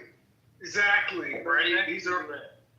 These are identity markers, right? It's how people identify each other, so we know how. You're like, all right, I know where you're from. I know how we behave in these areas. This is it. So we can always connect, right? This is where religion. This is really a major part of what religions do. It's allow people to connect. And they know, all right, if he's from here, he behaved this way. I can go talk to him. This how you're able to negotiate. I got cousins, like my cousin from the Central Park. He's from the West Side. I go talk to my cousin. Oh, he's from the West. He let everybody know. All right, he's not from the West Side, but he's my cousin. Then you gotta treat him like he's from the West Side. So that's really what we're doing. We're negotiating. It's all negotiation. Hey, brother, I ask you a question, brother. What did you hear about the Dean of Islam, though, bro? Because I remember I was speaking to you before. What did you hear, though, as far as Islam? Me? Yeah. Be more, yeah. What you mean? I couldn't hear what you said. I'm sorry. I thought you were talking to somebody else. No, I was saying, bro. What did you hear about the Dean of Islam? Because I understand that. I know you come on this app, but I know you know Muslims where you from or whatever. Bruh, I'm a historian, bruh. That's all I can tell you. I've been reading the Quran before you. I went to a mosque before you. But the point is that I just like to come and congregate with people. You know, I ain't here for a whole bunch of, saber rattling and none of that. I just like to congregate with the fellas. And I'm just be here because y'all talking about God, honestly. But me personally, I like Islam in a sense. And the only credence in Islam I give is to the Nation of Islam. And everything else I don't deal with. I don't deal with Islam as Islam. So me personally, I don't. Yeah, I try to keep it in my own lane. You know what I mean? Like y'all got y'all thing, I got my thing. You know. All I can do is smile, man. The Prophet said, "I could just leave argument even when you right, man. You right, man." All I can do is smile. Hey, look, you like it, I love it, man. Y'all trying to tell y'all, keep. You got to know the book. Hey, when you came across the hadith, he said, trying to tell you, set you free, bro. Clarity. Yeah, I'm gonna leave that. My face around me, right? No, for me, it would be you. For you, a lot of these books of wisdom goes back to a lot of the same ancient teachings.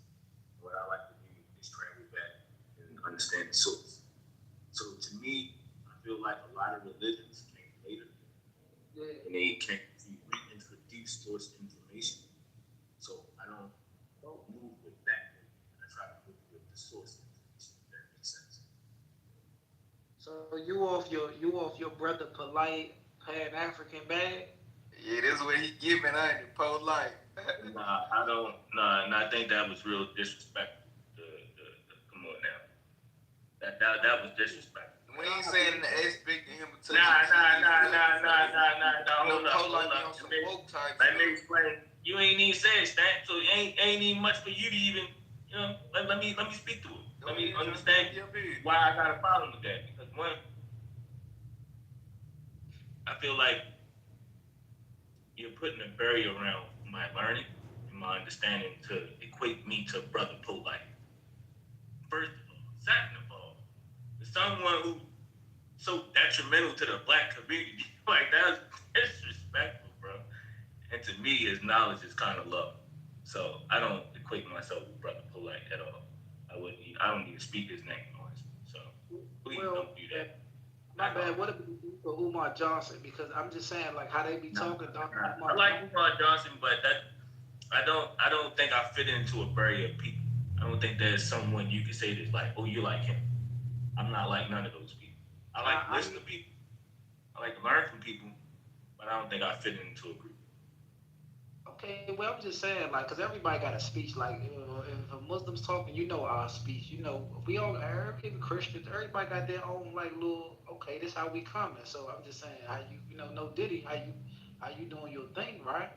It's just like, I just hear like a black people and they stole it from our ancestors type of energy. And when I hear people talking like that, I just think about Brother Polite and Umar Johnson, because that's how they be talking. They're the only people out here talking like that. Our people and. I mean, you ain't done enough research.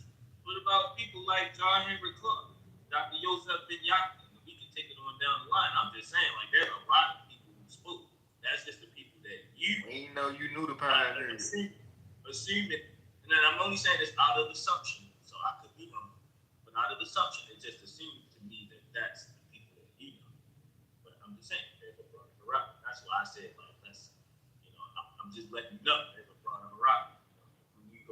Let's say students though. You shouldn't take a your Jewish Jacksons. We got to take it back to Ishkamar Barashunga, Amos Wilson, Francis. We got a lot of people out there. Just saying, ain't got to be them.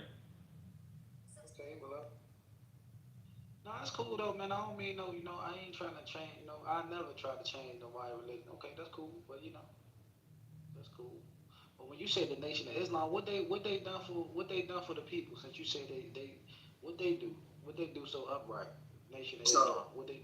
So it's not about what they do. We were talking about theology and philosophy. I thought that's what we were talking about when we were talking about religion earlier, correct? Okay. Yeah, that's cool. But what even if? So I'll explain.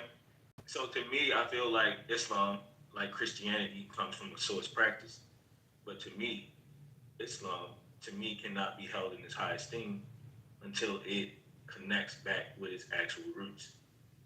And I think that Nation of Islam tried to do that. Now, do I look at them as a great organization, like, hey, I'm just going to go jump with them? No, that's why I ain't with them.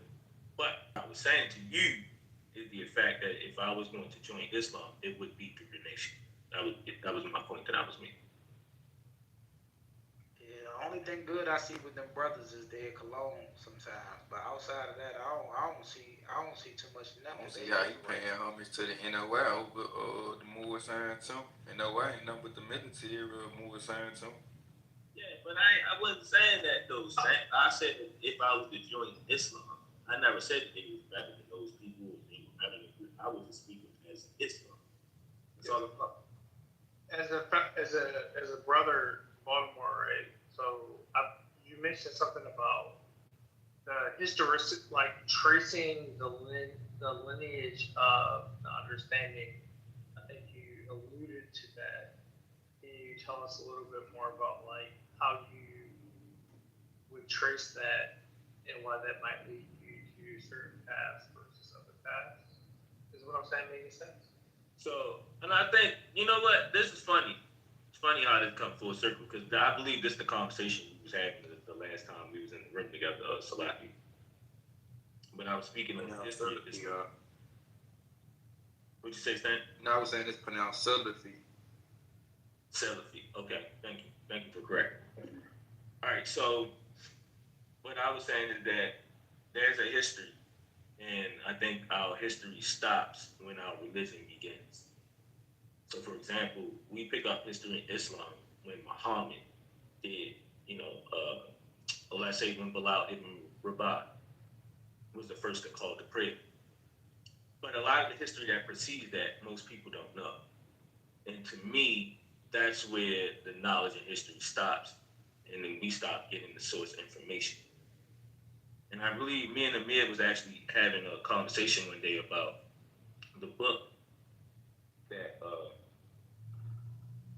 Muhammad was supposed to have read.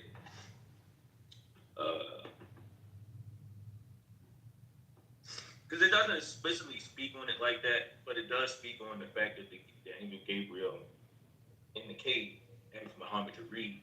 And we always ask, like, what was the book he was reading? So people was like, oh, it wasn't the book. He was reciting. Yeah, but from the story, go ahead. You know how you hear a song? You like this song? And you remember the lyrics to this song? Right. You ain't need no book, did you? Right? But that's conjecture. Because either way, it doesn't get to the point. I like your style. I'm not mad at you. But that is conjecture, and it does actually tell him to read. Right? You don't read something that you already know. That doesn't even make sense. But I like your style. That's conjecture, and I'll allow that. Here's the point that I'm trying to make: is that I believe that information came from a much older culture, and I think that a lot of Christian information also comes from much older cultures, and we don't pay homage to those cultures anymore. We pay homage to people that either won wars with those people and took information or was given information. What you doing when you reading the transliteration where it's saying read. The actual saying though, the actual derivation is to be translated as recite. So that's why the context and the understanding misconstrued. So if you get the correct understanding where it's telling them to recite the name of the Lord, it does not take a physical copy book to recite. Yeah, but the point, I get that. I'm way past that, though. The point that I'm trying to make is not even about a book anymore, bro. It's about the older cultures and their practices. Yeah, but you How know, we move from one culture to the next culture to the next culture, one book, one language to the next language to the next culture, and then things start getting missed. So this is why I say it's always good to start back at the source and work your way up. So that way you know what was changed. That's what we just did. You asked about how did he get a book that was told to him to read and gave you the understanding that was told to him to recite.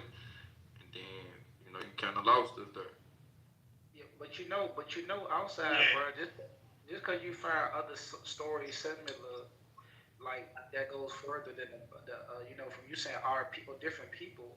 We believe that Allah sent like 124,000 prophets to mankind. So it's prophets that we necessarily that don't know about that had their own that God sent to humanity. That's prophets as well that we don't know about. You feel me? So Taylor, see, am I saying your name correctly? Yeah, you said it right. All right. So were people practicing the Islam before Muhammad, the Quraysh tribe, and the Arabians or Persians at the time? Is that a yes or no? Yeah, it was Muslims. It was Muslims before the Prophet. Okay. No, cool. Let's stop there. I just want to ask you that question. Next, I want to ask you another question. Let me finish, Where were those people? No. Let's skip forward because I just wanted to know were there people practicing Islam before Muhammad, the Quraysh tribe, and the Arabians? You said yes. Cool. Let's move forward. Talk about the region of, listen, I'm speaking about Muslims. Muslims existed before the Prophet Muhammad alayhi salam. So when you saying so let's separate the two. I asked you a straight question. Did Islam exist before Muhammad, the Quraysh tribe, and the Arabians? You said yes. Yeah, but they had their own thing. They was in prophets. That's fine. That's why I didn't want to get caught up on that. That's fine. I'm not trying to make those points. Okay, you can have that. My question to you is, where did it exist? I'm not a historian. I just know God sent other prophets because the Prophet ﷺ said in all the hadith. I don't know. Okay, cool.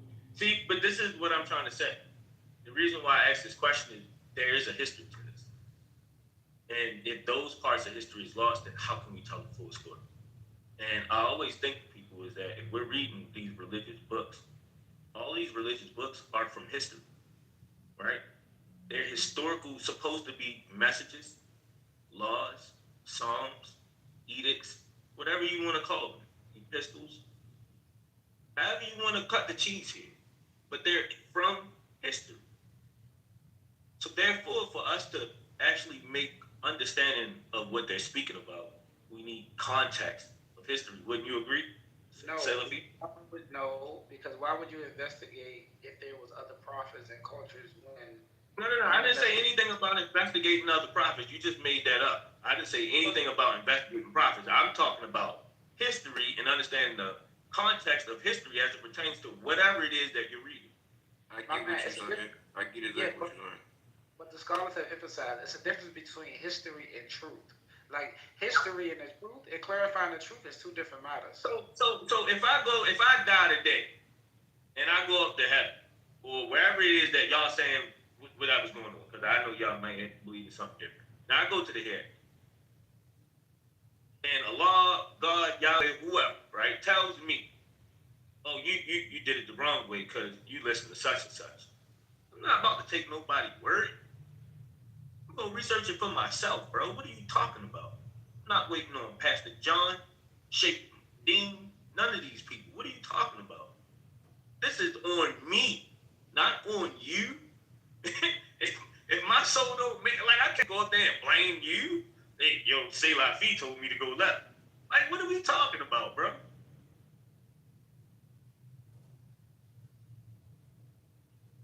Are you telling me that you can't blame people? Who am I to blame? When it's my job to figure it out. So that's incorrect, because on the day of judgment, people are going to blame people because. Yeah, I'm pretty sure they can blame somebody, but it's not on them. It's on you. God told you to work it out. He didn't tell them to work it out for you. You want to know if it'll suffice them blaming them, will they still be recompassed paradise, even though they failed, to follow what was correct? Yeah, so for ignorant, so the ignorant people, for example, that was sincere, for example, and believed in one God, right? They go through it. We believe as Muslims, they go through a test on the day of judgment because the message, they might have been misled by ignorance. You see what I'm saying? Genuinely being ignorant about an affair, right? And if the message got to them, God knows that they would have accepted the message. So these people go through a different. It's a different situation with these individuals. So, but a person that investigated Islam, there's no excuse for that individual. Yeah, I don't know nothing about that. I'm not getting enough. I can't investigate. I'm sorry. I don't care what it is. Alone, a woman, I don't care what it is. If I can't investigate, we can't be together. So I get you. So maybe religion just ain't for me. Maybe that's what it is. Because if I can't investigate, if I can't do some research, some history, maybe it ain't for me. Because he said he sent Muhammad to all the mankind. He sent him as a mercy for all of mankind. So that means that's for every single soul, like the brother told you in previous conversation. He sent 124,000 prophets. So no one on the day of judgment when they resurrect can stand before Allah and say, "Ya Rab, I never knew. Because Allah said He never punished a nation of people without sending a messenger to them first." So yeah, this is the stipulation to it. Now, that's good stipulation. What the brother is saying, though, is this is kind of related to what I was saying earlier. So,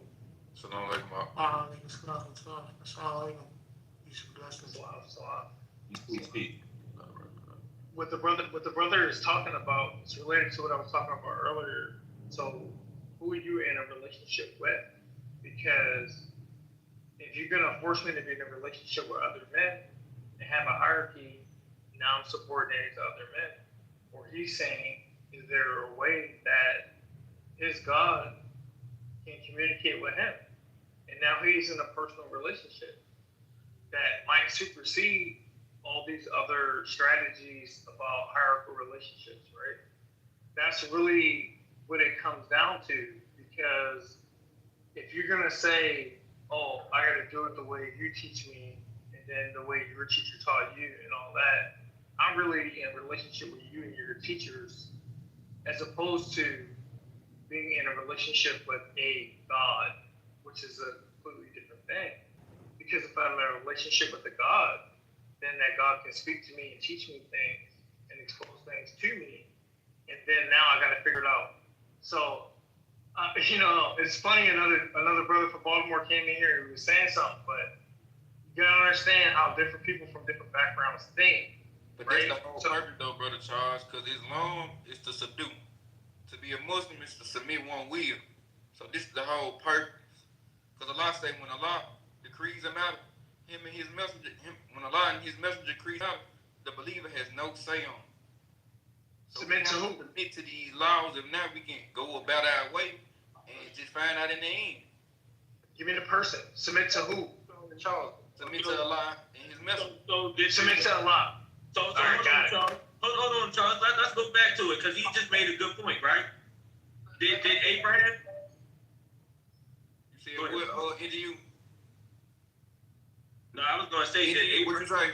I was gonna say that Abraham practiced Islam in 2200 BC. Yes, he practiced Islam. Hell no.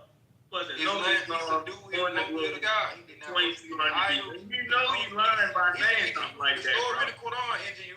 Wasn't no, hold on. It was showed that he even thought that the sun was his God. He thought that the moon was his There is God. no archaeological evidence that supports that no God named Allah was being praised in 2200 BC. Brother, listen. By no culture of Ibrahim people, alayhi salam thought that the sun was his God. You gotta remember He that thought that the moon was his Abraham, God. He thought that the stars was his God. listen. Hold on, because I don't wanna make this to an argument. We just talking, bro. But at the end of the day, I'm just elaborating with you. I know, but I don't want Ibrahim to thought these things, right? When the sun said it, he said, "Where did my God go?" When the moon went away, he asked, "Where did his God go?" Until he came to recognition that his God created all these things. Because he was worshiping the sun and the moon. That's why. You said what? No, he wasn't. Because he was worshiping the sun and the moon. That's why. He didn't worship the sun and the moon. That's exactly what it said. That's in Surah 6, 75, 76, 77, and 78. I don't know who you think you're That's what I'm elaborating with you. I don't know who you think you're talking. That's exactly what it said. We going over there. My man, hold on. He said that Abraham. First of all, hey, my man, listen. You said Abraham worshipped the stuff. Bring it. First of all, bring it. That's what he think, huh? I just told you. What you mean? Hold on, brother. Why you yelling? Listen. I'm just saying. I just told you the verses, the surah, and the verses in the surah. I just told you where it was at. Where did you get the evidence to say that Abraham worshipped that thing? That's what they did before. That was the whole point of that. They teach you the same thing in the Bible about Abraham and his people. Because God, it says that God took them from the other side of the flood, and him and his fathers were practicing in a different land in a different cultural worship. That's exactly what it says. So when it goes into your book, right?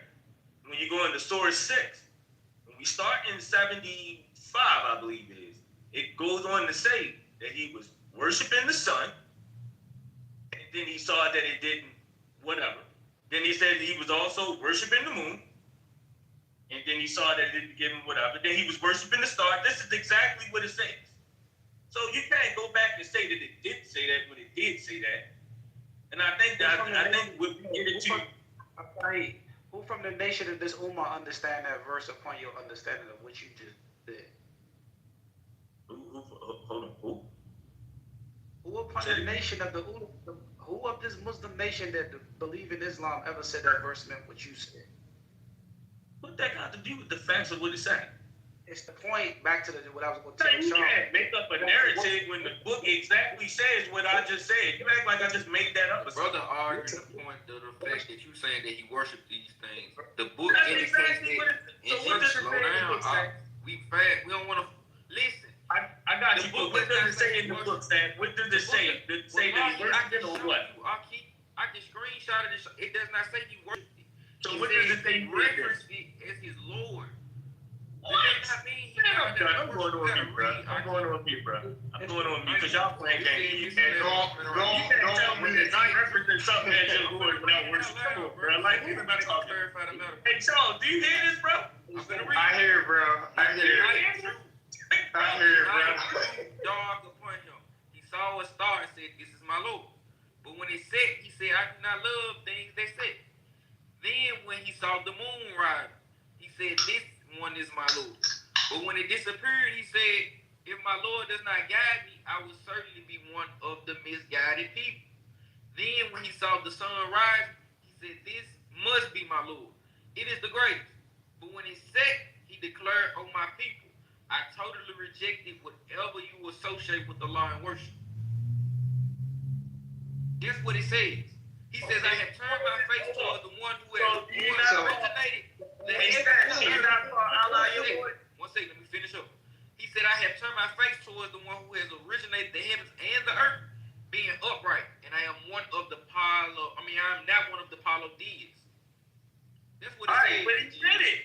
He did it. So what is the point that you're trying to make? Exactly. That hey, Charles, let me ask you a question, bro. Let me ask you a question, bro. Hold on real quick. I just want to ask one question. My man, hold on, my man. Listen, man. Listen. One thing we don't play Quran. I ask you, who upon the scholars of Islam, the Sahabas, Who said that verse meant what you said? If the answer is nobody, listen. I know y'all do that with the Bible. Listen, I know y'all play like that. But in our religion, we don't play like that. Man, that's what they did, bro. We're not playing. We're not playing. We're not playing. He was talking It's saying to that he's worshiping. What does it say he's worshiping? He was talking to the people when he said that. He did not worship it. He did not worship no sun, no moon, no stars. He said, I'm free from that. How you gonna be free from something that you was never around? He was doing it. He was Come on, doing bro. it. Like y'all just making yourself look bad right now, bro. He was making doing yourself it. The book says what it says. Why y'all lying on the book? You don't read. That's my Lord. Hold on. Let me ask you a question, because the brother muted me before I got a chance to ask my question. So maybe I was coming off a little bit too intense. So I'll go ahead and apologize. So listen, I want to ask a question, and all y'all can answer. Do we not call Yahweh or Jesus Christ Lord? Do we not call Allah Lord? Like, do someone not call Krishna Lord? Okay, when you call someone your Lord, that means you're looking at them in a state of reverence. That's the whole point of what the word praise means. So how is it that you're going to say that from in one instance that he's calling them Lord, but he's not praising and worshiping? He was talking to the That don't even make sense, bro. He was talking back to the people who worshiped him. Read That's what they did in Sumeria at the time. This is why you need contextual history. There was no Allah, there was no Islam in Chaldea. Revelation to them, brother. Prove that was proved in Chaldea in 2200 BC that was Islam or someone praising Allah. Prove that. You're not listening to the verbiage of the sentence. Prove it. In Surah 6, he said, after all that, he said, and his people argued with him. He said, do you argue with me concerning the law? While he has guided me. And I fear not what you associate with him. And I will not be harmed unless my Lord should will something. My Lord encompasses all things in knowledge. Then will you not remember? Come on, man, you rambling, bro. That's all you're doing. Y'all sound crazy right now. What you just read didn't even make your point. Like, honestly, it didn't even make your point. But the point that I finished, and if you go back, listen, if you go back and read what's in both, in the Bible, in the Quran, and all the books, what they say about the situation, it all comes together and it all equates. It's all similar. Same story. And what the story shows, hold on, brother. What the story shows and how they speak on it is that Abraham and his peoples were worshiping gods in a different land. That's exactly what it says, which is why it goes on in your Bible in Surah 6 to show you exactly what that was. Because the scripture. Now, y'all are in denial right now. Ain't got to say nothing else about it. The scripture, bro. Hold on. Let me finish my thought. Y'all are in denial right now. I just got one thing to say. Show me in 2200 BC, Islam was practiced in Chaldea. We just did. Somebody told me that. We just showed you in the verse. The verse is witness against it. No, you didn't. Either you go adhere to the verse. No, you didn't. Ain't nothing else to talk about. But the verse. Show me something you stated. Right. The Arabic language wasn't even around in 2200. If the moon was to pass away, how could this be your God? Bro, the Arabic language was wasn't to even go around away, in how could this 2200 be your BC. God? He said, I fear none but my Lord. Bro, you know you been intellectually dishonest. The Arabic language wasn't even around. Every Muslim in here who has a kitab can open it. Bro, but you keep trying to skip past what I'm saying. The Arabic language wasn't even around in 2200 BC. Monotheism was. 30. Listen, Stan. We don't argue with fools because this man. Now I'm a fool. No, you're not a fool, but you gotta slow down. You gotta slow down. If you argue with a man that's speaking like him, the person, they're gonna be like, well, we fools because this man don't even know what he's talking about. Everything that I just said is true. Show me what I just said that wasn't true. Tell me about anything I just said. Show your facts. Listen, you're a man of your desires. You just established. I got you. Since I'm a man of desires, desire the facts and show the facts. Charles, let me tell you, Charles. You said you agreed with him. Listen, let me tell you something, Charles. In your speech, first of all, when you say you believe in a God and you affirm He exists, You don't have a right to worship on how you feel or what you think. So this idea is incorrect from the door. Well, You don't have you're the right presupposing. to how you want to You're worship. You can tell. Now You can you're. worship. Let me ask you something. You believe you can worship God how you want to and when you feel like it? That's what you believe? Well, you're presupposing things that are logically going to be correct. Do I believe you can worship God however you want? Is that which question? Listen, do you believe you can worship God how you want to? I believe a human being can. Hang on. Yeah, no, well, let's follow this logic. So, yes, I believe a human being can choose to worship God however they want. Okay. Now, how does that support your claim then anyway? Okay, because for one, you don't have that right. Because why? Because when you love, first of all, God loves, for example, and God hates, for example. So to be able to establish what God loves and hate, first you got to believe in His messages, because He sent messages and prophets to show man how to. That's not what you asked me. 1 second. Listen, to show mankind how to worship Him correctly, because that's an act of ibadah, that's an act of worship. So you don't have a right to worship God. God with doodling your drawers, with being stinky and funky, or anytime you feel like it. When you in need, you want to go. No, you worship Him based upon how He told you to do it and how He wants you to do it. You don't got no right to do that. So that's incorrect. So you lied about it. So because you said that. Wait, let me respond. Let me respond. That's not what I said. And then again, you've been disingenuous again. And now you bear false witness once again, Brother Salafi, because what you have said is, I just said that I can do all these things and I'm supposed to receive something. No, that's not what I said. You asked me, can a man worship God in whatever way he wants? And the answer to that question is yes, he can do it. Does that mean it has any effect? No, not necessarily. Maybe no effect even. By the logic you or even me would say, if you're not doing a ritual in a correct way, that you don't get it. But what you can't say is that what I'm saying is that you can do it whatever way you want and you're going to get what you want, get what you expected of it. That's a different statement. So this is like the third, fourth, fifth, sixth time that you have misrepresented something I've said. Brother, stop bearing false witness. That's not what I said at all. Speaking to the people of Bid'ah, they cleanse statement. I'm talking about God accept your worship. Can you do an action? Let me clarify to you. Can you do an action, right, at this day and time, right, how you want to, and God is going to accept your worship? Can you do that right now in 2026? Yeah. So I think where you and me would agree. I can do.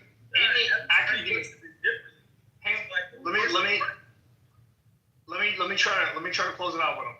So whatever God wants me to do, whatever He wills me to do, I can do, which can be different than whatever a prophet said to do, because there can always be a new prophet or a new recipient of a message that could be different than what you expect me to do, and that could be the thing He wants me to do. Does that make sense? No, because the Prophet ﷺ has already lived and he has died, and he's the seal of the prophets. So in order for your worship or any human or man to walk this earth, after Islam is presented to him or her, not after we talk about it has been made clear to you that this is the truth.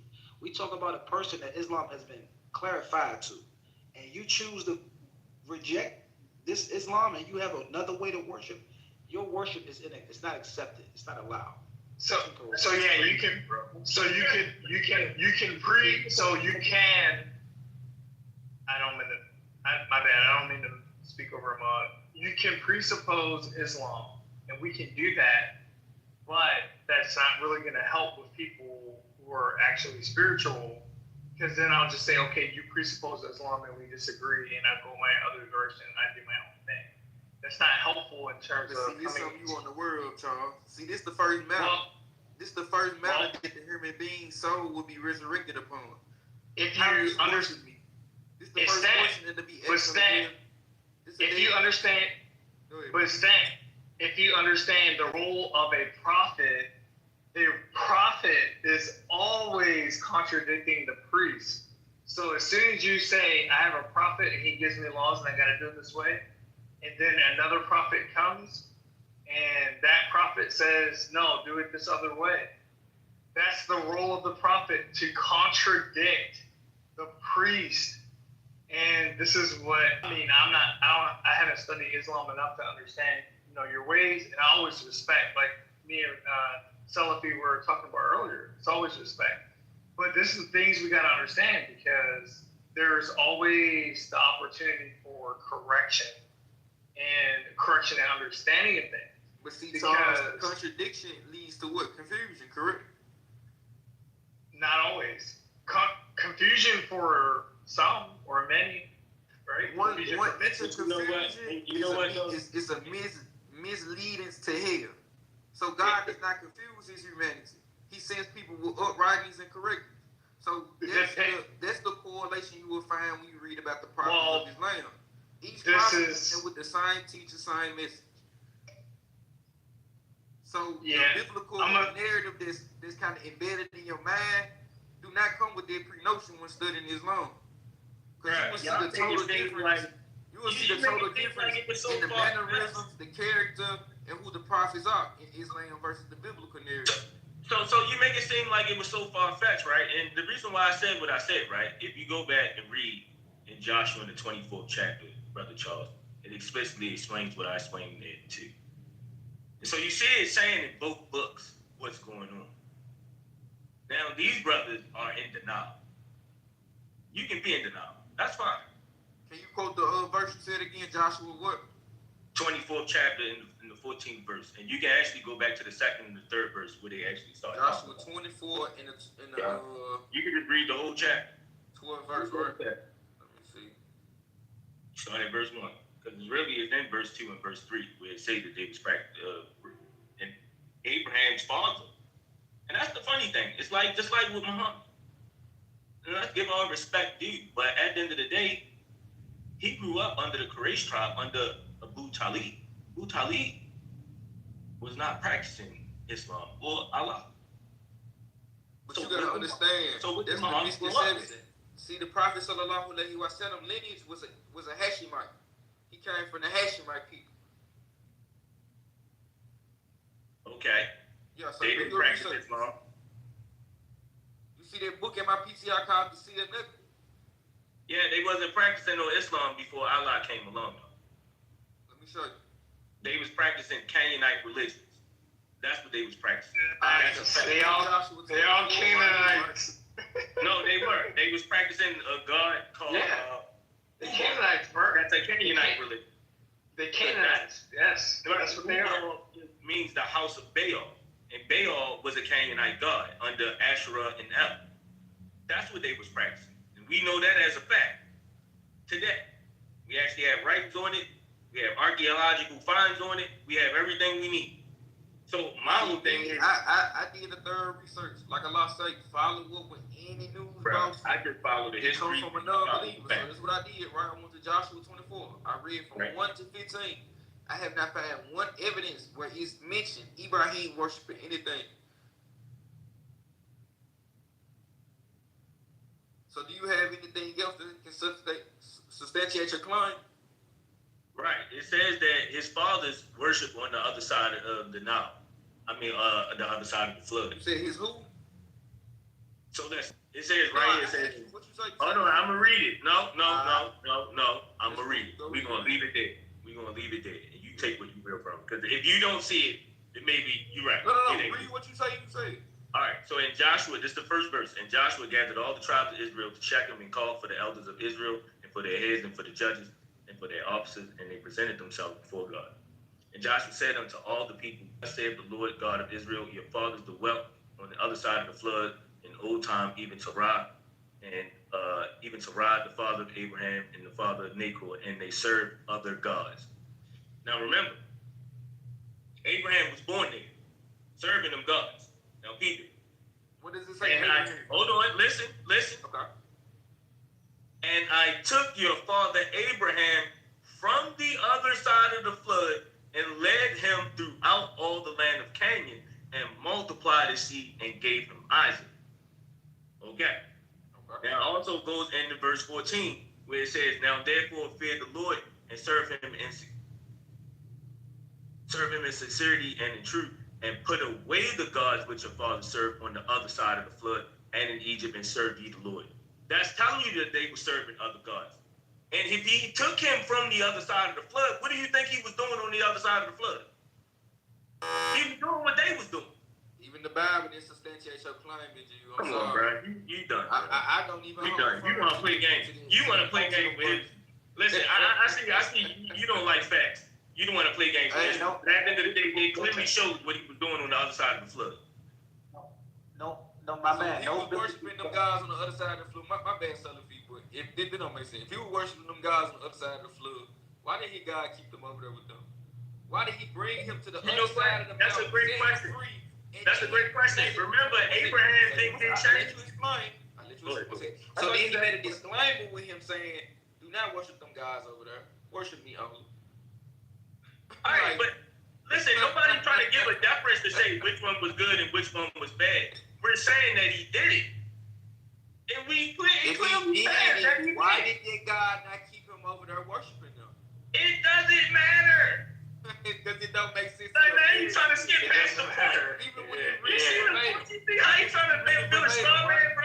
Well, why didn't he stay over here? And why didn't he go like, it doesn't matter. He was doing it. You just claimed that he did. Are you making up a narrative, NGU? No, he's not making up a narrative. What he's trying to, he's giving a good example of what I was talking about earlier, where if you follow the history of the text, and you can go through being a Hebrew or Israelite, then a Jew, whatever that means.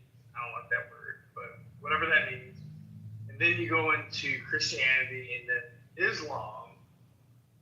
The problem is, if you start trying to trace it backwards, you're going to run into problems, because the main problem you're going to run into is strict monotheism, where you're like, oh no, there's only one God. That's never going to work if you understand the history of the Bible, because there's more than one God, and then you got to figure out which God is your God.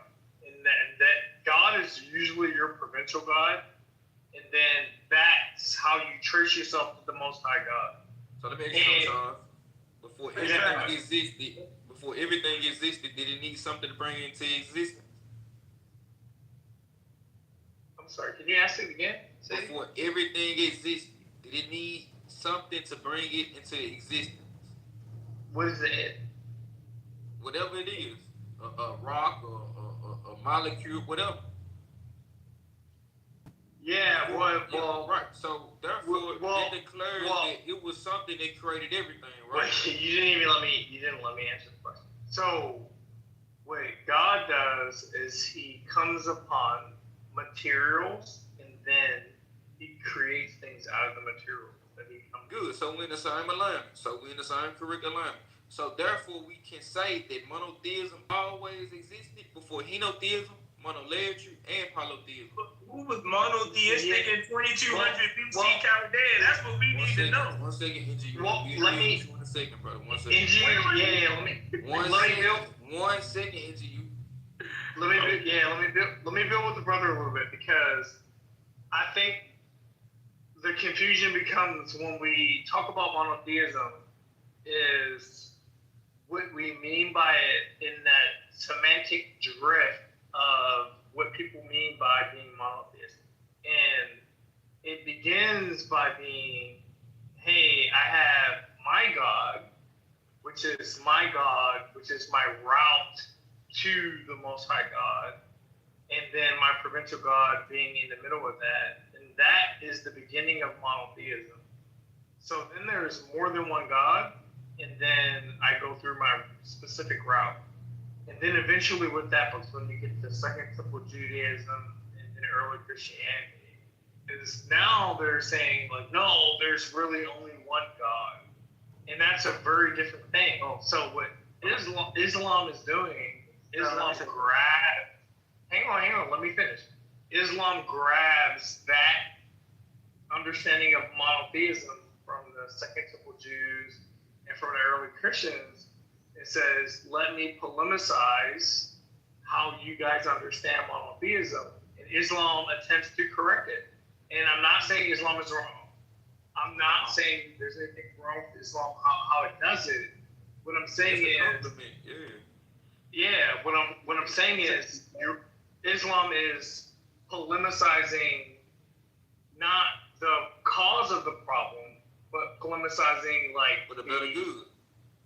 Yeah, it's like, oh, this is how you guys came to understand these things, and now we got to try to correct it.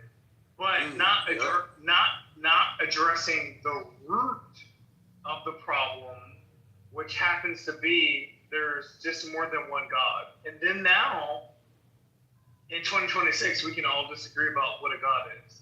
And that's basically what it does to us. Now we're all going to disagree about what Let's start with but go ahead, Salafi. Let's start with the first man who walked. Oh, do everybody agree? Let's come to a common ground. Everybody believe that Adam was the first man to walk the earth here, for the most part, right? No.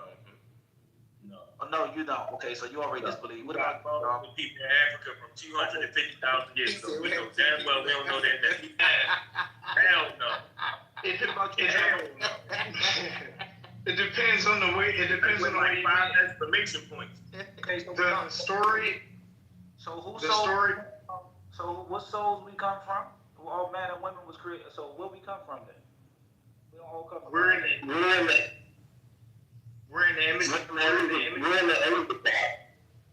So let me get some thought and theory on that, Salafi. He said we're in the image of God. So hold on, let me get some thought and theory to that, Salafi, because this is where history. Because you gotta remember, to be a priest, you have to be a historian, bro.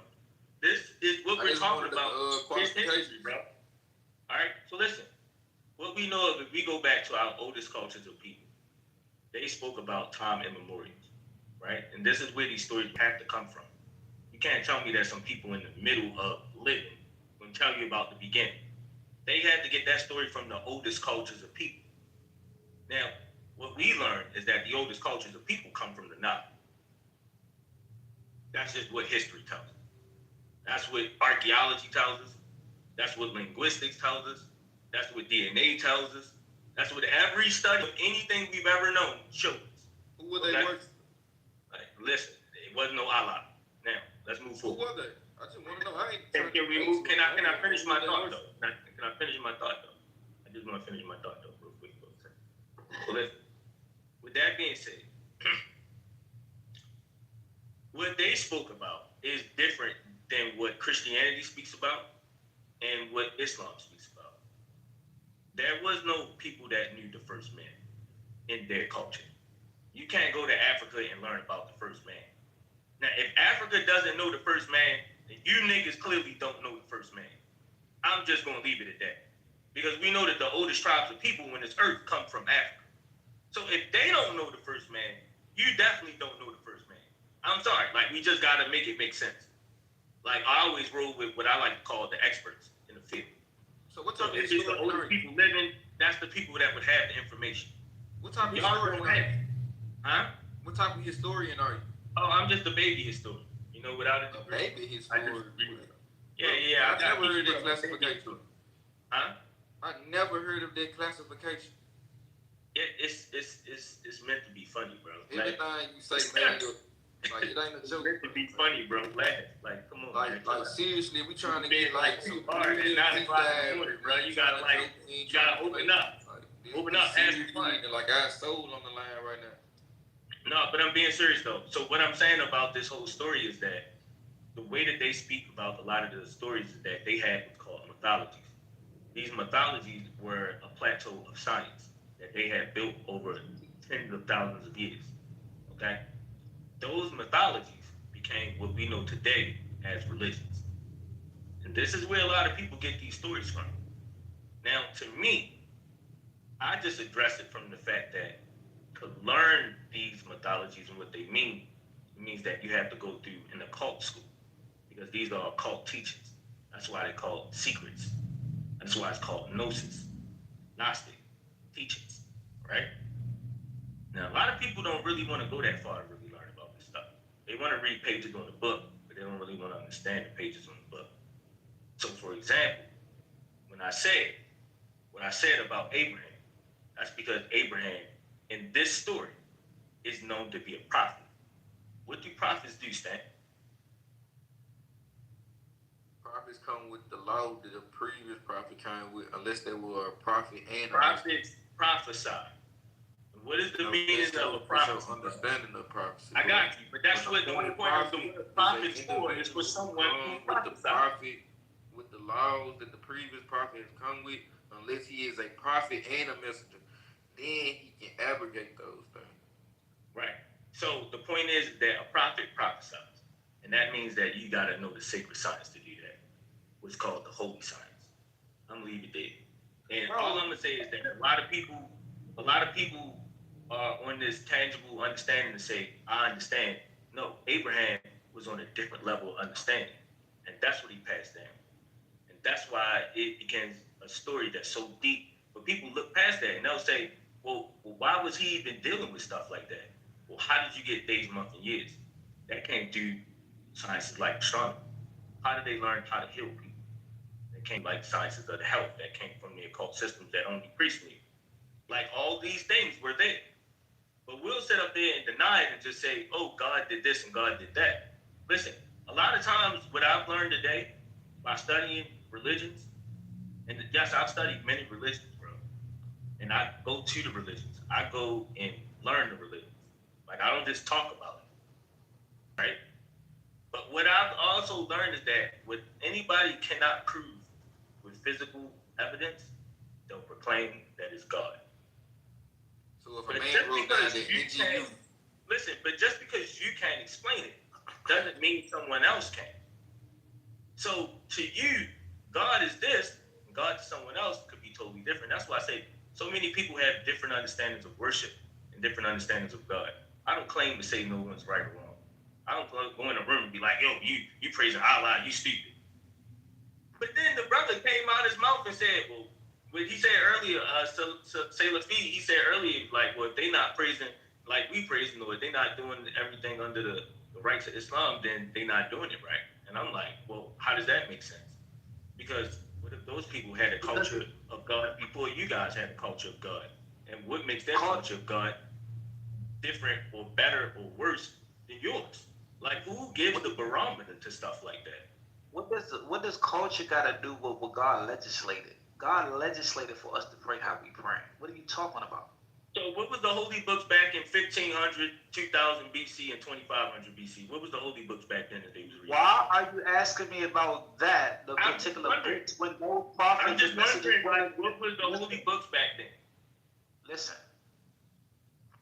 I already told you God sent 124,000 prophets and 313 messengers. So you ain't want to ask me, like, you see what I'm talking about, bro? This is crazy work, bro. I told you, asking me about I think we gotta ask him more. he like talking to a dude now. Brother, knowledge. Let me say something. Knowledge to some people is asking questions that has no dalil and evidence to it. That's not knowledge to us. Knowledge to us is fear of your Lord who created you, right? And asking about things, beneficial things that we can prove, right? With millions of evidences. Like, I can prove my book from God. I can prove it. Can you prove what you got is from God right now? You can't prove the book from God. You can't even prove an original copy, bro. What are you talking about? So what's your evidence? Watch what you say. From God, you ain't even got an original copy, bro. You ain't got no original copy, boy. Stop it.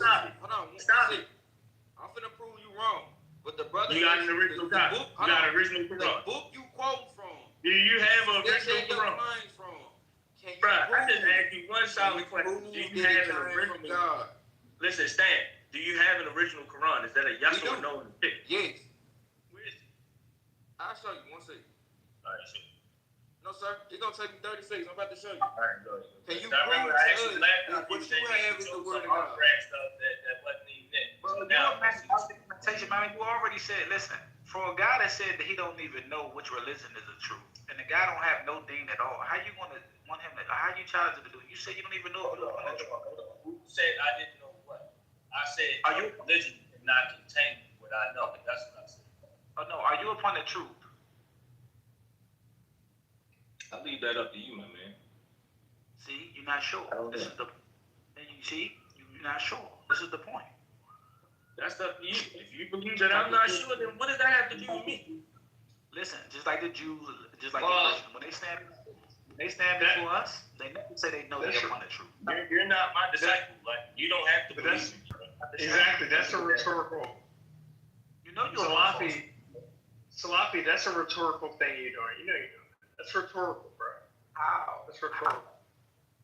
It is because if he asks me if I'm on the truth, I'm gonna say yes, and then I'm gonna start explaining to you the truth. You're gonna be like, oh, that's not the truth. Right. If you say you're upon the That's truth, why I'm not about to get into that. If you say you're upon the truth, I'm gonna say, well, may God curse the line between me and you. Nah, see, I'm not about to get into all that. Don't really. I understand. I understand you. He ain't ready to get that deep, but they got a video of the earliest manuscripts of the Quran, and I'm about to show you the earliest manuscripts of the Bible, not matching. Let me show you. These are the earliest manuscripts of the Quran, matching the same exact. Come on, bro. This today. ain't gonna cut it, bro. Like, what we doing, bro? Yeah, I know. What we doing, bro? I know. Hey, look, what we doing, bro? I know. A YouTube video.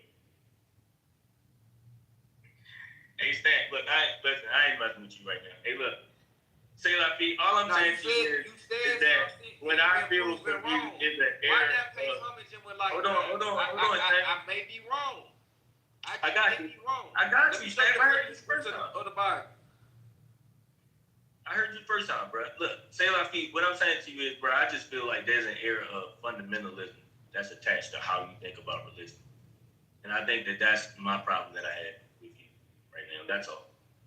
It ain't nothing about what you believe in or anything from that point of view, but I'm just saying, like, if you got the only point that your religion is the only religion that's right, and I think that that's a very fundamentalist view. How many truths? You don't even have a position to argue from, though. Yeah. How many truths are there, brother? Is there one truth? That's right. One. Exactly. So all these religions can't be correct. It's only one true religion. But how do you know the truth? A deep. If I can, hold on, y'all. How do you know the truth? How do I know the truth for one? I can come in and claim I can come in right now and claim with a pump chest that I know the truth and explain 10,000 ways how I know it. What does that make me different from you? Because listen, the book that I uphold dear to my chest, right, my heart, is from God, and it could be proven. It could be proven, right? And not only that, the sunnah of what I hold was the Prophet Muhammad's his revelation he received outside the book. I can establish for you that's revelation too from the Lord, because it's things in the Hadith corpus, for example, that wasn't known to man. That's proven that it's divine revelation. I can prove that. It's divine revelation, huh? So God came down and taught Muhammad some information that we already knew. We already knew about Abraham, Isaac, Jacob, Ishmael, Moses. We already knew that story back in, hold on, when was the first, what was that, 1272 BC? Then they had another Torah written in, 500 in the 5th century BC? Just wondering. Then we had a Septuagint in the 3rd century BC. Hold on, we had other books in the AD time.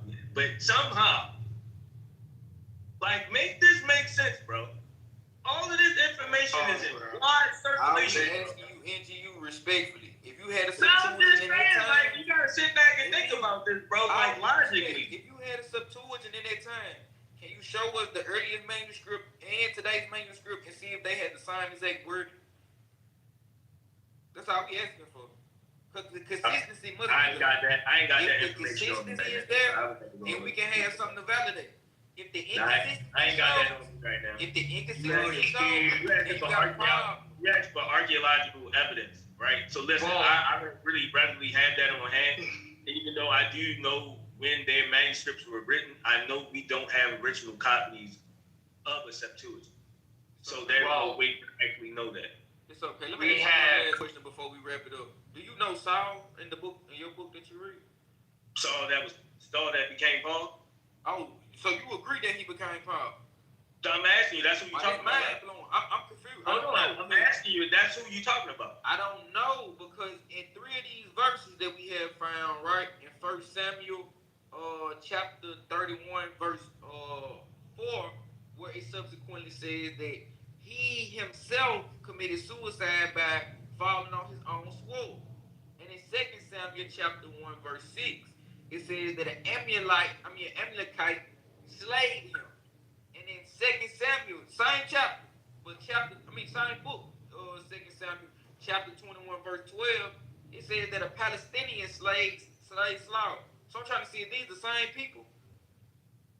Right, not the same people. Probably not, huh? No, but that ain't the same part you're talking about. That's why I was asking you. So I would have to go and look back at it and see what you're trying to say. It's interesting to say that this is the same individual but died 3 times. But here's my thing. Like I don't like. I'm showing you the inconsistency. So hold on. Let me say this. You making it seem like I get you. I get your point, right? But I don't really argue Christian understanding because I look at the Christian book as more of an esoteric. It's not a Christian argumentation. Hold on. It's about picking up something for what it says on the paper. He's talking Hebrew. Anybody pick up a Quran and pick it up and read what's say on the paper. If it says that Saul subsequently died in one area, then you go to the next chapter, it says Saul subsequently got killed in another area. Then you go to the same chapter but in another verse, it says Saul was slayed by someone else. And then you pick up a Quran, and then it says Allah is Allah. He is the Lord of the heavens. Then it goes to another verse that says Allah is the Lord of the reign of the. And then you see the inconsistency versus the consistency. It's inconsistencies in the Quran, bro. Like, what is you trying to say? Like, what is the point? So anything that man writes is inconsistent, bro. Hold on, bro. Let me say this. Anything that man. Hold on. Can I talk for 1 second, bro? Like, why every time I talk, you gotta talk? Don't get worked up. The last time I was talking, bro. Go ahead, don't get worked up, bro. Like, stop that, man. Bust a sweat now. I got you, man. You don't break your thing trying to jump off the mic and see that. You just need to pay attention, man. All right, but bro, mute up, bro. No. All right, listen. You ain't put a dollar on me. You done, bro? Can I move? Bro, I ain't never interrupted you. Go ahead. All right. So listen, what I'm saying is, right, I don't think it's worthwhile to try to make it seem like because the Bible is inconsistent. The Bible is inconsistent from a person's viewpoint of the Bible. That's what makes it inconsistent. So when people jumping off, hey, bro, can I get through a sentence, bro? Jeez, like, come on, bro. Like, you just taking over, bro. Like, I understand, like, if you out-talk me, it doesn't mean that you're right. You do understand that, right? Just let me get my piece and you can get back in. All I'm saying to you is, I just don't think that the inconsistencies mean a lot because, to me, it's a viewpoint that allows inconsistencies to be held within books.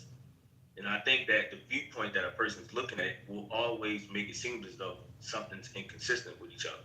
So that's a person's philosophy, which is why I don't follow doctrines like when I say the word Islam or Christianity. These are doctrines of the book. The book has nothing to do with these religions. You know what I learned? I'm gonna finish. This information precedes these religions. Okay, this information is old, very old, right? And your job should be to go and to look as to where they came from and how these people got it in their hands in the first place. And this is the problem that we have when people just pick up a Bible, pick up a King James, pick up even like going back to the Latin Vulgate in any of these books, or like even when we say the Quran. Like, where did the information come from? It didn't just drop out the sky. God don't drop no books out the sky. Like, y'all gotta get that stupidity stuff out y'all head, man. This is the real world. Books do not fall out the sky. See, the thing with you is, you have openly admitted that you okay with flawed text because now it's room for you to go in there and critique it and put your own twist and spin to it. It's just like any trillionaire today. They take every idea that someone has already invented and just make it better. This is the same position that you hold. You okay with the flawed errors. Because that gives you room to go in there and say, hey, I'm going to put my spin on it. I'm going to put my twist to it.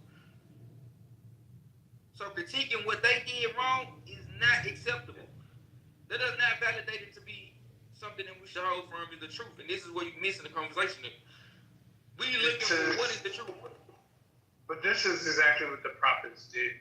Hold on, brother. Let me say something, brother. Hold on, Charles. Let me say something. The difference between, like, the brother, let me piggyback over what Stamp just told you. See, with us, our book wasn't inspired by no man to come up with it. And see, the Bible got different man's spin on it, right? And you get what you get, and you got to take that. Like Diddy, no Diddy. With us, it busts a cop to tell you. The book, it say, if it wasn't for me, and y'all find, it says, prove is wrong. Bring your evidence. Bring it right now. I'm gonna show y'all. He say, I'm gonna show y'all within this Quran that it's from me. So bring something. Bring a contradiction with us. Try it. Challenge anything that's in that book. From the science in it, from how man was created, woman. Say anything out your mouth, and we're gonna establish it. This was a illiterate man who couldn't read or write. Bring it. You got something for you? Yeah. And so my question is this, right? I have a question for you. I want you to answer it, right? How did Muhammad become a prophet, right? If the covenant skipped his father, Ishmael, according to the covenant, right? That God made with Adam, that passed down to Noah, that passed down to Abraham, Isaac, and Jacob, right? The covenant skipped Ham, it skipped Japheth, it skipped Esau, it skipped Ishmael. Okay, this is I want to know how did Muhammad become a prophet if his forefather didn't receive the covenant? Because God said that would never happen ever. This super easy. Who chooses who are prophets? People of God. Who chooses who was the prophet? People of God. God said that. Thank you. So therefore you have your answer. God chose Muhammad. No. God said He will not choose him now. God, that's a contradiction. Hold on. The argument you want to start? Hold on, brother. So you want to say that God chose Muhammad? So hold on. You using the Bible? Why you didn't say that from the beginning? So Stan, let's establish a premise. So you're using the Bible as your foundation to establish what a prophet is. So what is so first of all, what's a prophet? Before Stan engage with you, so everybody can benefit. So what's a prophet? A prophet is somebody who's gonna deliver God's message, God's purpose for the earth. When God sends a prophet to warn the people, teach the people, or guide the people. So a prophet can only, according to the Bible and according to the covenant, and mind you, now the covenant is what established all of the Abrahamic religions. According to the covenant, you cannot become a prophet unless you come from the covenant. Your father had to be chosen for you to have the blood of the prophet to you. For example, the Chinese people can't just pop up today like, hey, I'm a prophet. That's impossible. You wasn't with Moses in the wilderness when God gave them the commandments. So I'm saying you had to descend from the covenant. Super easy right here.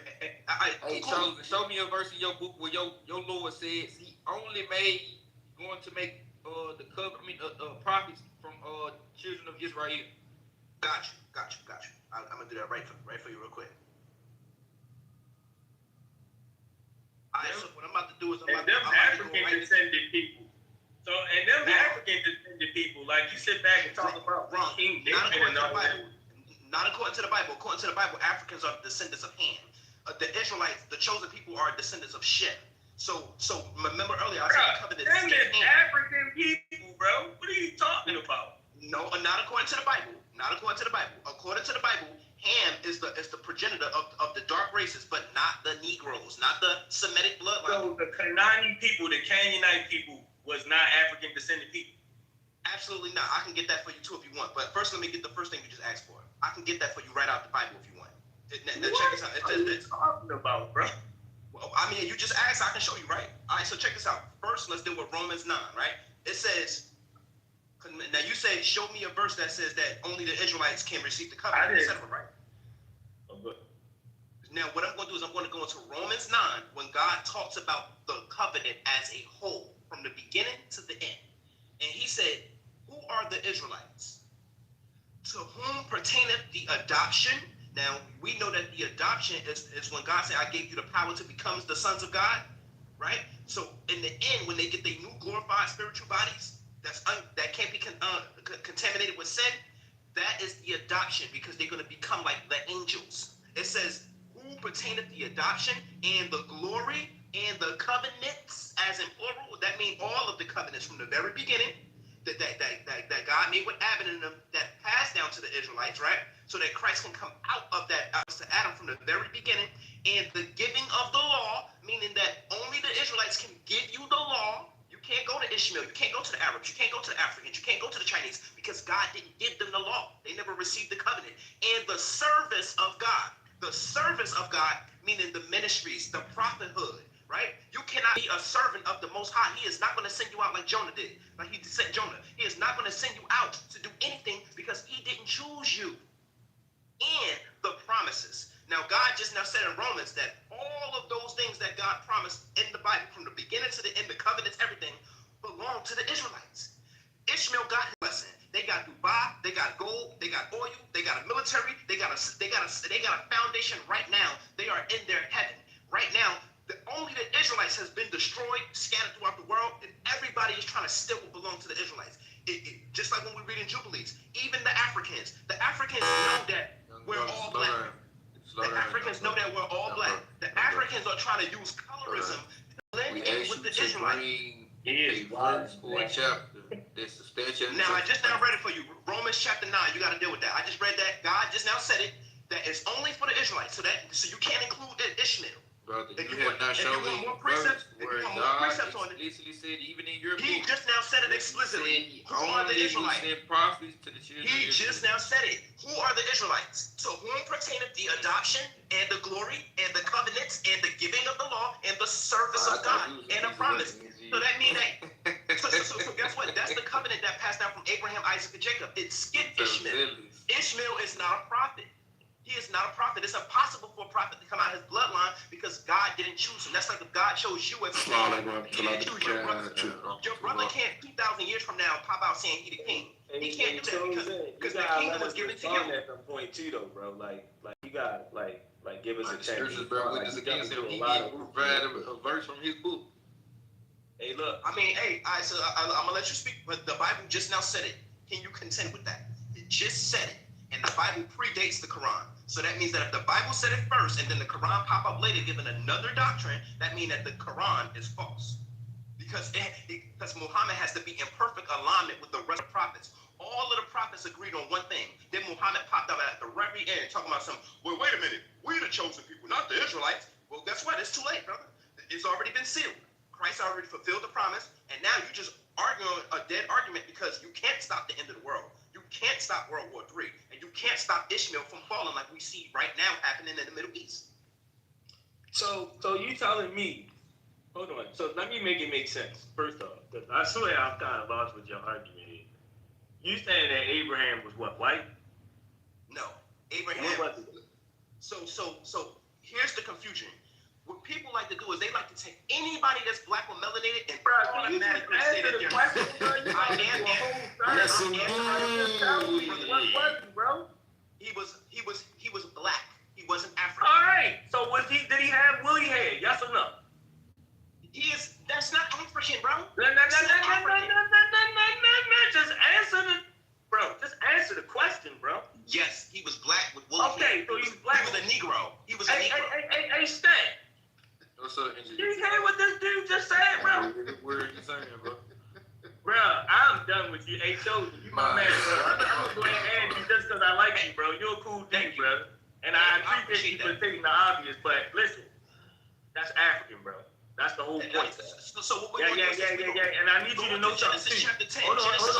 Break down the genealogy. He is not African. That's the lie. Genealogy in their book does not. The genealogy in the Bible breaks down the genealogy. Hold on. The genealogy of Christ. Hey, Stan, let me respond to him real quick, Stan. Genealogy does not add up in your book. Listen, the Chaldean people, right? They come from the people called the Sumerians. The Sumerian Babylonian culture of people. These are descendants of Africans, bro. No, they're not. They are. That's a fact.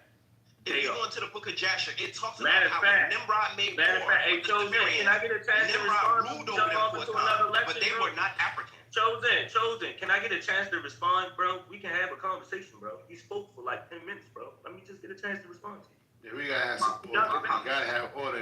You gotta have order when you're having a discussion. One man. My apologies. We building, bro. We ain't at each other's throats, man. We just building. All right. Yes. My apologies. All right. So listen, my point is, right? If you go back to where the Chaldean people come from, these are descendants of African people, bro. And that challenges the whole theory to say that the Abrahamic Shem descendant was not African descendant. Were they the same as those people that were of Ham? No. I do agree with that. But do you know how many different types of Africans they were, bro? Like, and you sit back and think about, like, the Khoisan people, they don't look like Ethiopians, do they? No. But they're some of the oldest people on the planet. Could they be the Shem line? But they do have woolly hair. They do look Asiatic. You see what I'm trying to say? And I just think that the way we look at this, that's why that nationalism stuff is not working, because if that was the case during the time of Cain and Abel, God would have never punished Cain for killing Abel. You see what I'm saying? So why would he subsequently eradicate his people to go into nations of other people to savagely harm them and be justifiably okay with it? If that wasn't the case, why not pardon Cain for killing Abel? So here's what the problem is, right? Here's what the problem. I see that the problem that many people are having today is they are completely ignoring the genealogy of the Bible. They, like, literally, it's literally chapter 10 of Genesis. How did you make it to Exodus if you didn't understand Genesis, right? What I'm going to do is this. I'm going to go into actual Bible scholars quoting these verses in World Encyclopedia definitions, all proven what these people the identity is your book was constructed to misguide you. They don't mean that they correct. No, listen. These sources that I have is correct. These sources that I have is correct. I'm gonna read it. I'm gonna go right into the World Encyclopedia real quick. And mind you, I'm gonna start off in the World Encyclopedia. What I'm gonna do is this. It says this. It says Noah, the eponymous ancestor of the major racial or linguistic groups. Ham was the ancestor of the dark-skinned peoples of Africa. Shem of the Hebrews, Negroes, and their various cognates, and Japheth, the ancestor of the Medes, Persians, Greeks, and other people who many centuries later came to be known as Aryans. All of this line up with perfect actual history. If you take actual history, hold on, let me finish.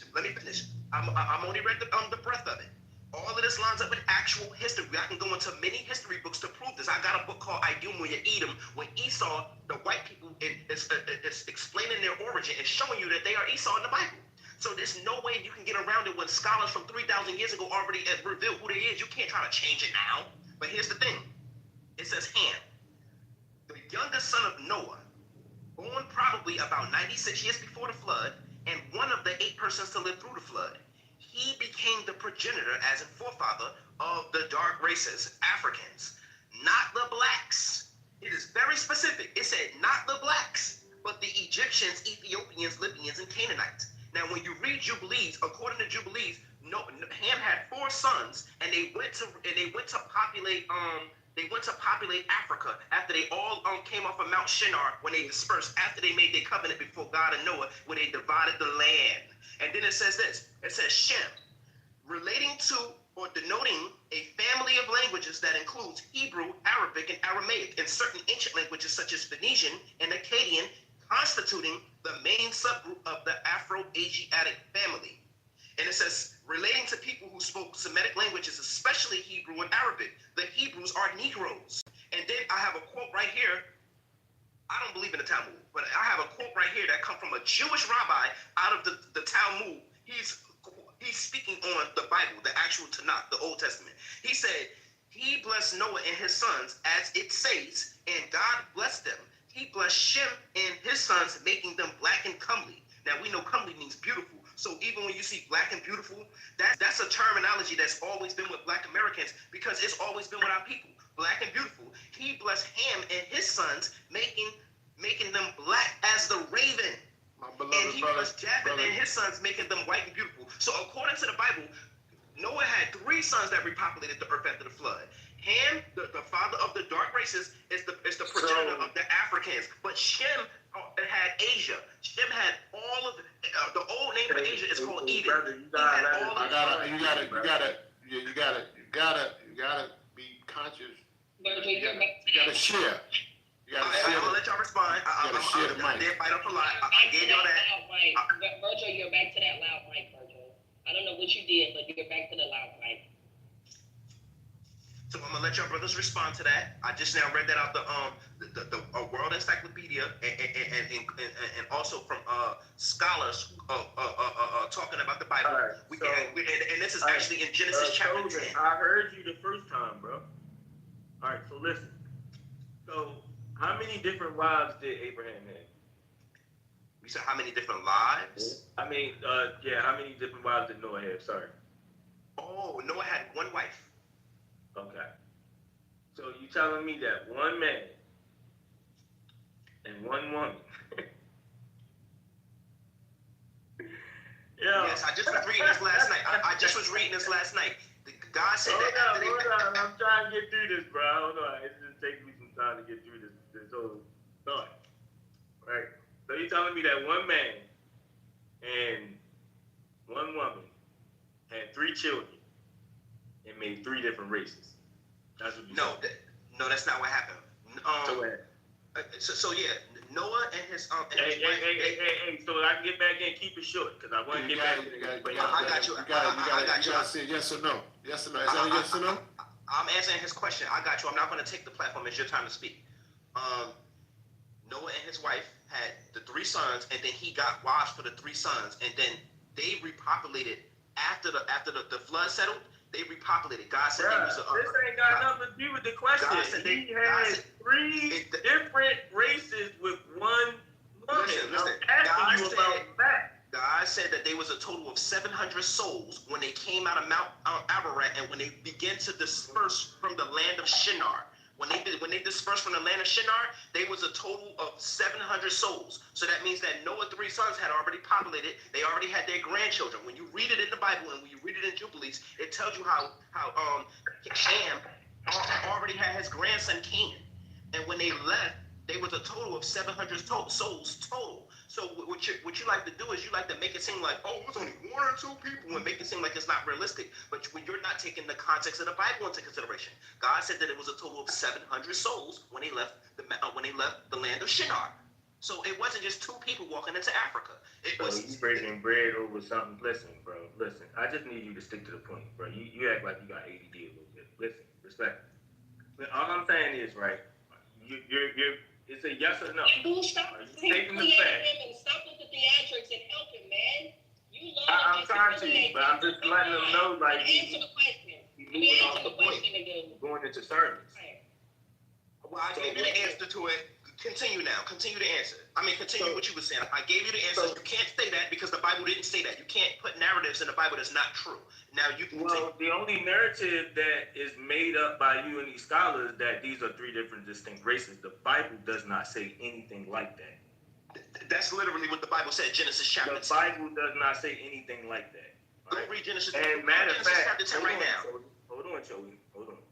So matter of fact, when you go back to the Bible in Genesis chapter 2, when they talk about the 4 rivers that went out and flowed in the garden, none of these, that was all off the ancient Nile, bro. All right.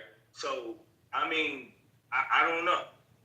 I mean, the way you're saying it, like you're saying it definitively in the Bible that it says that there were some Europeans or white people that came out of Noah. It does not. Nobody ever said anything about a European. But you just made the point that literally said they was black. Why you keep injecting your white people? They didn't even exist at the time. Chosen, you just made the point that when Noah supposedly had Japheth, that Japheth was supposed to be some. What did you say? When you said the Greeks, what did you call them? They had whiter skin. They had fair skin, but it wasn't white like white people today. When his blood showed forth through his flesh, like how God described Esau, the actual white man today. When you look at white people, they turn red, literally. So when God described the birth of Esau, he said his blood showed forth through his flesh, and he was hairy all over like a hairy garment. That literally fit the description of white people today. But when you read the actual Bible, in the context of the Bible, you see that Esau eventually mixed in with Canaan, and then Esau and Canaan eventually mixed in with Japheth. When you do the wars of Esau, they made war with Japheth, but Japheth won and absorbed them, and then Esau rose up in the ranks. God said they became one people. So when we look at it today, we understand that the Edomite bloodline, remember not the Edomite, the Canaanites mixed their blood with the Nephilim. Remember, and then the Canaanite Nephilim mixture mixed in with Esau. This is why Esau's father Isaac and Rebekah was mad at him because he broke the law by not staying within Semitic bloodline. He went to mix with the Africans. Brother Chosen, yes. Did you just say that the Canaanites mixed their blood with the Nephilim? Yes. Yes.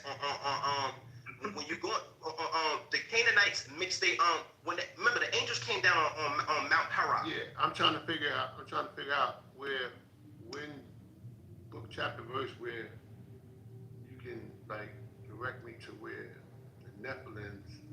I got you. I'm gonna pull it up for you, and I'm gonna let the brother continue. I'm gonna pull that up for you, and I'm gonna let the brother continue.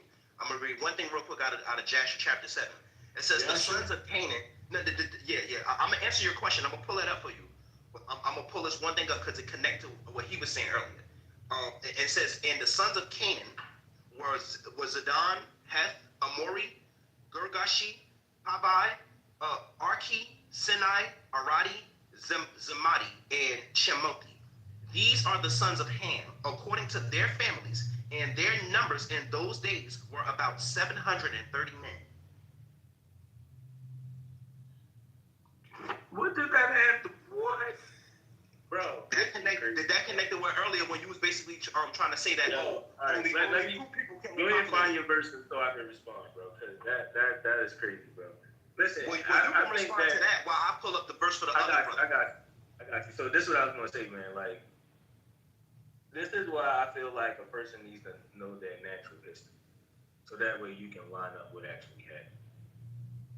I'm not saying that the Bible's descendant tree is technically wrong, but again, I think that this viewpoint to me seems a bit skewed, because you're basically saying that these were fair-skinned people, but we know that fair-skinned people didn't make darker-skinned people darker-skinned. Never said that they was fair-skinned. The Bible said that they was black and beautiful. Hold on. They was literally what black people look like today. I heard Negroes. You gotta be disciplined, beloved. You gotta be a little disciplined. You gotta be able to. When you're having a discussion, you gotta hear the other side.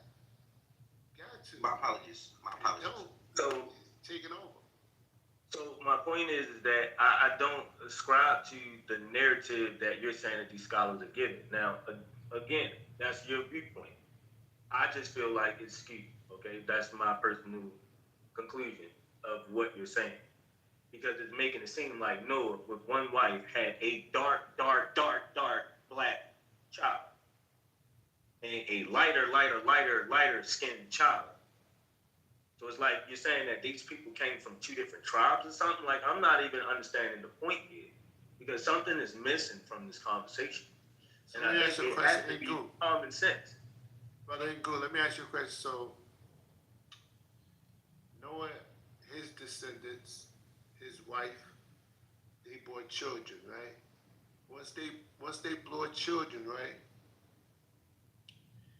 They was from a certain ethnic group, right? Right. Noah was from he was certain ethnic group. His wife was a He had to be African. You can't tell me he had an African and wasn't African. Like, that don't even make sense. African is the forefather of the African. They don't all descend from Ham. Ham is the son of Bro, you can say whatever you want, but you're not about to tell me you creating no African and you're not African. Like, that ain't happening. Bro, black people are not African. There are other black people who are not African. Hey, long as they was black with woolly hair, I get Africans are not even African. African just became Africa in the 1900s. Are you saying they were black with woolly hair, children? Listen, no, Africans are dark as the raven with kinky hair. So were they black with woolly hair? We have a different texture in hair. If you look at most of the people in Africa, all right, can you answer the question? Was Noah black with woolly hair? Yes or no? Noah was an albino. He was the world's first albino. Yes. That's right. That's right. That's right. When you go into the birth of Noah, when you go into the birth of Noah in the book of Enoch, yes, his father went to Enoch because he was like, yo, why is my son born like this? He is born white like one of the children of the angels. Because we know that that's one of the traits of the Nephilim before the flood, that they were fair skinned because they were hybrids. Many of them came out white skinned. So he went to his father and said, yo, why is my son Noah born like this? And he said, don't worry, God is doing a new thing in the earth, and God is going to establish new nations. So when it comes to the table of nations, God used Noah to establish the table of nations that was spread out on the earth after the flood. So God was establishing new people in the world. And he used Noah to do it. I see you relying heavily on Jasher, Enoch, certain other. Everything that I quote has to be in perfect harmony with the first 66 books of the Bible. I'm saying to you this, beloved. It's interesting, man. You know how you coming. It's interesting. I mean, I'm listening. It's interesting. And the reason why I'm bringing out these verses particularly is because I noticed that when it comes to the canonization of the Bible, first of all, it was the Romans, the white people, who decided that they wanted to canonize the Bible and take out whatever books they wanted to take out. When can I just have like a little quick one-on-one with you, real quick? Go ahead. Just like just a real quick one-on-one, like. So basically, the main idea of the story is that we talk about descendancy from Noah in particular, and you're saying that everybody that came from Noah, they came from Noah, and then they began to branch out into different nations, from Edom to Shem to etc. Yes. They came different nations, right? Absolutely. The brother asked you about Noah's wife, right? And now I'm asking you, like, his sons, right? They spread through the earth. I mean, their descendants, they spread through the earth. They all came from Noah. Now, I would like for you to like, can you explain like how people like change the colors and stuff like that? Like how they went from white to brown to Chinese to how that happened? Like how that took place. In this action, from your perspective. No, and that's a good question. That is a great question, actually. What they like to say is like the sun, when you go further away from the sun and live in these type of lands, that, you know, it affects your melanin and it makes you lighter or darker. But that is something that we have never observed in the history of mankind. We never seen people go to another place and just all of a sudden grow melanin or develop melanin. If that's the case, you would see white people who've been in South Africa for the past couple hundred years right now beginning to be black, and they're becoming more red and getting more skin cancer. So we know that that's not true. We know that that is a lie that the satanic science push out in order to disregard the Bible, right? Now, according to the Bible and according to actual history, especially when you go look at things like Hidden Colors 1 through 6, you will see that wars and migration is what caused these lands to be whited out. We know that originally Asia is the land of the Semites. These people were melanated. But when you go into the history of Genghis Khan, I'm not sure if anybody heard of Genghis Khan, but Genghis Khan once upon a time ruled the world as well. His kingdom took over the world. I just want to hold you to explaining to me how, like, I'm gonna just be like, how did the white man become white? So the white man was born red all over. He was born like that. This is why when they go into the birth of Jacob and Esau, it never described Jacob, because Jacob came out like everybody else. He was black. But Esau came out different. He looked different. This is why it was highlighting his description, right? So God was still establishing new people. Remember, God told Rebecca, she was asking why her stomach was hurting while she was pregnant. And God told her, two different nations is in your belly of two different manners. So Jacob and Esau, even though they was twin brothers, they was two different nations. They looked at different. They acted different. They had different customs, right? And so God was still establishing the table of nations on the earth. Remember, God didn't fulfill his promise yet. Christ didn't even come into the world yet. But God was establishing his people so that he can come through those people to fulfill his promise. God was still establishing nations at the time. So I'm asking, like, as far as, so are you saying, this is a question, are you saying that Jacob and Esau, one came out white and one came out black? Right. This is where we. Is that what you're saying? Is that yes? You saying that when Isaac had babies, one baby came out white and one baby came out black. Right. That was the first time in the world that happened. You see how we see that now when people even say black people can't be born from two white people, but a white person can be born from two black people. This is a fact. The first time that ever happened in the world was recorded with Jacob and Esau. So when Esau and Jacob were together, it was a distinction between them. Yes. And the distinction and this was why skin color? It was skin color, and it was well, let's look at black people and white people today. The Bible said Jacob was a smooth man. When we look at black people today, our skin is very smooth, especially when you take care of it. You stay hydrated. You would put lotion on daily, right? But when you look at white people, they are very hairy. If they don't shave their hair like consistently, they look like the Wolfman. This is why when you go into the history of Europe, when you see like when the original Anglo-Saxons who were black people, when they was fighting against those cavemen, you see the images of the white people, but they got hair all over their body, and they fighting the kings and the queens inside of the castles. Well, that's one of Esau's history when he took over Europe. That is an actual history when you see that white people went into those areas and took over those areas. They fought many wars. And remember, that was also the blessing of Esau, that he would live by the sword and live off the fat of the nations. So, mind you, because he didn't receive an inheritance. Jacob was the last one to receive the inheritance, the promise, and the covenant from God. Esau was left with nothing. So his father blessed him and said, okay, you're going to live by the sword.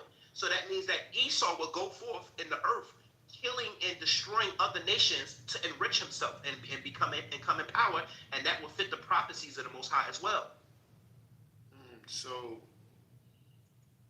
basically, the white man, Esau, he did not get a covenant from Jacob. I mean, from Isaac. He didn't get the covenant, but right. Jacob got the covenant. Right. And this is the origin as to why white people hate black people today. People think it's racist. Well, let me ask you. Was Esau supposed to get the covenant? Yes, he was the firstborn. He was supposed to get the covenant because he was the firstborn. Why did he get it? Well, because first and foremost, God knew everything before it happened, right? God already knew Esau's heart. And then you got to think about it. To be born with white skin was a curse in the Bible. Do you think God was going to allow his son to come? Mind you, if Esau would have got the covenant, then Christ would have been white. Christ would have actually been born through his lineage. But according to the covenant, he can only come through the promised seed that received the covenant. So I'm saying Esau hated God. But let me ask you this. So did Isaac want to give Esau the covenant? Well, yes. Isaac loved Esau. When you go into the Bible, obviously it's his son. But when you go into the Bible, it says that Isaac loved Esau and he loved his venison. Because Esau was a great hunter. Remember, Esau was the one who actually killed Nimrod. Okay, so do you respect Isaac? Do you respect Isaac? I do respect Isaac, but the thing is, Isaac is not bigger than God. God had a will and an agenda, and it's nothing Isaac can do about that. Okay, so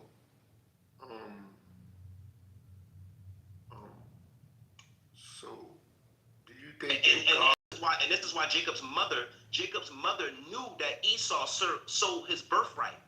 She was already mad that he married two Canaanite women, and so you got to think about it. God got an order that he established from Adam all the way to Abraham to Jacob, right? God was trying to establish his holy people on the earth and bring his son through those people. If Esau would have been chosen, Esau already took 2 Canaan wives. The Canaanites already mixed in with the Nephilim. So that means that they would have corrupted God's seed. Satan always has been trying to prevent Christ from coming into the earth, to prevent God from saving the earth, the whole world. So So I don't want to get too far. I just want to stay like right there for a second. So do you believe that Isaac? You believe that Isaac loved Esau, right? Right. You believe that Isaac loved Esau, right? And you believe that Esau was the firstborn who's supposed to have got the covenant, right? He's supposed to got it, right? Right. I'm gonna say one thing to that. Let me finish. Okay. So he's supposed to got the covenant, right? But somehow or another, he was tricked, or Isaac was tricked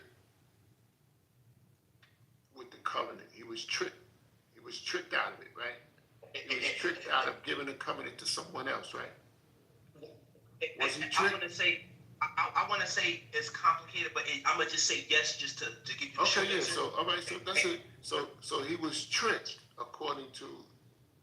He was tricked. It's complicated. It's complicated.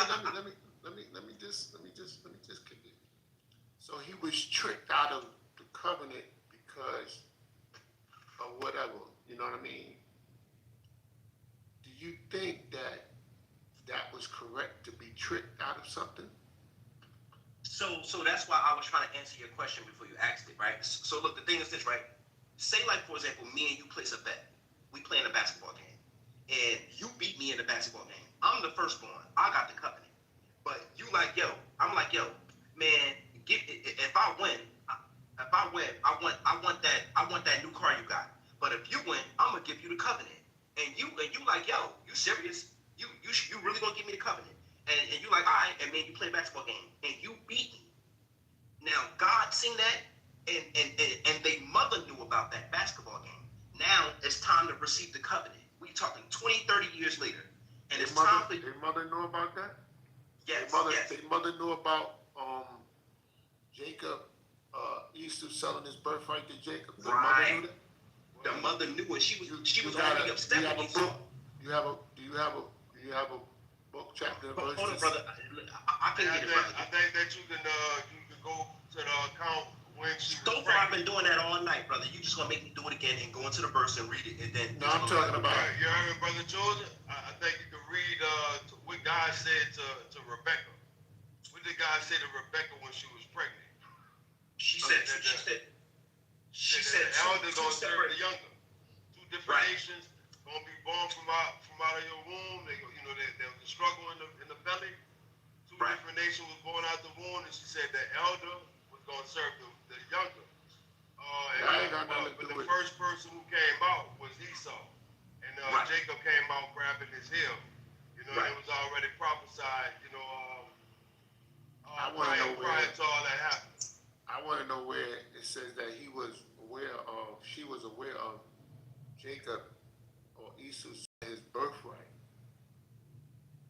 I want to know that. As far as the narrative of that, the older would serve the younger. That's a good point. However, it appears that this interaction, this particular passing of covenant and everything and birthright, etc., it stemmed from him selling his birthright. It stems from trickery. No, see, it doesn't stem from trickery. Like I said, if me and you played the basketball game and you won the game, and then 30 years later I'm trying to act like you didn't win that game and you didn't, and I didn't sell you my birthright because I lost that game. No, you already served your birthright. You gotta honor the contract. You gotta honor your word, and that's what, and so that's not trickery. So if the mother knew, like, oh, Esau trying to take the covenant anyway, after he lost the bet, and he already mixed it with 2 Canaanite with women, the promised seed is not going to come through a Canaanite hybrid mix. Because now, what Satan successfully did was destroy God.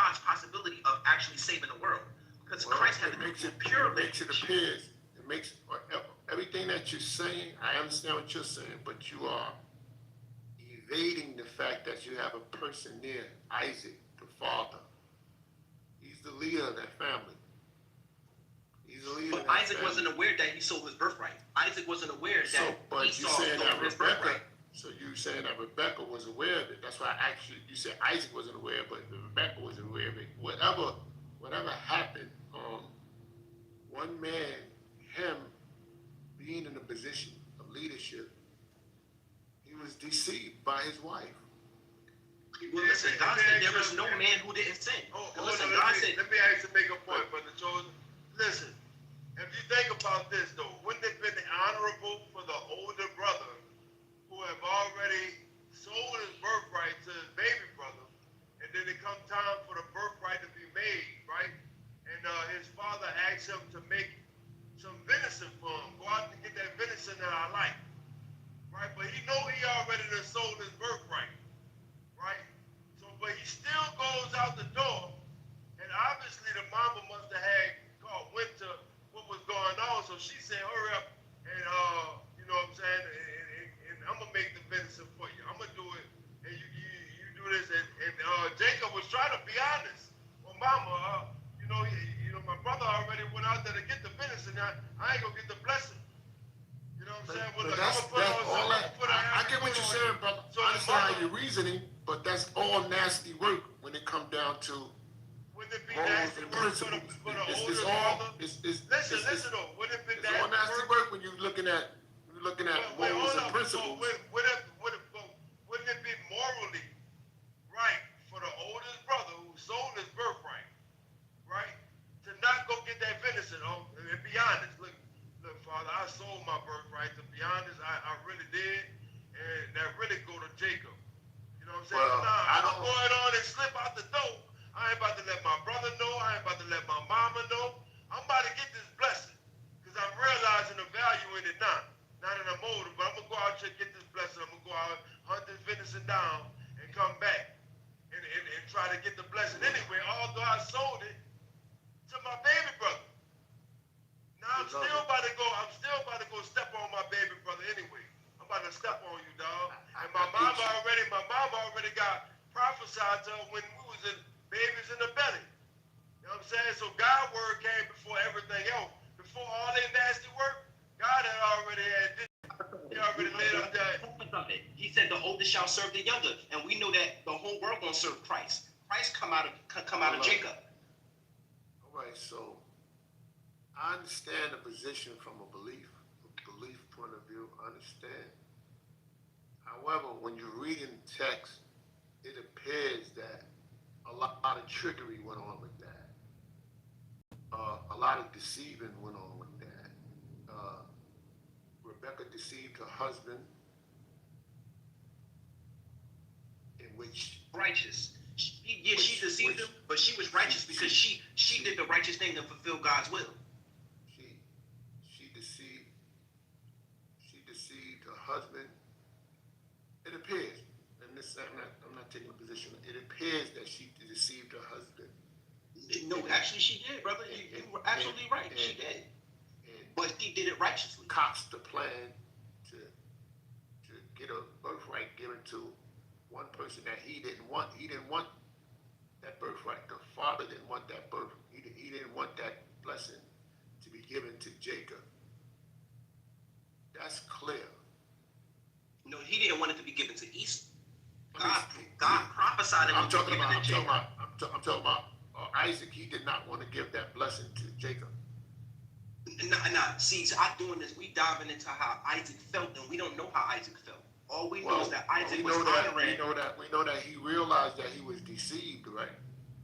Right, but right, so he realized that he was. Once he realized that he was, when he realized that he knew that he was deceived, like just from a point of view of, I don't understand. Like, I mean, coming from like, I understand that people believe in God and they believe that God can do whatever he want to do and everything. Yes, people believe that.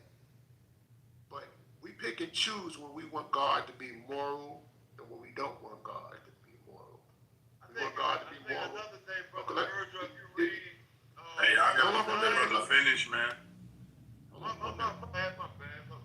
It's like we pick and choose. We want God to be moral sometime, and then when he get immoral, then we justify his immorality. You know what I'm saying? So it's like, if God ordained certain things to happen, it's going to happen, right? Now, the in-between in that is up for question. How is it going to happen, right? So we start judging, we can judge how it happens. In this case, it appears that it happened through trickery. It happened through deception. It happened through, the switcheroo. Her husband was blind. He didn't know who he was blessing. His intentions was to bless one person and wind up blessing another person. What up, Virgil? What's up, my brother? So it's like, it's interesting. I'm just saying, for the least, just as least, and at this moment, I yield there. I'm a yield there, and I'm gonna have to. I got a point. Yes, I just want to bring the room back. I want to bring the room back to the owners, to the person that owns the room, and greet her because she's here. Elisa, are you here, Elisa? Elisa, I see you on stage. You know what I'm saying? And this room been open for like 15 hours. And this is a room, you know what I mean? But it's delved into many subjects and stuff like that. Hey, you can also say this, right? Because I was waiting for somebody to just go to the text. It's a lot of conflation, conjecture, and a lot of stuff. But you can also say when Esau came in, and he's saying, "Hey, I'm at the point to die," like he's coming from the field. You could say Jacob could have even suggested something else, right? In regard of, okay, if you want this stew, do this for me or do that. But Jacob said he persisted to sell me your birthright. Right? He could have did something else. Right? Totally different from saying sell me your birthright. And so you talking about the sense? Are you talking about the sense that he could have wagered something else besides the birth? He could have asked for like. You could have said, give me a cloak. You know what I mean? Give me a couple swords, right? But he sell me the birthright. And so, Virgil, I see what you mean by, if this is ordained by the Most High, why do they have to interject themselves and, go that route, go that far down the road to get this birthright to be able to get Jacob blessed? But you do understand? But you do understand that people, when they view God in a light like when he's immoral. Yeah, when he's sovereign and he can do what he want to do, and it's okay for him to do it. You get what I'm saying? Yeah, but guess what, Virgil? Isn't it okay for him to do it? We don't see the Most High in this particular verse.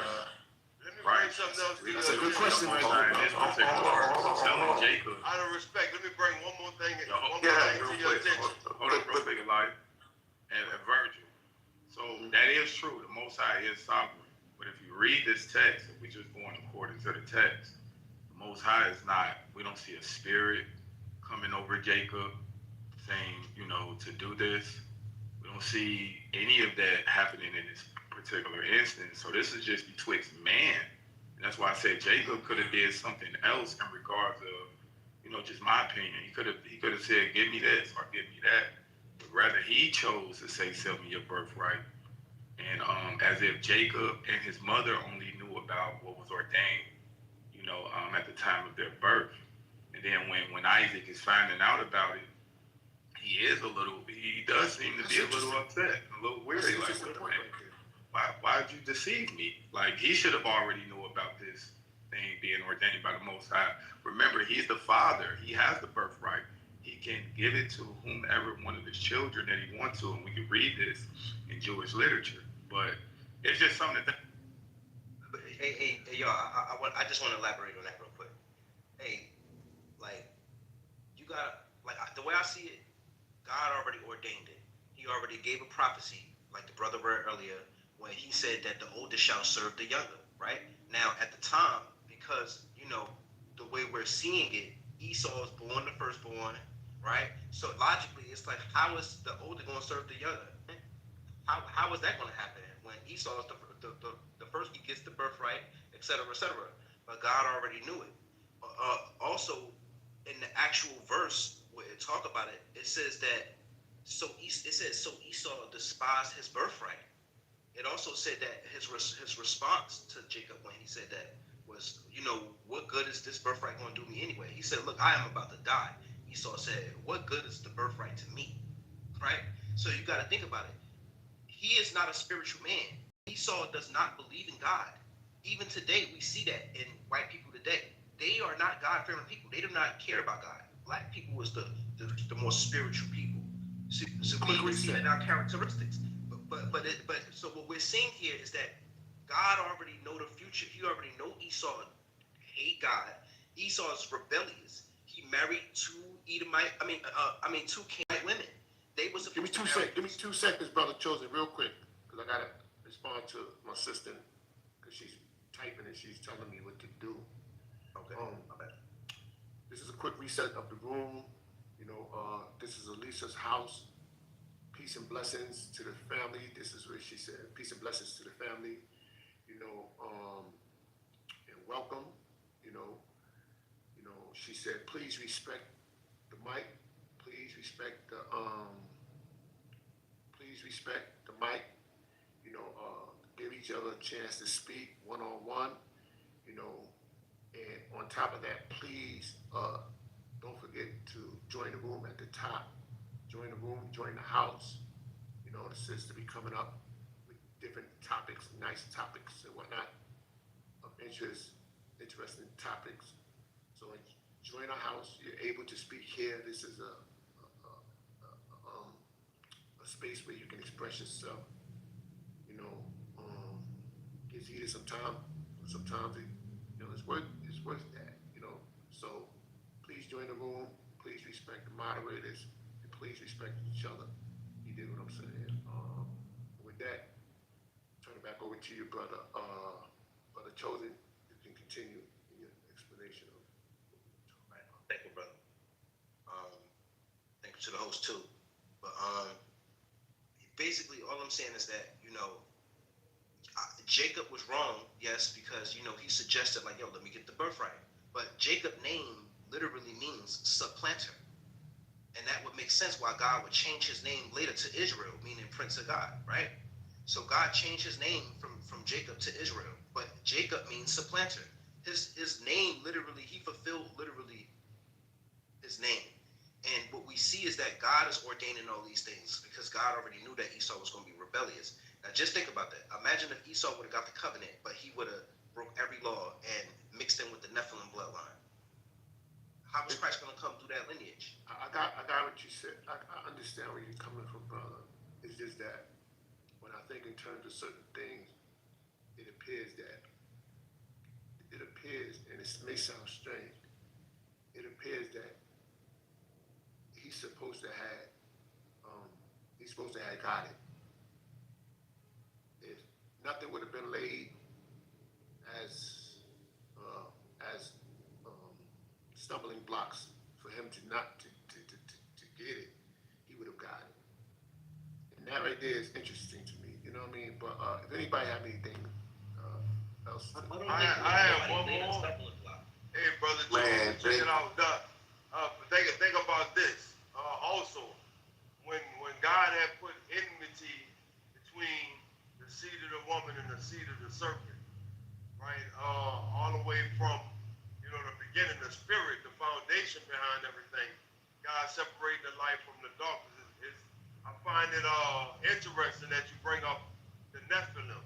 You know what I'm saying? Like it said in Genesis chapter 6, the sons of God seen the daughter of men that they were fair, and they came down and made it with them. But all that happened after the fall of Adam.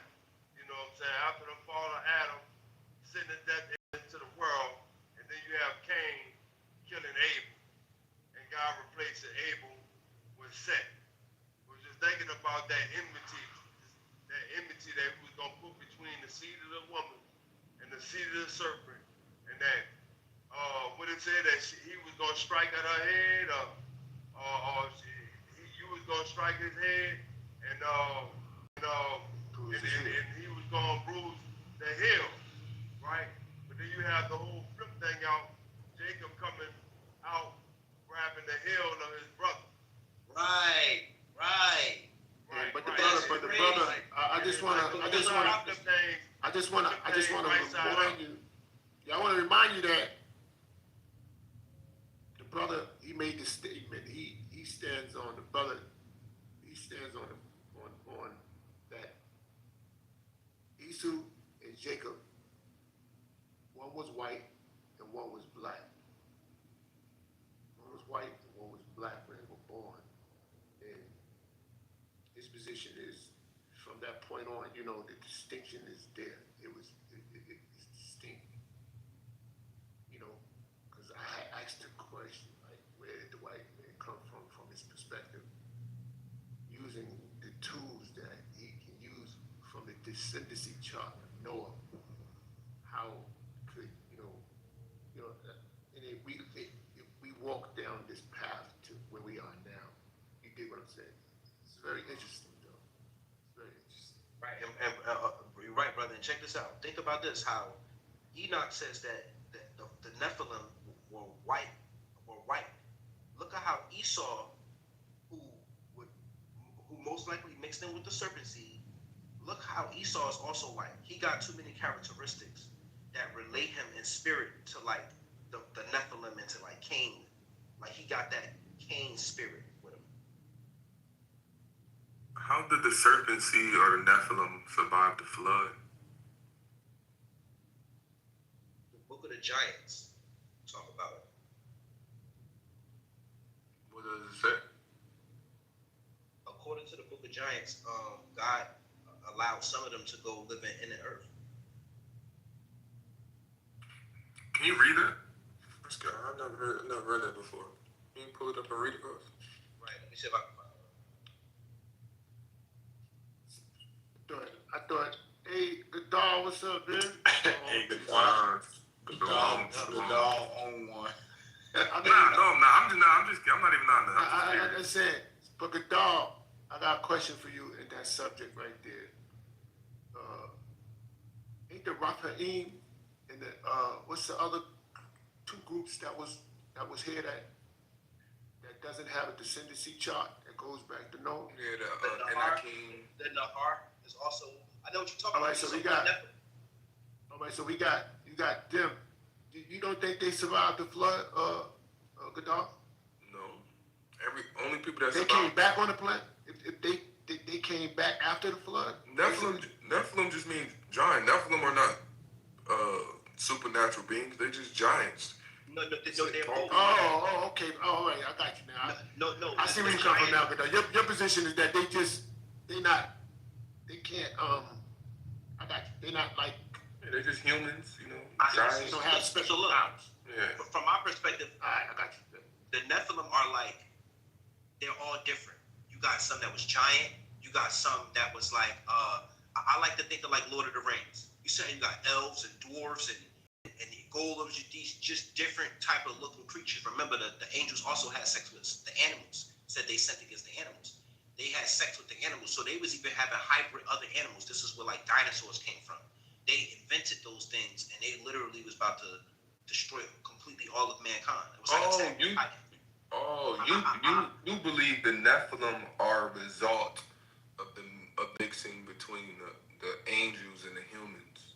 Right.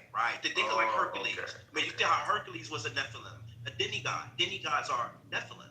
Remember, he was half God. One second, beloved. I don't mean to cut you up, Brother Chose. I just want clarity real quick.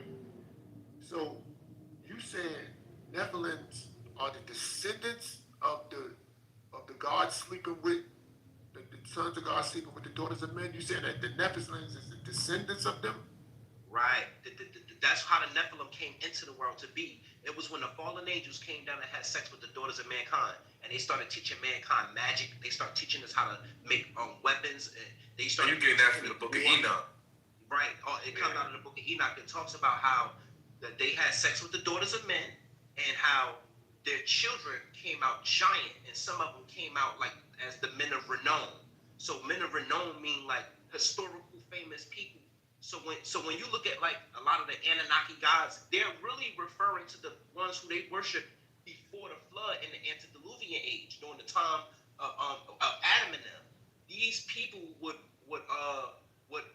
they were giants, and then some of them were just like different. They were like the Lord of the Rings. Like, you ever see Lord of the Rings? You got all those different type of creatures.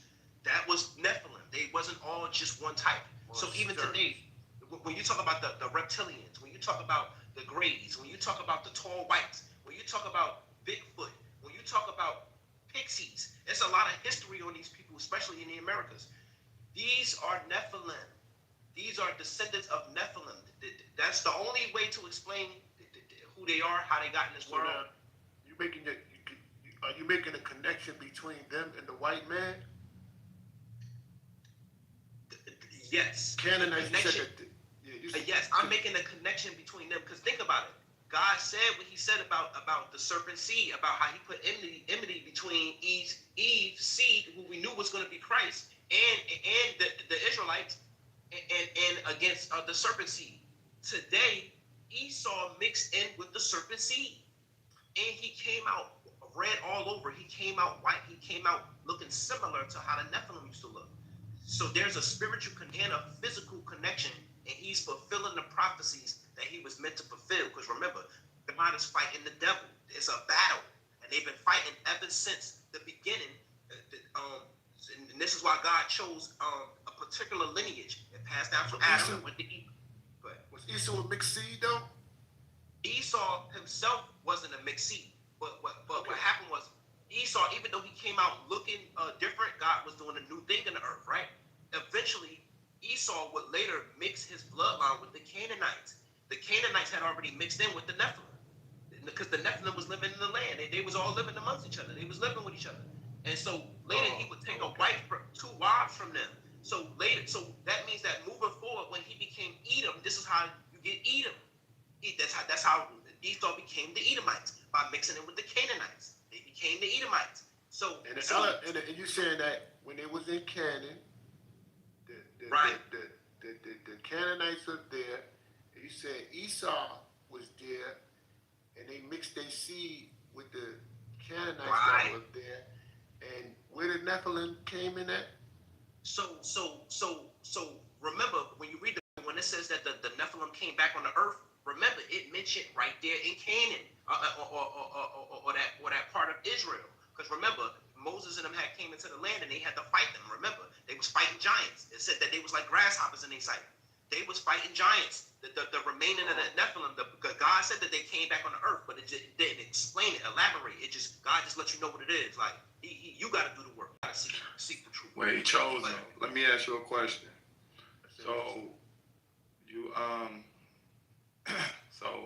you got Noah, his wife, and his 3 sons and their wives, right? Who do Canaan descend from that group? So here's what I'm gonna read for you. I'm gonna go into a passage. Right. Say it again, Bert. He come out of hand, but I'm gonna do you one better. Hold on. You can't. Hold on. We gotta stay on track. If you do me one better, we'll get mixed up. So remember, the curse was upon Canaan, right? Which is the descendant of Ham. But what you're saying is, you're saying that the Nephilim are who again? Who do they descend from? So the Nephilim are the daughters of men. Right. The Nephilim descends from the son of, according to from Canaan, because so that means the Canaan also mixed in with them. Wait, so that means that you're saying that this would have had to happen post-flood, because in order for that to happen, it would have had to be when Canaan is now born after the flood. No, I'm gonna read it for you. I got it for you right here. Exactly to your answer. Your question right now. What I'm gonna do is this. I'm gonna read this passage out of chapter 10 of Jubilees. It says No. We're basing it All right, go ahead. You can read Jubilees. Because it's literally going to answer your question. I promise. We would have to base it off. Genesis 6. But go ahead. You can read Jubilees. No, but this is a precept to Genesis 6. I got you. Let's just make sure the timeline is right, though. Go ahead. It's the same timeline. You know how God do precept upon precept. It might be talking about the same thing in two different parts of the Bible. I got you. I understand Jubilees. Go ahead. Now it says this: in the 4th week, in the 1st year, in the beginning thereof, in the 4th and 13th Jubilee, were they dispersed from the land of Shinar. And Ham and his sons went into the land which he was to occupy, which was acquired as his portion in the land of the south. We know that's Africa. And Canaan saw the land of Lebanon to the river of Egypt, that it was very good. And he went not into the land of his inheritance, that to the west, to the sea. Now we know that's West Africa today.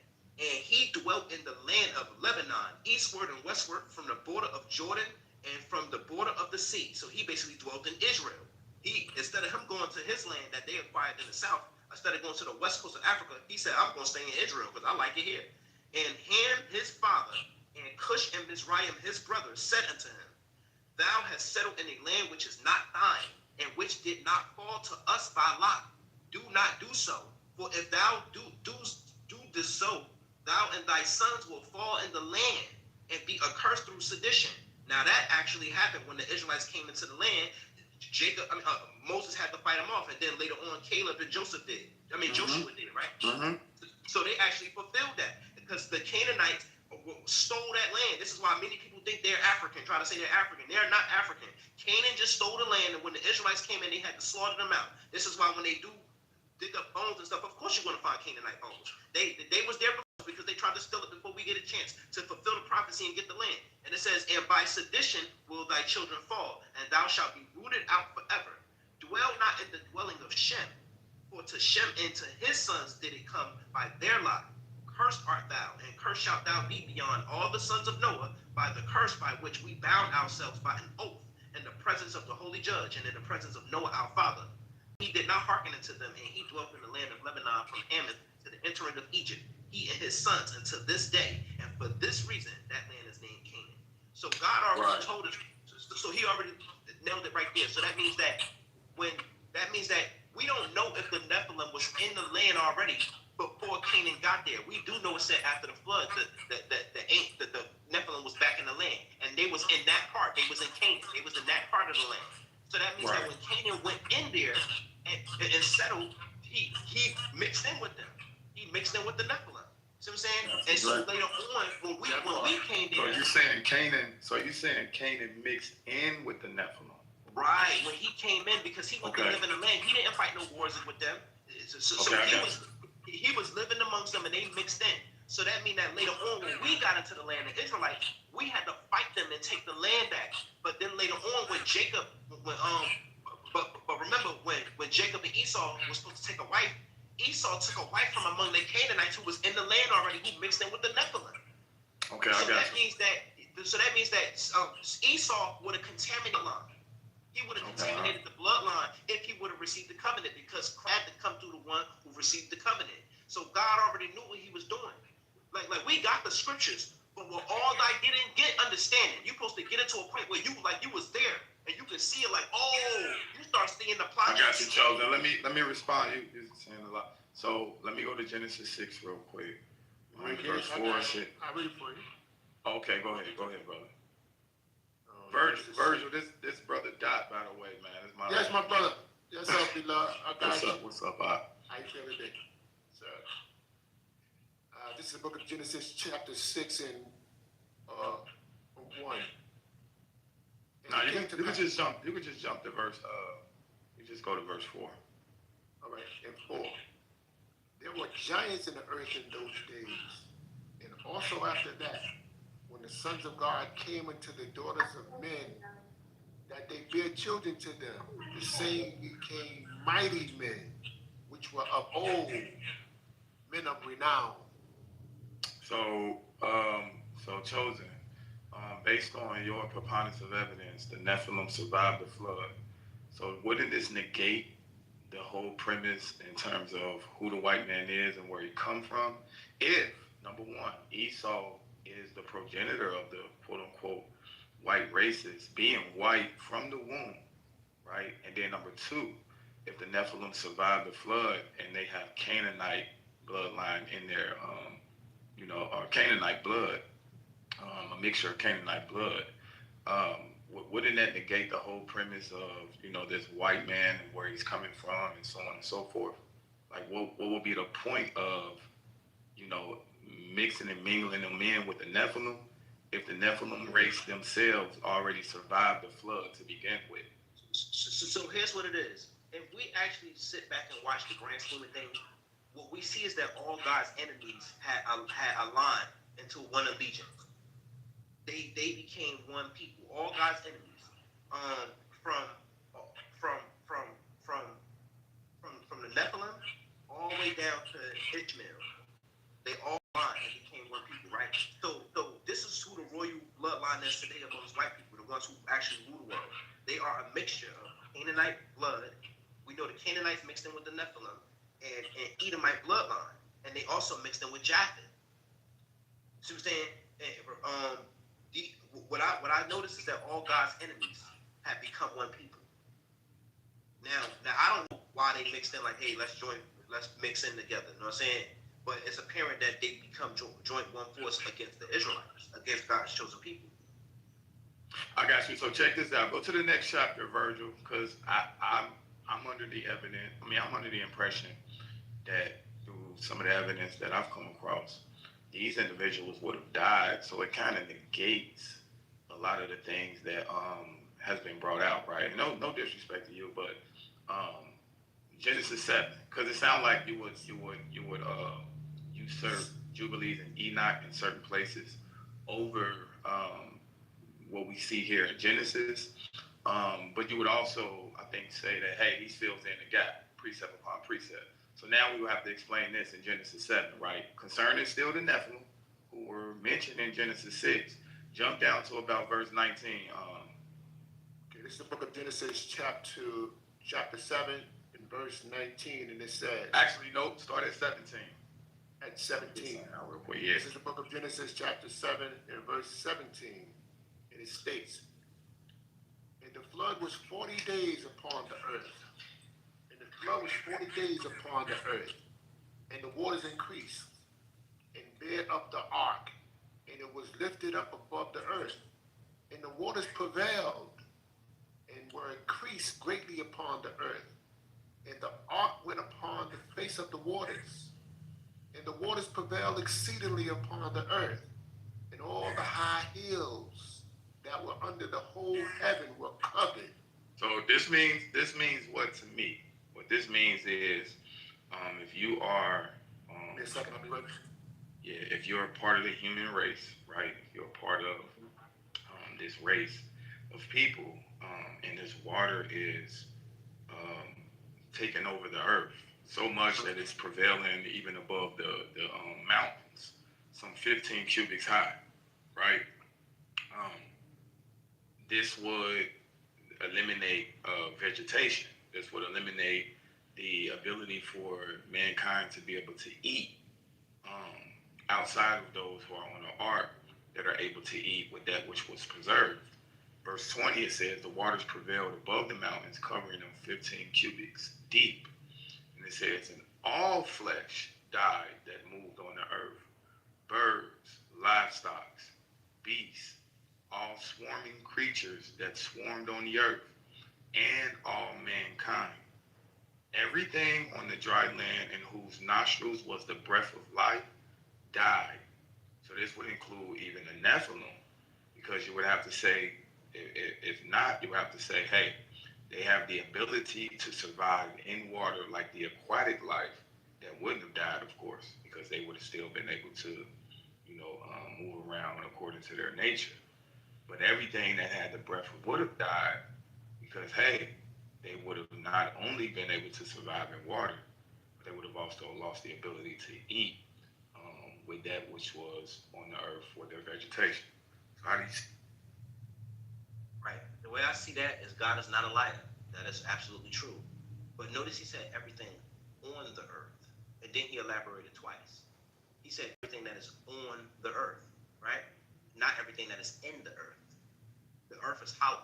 We also know that there's worlds underground that people can live in, right? And that I'm pretty sure the Nephilim, like how the book of the Giants described, would be living underground until later on they would come out. So yeah, I would agree with that. That's 100% right.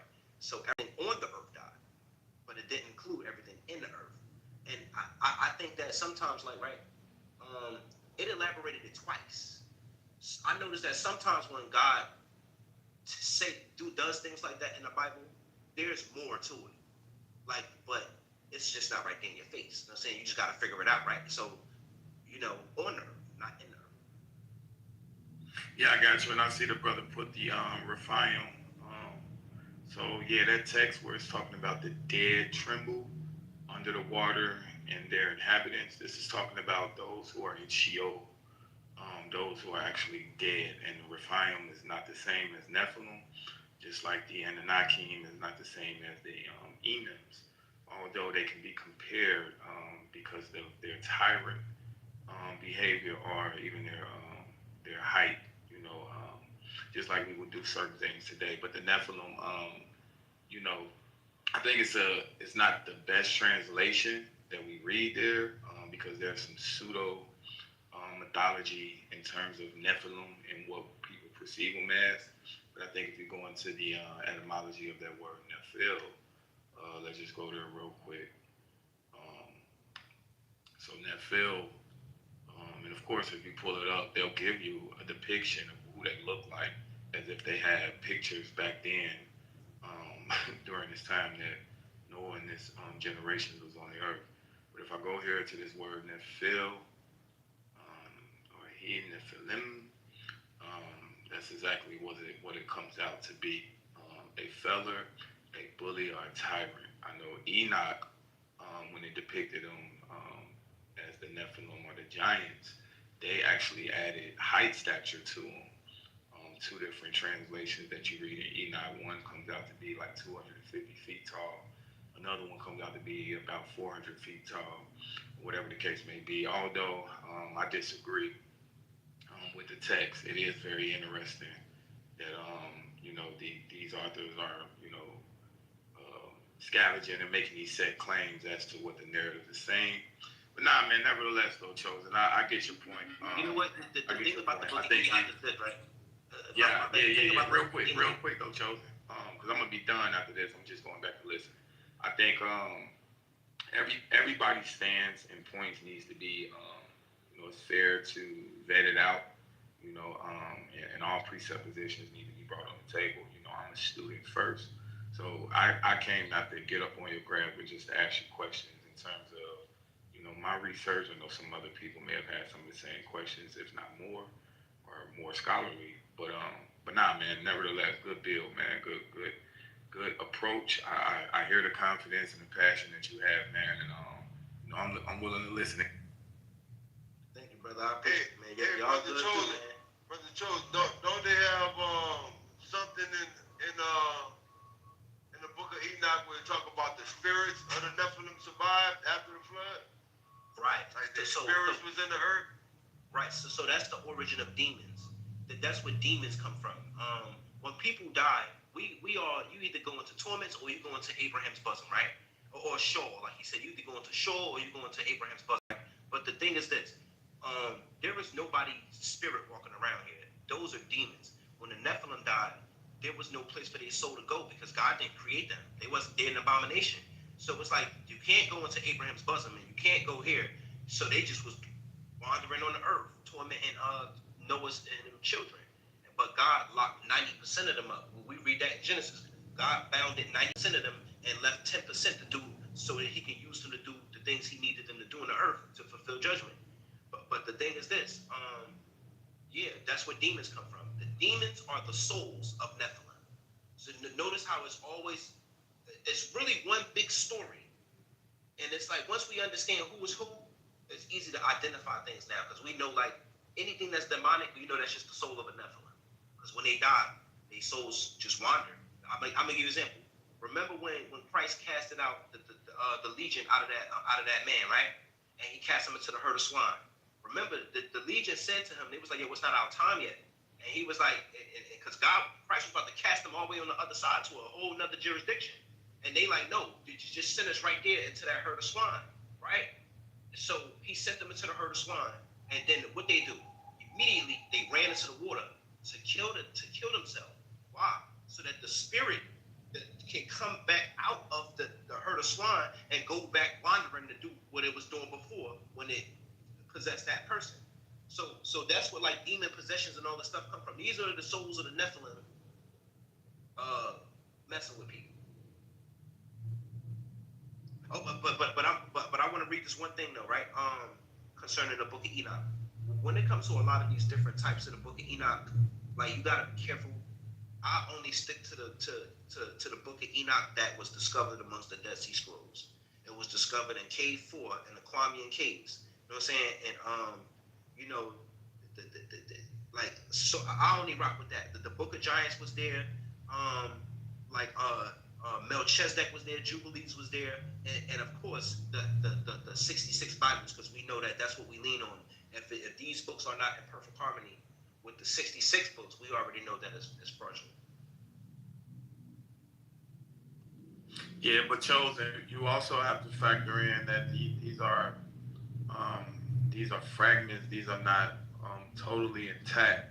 So a lot of the passages that you are reading in Enoch are going to be scaled with they're going to have a lot of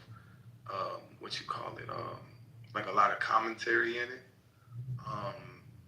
Stemming from not having the entire scrolls written at that said time intact, right? So then, because the question will be asked to you, can you find the scroll of that particular verse and chapter in Enoch that succinctly speaks about the flood?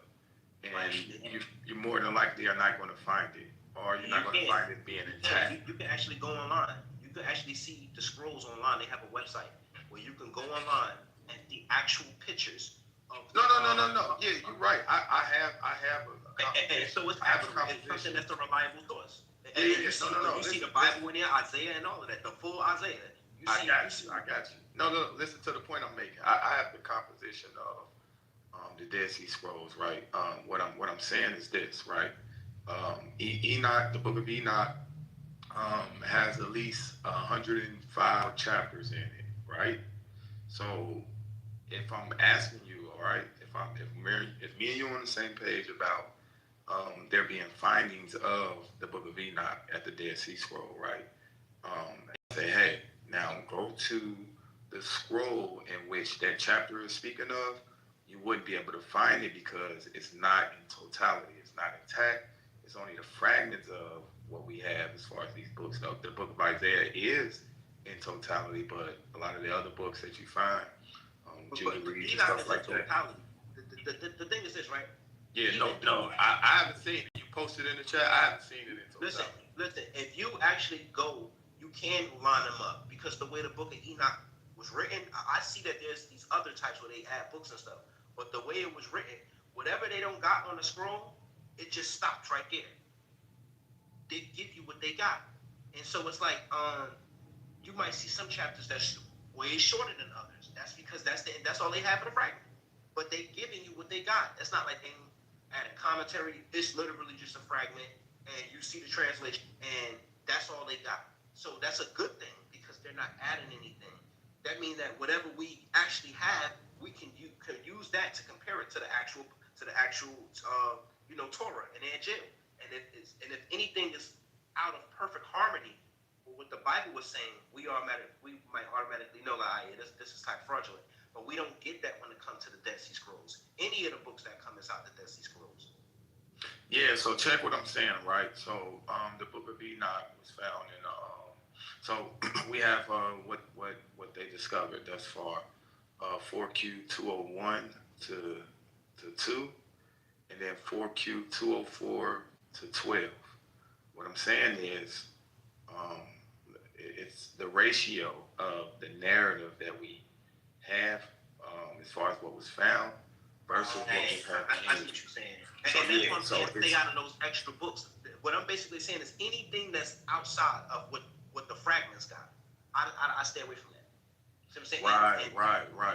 And that's what I do. That's all I'm saying. So I'm saying this. So the onus would be on you, right, who subscribe to it as a source that the onus would be on you to say, hey, let's go to Enoch chapter 6, right, where it speaks about this passage that we find here in Genesis, and let's make sure that they're not just plagiarizing something in English. I'll give you an example of a plagiarized verse. I'll give you an example because I had this experience earlier on in Enoch, and when they talk about Enoch becoming Megatron. Well, if you know Megatron, you know Megatron is Satan. Like when you break down the origins of Megatron, Megatron is Satan. So automatically you know that's something that was plagiarized when it says that Enoch became Megatron. We know that's plagiarized, and that's not even in the fragments. So that's a perfect example of some of those extra books that they try to add to Enoch. You know what I'm saying? That's why I just stay within the fragments. If it's not in the fragments, and honestly, I don't even think the actual book of Enoch is 115 books. Let me see right now. Hold on. Yeah, and correction, that's Metatron. So Metron. Yeah. So it's only 108 books. It's 108 books, and they're not even full books. Some of them are very short because that's all they have for the fragment. Yeah. And then Metatron in mysticism, which can be also identified, I believe, as the lesser Lord or lesser Yahweh. I wouldn't necessarily dismiss it simply because it is chosen. You can become Satan or Metatron to another ideology, depending on who you're fighting against, right? Not this spookism of Satan that we was taught in Christianity, but you could become a lesser or more violent character or villain, depending on who you're up against.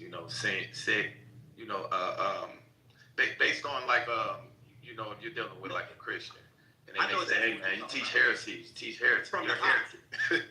Basically from the opposition's point of view. Yeah, absolutely. So I'll give you a perfect I'll give you a perfect example. I wouldn't dismiss the thought. However, it does go back to, do we have this in what is? But why would they include it in the rest of the book? Like that would be still fishy. Like why didn't they just come up with their own text? Like for example, if you go into the Emerald Tablets. And the Emerald Tablets, Thought is the narrative. He's the writer of the Emerald Tablets. In the Emerald Tablets, he tell you how God of his fathers destroyed them, and his fathers' names were the Watchers. They were called the Watchers. To me, that blew my mind because the only time I read about the Watchers is in the Bible, and that would mean that Thought is admitting that he is a Nephilim. You know what I'm saying? That would mean he is admitting he's a Nephilim, and how God destroyed their land, Atlantis, and the old Egypt. According to the Emerald Tablets, the original Egypt was in America. According to the Emerald Tablets, America was the place before the flood. All the action was happening here, mainly. You know what I'm saying? And this is why we find so many pyramids here. This is why in the Grand Canyon they got all the different religions and all of this stuff. Because after the flood, supposedly, Thought, according to the Emerald Tablets, Thought came to the sons of Kemet after the flood, after the flood resided, and he brought, I guess, his faith and all this stuff to those people and reestablished Egypt there. So according to the Emerald Tablets, modern day Egypt today is the new Egypt, but the original Egypt is in the Americas. Before the flood, though, after the flood, nothing was here. You know what I'm saying? And this would make sense when we go into Second Esdras. Talking about how God brought the lost tribes to the Americas. That means that when they came here, nobody was here, but you do hear a lot of Indian stories about them fighting giants and Nephilim in the land. Perhaps maybe some of those giants was underground. But what I like to do is I like to connect the actual truth of the Bible with actual historical events, because something got to explain logically, rationally, how I'm talking about real world events outside of the Bible, because there's a biblical explanation for it. But I thought that was interesting.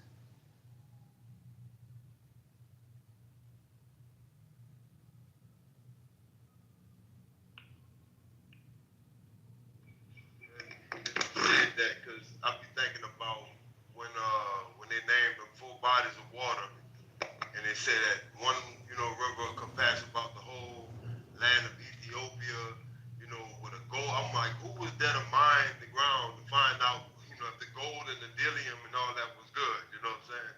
I was thinking about that.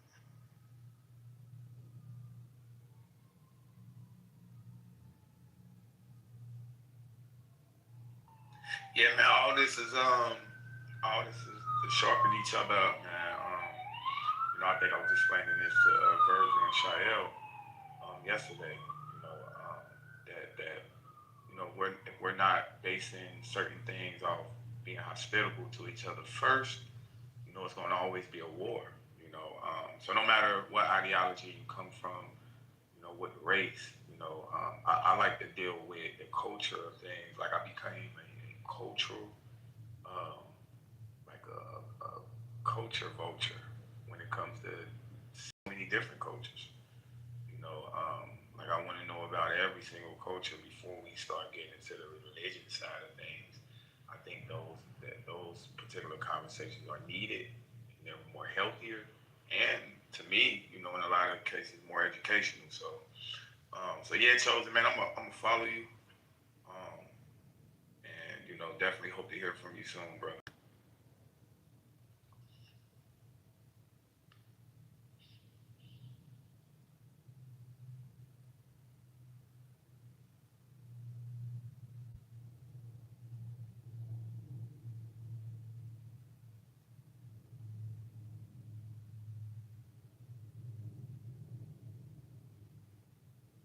Yeah, man. Thanks for having me, y'all. You know what I'm saying? I appreciate it. You know what I'm saying? I actually just joined the room. And yeah, man. I actually been here before. I think I do remember the show you. But this was a great build today.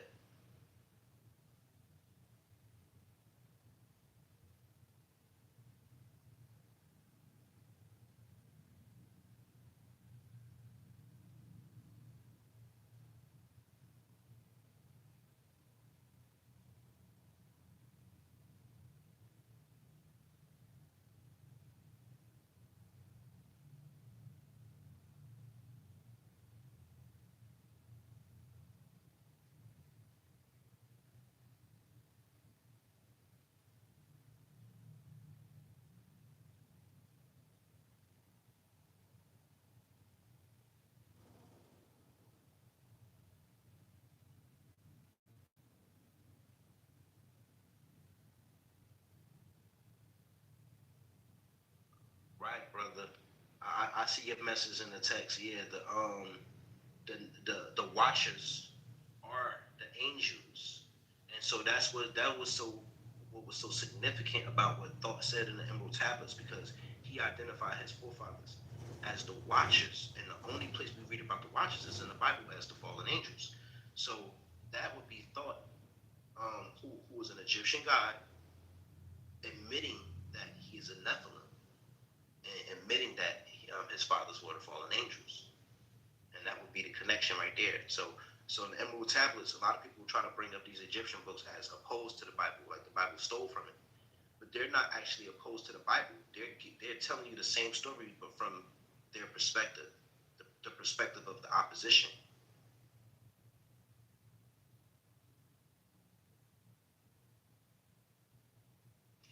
Hey, I got a theory. I don't know if it's true or not. I just know that my spirit be telling me there's more to it. When in Genesis chapter 3, when they say now the serpent was more subtle than any beast of the field. And then Ecclesiastes 3 and 8, speaks on man being like beasts. They differ in nothing from a beast. And I be thinking about how the Egyptians wore the serpent on their headdress. And during a period of time when Abram was, told Sarah to tell him that you're my sister, they was going into the land of Egypt. But then you have dynasties and dynasties later, during the dynasties of Ramses, which was the 18th dynasty, when Moses come about, and raises a prince in Egypt.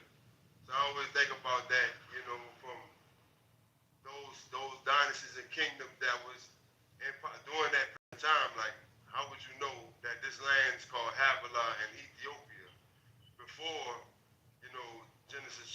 10 when they talk about Cush, Mizraim, Libya, Canaan, and Put. It's almost like he said, nothing new under the sun. You know what I'm saying? What it said, the rivers flow into the oceans. I probably got it wrong, paraphrasing, probably killing it. But he said, but yet they'll never flow. It's like he got a circulation, or when the scripture said that there's no end of all the people. You know what I'm saying? Whether it be physically, phenotypes, or the spirits.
everybody.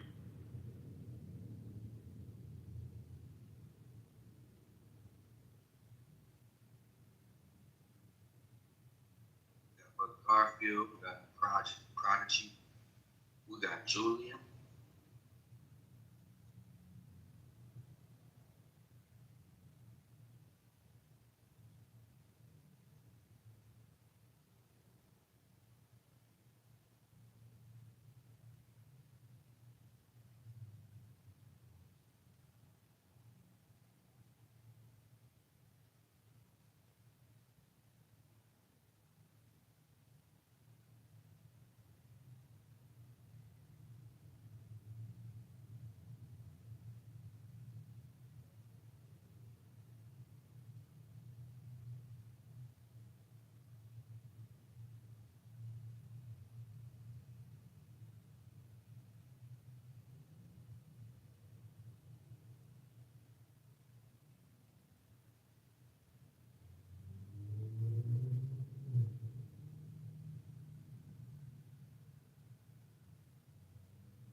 pussy. He's not being personal to you though. He's just talking. Can he talk?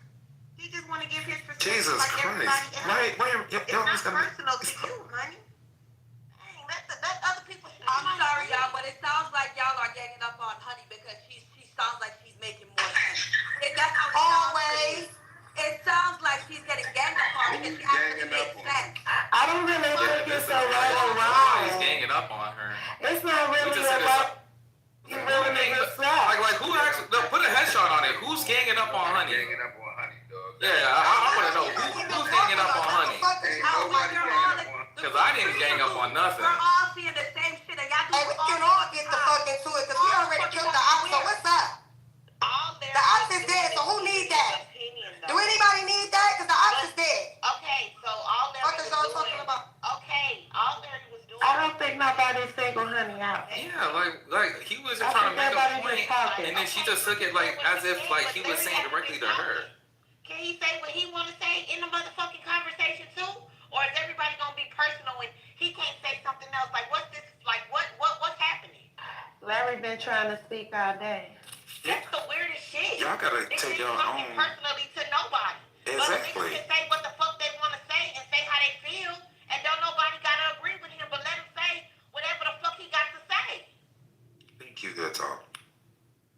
Y'all digging ass the fuck up. Yeah, Dominique finna step to the side and work and shit. Go on and step to I'm the about to move side, you down Dominique. to the goo because this ain't it. This ain't that, and that ain't this. What are we doing? When them motherfucking clanks get on y'all hand, the first thing y'all, I got kids. That's what y'all gonna holler. So that's it. That's all. Cause it's a difference between saying having responsibilities and being a responsible adult. I don't think a lot of y'all about that shit.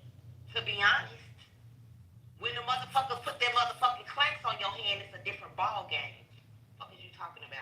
So is it more about hitting them back because you with that shit, or I'll be emotional, stressed out, I'll be at the therapist, I'll be all kind of shit and sue the sleeves off a motherfucker if he got something. The fuck? And press the charges. Because that's what's gonna happen. That shit with the ER, all them bills accumulating behind that slap. Yeah, that's how they game. A lot of y'all nervous system can't motherfucking handle cuffs. But that don't really mean that he ain't gonna do nothing. What if he goes to him after court though? Y'all ain't do shit to people in y'all city though. And I'm not. Y'all meet him and y'all don't be on shit. Dog. Pussy ass hoes. I'm trying to get this back on the content, y'all. Pussy, what's next? And I'm not though. Y'all hoes are And I'm pussy. not though. Shut the fuck out and dumb y'all.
Saints. Where you been at, man?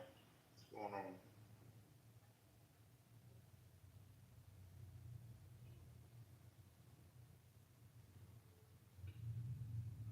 Good morning, good morning, good morning.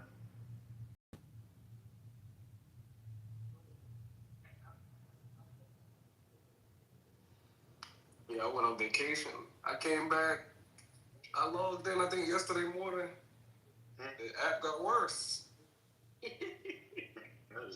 got a new house? This your new house, or you changed the name? I just changed the name. Oh, okay. What you mean it got worse? Somebody got scammed for backstage passes. I see that. You know, my side, they going crazy over there. We know that content started in MySpace. So the backstage. The original space. The original conversation was here. Good morning. Good morning. Good morning, my love. So the original conversation was here, and then it spilled over into other rooms. Yeah. Good morning, Magnesium. Hello. What's happened, Grant? Something happened. So the Detroit versus the Cougars.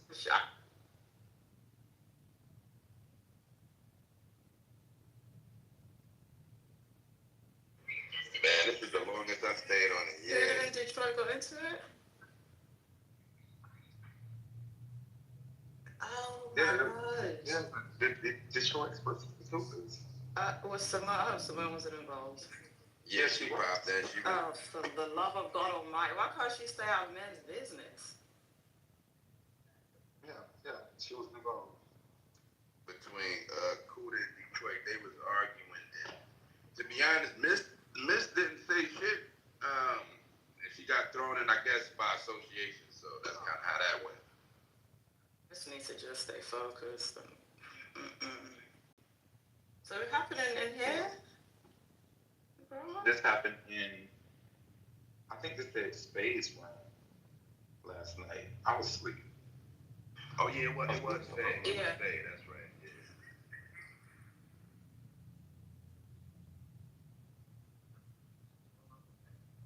Yeah. Yeah.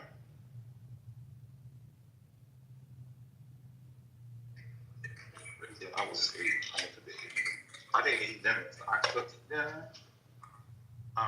But I did not eat it. I just went ahead and just packed it up to bring into work, to eat for lunch. But I didn't eat. I was that tired. I wonder if there's any replays. I know Faye doesn't usually keep replays on. Yams had the clips replayed. There's a bunch of people. Bunch of people caught the clips there. I think Craig caught the clips. Ski, I know. Yeah, they was going crazy in that motherfucker. Ski got the clips too. Yeah, there was so much shit going on yesterday and last night, man. I couldn't even keep up with everything. That's crazy.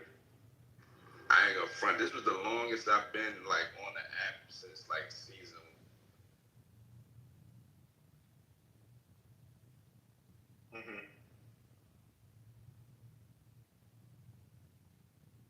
On this shit last night. Not me. I logged off. I went to bed. I was exhausted. I was talking about dude. I said it was so to the point where I was falling asleep behind the wheel at the stoplight. Hell nah, you can't play with that. I logged off. I was there enjoying Married to Medicine, catching up on my shows. I missed you in the weekend. Oh yeah, it's wait a minute. Did Housewives of Atlanta come on here? No. Okay. So that's not till April, I believe. What came on Sunday? I know Married to Medicine came on. Potomac is over with. So what's replacing Potomac? I think we just have to wait till April. Got you. Okay. That's what I'm thinking. But I watch other shows. I watch 90 Day Fiancé and what's the other one I like? Love After Lockup. Love After Lockup. Yeah, there's a few things like I'm tuning during the weekend for. But yeah, I guess we're gonna have to wait and hear these clips. Good morning, Maisie.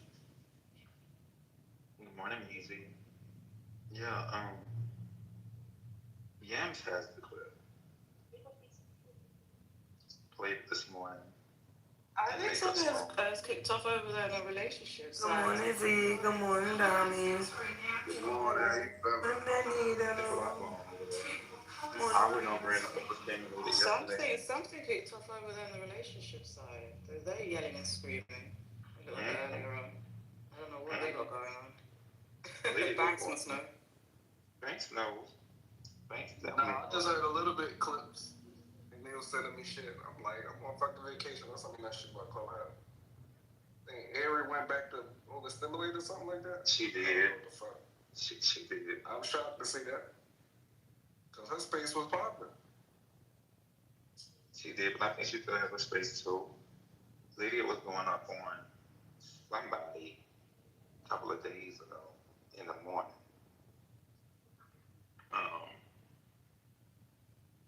I think the last time I popped it off on somebody over there was Bullets Gotti. I think it was the last one. Then I popped me and got into it on that stage. You looking for shelter over there now? Who, me? Training content, yeah.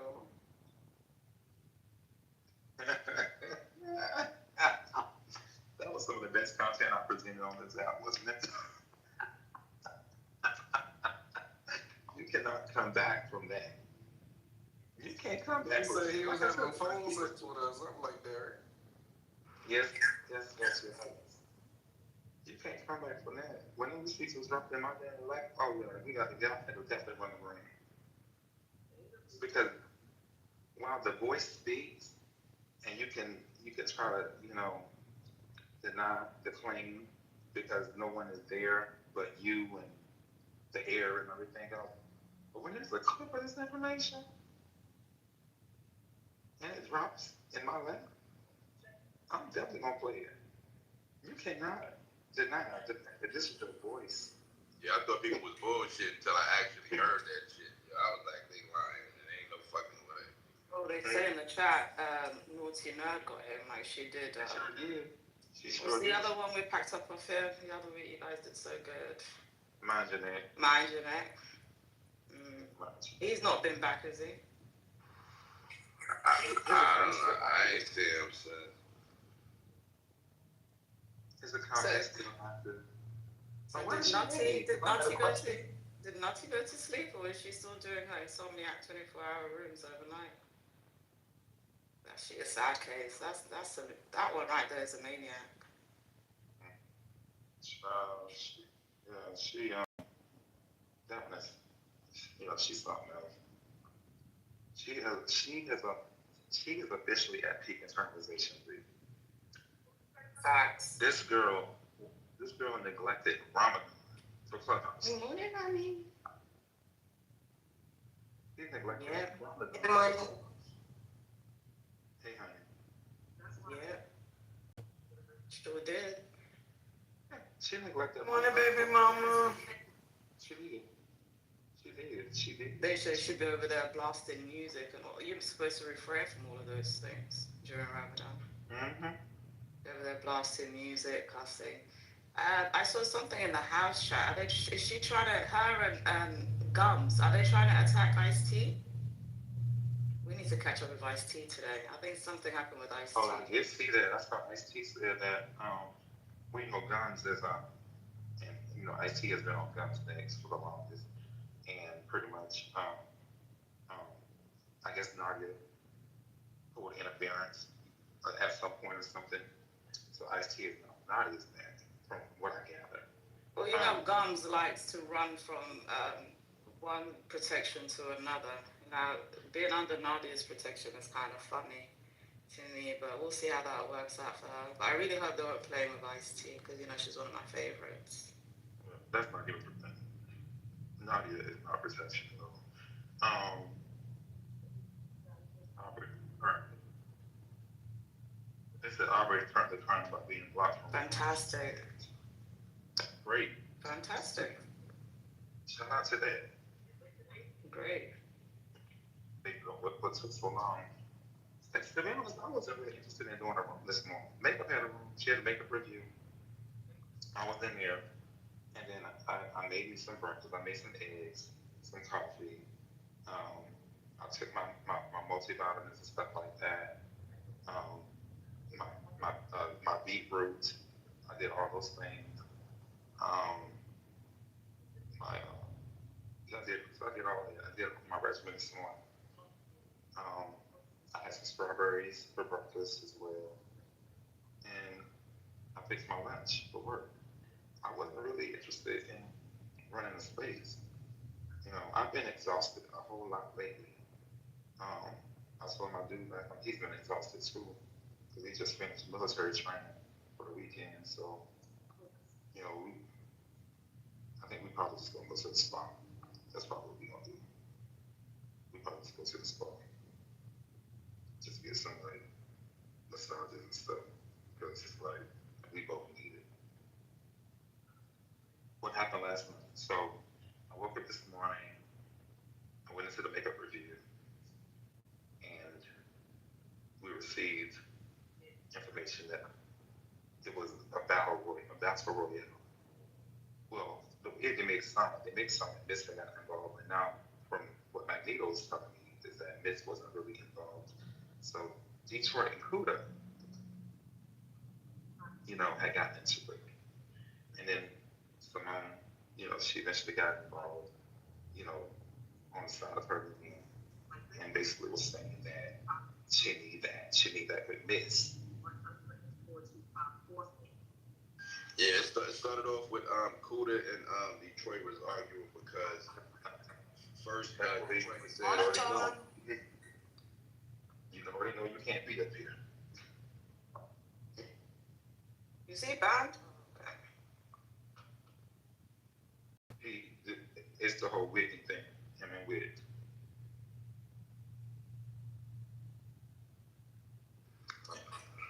Where you heard Dominic? Yeah, I'm here. Go ahead. Situation. Cuda was defending cows, and Detroit was like, they was clashing over that. Then they was clashing over when Tia Beanie came in there and shit. Tia Beanie and Larry got into it. It was light, and they was crashing over the Tia Beanie shit. And then somehow that shit went next level from there. And from there, Hood Talk popped in. She went in on Miss. Miss wasn't even talking. Miss wasn't there. Shit was crazy though. So we just gotta. I hate yams for the clips. This sounds a lot, Magneto. Motherfucker, she got everything from last night. That is crazy. Good morning, Shucks. Good morning, Shucks. Good morning. Girl, it looks like while you were sleeping, it was World War on here last night. Ugh. I heard the one clip, Hood Talk and Herman versus Detroit. This is what I said. I'm not getting involved. You wouldn't need to. It's like there's men involved in this. Oh, perfect. Let the men take care of it. Exactly. I agree. That was my thing. It was like, if I'm having a fight, man, I don't want my girl popping out here jumping in. Nah, you stay in the house, man, with the family. Shit, I got this. I think there's a lot of resentment from stuff that happened a couple of years ago, Brandon. You know what I'm talking about? 2024, yeah. There's a lot of resentment about all of that stuff, so I guess that's come back up to the surface. I really did thought everybody was playing nice though, so unfortunate. Nah, that shit was brewing like a motherfucker because, to be honest, it wasn't that serious for them to go up the way they went up, so you could tell it was some underlying shit already there, you know what I'm saying? What is this about you and Tia? Or you went up on Tia was that after we had the private? No, I haven't mentioned this since. So what is this about you went up on Tia? I haven't mentioned that since. It's it down. That was said this morning in the room. That's what like. Well, maybe they were speaking directly about. Maybe they're speaking about the initial conversation, right? The initial exchange. But there was no going up or anything of the sort. Well, I mean, a little bit, yeah, but not. It wasn't that bad. You know what I'm saying? And then obviously, Corey, right? So Howard and Larry had words again? From my understanding, Tia was seeking attention last night. And I haven't mentioned that young lady since you called me in a private and told me leave it alone, so. I guess whoever said that is lying to you. Trying to create a problem. Of course, that's how they always do stuff. That's how they always do. I had to tell somebody respectfully, don't send me any screenshots from no Discord that I'm not in. I don't care. Because I know how burners are, right? Those accounts that remain in anonymity, they like to start mess. On that time. Tonight wishes everybody his love, by the way. He's over in Brazil living his best life. He wishes everybody love. I thought he was going to top on and say hi to us. Or is he just busy with life? He has a burner. I did give him the burner. Hopefully he will hop on eventually. You know, just to say hey to everybody. A break from that. I think he still does his YouTube. Well, actually, the night's been on. I think he's been on Twitch. Oh yeah. He's been on Twitch. But he's been living his best life over in Brazil. I told him, I said, I need to come visit. He said, yeah, you need to come. I said, yeah, I'm gonna try to get to Brazil. Maybe I might make that a goal this summer just to go. But with everything happening in the country, I'm scared to travel overseas. I'm real frightened. I'm frightened to travel overseas now. Look, I only do domestic travel. Anybody checked on Daniel? There's a burner named Surviving that is going around spewing narratives that Daniel was killed. Literally only from what Dubai reported, that there is, but there's only one death from what Dubai reported regarding. They have it says RSD. Yeah, we all know. Burn is mentally ill, I'm telling you. Some of them are crazy. Makeup blocked that burner. Yeah, that's not right. It's not cool. All we know is that Daniel is in. Last we heard, Daniel was in a bomb shelter. That's it. I don't know too much else that's going on.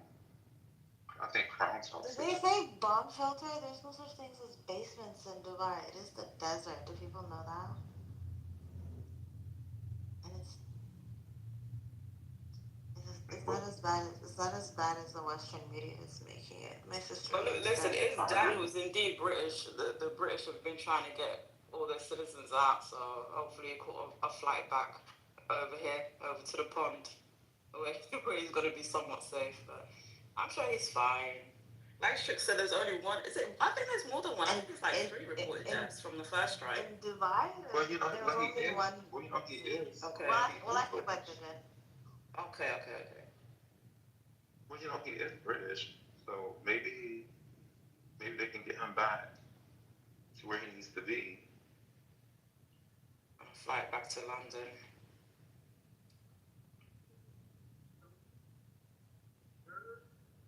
Yeah, sure. That's a cute video, honey, that you posted. You see that ass? I wasn't looking. You see that ass? I wasn't paying any attention. I'm still trying to figure out why you think that she's fat and stacked in the back. Stop hating on me. Gotta get ready for your friend.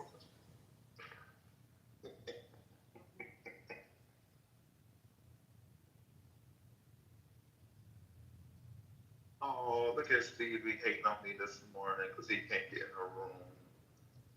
Oh. Somebody been speaking to me. Oh, wait, oh. Sorry for you. Organic. I know you ain't posting.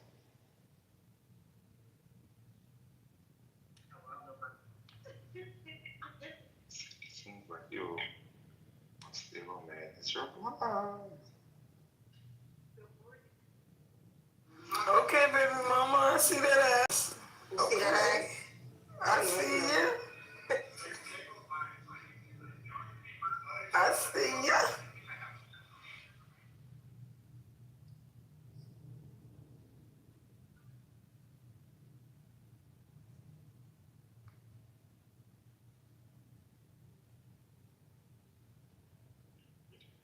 So I guess we wait for someone with a clip to come in here so we can hear what happened last night. I'm so glad Zanique was here. You ain't left us here, Zanique. I'm so happy. Yes, I love it. If there's anyone left to kill, I think most of them are done. Alpha, stop hating on me, bitch. Oh, this what y'all want? Content today? Y'all was trying to play for my spot? Hey, son. Have a good day.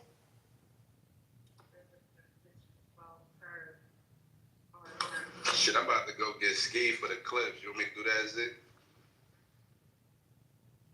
Yeah, I'm gonna go look at her honey's video. Yes, please, Magnia. If she's not busy, then I should run in her space. Where honey video at? You talking about Instagram, honey? Mm-hmm. It's in my story. Very cute. Thank you. That was me at work last night.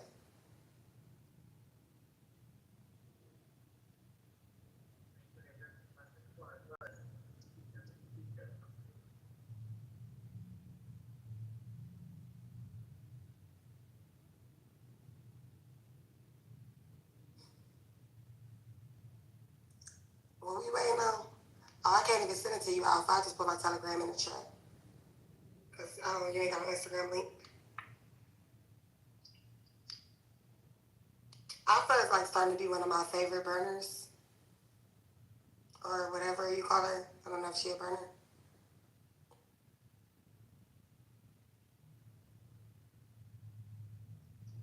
Nah, them bitches at my job got some flat ass booties. I'm not one of them.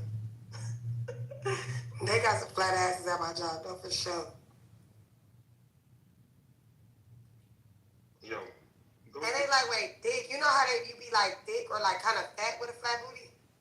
And it just look crazy? Because how you so big with your ass flat? That shit look crazy.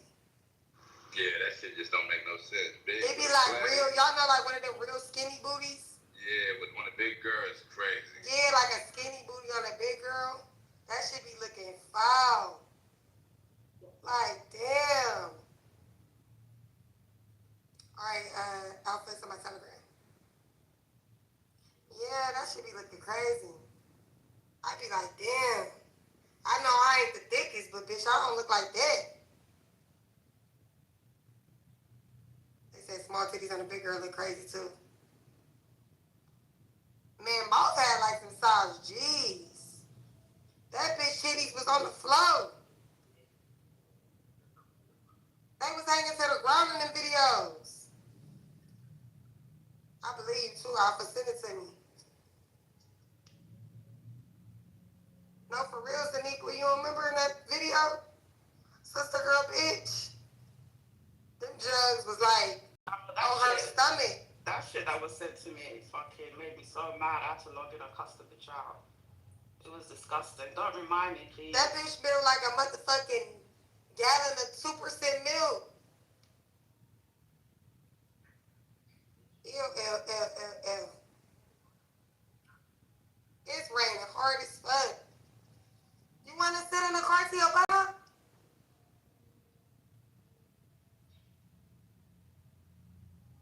It just start raining out of nowhere. Come on. Just sit in here until your school bus come on. Come on, before you get something wet. You get sick. Good morning, ladies and gents. Good morning. I'm gonna pull up. Good morning, don't got no clips. I don't know if you're aware of that. No, I was knocked out. Detroit and Cooter, and it's a lot of Nesbitt's going on apparently.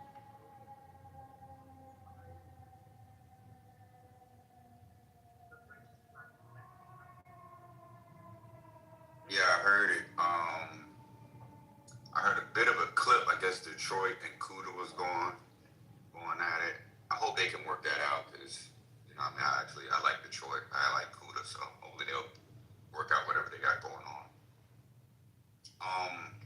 I did take the time to listen to that room. It's on Meezy's replays. I think I Know You Fucking Lying deleted their replays. Basically, I'm gonna characterize it as Drew packing them all the fuck up. I think y'all might want to go back and listen to that and revisit it. It was a great room. It was a great room. What up, Kiki? That was such a fantastic room, honestly. And who did you say Troy got into it with? Herm. You said Troy and who worked on it? Somebody said they fight in Detroit. As we speak. Is there? Okay. Oh, it says I'm fighting. Yes. Okay. But I do think that we need to go back to those replays ASAP before they delete them. They may be listening We right have now. Before they target Meezy's replay, go ahead and get that. No. We got something on Meezy replay. It's not.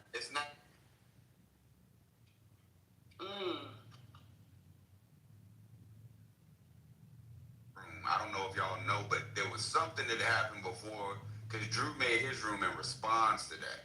So if we can get those two clips, that would be something very good. I thought it was Troy's room because that's what I was telling y'all. Okay, so it must have been Troy's room then. Okay. Because that's the room that they were saying Big Dom and Tori was having a back and forth in the side chat and shit. Are those and then replays Troy still was up? going off on everybody. Are those replays still up? You see, that particular room, I have no idea about, but of course, Troy room with Aubrey, they're saying. They did say that Meezy's room is called pushed Big Dom down in that room, so we do need that too. That's good work. Okay, and Meezy's room is called We Don't Negotiate, We Don't Something. Whatever that room is, go to like the 20-minute mark, and that's where it starts when Fox starts streaming.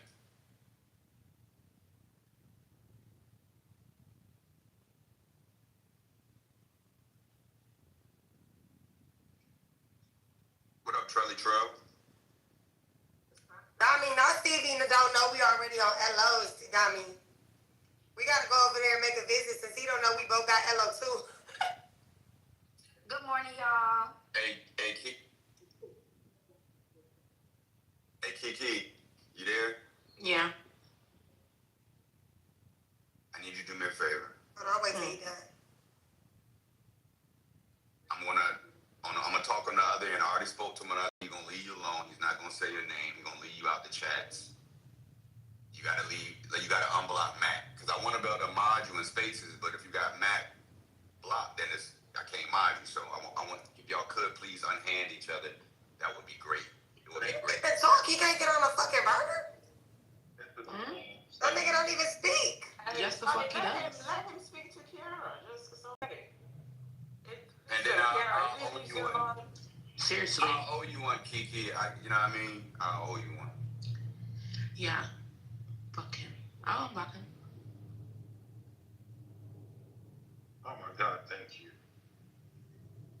Don't tell me to shut the fuck up. I don't like that nigga. Can you unblock Saki? Who told you to shut the fuck up? I don't have Saki blocked. Yeah, I'm not advocating for Saki.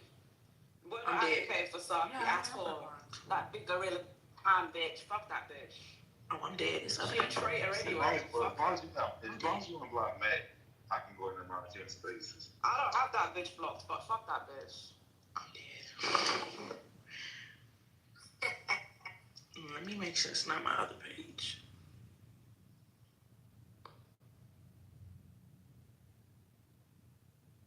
But no, she's not blocked. Thanks, Kiara. You talk about, I see why they made another private. Yeah. Y'all don't be on this app enough to care about a private. Like, hello? So he's trying to fight with me this morning.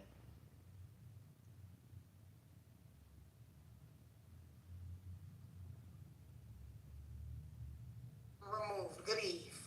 Because you definitely a burner. Blocked. 0 friends. You just made that. Too bad it's blocked.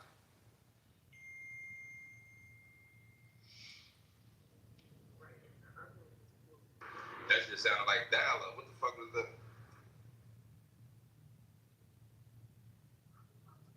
Do y'all know how pathetic y'all gotta be to make fake accounts, get on an account with 0 followers, make a fresh new account just to talk shit about us?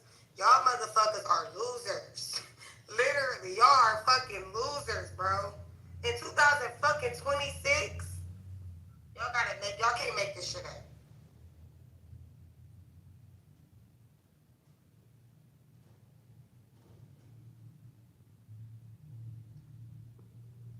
I did, and shout out to Mouth.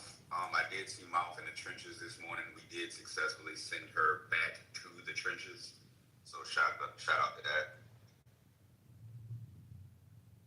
We did? Does that mean we officially won? Thank goodness. Ooh, thank you. Does that mean we officially won? Well, this is what I will say. After we can play that replay that I've been describing as a family and sit and listen to it, because I think there's like a lot of important shit in that replay. I think Drew solidified the win for us because he said it. He was like, look, I've been telling their asses stay the fuck from around them niggas. Stay off their stages, right? So Drew been telling them motherfuckers. Drew said, I hear Mouth on every fucking replay ad-lib, right? He described with great specificity why Mouth ended up getting hit in the head. And I really enjoyed the portion when he was saying, all we had was light banter with them niggas over there until Troy came back playing with Herm. Right? I love the fact that Drew could see what happened. And I love the fact that he named the reason why they had to give Mouth motivational speeches is because of Troy. I love that for them. Where the fuck is Barney at, the fat one? Somebody said this is the replay before his room. Look in the chat, y'all. Oh yeah, we need to hear that. I even hear that one. Whoever Love put it in the chat. I don't even know which one that is, but from the looks of who they follow and the houses they in, they are tapped in. They got the content. Whoever Hey, y'all. The good clean burner. Hey, Herm, can we just disagree though that it was never like banter? That nigga lied. The motherfuckers are rappers. Is he cool? No. That's a fact. He called it out though. He was like, yo, they was fucking with us in every, he called it out. Well, can we hear the replay, the ones who missed the surrender? I want to hear it too. That's what we're trying to get now, Star. So what we're trying to do is, Love just put in the chat the room just before he packed all of them up and told them, fuck you. So we can play that together, do the replay in the chat first and then go to his last room. That would be great. Really real. What up, really real? Can I get a snippet of what this is about? What did I miss? Like a maybe 2-second little segue into what's on this clip and who got packed? Thank you, guys. From what we are hearing, Drew packed up his own team, basically. The nigga said, ain't y'all motherfucking daddy? In the words of Larry. What's wrong with y'all? I felt the pack up, honestly. Because, you know what I mean? I understood him completely. It's like, I've been telling them, stay the fuck from around them people in their rooms. Stay away. Yeah, I think he was just sick and tired of being fucking fighting. Sick and tired. Just sick and tired of that fucking shit. But everything, the shit that he was saying was the truth. The shit that he was saying was the truth. Because he was like, look, I never had beef with none of them niggas. It was behind y'all women that I ended up having to go back and forth with these motherfuckers. That's why we need to hear. I'm telling you, it was a very, very good. None of y'all got no burners? Y'all gonna really make me have to take the broadcaster out the box. This is crazy. What am I doing, honey? I got a burner. I got y'all for, is it a long room? Look in the chat stuff. I don't, Love put it in the chat, so I don't know Love. Look at the point where it starts at. Timestamp before Love. All right, let me grab my other device, and I got y'all. So she know, angel sent from God. So she know, Love timestamping, so she know what time to start, where to go.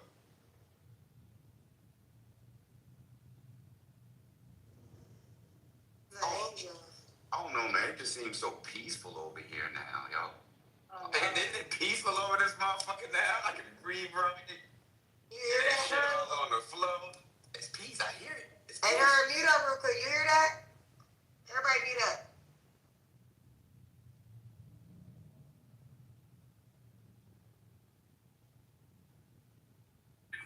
this motherfucker really listening. And look, we don't have to worry about that fucking TikTok edges bitch running up in these rooms yelling and screaming at us. It's just I don't have to I love it. worry about people laughing at their own jokes like it's funny. I don't have to worry about, I can set my chicken wings down and don't worry about a bitch that's trying to eat the gristle off my wings. It's been The people consider Louis back down. Ain't got to worry about Tory stealing out of it. It's been peaceful ever since, yo. I don't leave here with no headaches or nothing. I ain't got to hear nobody screaming and yelling at the top of their lungs every morning about nothing. Like, it's so peaceful. We ain't got to worry about nobody sucking dick in no hotels and telling us they at work.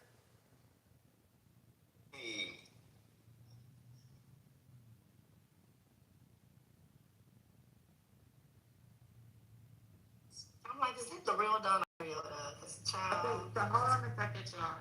So I clicked on the link. Is this a room? Is the A-Man room with Troy Tucker? I believe so. No. Let's Love said start at 20 minutes and 50 seconds. Shout out Love, too. Shout out. See, we're working as a fucking team today. Floor clean. You can take your socks off. Right? Hold on a second, honey. The A-Man room? In the chat, Star, she said start at the 20 minutes. Okay, let me put this shit on music mode. Hold on a second.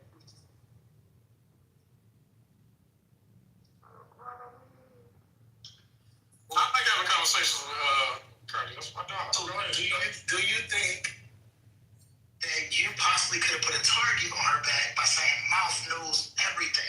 Now, when you said that jumped out to me like, damn. I didn't know Mouth and Troy was like that. I swear to God, me personally, even though I'm in and out, but I didn't know you and Mouth had that type of relationship. And me talking to you, I didn't know you had the relationship with some of the people that was on the trenches. So you kind of told me some of those things, and I was like, oh, I never knew that. So I'm thinking if I didn't know that, I'm sure some of the people from my side of the bed. I'm just letting it play. Do you think you could have put a target on her back by saying Mouth is like my sister? Mouth knows everything.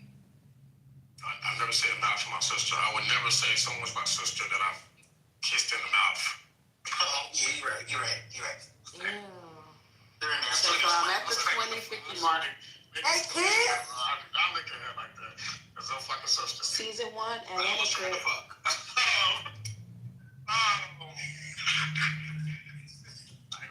When I tell you he kissed Mouth in the mouth, I don't be lying. I say no, and I want to give examples of no. Was that Because before Mouth or was after? already adding ad-libs. Then if it was up to me, I wouldn't have done it. But again, Mouth is grown. Mouth is grown, okay?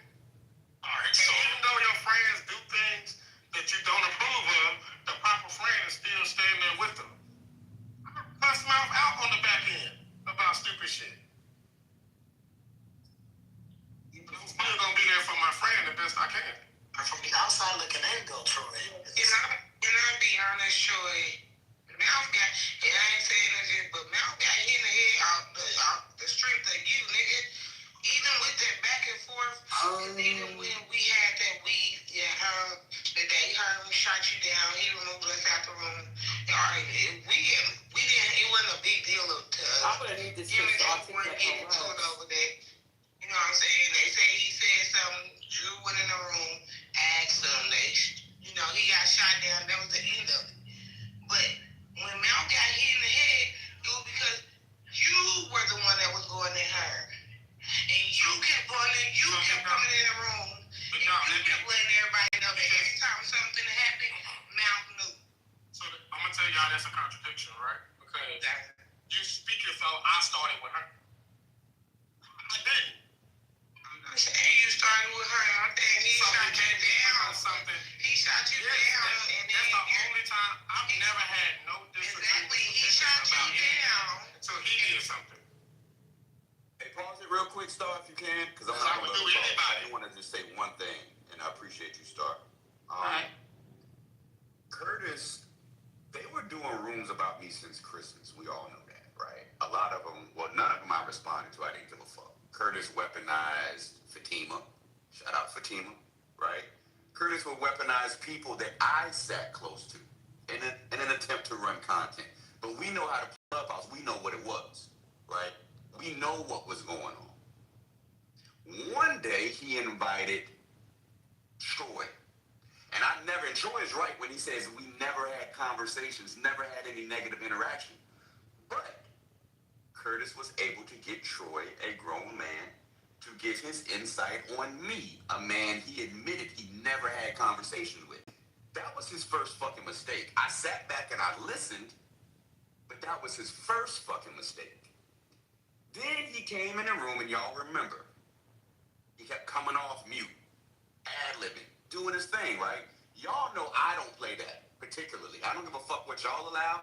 Y'all know when a nigga can't mute the fuck up and I'm trying to talk, he's getting sent to the goo or removed, right? It was nothing personal. It was me letting him know the shit you do in other rooms, bitch, you can't do it here. It was very fucking simple. To which he may have taken an exception to, but nigga, you gotta fucking fall in line like everybody the fuck else. Just because these motherfuckers have let you run amok everywhere else, here, right here around me, nigga, you gotta fucking fall in line. That's all it was. And then he wanted to troll. Y'all remember the room we had with Bambi? I was playing music. Bambi asked me like, yo, do you got a problem with Troy being here? Hell no. The nigga's always welcome. Even though he had been on those stages talking shit about a man he never met before, spoke to before, right? That had happened after. Me in that room with Bambi happened subsequent to him talking shit about a nigga he never fucking knew or spoke to, right? And what did I do when he wanted to interact with and troll? All I did was play the audio of him getting his ass whooped. To me, it wasn't a big deal. But the fact is, that content, him getting his ass whooped, was going to always hit different. So everybody, they made it a big deal. They laughed. Then he played the tranny voice, and, that's how he feels like it started. But truth be told, it started when he was talking shit about a man he just admitted he never fucking spoke to before. I apologize for interrupting y'all. You won't hear back from me because I'm going into the court building. Thank you, Star. Send me your Cash App, Star, and I got something for you for looking out for us, too. I don't have Cash App, bro. All right, well, if y'all got Star numbers, send her ass some money for me. Y'all ready? They were already talking about people on y'all side. In the room, multiple times you say, oh, I knew. They was repeating, that's what I'm saying, Curtis. They was repeatedly hitting people in the head before that. Y'all ran whole war before that. I was sitting back watching, thinking like, oh no, I know you fucking lied, might lose this shit. Y'all was picking up everybody around each other. If somebody say something to Drew would say something, make stuff about the people around them. When they wouldn't say nothing about Drew, they would say something about people around them. The Discord would constantly be like, well, damn, why don't Larry and Herb just say Drew's name? Damn, why Drew and Drew don't say their name? That was the constant thing. Like, damn, they doing all this passive-aggressive shit. I was watching back like, God, damn, this is crazy. I don't know. This might be good. They was already doing that. So before I said a word. So do you think, so you believe that you have no blood on your hands in the sense of regards to what's going on with what happened with Mouth? I gotta go off the history of what it is. I can't, man. Because it was already going on. You can't put it on my hands because it was already going on. It was already going on. I'm confused because everybody was going to everybody, but everybody just kept saying that everybody doing passive aggressive shit. Nobody was literally getting into it. Yes, they were. Nobody was goddamn saying, I'm gonna pick up somebody. Drew was like, oh man, you talking about this person who got a car, they just got a fucking car. So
you're contradicting yourself.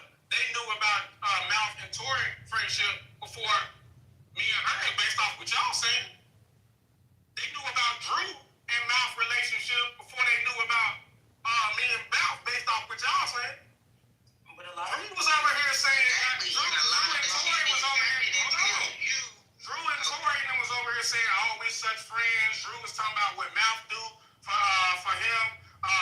He was even with Ashanti. He was saying what Ashanti do for him. Here's why they say Ashanti makes sandwiches now. Like what the fuck? This is way before anything. This was kind of throwing me off with the conversation. And you know, I said that I'm not getting in that you and Drew said. Well, once you jump in it, you're not in it. No, I'm not jumping in it. I just feel like it's one-sided with this conversation. Like it's. I think Curtis I'm listening. Well, my side is my side. I think Curtis is in the middle, right? Am I correct?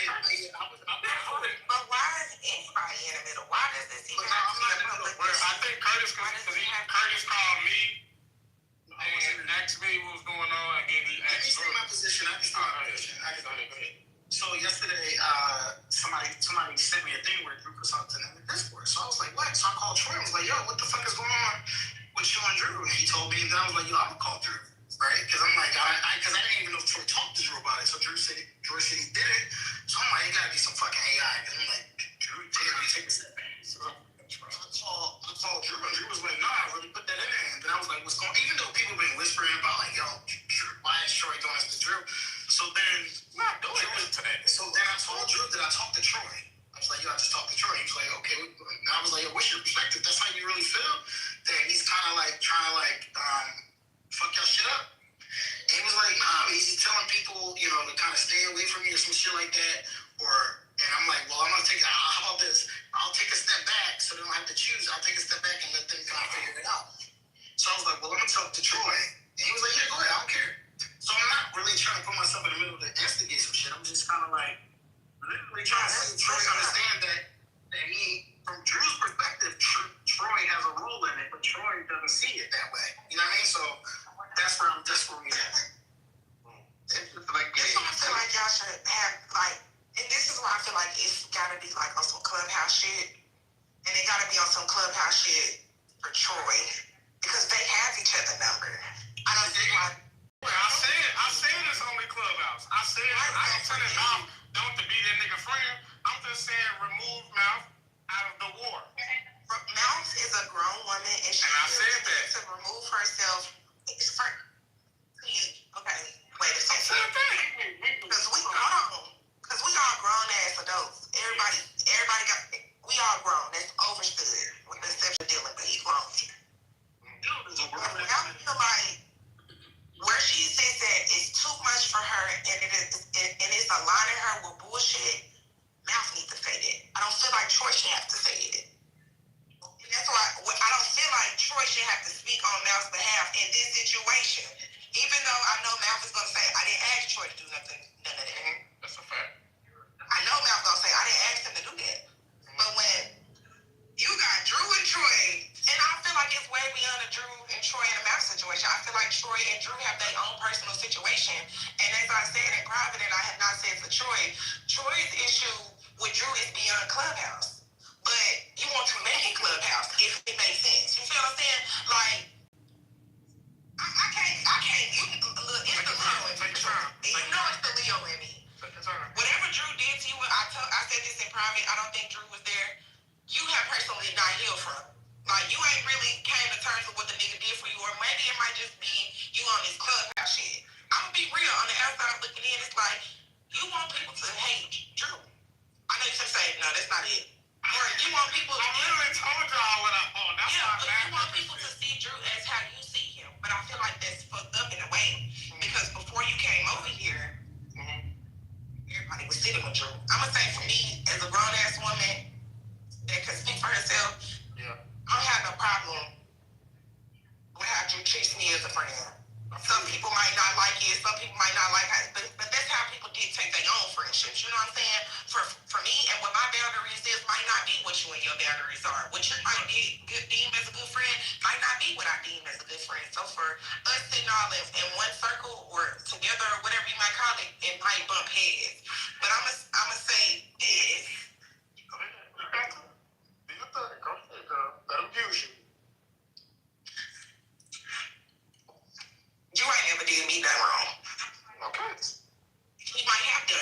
the room. You might not like how he talked to or say shit, or he came back and he told you shit about shit. But why does it? And when it becomes a public thing, it becomes you trying to turn people against Drew. Here's why I laugh at you. Let me give you some insight. I like that you're saying you don't know. Drew can even tell you, and people who's been around, we have always done this publicly. Telling each other secrets, what we feel. He would say, Troy fuck such and such. I'm like, well, Drew fuck such and such. This ain't that little room or two. This ain't nothing new. That's why I laugh at it. So Actually, it hit a little different though, because now it hit a little different now that we got into it, huh? And I know both y'all well back then. Y'all was friends. Y'all are no longer friends, and I know you. Like I said, you were willing to forgive, but I know you. What are you willing to forgive me about? That's not fair, Troy. Hey man, I'm sorry guys. I just gotta be honest. But that's something that's my thought.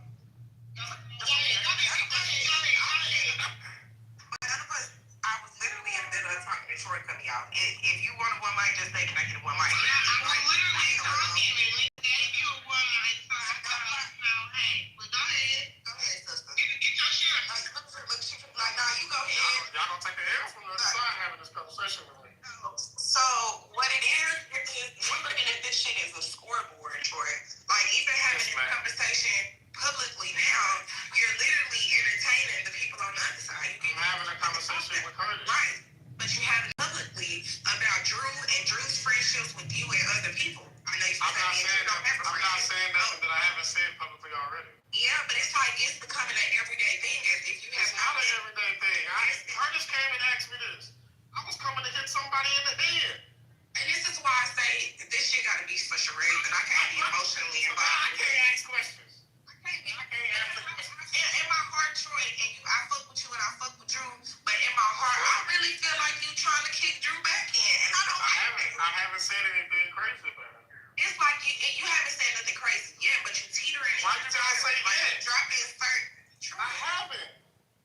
Why do y'all not listen to me exactly when I say that? The moment that you walked into Larry's room, and you did that thing publicly on stage. Do y'all know this nigga AK? No, that's why you in the hallway. When you walked into Larry's room, because I know you knew that Larry and Drew wasn't, at the best, on the best time. I didn't. I'm serious. And I have evidence of it all. I wouldn't even want to say nothing about Drew about anything. I was talking about one of the girls. They asked a question about Drew. And you know why they asked a question about Drew? Because he had already told people we were cool. Nobody didn't know that. What the fuck? I was shocked when people asked me. Believe that I'm not, as it's proof. I've even talked to Drew privately. He said, bro, that was my bad. I went to go listen, you didn't. My bad. I was wrong. I don't believe that you didn't know that Drew and Larry just wasn't at the best. I only knew anything about Larry and then Drew didn't fuck with Larry when Drew would always tell me since day one he planning to take over and don't fuck with them. You know why I didn't know what their relationship was now? Because me and Drew weren't talking. I don't have any other connection about any fucking friendship with Larry and Drew. So let me ask you this then. Like, what the fuck? Why would I care?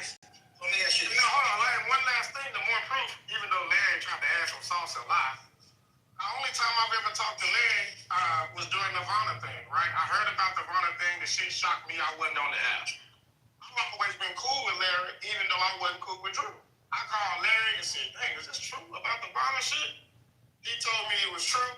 I said, wow, what the fuck? And then he was like, hey, bro, I think you should call your mans and check on him. He kept saying, and I was like, listen, me and him ain't cool. That's just what it is. That's all I told him. And I told him, yeah. No, then I said, hey, brother, I think you should also, focus on yourself and you should get back in church. We had like a 3-minute conversation. You ain't telling niggas to steal drugs? No, I did. I just told him to get in church. Let me ask you this though. Let me ask you this on some real shit, right? So, because I think this is what Tori is saying, and I think this is what people are suspecting. Why y'all waving at me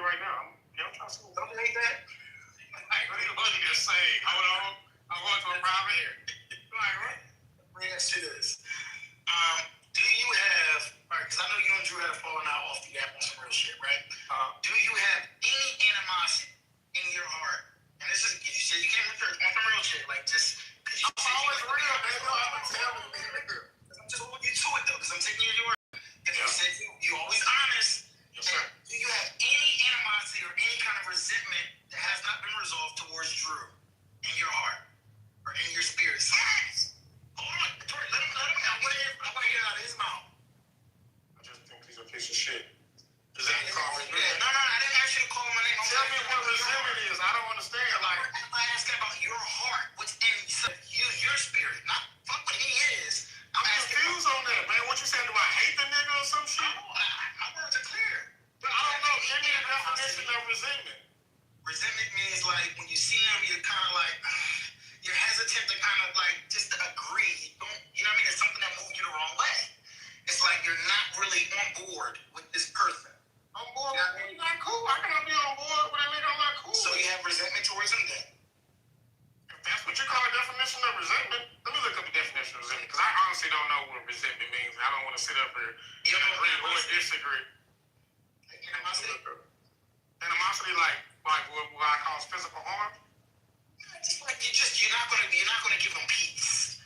You know what I mean? Yo, I don't know what y'all take Drew is. There's nothing I can do to take his peace.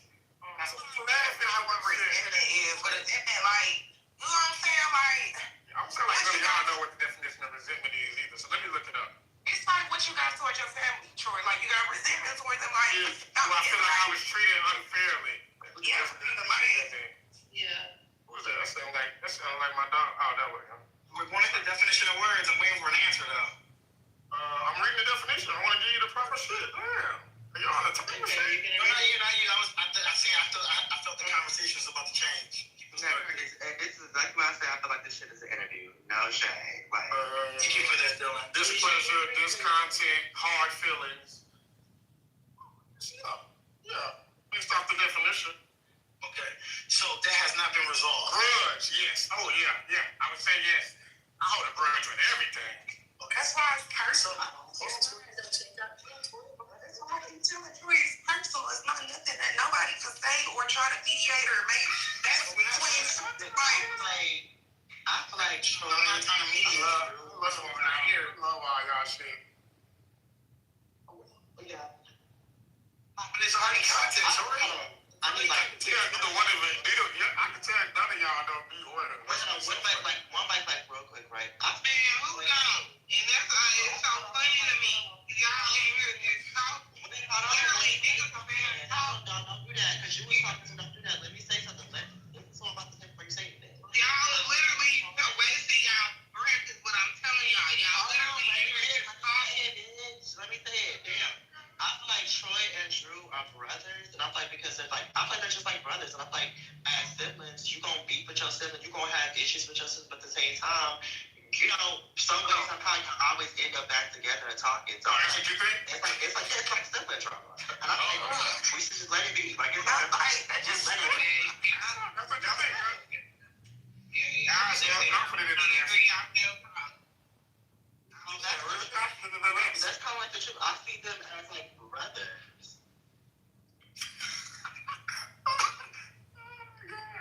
And just shut up. Just be quiet and get out the way. Just be quiet because Troy has his own reasons for doing shit. And for this part, I have not figured out why. That's probably why it's picking my brain up every goddamn day with this Troy and this Drew. Don't we die? I want to break it off. That's what I'm trying to get you to understand. It's picking your brain because you think that they, even though you think they're not, you keep saying you know that they're not friends. You're still putting them in a friend bubble. They are not friends. It's no joy. It's no joy. He has a respect for Drew. Yes, he will never go against Drew for none of y'all. But he don't give a fuck. He would hit Drew in the head. Drew knows that. That's what's not picking my brain.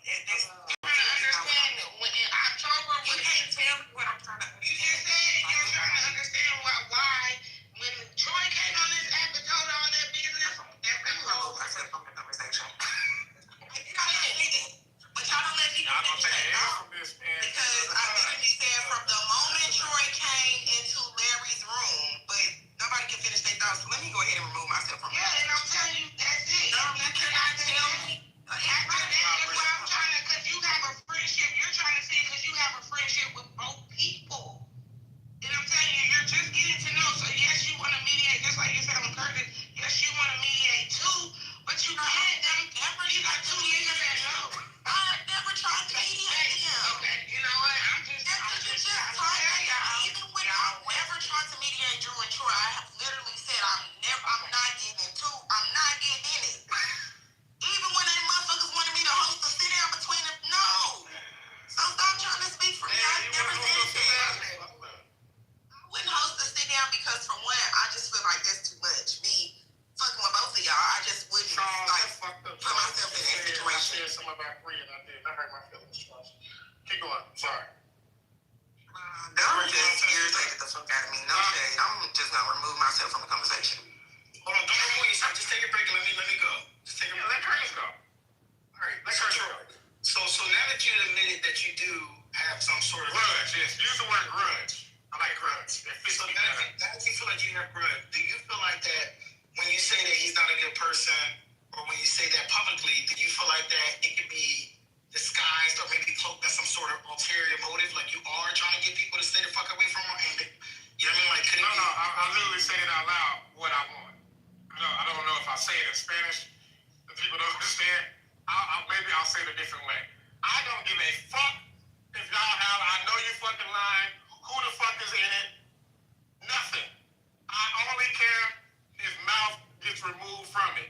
If the other side said right now, you know what, Troy? We ain't gonna say nothing else about mouth. We feel how we feel. Fuck mouth. We done. You know what I'm gonna do? Shut the fuck up and never go up again. And I think it's gonna be very difficult for y'all on the other side. Me personally, I think they gonna fuck y'all up. But I'm gonna be honest. I've literally said this over and over again. So it's only about mouth. I look at mouth as a light. The things that mouth says now, the things that she do now, her vibe, and she ain't told me none of this. I've been knowing this woman. This is not her. And I feel like when you around something, you begin. I even use myself as an example. But the reason I don't want my friend around it. Right. Even if she ain't saying she want to leave it. You have that right. And I said that to her. I said, well, that's his friend. You know what I mean? Like, y'all literally saying, no, Troy, let her stay and get docs and drop videos and fucking something they gonna say. Y'all literally, that's what y'all telling me to do. To be okay with. Because that's what y'all say. That's what y'all telling me. Y'all telling me to go do what Drew doing. And be quiet. A break. I see my friend getting jumped this morning. By grown niggas. The thing is this, if Drew has a different perspective, right? If he has what he does, hold on, if he has a different perspective, you can't expect him to approach the situation because he don't see the situation the way you would. You know what I mean? So it's like, if his perspective is your mouth, stop ad-libbing, and it's the only thing he sees, he's not going to see it like, yo, don't come around me because they have. So even if your friend doing something that you don't want her doing, do you just let her keep going through everything? But a lot of these women don't listen on this app, though. I'm gonna be honest with you. These women that's like that, when they always got to open their mouth on stages, no matter what kind of situation, they bring it upon themselves. Now, okay, so that means even Drew should respond. So imagine every time Drew say, fuck certified, he a bitch, and talk about his child's mother and the child, if they just go with mouth. Imagine if Drew keeps saying, you play with one of mine, I'm gonna play with one of yours, so they go with mouth. So example, right? My cousin. Me and my cousin an example. Right? No, imagine that. What? No, answer that. Ain't that the same thing? Ain't that the same thing? Explain to you the difference, though, right? He's trying 10 feet in response to Larry talking about him. That's the way he wanted to handle it for him. You know what I mean? That's what I'm saying. And then they handle it how they want to handle it. And then they handle it how they want to handle it. But he's navigating his situation, right? If he's navigating with and shit like that, I'm sure he has a plan and leading up to something else, right? But what I'm saying is, master plan. But we can all judge it. That's what I'm saying. Your approach may not be his approach. You know what I mean? But what I'm saying is this: is it's like my cousin sometimes goes into territories around people that I don't. Right? And I'm like, yo, listen, you're gonna you are going to make me jump out the window because these people will turn on you just to get at me at some point, right? Oh, okay. So she's aware of that now. If they flip on her, I'm like, might do something, but I'm almost definitely let her feel that pain a little bit too, because it's like, yo, like I kind of told you to stay from fucking around them snakes. I just think it's like crazy to stone Jay Mills when niggas doing the same thing Jay Mills doing. Listen, great. Everybody, listen, I took the same stance. Everybody should stand for my. Look, as a frontward universal approach, everybody should stand for my team. Whether you're close to her, whether you're not that close to her, everybody should stand up for her. That's the way I feel. If she was on my team, yes, most definitely would have somebody defend her, right? All right, so I'm gonna give y'all two options. Which one should I choose here? Should I not say anything ever again and get out of this situation, remove my piece, and let whatever happen happen? Or should I continue to defend Mouth because of that's my friend? Is Mouth wrongfully being targeted, yes or no? It would start with that question. Yes. Okay, well, no, you can't. You gotta do something. If you feel like she's wrongfully being targeted, then you gotta stand for her. But if you feel like what I feel. Yeah, but if you feel like that she's just keep jumping in shit herself, then it's like, my nigga, you can't fight the world. Right? Don't you think that's sensible? So if your friend keeps saying stuff to a nigga and he keep hitting her, do you just say fuck it and let the nigga keep hitting her? No, you get her to fuck from around her. Wait, you get her from around? Wow.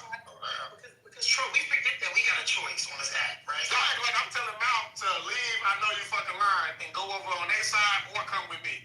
I'm saying get the fuck from around. Period. Okay. But how's that so bad? Like, I can't even tell her don't be the nigga friend in real life. But if she shouldn't be around Drew, she most definitely shouldn't be around people that's hitting her in the fuck man either, right? I agree.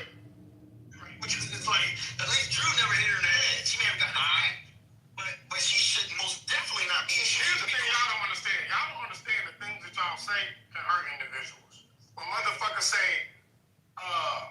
what perks they get from jobs out loud. What motherfuckers used to do out loud. Y'all don't understand how that puts motherfuckers in situations. True. Target on. Exactly.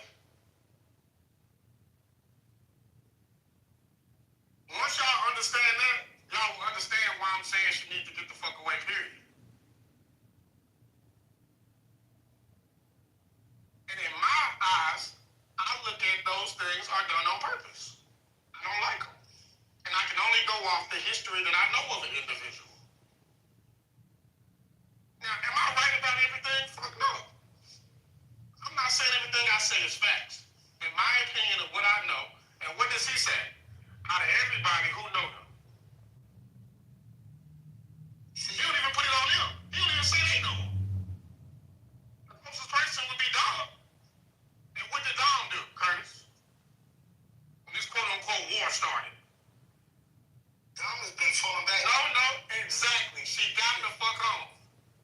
I think she's been falling back. She's still friends with Drew. Yeah. So let me rephrase it. I want Mal to go do the Dom.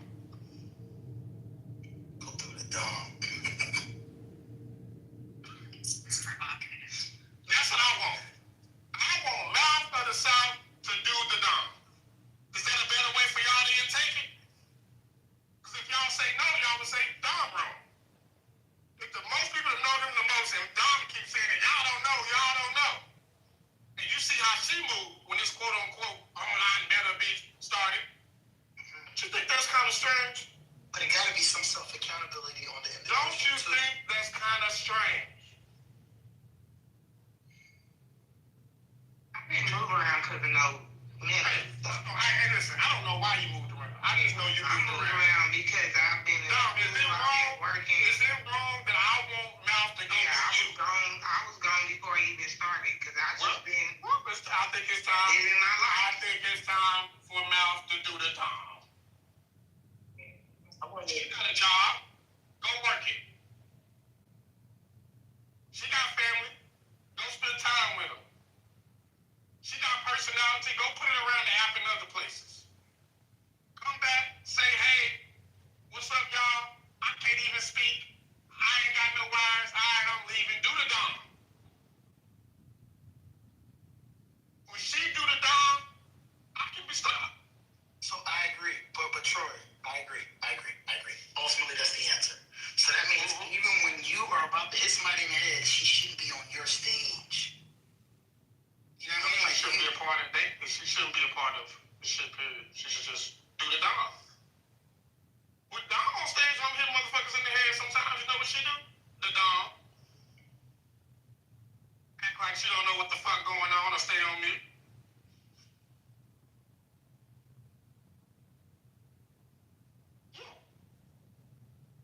Drew don't be like, well, y'all, I know Dom doing this. Well, Dom here with that. Well, I don't know what to say. What y'all want me to say?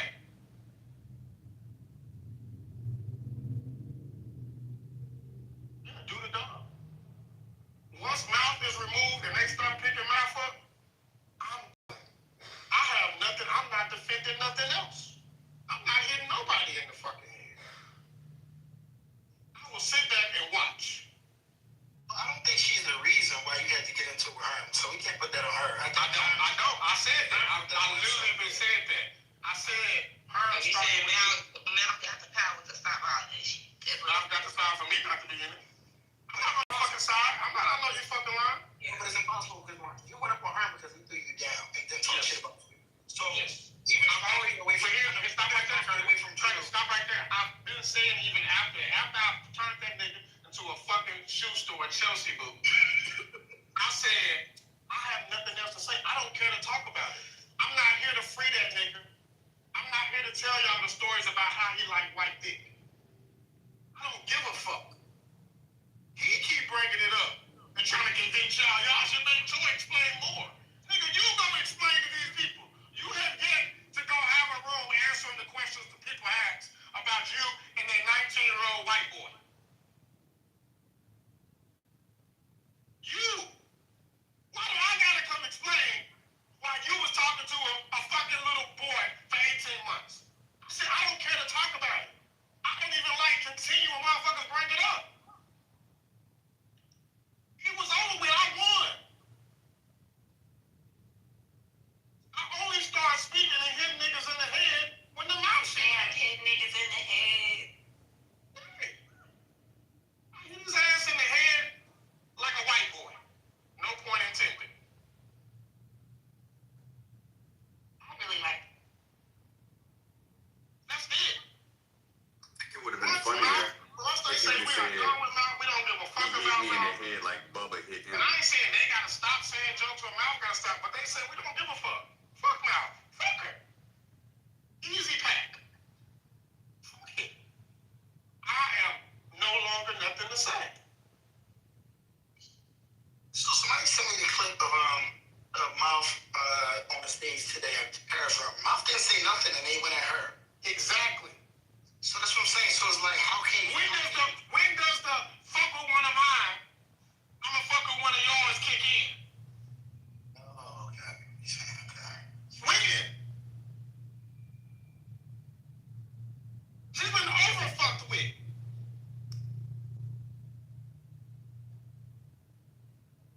When? The whole person mouth keep thinking every day is me and Tori. And before I complain about what I think a person should do, because I believe he loved mouth just like I love mouth. That's what he say, right? He wrote in the Discord yesterday when Cutler was on stage in the crown room. Troy, they in there saying they about to jump her, they jumping her. You should go handle that. What? When Downey came on stage that day in his room, he texted me saying Downey was talking about mouth too. What?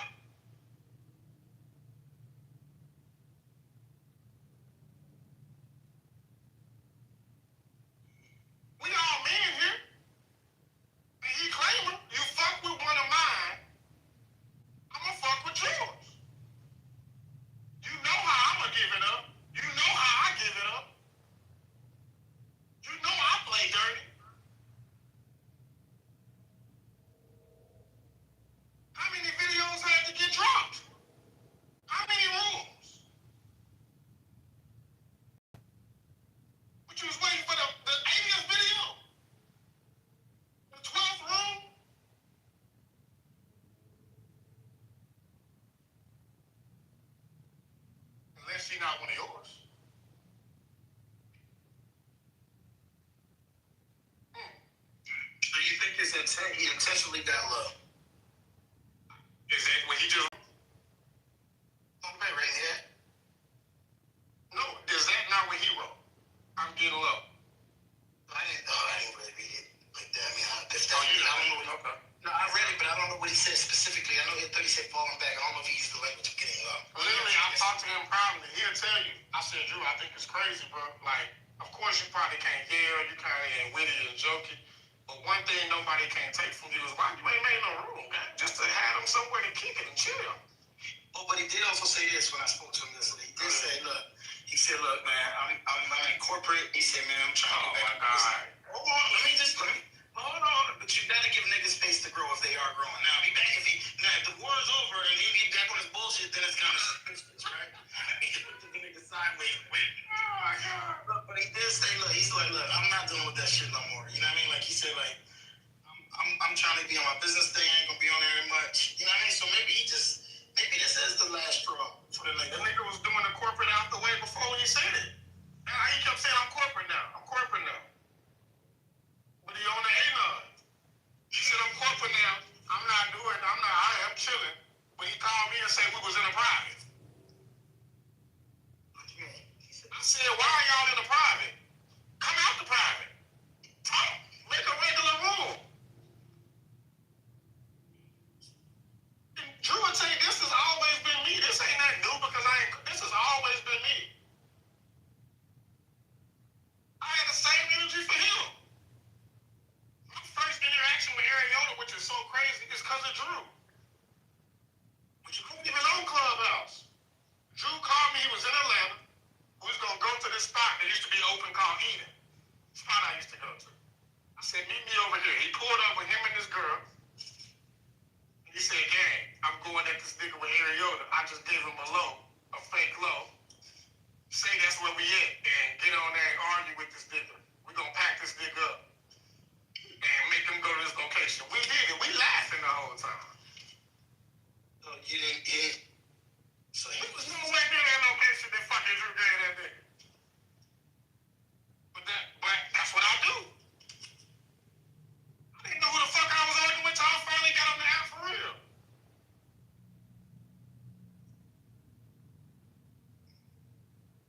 So it can't be just because I got this grudge. That's what I've always been. Good Black Men was created because I left the Anonymous show and I felt like women shouldn't be arguing. That's all Good Black Men was. Y'all can tell you, it was me and all the women. I would say y'all shouldn't be arguing. I'm not gonna be arguing with these niggas to get y'all in no shit. And if somebody come in here and fuck with y'all, just remove them. And I said to take it off y'all, say I did it. That's making sure motherfuckers ain't in shit. Motherfuckers ain't getting doxxed.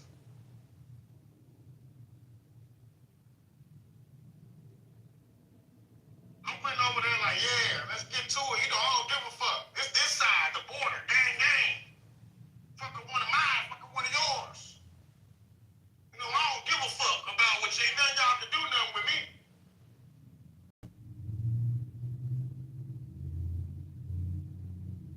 I just simply say, hey, Drew, hey, I still love the nigga.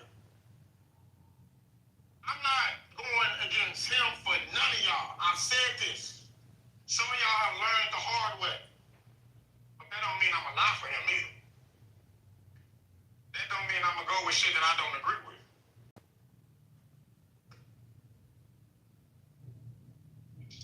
Mouth must leave. That's it. Mouth must leave. Mouth is a whole ass adult. I don't care. I want Mouth to choose himself. Mouth must leave. That's all I want. If Mouth say, you know what, I'm not in. If Mouth say out loud, I'm not in, I know you fucking lying. I'm a meal prepper only. I won't say nothing else. I won't be in this shit.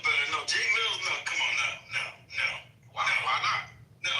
Because that's my problem. That's my problem right there, Curtis. What you about to say about J Mills, what's the difference? No, I'm not about to say that. I'm not about to say that. J Mills go and antagonize the same people that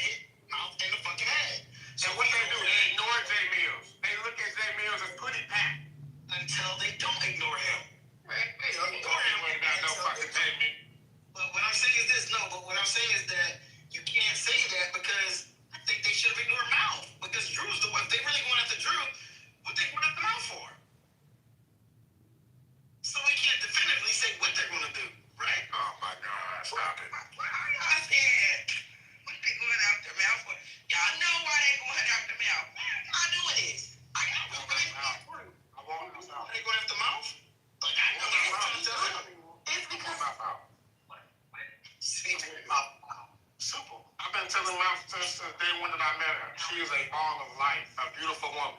And the things, and I said, y'all wonder why Mouth can't stay mad long? Because that woman is naturally a good woman, and the things she say, that she don't even want to fucking say. She just get fed up, because that's not naturally her. And that is true. Mouth is a very Get her the fuck out. Get her out. She don't need to be around some shit when she gotta respond crazy like that. Get the fuck out. It's fair. I don't care what's fair. I care what's safe. Get out. So, Get out. Get out. I love that. And you know how I personally feel about Mouth. We didn't have the conversation. Yes. You know how I feel, Tori. You know I'm not playing. But I don't feel like that's anybody's position but hers. Well, it wasn't my position to take up for, but I did it. It was not mine either. My position. It wasn't I'm gonna continue my position what I feel. This ain't what Mouth feel. This is what I feel. Get out. Okay. When you around darkness, darkness gets on you. Get the fuck out. I think this is so childish, Troy. When you around shit get on you. Get out. Alright, so what does leaving look like? All she gotta be is like, I'm not a part of no you fucking lying. I am by myself. Who with me? I'm good after that. But Drew never asked Mouth to be I've never told her to be like, I don't fuck with you. I would never say that. Now that's some shit I would never do with you. Just get out of this shit. We're not being honest here, Drew. Get out of this shit. Get out of this shit. Motherfuckers ain't gonna have your back with me and Tori. And eventually I will get tired. But Drew has had Mouth back before too. Okay. I haven't seen it. I don't think that we align in This is just my opinion, man. Personally, I think you, Troy, are purposely moving things around to fit your narrative. Before you, with Mouth, the videos or whatever the case might have been, Drew had kind of already felt that. Is that not true? Oh my God, that's not. He was telling me he was yesterday. The day that Herm did Was that before or after the rooms make the rooms about certified? I'm not finna keep getting. Was that before or after the rooms about dropping fake feet? Was that about before or after the room talking about I'm gonna talk about the LA trip? That was before the Was that before or after? Before the videos, Certified had came in the room saying he had Drew location. Like that was way before that, Troy. I think you personally putting out things to fit your name. Drew had already felt that. I just don't think that they. I've never. Drew opinion is his. He's a grown man. Honestly, but I'm back on main stage. That's what he literally told all of us. Yep, he did. I remember that. That means it was going on before I was here. Even if she go on stage, my personal opinion is you should fight. Make a room. Pour the numbers. Have a room talking about, let me ask y'all a question. If the pussy get wet, does that mean it like me? Have those rooms where he asks stupid shit like that. Bro, I don't know if you have been like. Have those rooms. There's no way. He's always been working. He always been working. You don't work for fucking Barack Obama or Donald Trump. Especially if you're in a fucking private. Stop. Mouth must leave. And so will I. I'm pretty honest on my stance, guys. So now you're I don't disrespect Drew. My feelings are my feelings. So Troy, I don't let nobody around disrespect him. Detroit just had a whole fucking monologue about Drew to me for fucking an hour. I just sit there. Wait, did y'all hear me? Yeah, I heard you. I was told that is another person you want to leave also. Is that true? Pending. I'm trying to see what their character is like. No, I just said it's pending. I said I don't fully know. It depends on their discernment.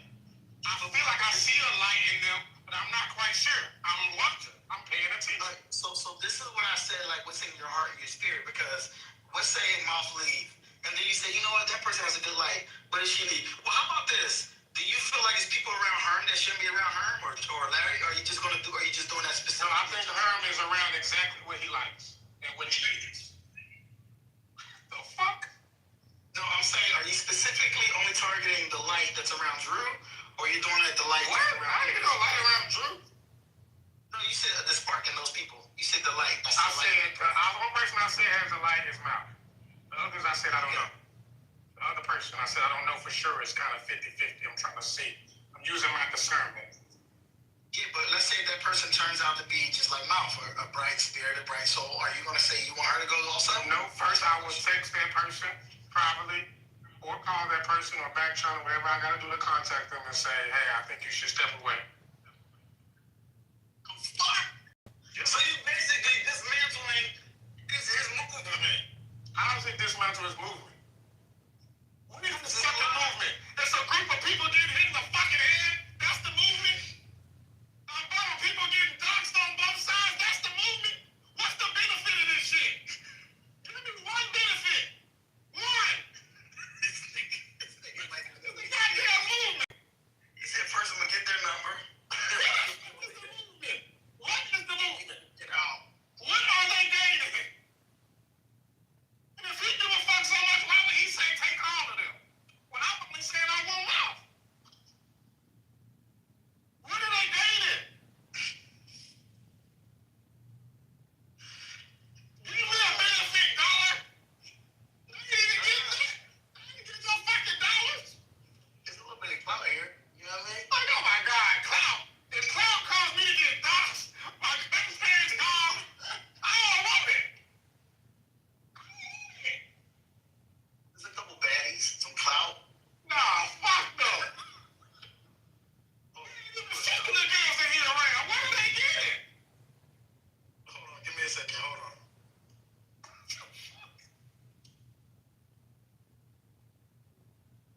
What are they getting? Don't make me go in more detail, okay? Because now I feel like y'all trying to stupid me.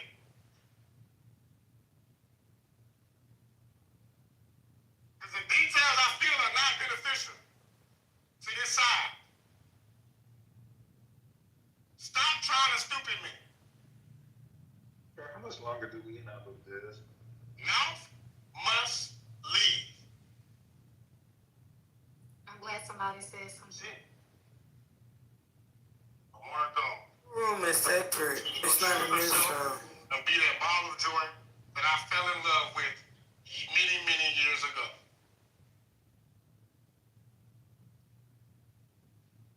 I'm never changing that stance. And I don't give a fuck who don't like it.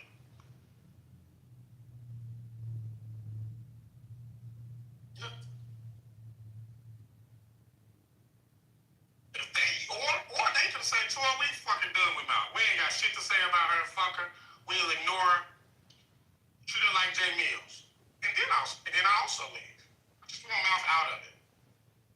They ain't gonna treat her like no Jay That's all I want. That's all I want. All right, sorry. I care about this woman too much. Dom, you. Thank you. I think we get it. The gist of the clip was to, hear the disagreements that were being made on the inside pertaining to Troy not putting Mouth to be a part of I know you're lying, based off the fact that she, it appears as though she's not being protected. I think that was Troy's response prior to Drew's response. We already heard Drew's response because most of us, we all know it. Well, some people were in there, some people, I was streaming it, so we already heard that was a 23-minute space. So we pretty much already heard that over in the Measy Lake show, which is also on her replays too. I think the people want to say that again, Tommy. Oh, they do? Do you have, you have Drew's response, right? For Measy's replay.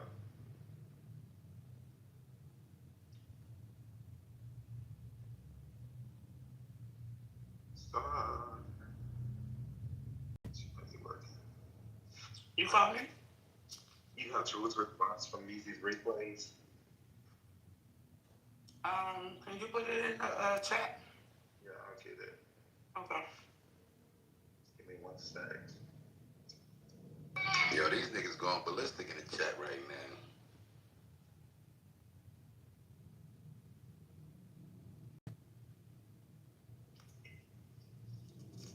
Finna go to work. Can somebody buy me a steak bagel? I'll be talking again after 2. I'll be talking again after 2. But can somebody buy me a steak bagel? Okay, bye. Yeah, but tell them again. So I just think that it starts when I think Fox actually starts playing it, and then eventually Fox goes on mute or takes a phone call, and then I answer and I continue to stream. So yeah.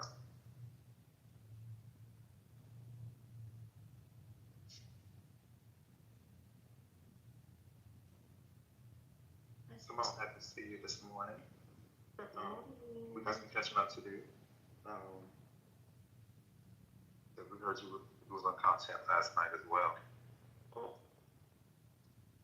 Yeah, so you were part of the morning recap. Okay, so I'm gonna be honest with y'all. I don't know how long this is, but I gotta take my dog to the vet, and I'm on the way. I got y'all on the way, but I can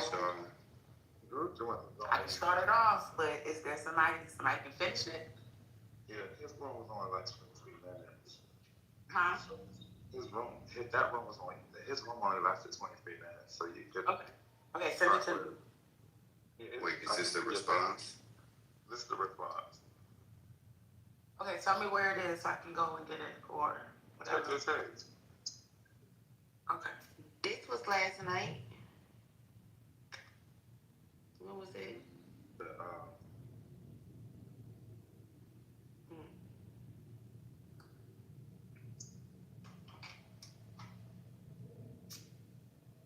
All right, give me 1 second. I'll go get it. No problem. While we're waiting for that, I don't know how, I don't know why, it's not my business, but we just came off of a victory, y'all. Cuda and Detroit, can y'all please put each other down and let us bask? Absolutely motherfucking Can not. we bask in this W for a while? Absolutely motherfucking not, because it's personal. That's my kids, my nigga, and my nigga family. No.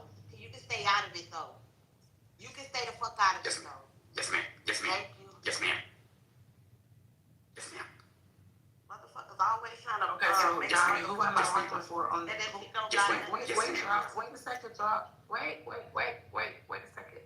Who am I looking to enter the room so I know where I need to start at? Fox is going to enter into the space, and then there'll be a little bit of conversation. Okay.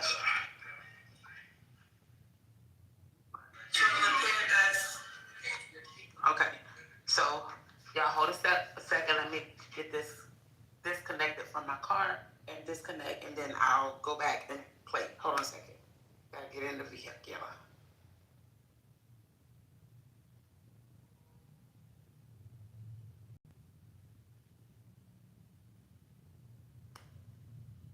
Stacey, I'm not facilitating nothing. I'm not getting involved. Yeah, can't nothing facilitate a bitch ass thing. I need that if that nigga need that. That's just on period. I don't know what type of shit y'all be letting motherfuckers do to y'all.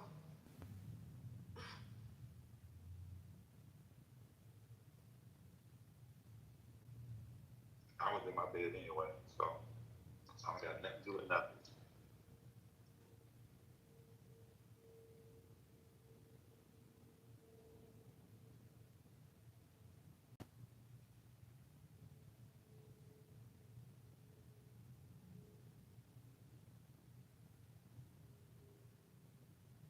I'm doing the same thing on the internet you do. So we even. Clubhousing, my entertainment. Like what? It's a problem when I do it. Y'all crazy.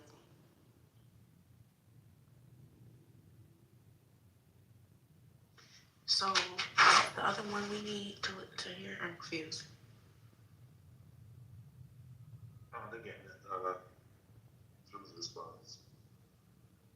It's for Israel. So, I do have a question. How did it how was that initiated? Because we heard the clip, but we didn't get the beginning of the clip. How was this back and forth initiated? What was said prior to? No, he was in the chat talking about where he was at to Cuda, and like I said, if you need that from him, I need that They from finna kick him. them hoes out and recruit some more doctors. Good afternoon. How's everyone doing? So good, bro. Get the part right here, Donnie. How's everyone feeling? Y'all good? Donnie. Yeah, it's gonna be a little. It sounds like trouble in paradise. Say what? Nothing much. Playing a game, that's all. Did you really make a room, y'all?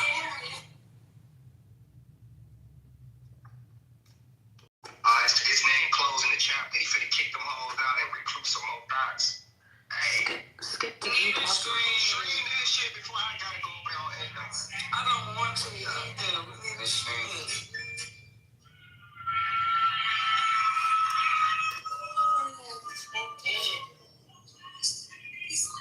I gotta go ahead, y'all.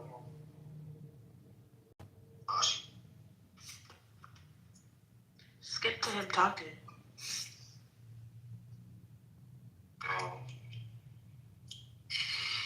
I'll beat me up, Lord.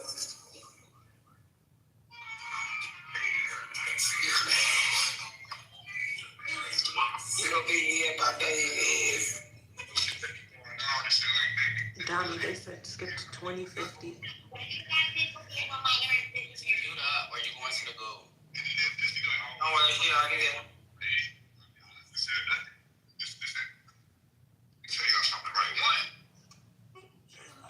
I don't give a fuck about that man can say. You know what I'm saying? Like, what the fuck y'all be thinking? Like, it's nothing more. Right? So y'all be trying to say, oh, I'm scared of I'm not scared. No, I'm not scared of a motherfucking soul. Do I still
It been up since, right?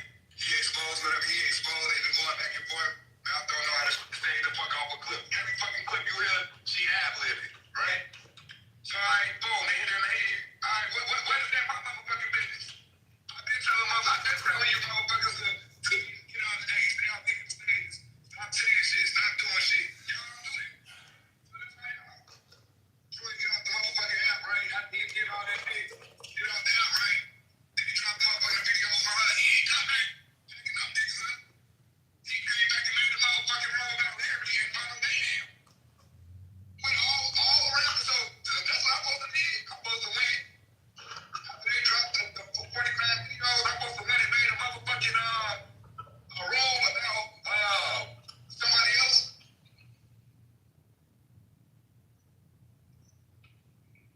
Again, I'm gonna make this shit, nigga. That's exactly what you did, Troy. Nigga, they went. You said that shit about her. You logged the fuck off, motherfucking. You logged the fuck back off. They dropped all the motherfucking videos, and your ass got back on here and made a fucking room about Larry and Model Mayhem. That's fact.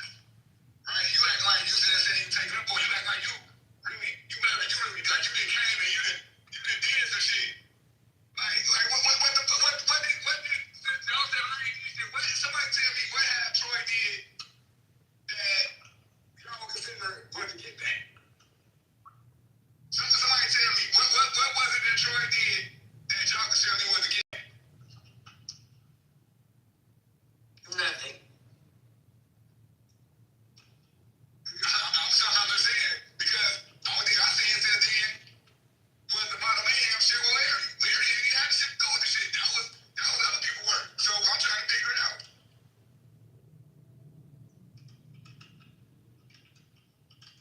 Troy, you should have that, nigga. You the reason why they did all that shit to her, nigga. The fuck? You and her nigga should have her fucking back. Like, what? I'm not holding nobody else up. This ain't no motherfucking game. Motherfucker, if Don wants to get the fuck up and get gone, back, lay back, Tory back, ass him back. I don't give a fuck. This is fucking Clubhouse. This is a fucking app. Nigga, ain't none of that ass to really. Yeah, Tory been doing her thing. They done hit Dom a couple times for sure. But nigga, a lot of this shit ain't happening so your ass got logged on the app and started trying to play with these people. That's when that shit started motherfucking happening. Even when me and you had our issue and you went over there with Larry and them, going saying all this shit, that shit ain't working out with you. Then you started doing that little shit. At the end of the day, right? At the end of the day, I don't give a fuck, right? And I'm not gonna give a fuck. And talking about some hoes on A9. Nigga, ain't that what people do? Nigga, I didn't say I wasn't gonna listen. But I never said I wasn't gonna listen. What the fuck you think I paid the fucking subscription for? And yeah, nigga, when I told you we was in the motherfucking private, it was more so because of the shit was going on with Note and everybody gave her the fucking pep talks and the motherfucking, words of encouragement. So I don't understand what the meaning of saying certain shit. Yeah, we was in the private. Giving her words of encouragement and shit. Okay? Like, I don't get it.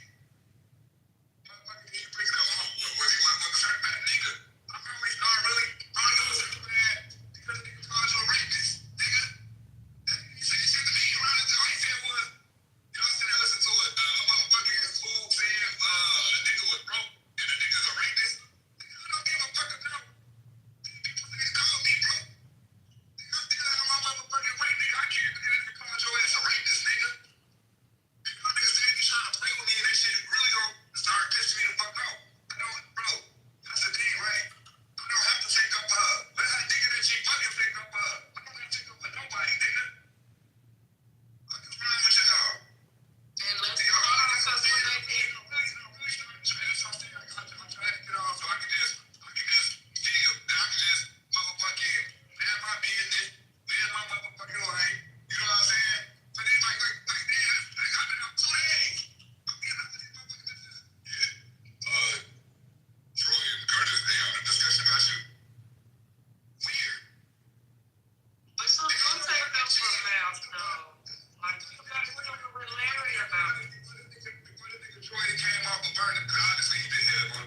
Y'all know y'all saw me down. Don't treat me funny because my motherfucking ass Teddy sitting up here. Kick this shit over. Yeah.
Why is Troy up here dancing, man? Hey, shut the fuck up when both of us hit you in the head, bitch. Drew and them dirty white home. You're crazy. You fuck is wrong with you? What is you talking about? You should stay the fuck out the way before I make a rude. I don't give a fuck. Bitch. Shut the fuck up. Dirty ass bitch. I don't give a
about the get out the car. Was that it?